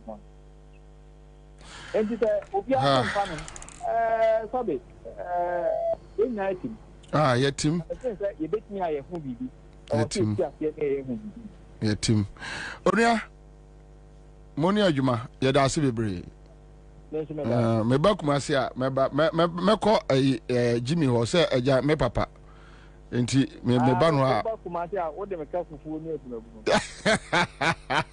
Mateko me dance be all right anyway yo Yoda boss Yoda commander ya di agro but I are who scary commander but say we free Accra na say okọ areas na commander we am be hyew ana say e say kwampo no I say emfo obi ahu bi Debi say emfo obi ahu bi emfo obi ahu bi munye dem pe. No, because ekwan ho ye tu uwre mu say that first man ye ka galamsi a nkrofo bi o mu se sum bi mu esum commander afa di abeda ne ekwan ho ade pa say no yeah anhwe ya what to fear crowd they can walk to the house and tell you free fia na emetu I osino haya osino sana na we can osino obi fie man bia we soja ni yo osini fie ofiri Accra ko ni fie no na boys na etu akire galamsi I Oba last 2 weeks. Also, yeah, to do him fiachi. Yo. Yeah, to do him fiachi. Soja ni fie. Yeah, I am fierce one. Yeah, to one echi. Na Kwabena as front to mat them. And Kolana na ne ano agye de aguo. Obetra bonte na oka nkwase abrofo kire ye. And so na ye say insonance as. Commander, then you tell me we need upgrade of what? If we don't need resetting. Yeah. Commander, we need a reset. It's a must. No, yeah. To be honest with you, Yoda, Meno, I strongly believe that Ghana for ain't me analyzing your manner to any year. I think so. Because you only get angry when you sit down and analyze the issues. Yeah. No, because and we need to upgrade. Upgrading Galamsey. Meanwhile, sir, a man Lona on pass last year. Yeah. No be any you. No be any moshi. I'm tell them I'm pass Sambrano. And so we have so. Emra ho, I chese afi the young two Galamsey ni war forest.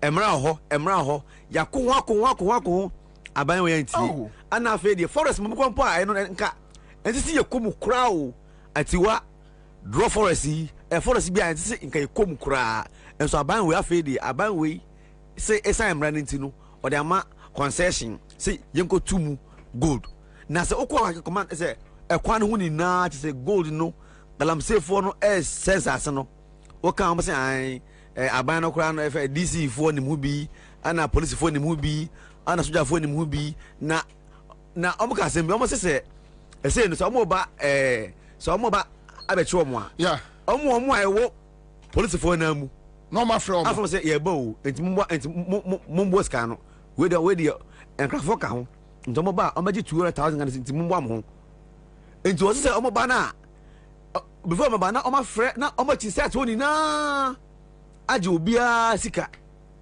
enti omo duru ya na leader no na the scanman bag mu poa no moko am penso a o me pesa da we dey on be so omeda just to show some year adwuma enti na omo Galamsey for no I hotel am 2 days me say because the man no eniem go pepe ho no shale Davio enti onua enti obi ani odo kakra bi woni mu say me man ni na ade aye o man no mempe enti ebi wo but omo wo do no na kromani na atan wom ese amno ka sei me ko ye fen sei kro ba ko ehye nzulezo ba bi abrante bi a ono se oko ama ono man no ambekọ akoko no oso omo se fie enti wo to free bi a ote no abet na krom nipa mu because of fighting Galamsey e wo the community o me nipa to krom wo ohene no ena gang for no ohene no beboa wo mo exactly police for beboa wo soldier for beboa wo DC eboa wo etina kan pa enti mu a mo se mo da mo man no tem bia mo no na mo ayeka kra bi na kroma nyina time because o free say Galamsey no e da adwuma ba adwuma na de brew anya si e be se wuso no sa se a edin na obanya free mu ya din umunya free mu am ba so job creation job be na create ama boys na wo ho no but then these people have been hoodwinked say Galamsey no ska wom e da adwuma be ba ye fe ni say gold no SSM wuran kwa ana mo sense ase enti no Ghana ne the commander say ya hwe ya na say Ghana no an reset no dia say Ghana December 7th so ma we an reset no dia commander I'm sorry ye nya forest o Ghana bio so ma we an reset no December 7th Davio say me ye mampani me pesa me yamrada me mankrofo kwa ikọ reserve obeto ye aman panifo abako akamko omo ayemfo mo nsanka but because you are a thief, a criminal Akufo-Addo is a criminal okay, so a stupid man almost would did not I know you don't feel comfortable but me no you any pebia me who your friend wo no I don't know Commander ojo han tiase me nim your friend wo no ojo han tiase the way Bonisi won in tribunal because how can you just allow your boys to run just we do your mind no and I say awie ya me can serebo ma John la wuntimi e dey Mahama say I say yeah I think I saw it what say Mahama say Mahama say oba he will chase say Mahama say oba first emra obehye ubia o man of forest mu bia obefiri mu because forest no o see edua mu e forest na because and Ghana drought yesi na drought yo I guess enso ntobium because Enriana I say edi ayinibano. Enriana me pon so no be frame me say minya time a membra Sir Ramsey site. Yes said there abai no nkrofo bu enriana gu omo fele ensuo no ana omo si dan nse me say papa we minister about free regional minister Tatos I think he's doing well for now so on say oni nkofo no e dey yam so pa because last month okomam ko bubu dan bigu ye ewo Sakumo side then we should support him. So I think we need to do that. That man Tatos Glover so far we should support him because we not just say person because who don't just here society Rabbi society ensu a eno so emma say eno so eye adwuma to fight climate change no omo de ayi block fencing omo de fencing rocks no echo fele na omo de anwagus na omo si dan e wo so how I said Accra no and then concrete jungle already Accra a concrete jungle that and a few ones na ka no hwe Atmata forest Accra that's the only forest Accra that's the only you no cross o mate omo last 2 weeks omo ko here say the whole family are going to take over we chase them there. So this is going to be. Can you push me out? Going to be there, yeah. And so what? Because Mama say, Oba ubia oman in the forest of Biano, ube free. It's no asat there Mahama. Na kwasia say. Na so man way say nyame adom na sa ban sa. Wonu ha na obekas uvri forest nu. Oh, say we no aban sa ombe ha nipa sa manipa ye de ni kwase nipa ye. Oh true. For sure.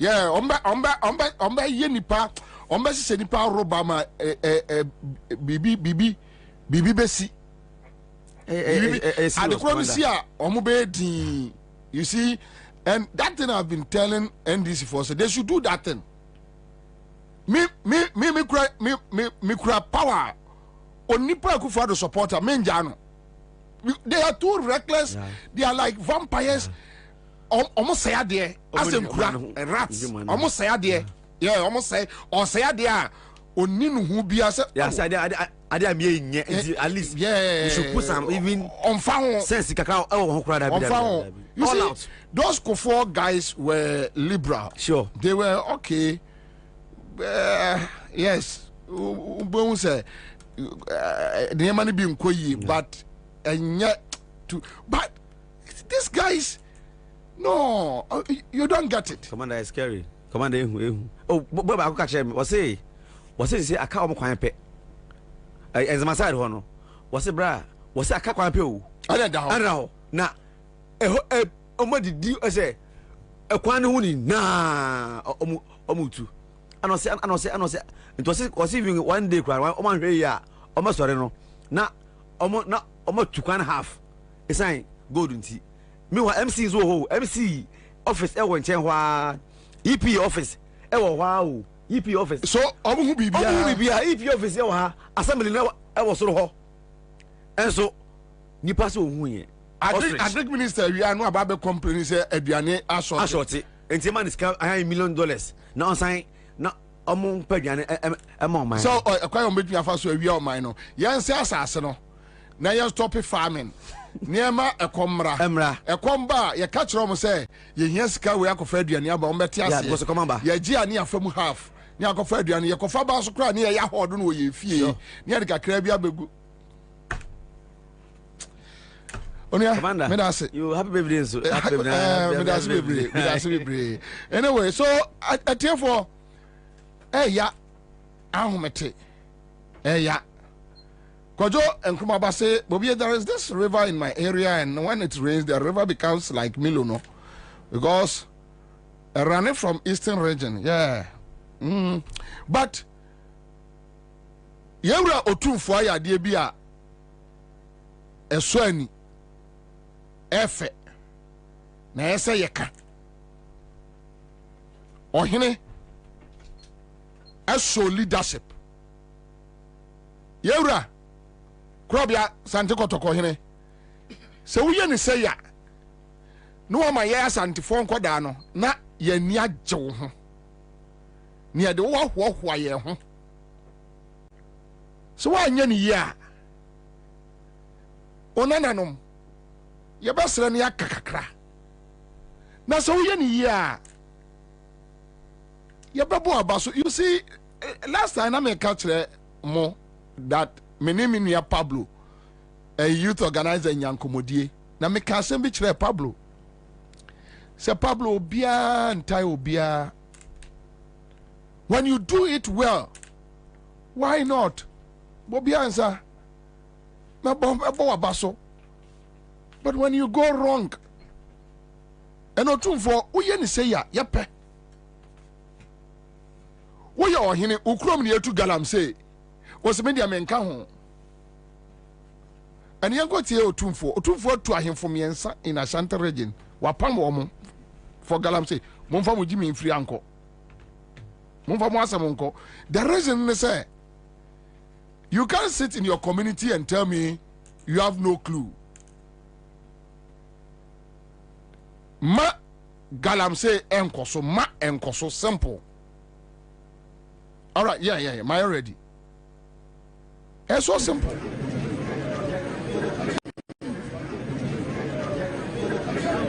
So,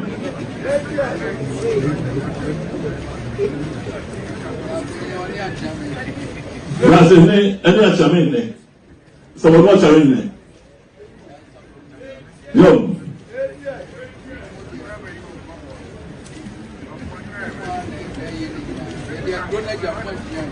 So promo di jamu, mais uma vez promo.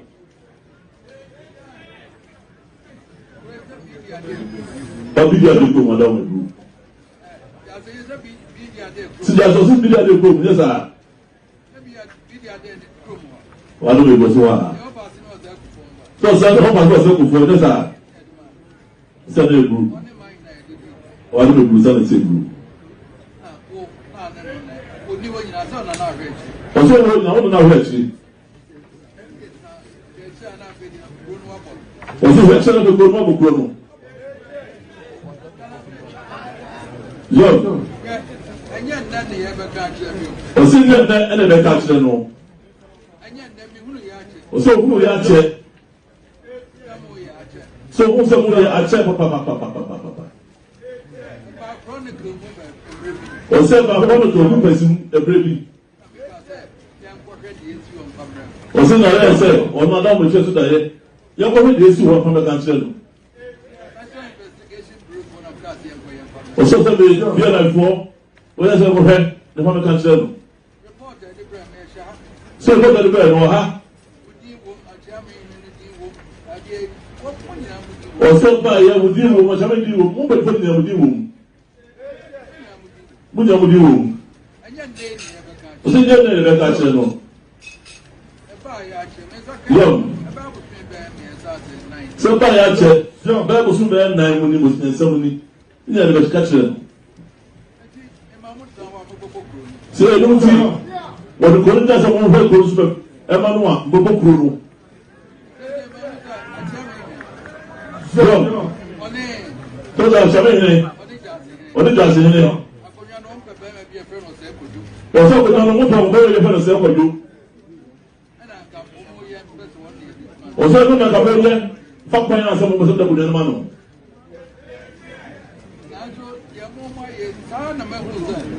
Yọ. Nípa bí nsọ abẹ́sẹ̀. Yọ. Nípa ní wọ́n yẹ bẹ́ẹ̀ sẹ́. Sọ wọn sọ pé bí sọ bẹ sẹ. Yọ.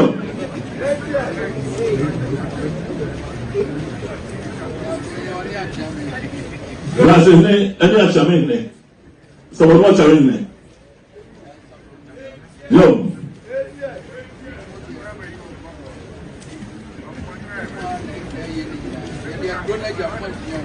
Sọ kuro no di jamu mọ ìfúnma fi kuro no.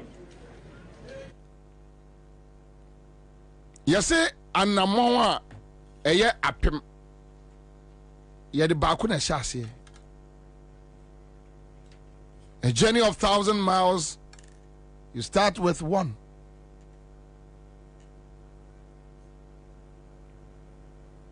I am from Nyanka, sorry, across Ghana. wonhu enipa ni nyina but wo behu bi. Police station say police for her ye chi akromfo so akromfo de so okrom. But at least ye chi wo mo punish wo mo to deter the others. Say menya bio ade we men konkoye bi. Kagama ncha som. Katogba fe da som. Enka bono doma o masom. Doma kura de wuntimi mfa ho. Doma here. Debi. Yanum ko hu no se omo ba be ye legal mining ho sa boy no. Sa boy no friend say Samuel Abujinapo. Ya o se ne enehwe Abujinapo we si wa ye. Can you imagine this boy, this Jinapo boy, all of a sudden say wa ye? This stupid boy. Na onwa ensemu adoma hene keka kire no no onwa ofanela ofaneshi so enka se aban no nya enko mo nyina nsori se woti reje omudo omani akire wo se so mu kotu all seri omu kwa de omudo omani akire oti reje omu kwa akose oti reje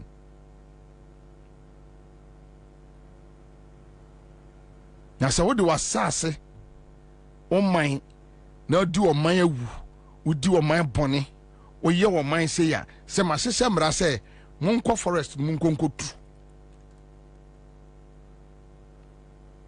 monko forest na monkonkotu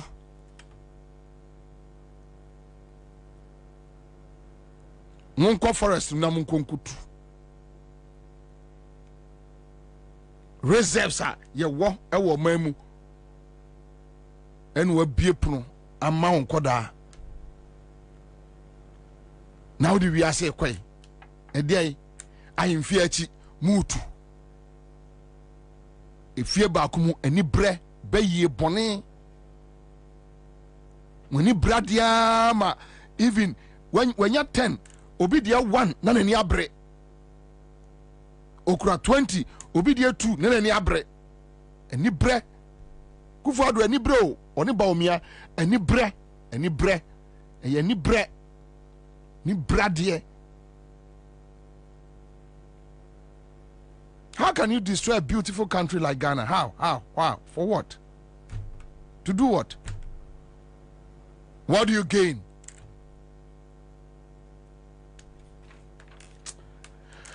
Momamente then we are back to the issue of the resetting. And you got your mama. So when you look at Galam say, they are on my way. Now catch them so my way here, resetting here, I upgrading. You are mad. What about them? We are about them complete. You are mad. So who are reserves? Any the forest reserves, any the Yayanwa, and you tell me, Ghana. Our nation needs a reset. Our democracy needs a reset. Our economy needs a reset.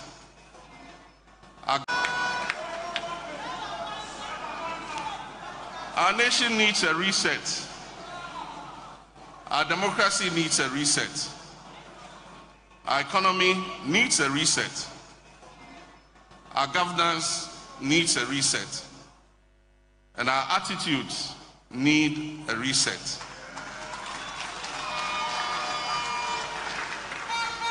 We need a government that will galvanize the efforts of all Ghanaians, irrespective of ethnicity, religion, or party affiliation.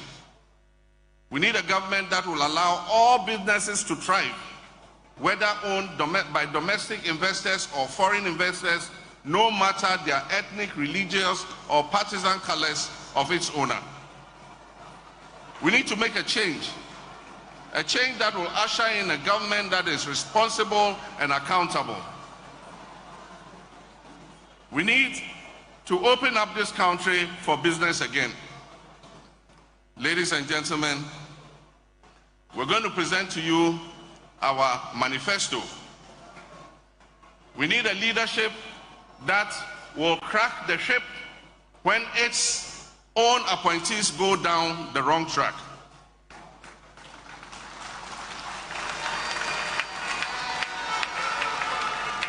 We need a responsive government that will respect the rights and freedoms of our citizens, including journalists, and address the ongoing decay of state institutions and fight corruption by deploying the Operation Recover All the Loot principle.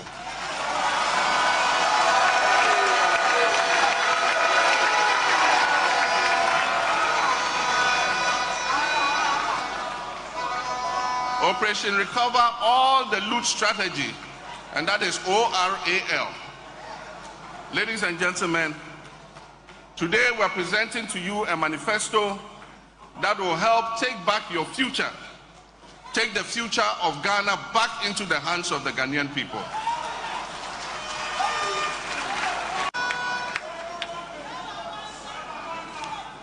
Our nation needs a reset.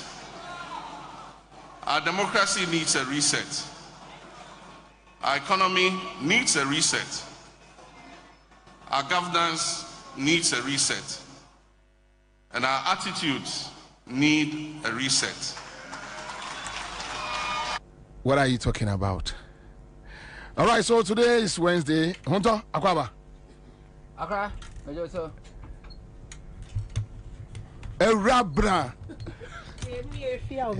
Efia ampofuwa. Efia ampofuwa. Efia ampofuwa.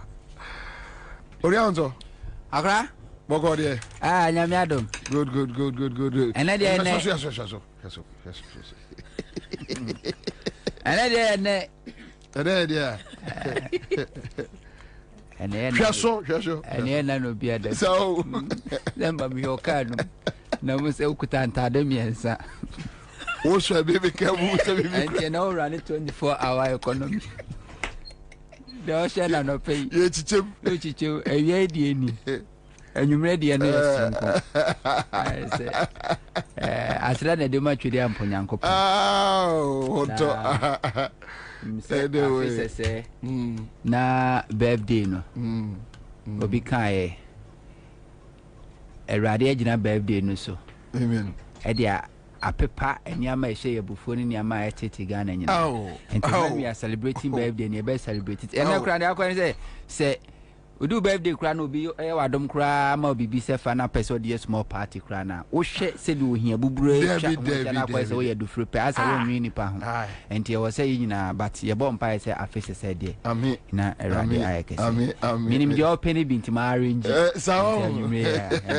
Full package. So nyama benya trouble na me lecture ha obetia me ba betia ho full package me ba betia ho anyway so Fally I was say Fally Akwaba me da say boko de ai bibia ye boko pacho I mean kasa Ansah happy I just person me kasa happy birthday so mu etiefo na mun you should join me while we wish Bobie a happy birthday Kwabena de Sure. May you live long. May you continue to grow. May you become more successful. May you always be in good health. And I love you so much. Sure, I love you. Happy birthday, Kwabena. Me that's it. Pa, I mean, sure. Fally. Na obika no yetutu anamono na ye kwa no. Also the way Ghana is here no. Said you want to kai no. And yes, I'm really in a trust say my birthday intino me be the other. We need to work hard. Because say now ba now follow o share adwuma Erastus koye or Western. Now share the omoye forest no. And then we be sending from Chebi area also be a galamsey no de wura.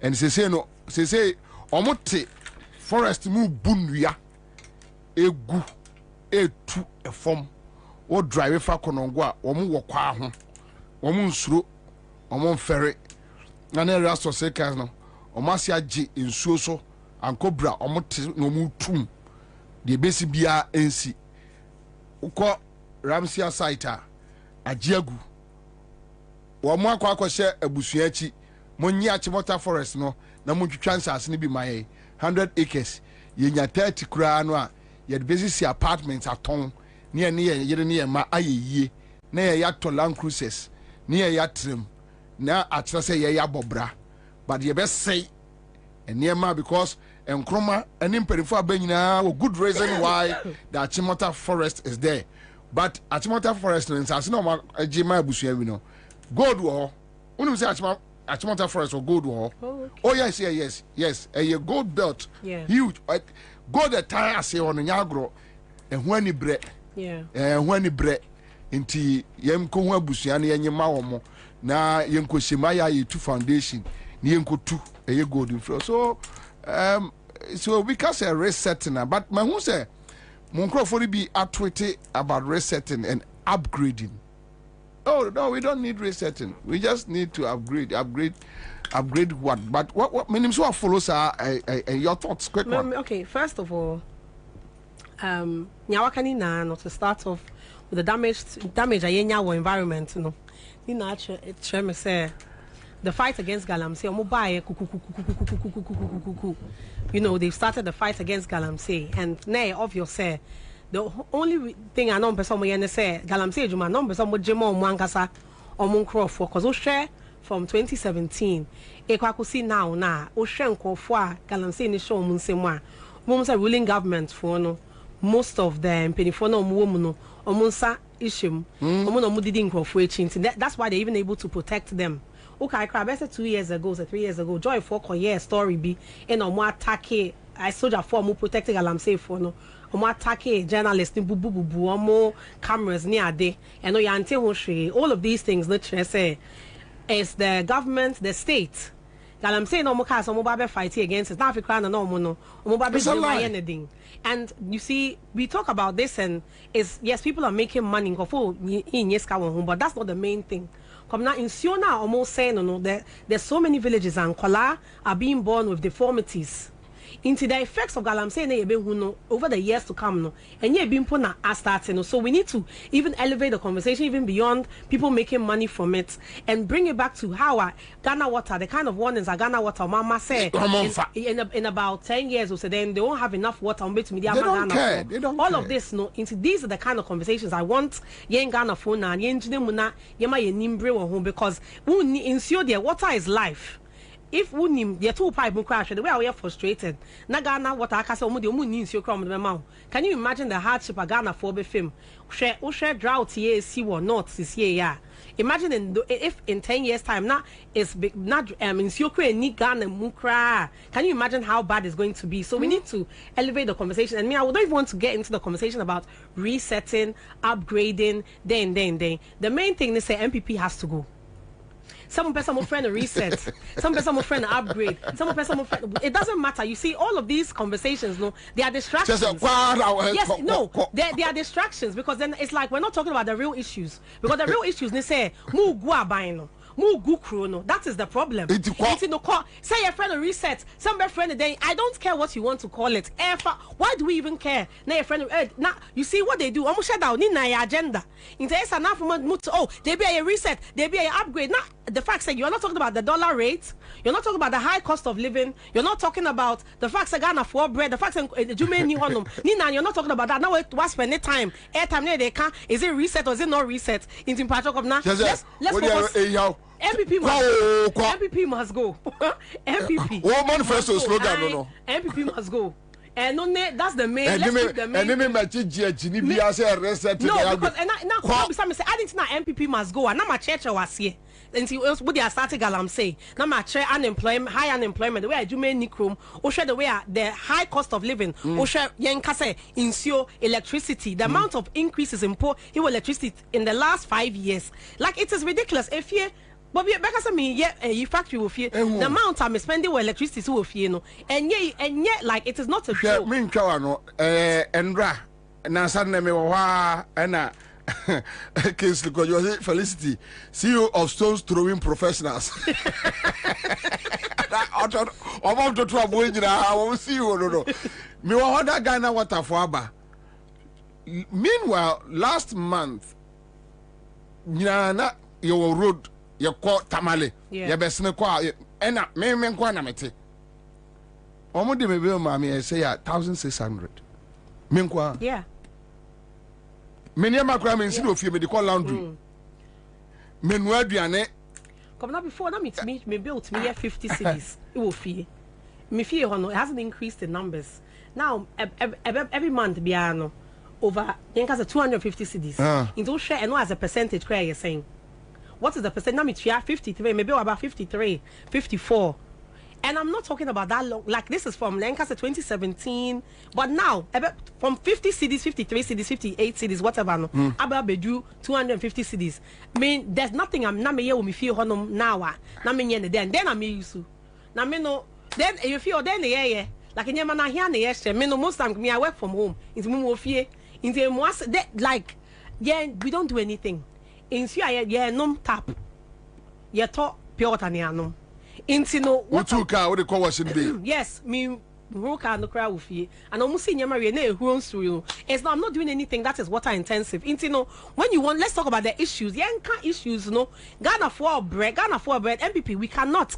I say Ghana for what we need to understand they say this government to me mismanage economy no any chrono to this level they and sign more another term because and yet just because of more that means every other government of banana any other party be obebano obe say back crony more obetumi aye nyope because they Ghana for there ye shede ni nyansa ya drink to be drink kwe train who said they be my more another term if you do the wrong thing you have to be punished for your actions into we must punish MPP yen yo mo hwe kra no na enye say we vote them out and no is the minimum ansana yes it ko yen start we no ansana asan aba na start prosecuting ko for we scan chrono bo a ma bo no na start we no so but we cannot reward them with another term you can show why Ghana obi a utie bia no look at the way you are living share uto not before now to tomato saying not before uto oil now to the saying now uto petrol now to the saying these things are not debatable and you when now you debate one you know it you know the truth I don't know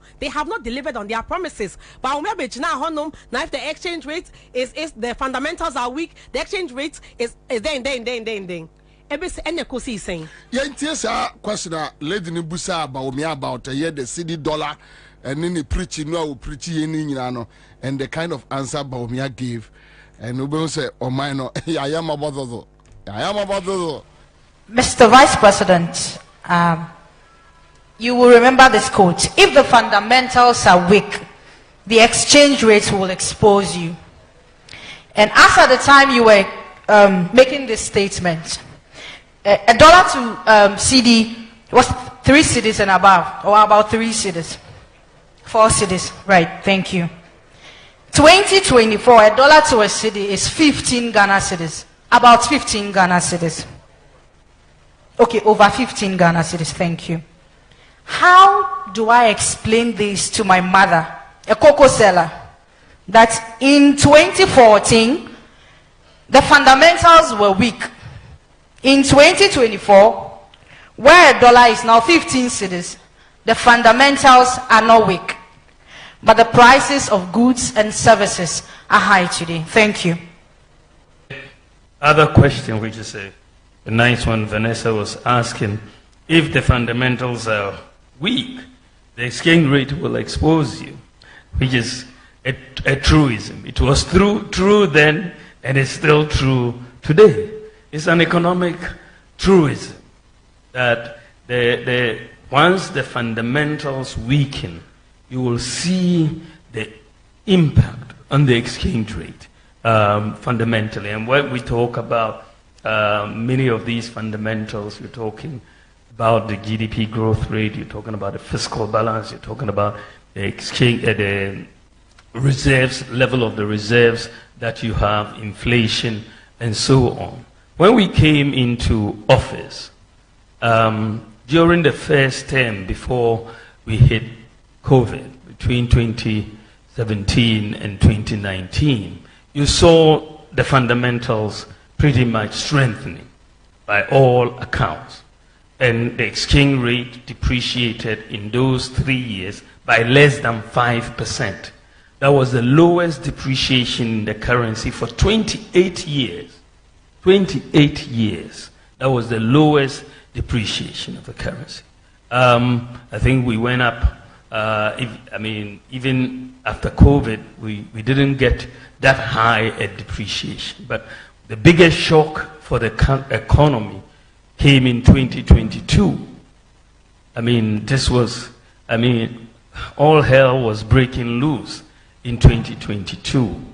Inflation, 54% as at November 2022.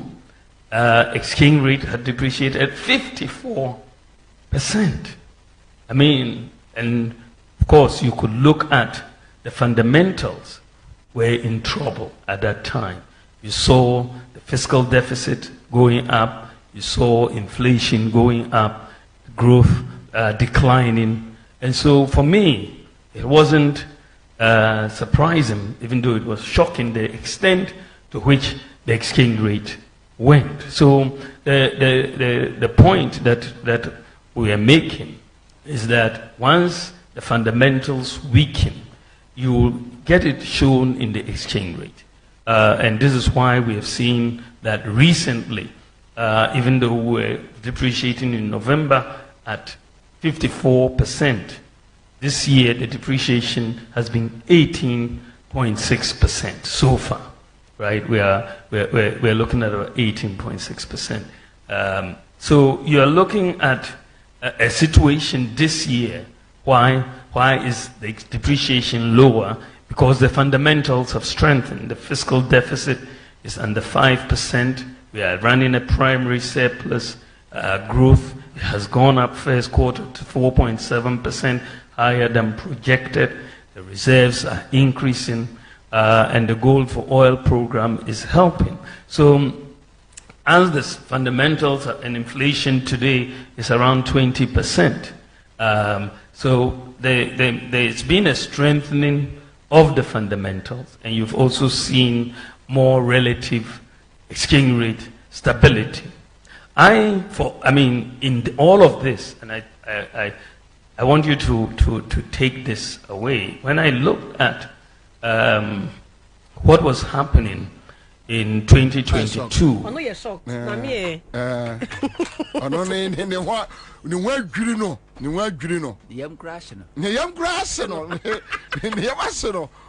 Vice President or head of a government economic team. Bobie, also, how do you feel? I was my president. I have a friend.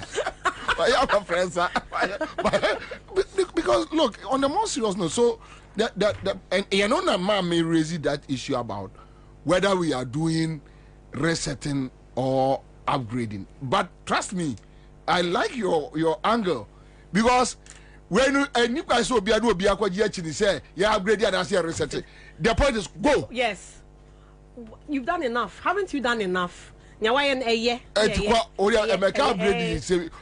you hear upgrading here. We don't need it. So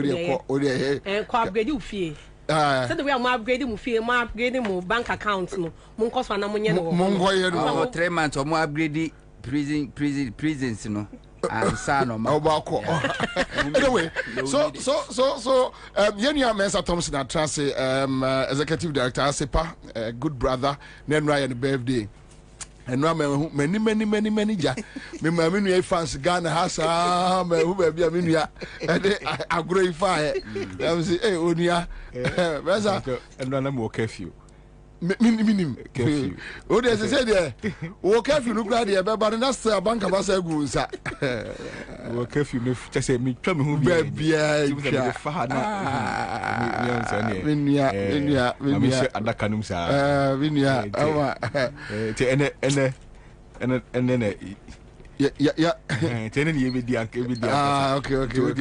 So is your child gift. Oh, my goodness. Mate. And the man should be, oh, great Bobie for me. Oh, great Bobie for me.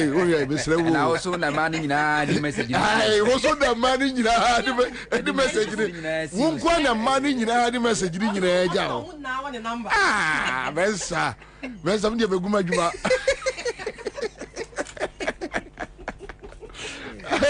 I said, oh, Michael Faith. Oh my Facebook that Felicity now. Hey, this girl be my crush. Felicity. Oh, obviously, Queen Mother of Stone Throwers Association. Or Tubo Jankosi. Then I will give that down. Anyway, but want to this issue about. Say fell into me to be reset ne Nana had a chrono upgrade the Kwabena reset no, and in the reason you did KK MPP government out. Simple. Reset nina. It mumia no more cut. Yeah, Sankofa Bible class can be our free here. That's why the yes and a Bible. Yeah. Kuntunsuani and Penisi Nichia Ninjaneko. You be on moi or Tombusia Japade. Say, would you took one quabruchra cobobra? What they are question moi, want me a mobra, ama brana bonoa, Korea sieno. Obefie no, Kuza Busia quayo, or Tissi moye funo, and not the Vena Busia. We come in villages a co, minimum penibia, with your offense. Chese, which in Europe, the Korea or Israel. Baby, oh my, Jesus Christ from still, well, who are bosso. They say, oh, bear cranaseno. It's so called Donya Dwaldon Kruma. Sanya running Kruma or the Sifi. Bokotna Israel to Europe, Ninkwana. What is when Yashi? Enti Ghana, a reset. Na me and your man a dorsum. But just 20 reasons are. And ne, me chim the entire. I was a Ghana fire. For us to decide, so what I say as I see a reset and I see a reset, no. I was say go back to where a Kufuado Baumia government take over the reins of government. Some kasa indicators now more than my no. Say ene indicators in here better than as it was then over to us. Name some indicators now more than mine a year worse than said the more heritage. What's your business? We are going back. And now me know say inflation, inflation at 21%. From 20 to 21%. But when you retain inflation in 2017, 15.4%. Under your leadership, inflation to me koya could do 54%. And now we see about for monocrano, about for this month or the next month now sakosro. Enti a year 21 business man bang. And now 1 person obe running the business at inflation 15.4. Dancer obe chusu a year 21%. Why the be business? Nobody. Number 2, when you talk about debt, GDP, and I said that can I say debt ratio. Ukofa 2016 and this is for Frabem. Now your debt to GDP ratio no. 56%. What it means is say Ghana ya ka na de no ye ton Ghana ya japade ne nyama ewo nyina ye de mu 56% e betua ya ka 44% aka de e japade e betimi de ashabra ba ase wo according to World Bank and now that to GDP 104%. What it means is ye ton Ghana nyina ye de betua ka sa de ka 4%. Enti 1% obetua ne ka na obenya japade o hama bu pendua na nice so obesa de ka 4%. Why? We need to reset, and we will reset whether they like it or not. Public debt from Kwame Nkrumah person to Mahama. Now you say 120.2 billion. We befer from 2017. Ebesina minu kase ukroba money nyama na wie ya no. We twem over 700 billion. And to bisa Ghana for say na ye kana ye 120 no. Enye na ye over 700 na pa Ghana ni bia na dwo from bia anim say. I was here ko baby I shall say edi free. Exchange rate I could be about me questions are na ototo papa so omu de working or kano ototo papa so I say uninspired na po krato no ada na po bibia boko de na po am say na po bibia boko de say menka se vinchiro enye onu ntina mka sha o Moro the late Moro ana MV Benjamin koke asem no omko court na Moro akobo ayi nana amani ene oye ohene ne friend tago okobo tago din ene omko court ena judge no busa tago se no se Moro na ne mfrachia na judge no busa tago se papa unino tago charity no ahwemoro enu kakra charity ahwe min kind no na me de matia fa no ne se yesu no otufunu no sama hwi na sumna na ndem froti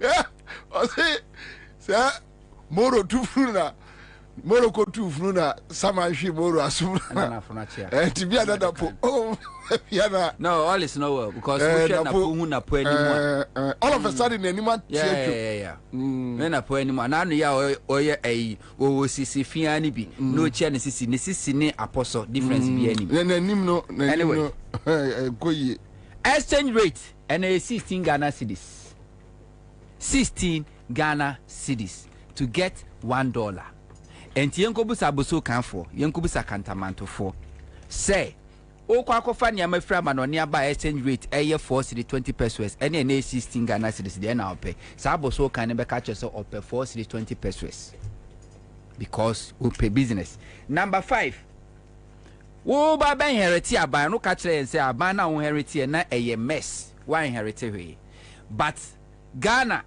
na yesika sem eye ye credit rating na eye enti buy your first 3 months and now call Eurobond and now call $2.25 billion a templating bond and now call after that every quarter be na buy a bond within the first 4 years now up the Eurobond over $12 billion and now me know what say Ghana we don't have access to the Eurobond because our credit score a worse. Na so abobra kwa kodum pempenso a wo chiro kwa na pemmo obi ntime mmoa wo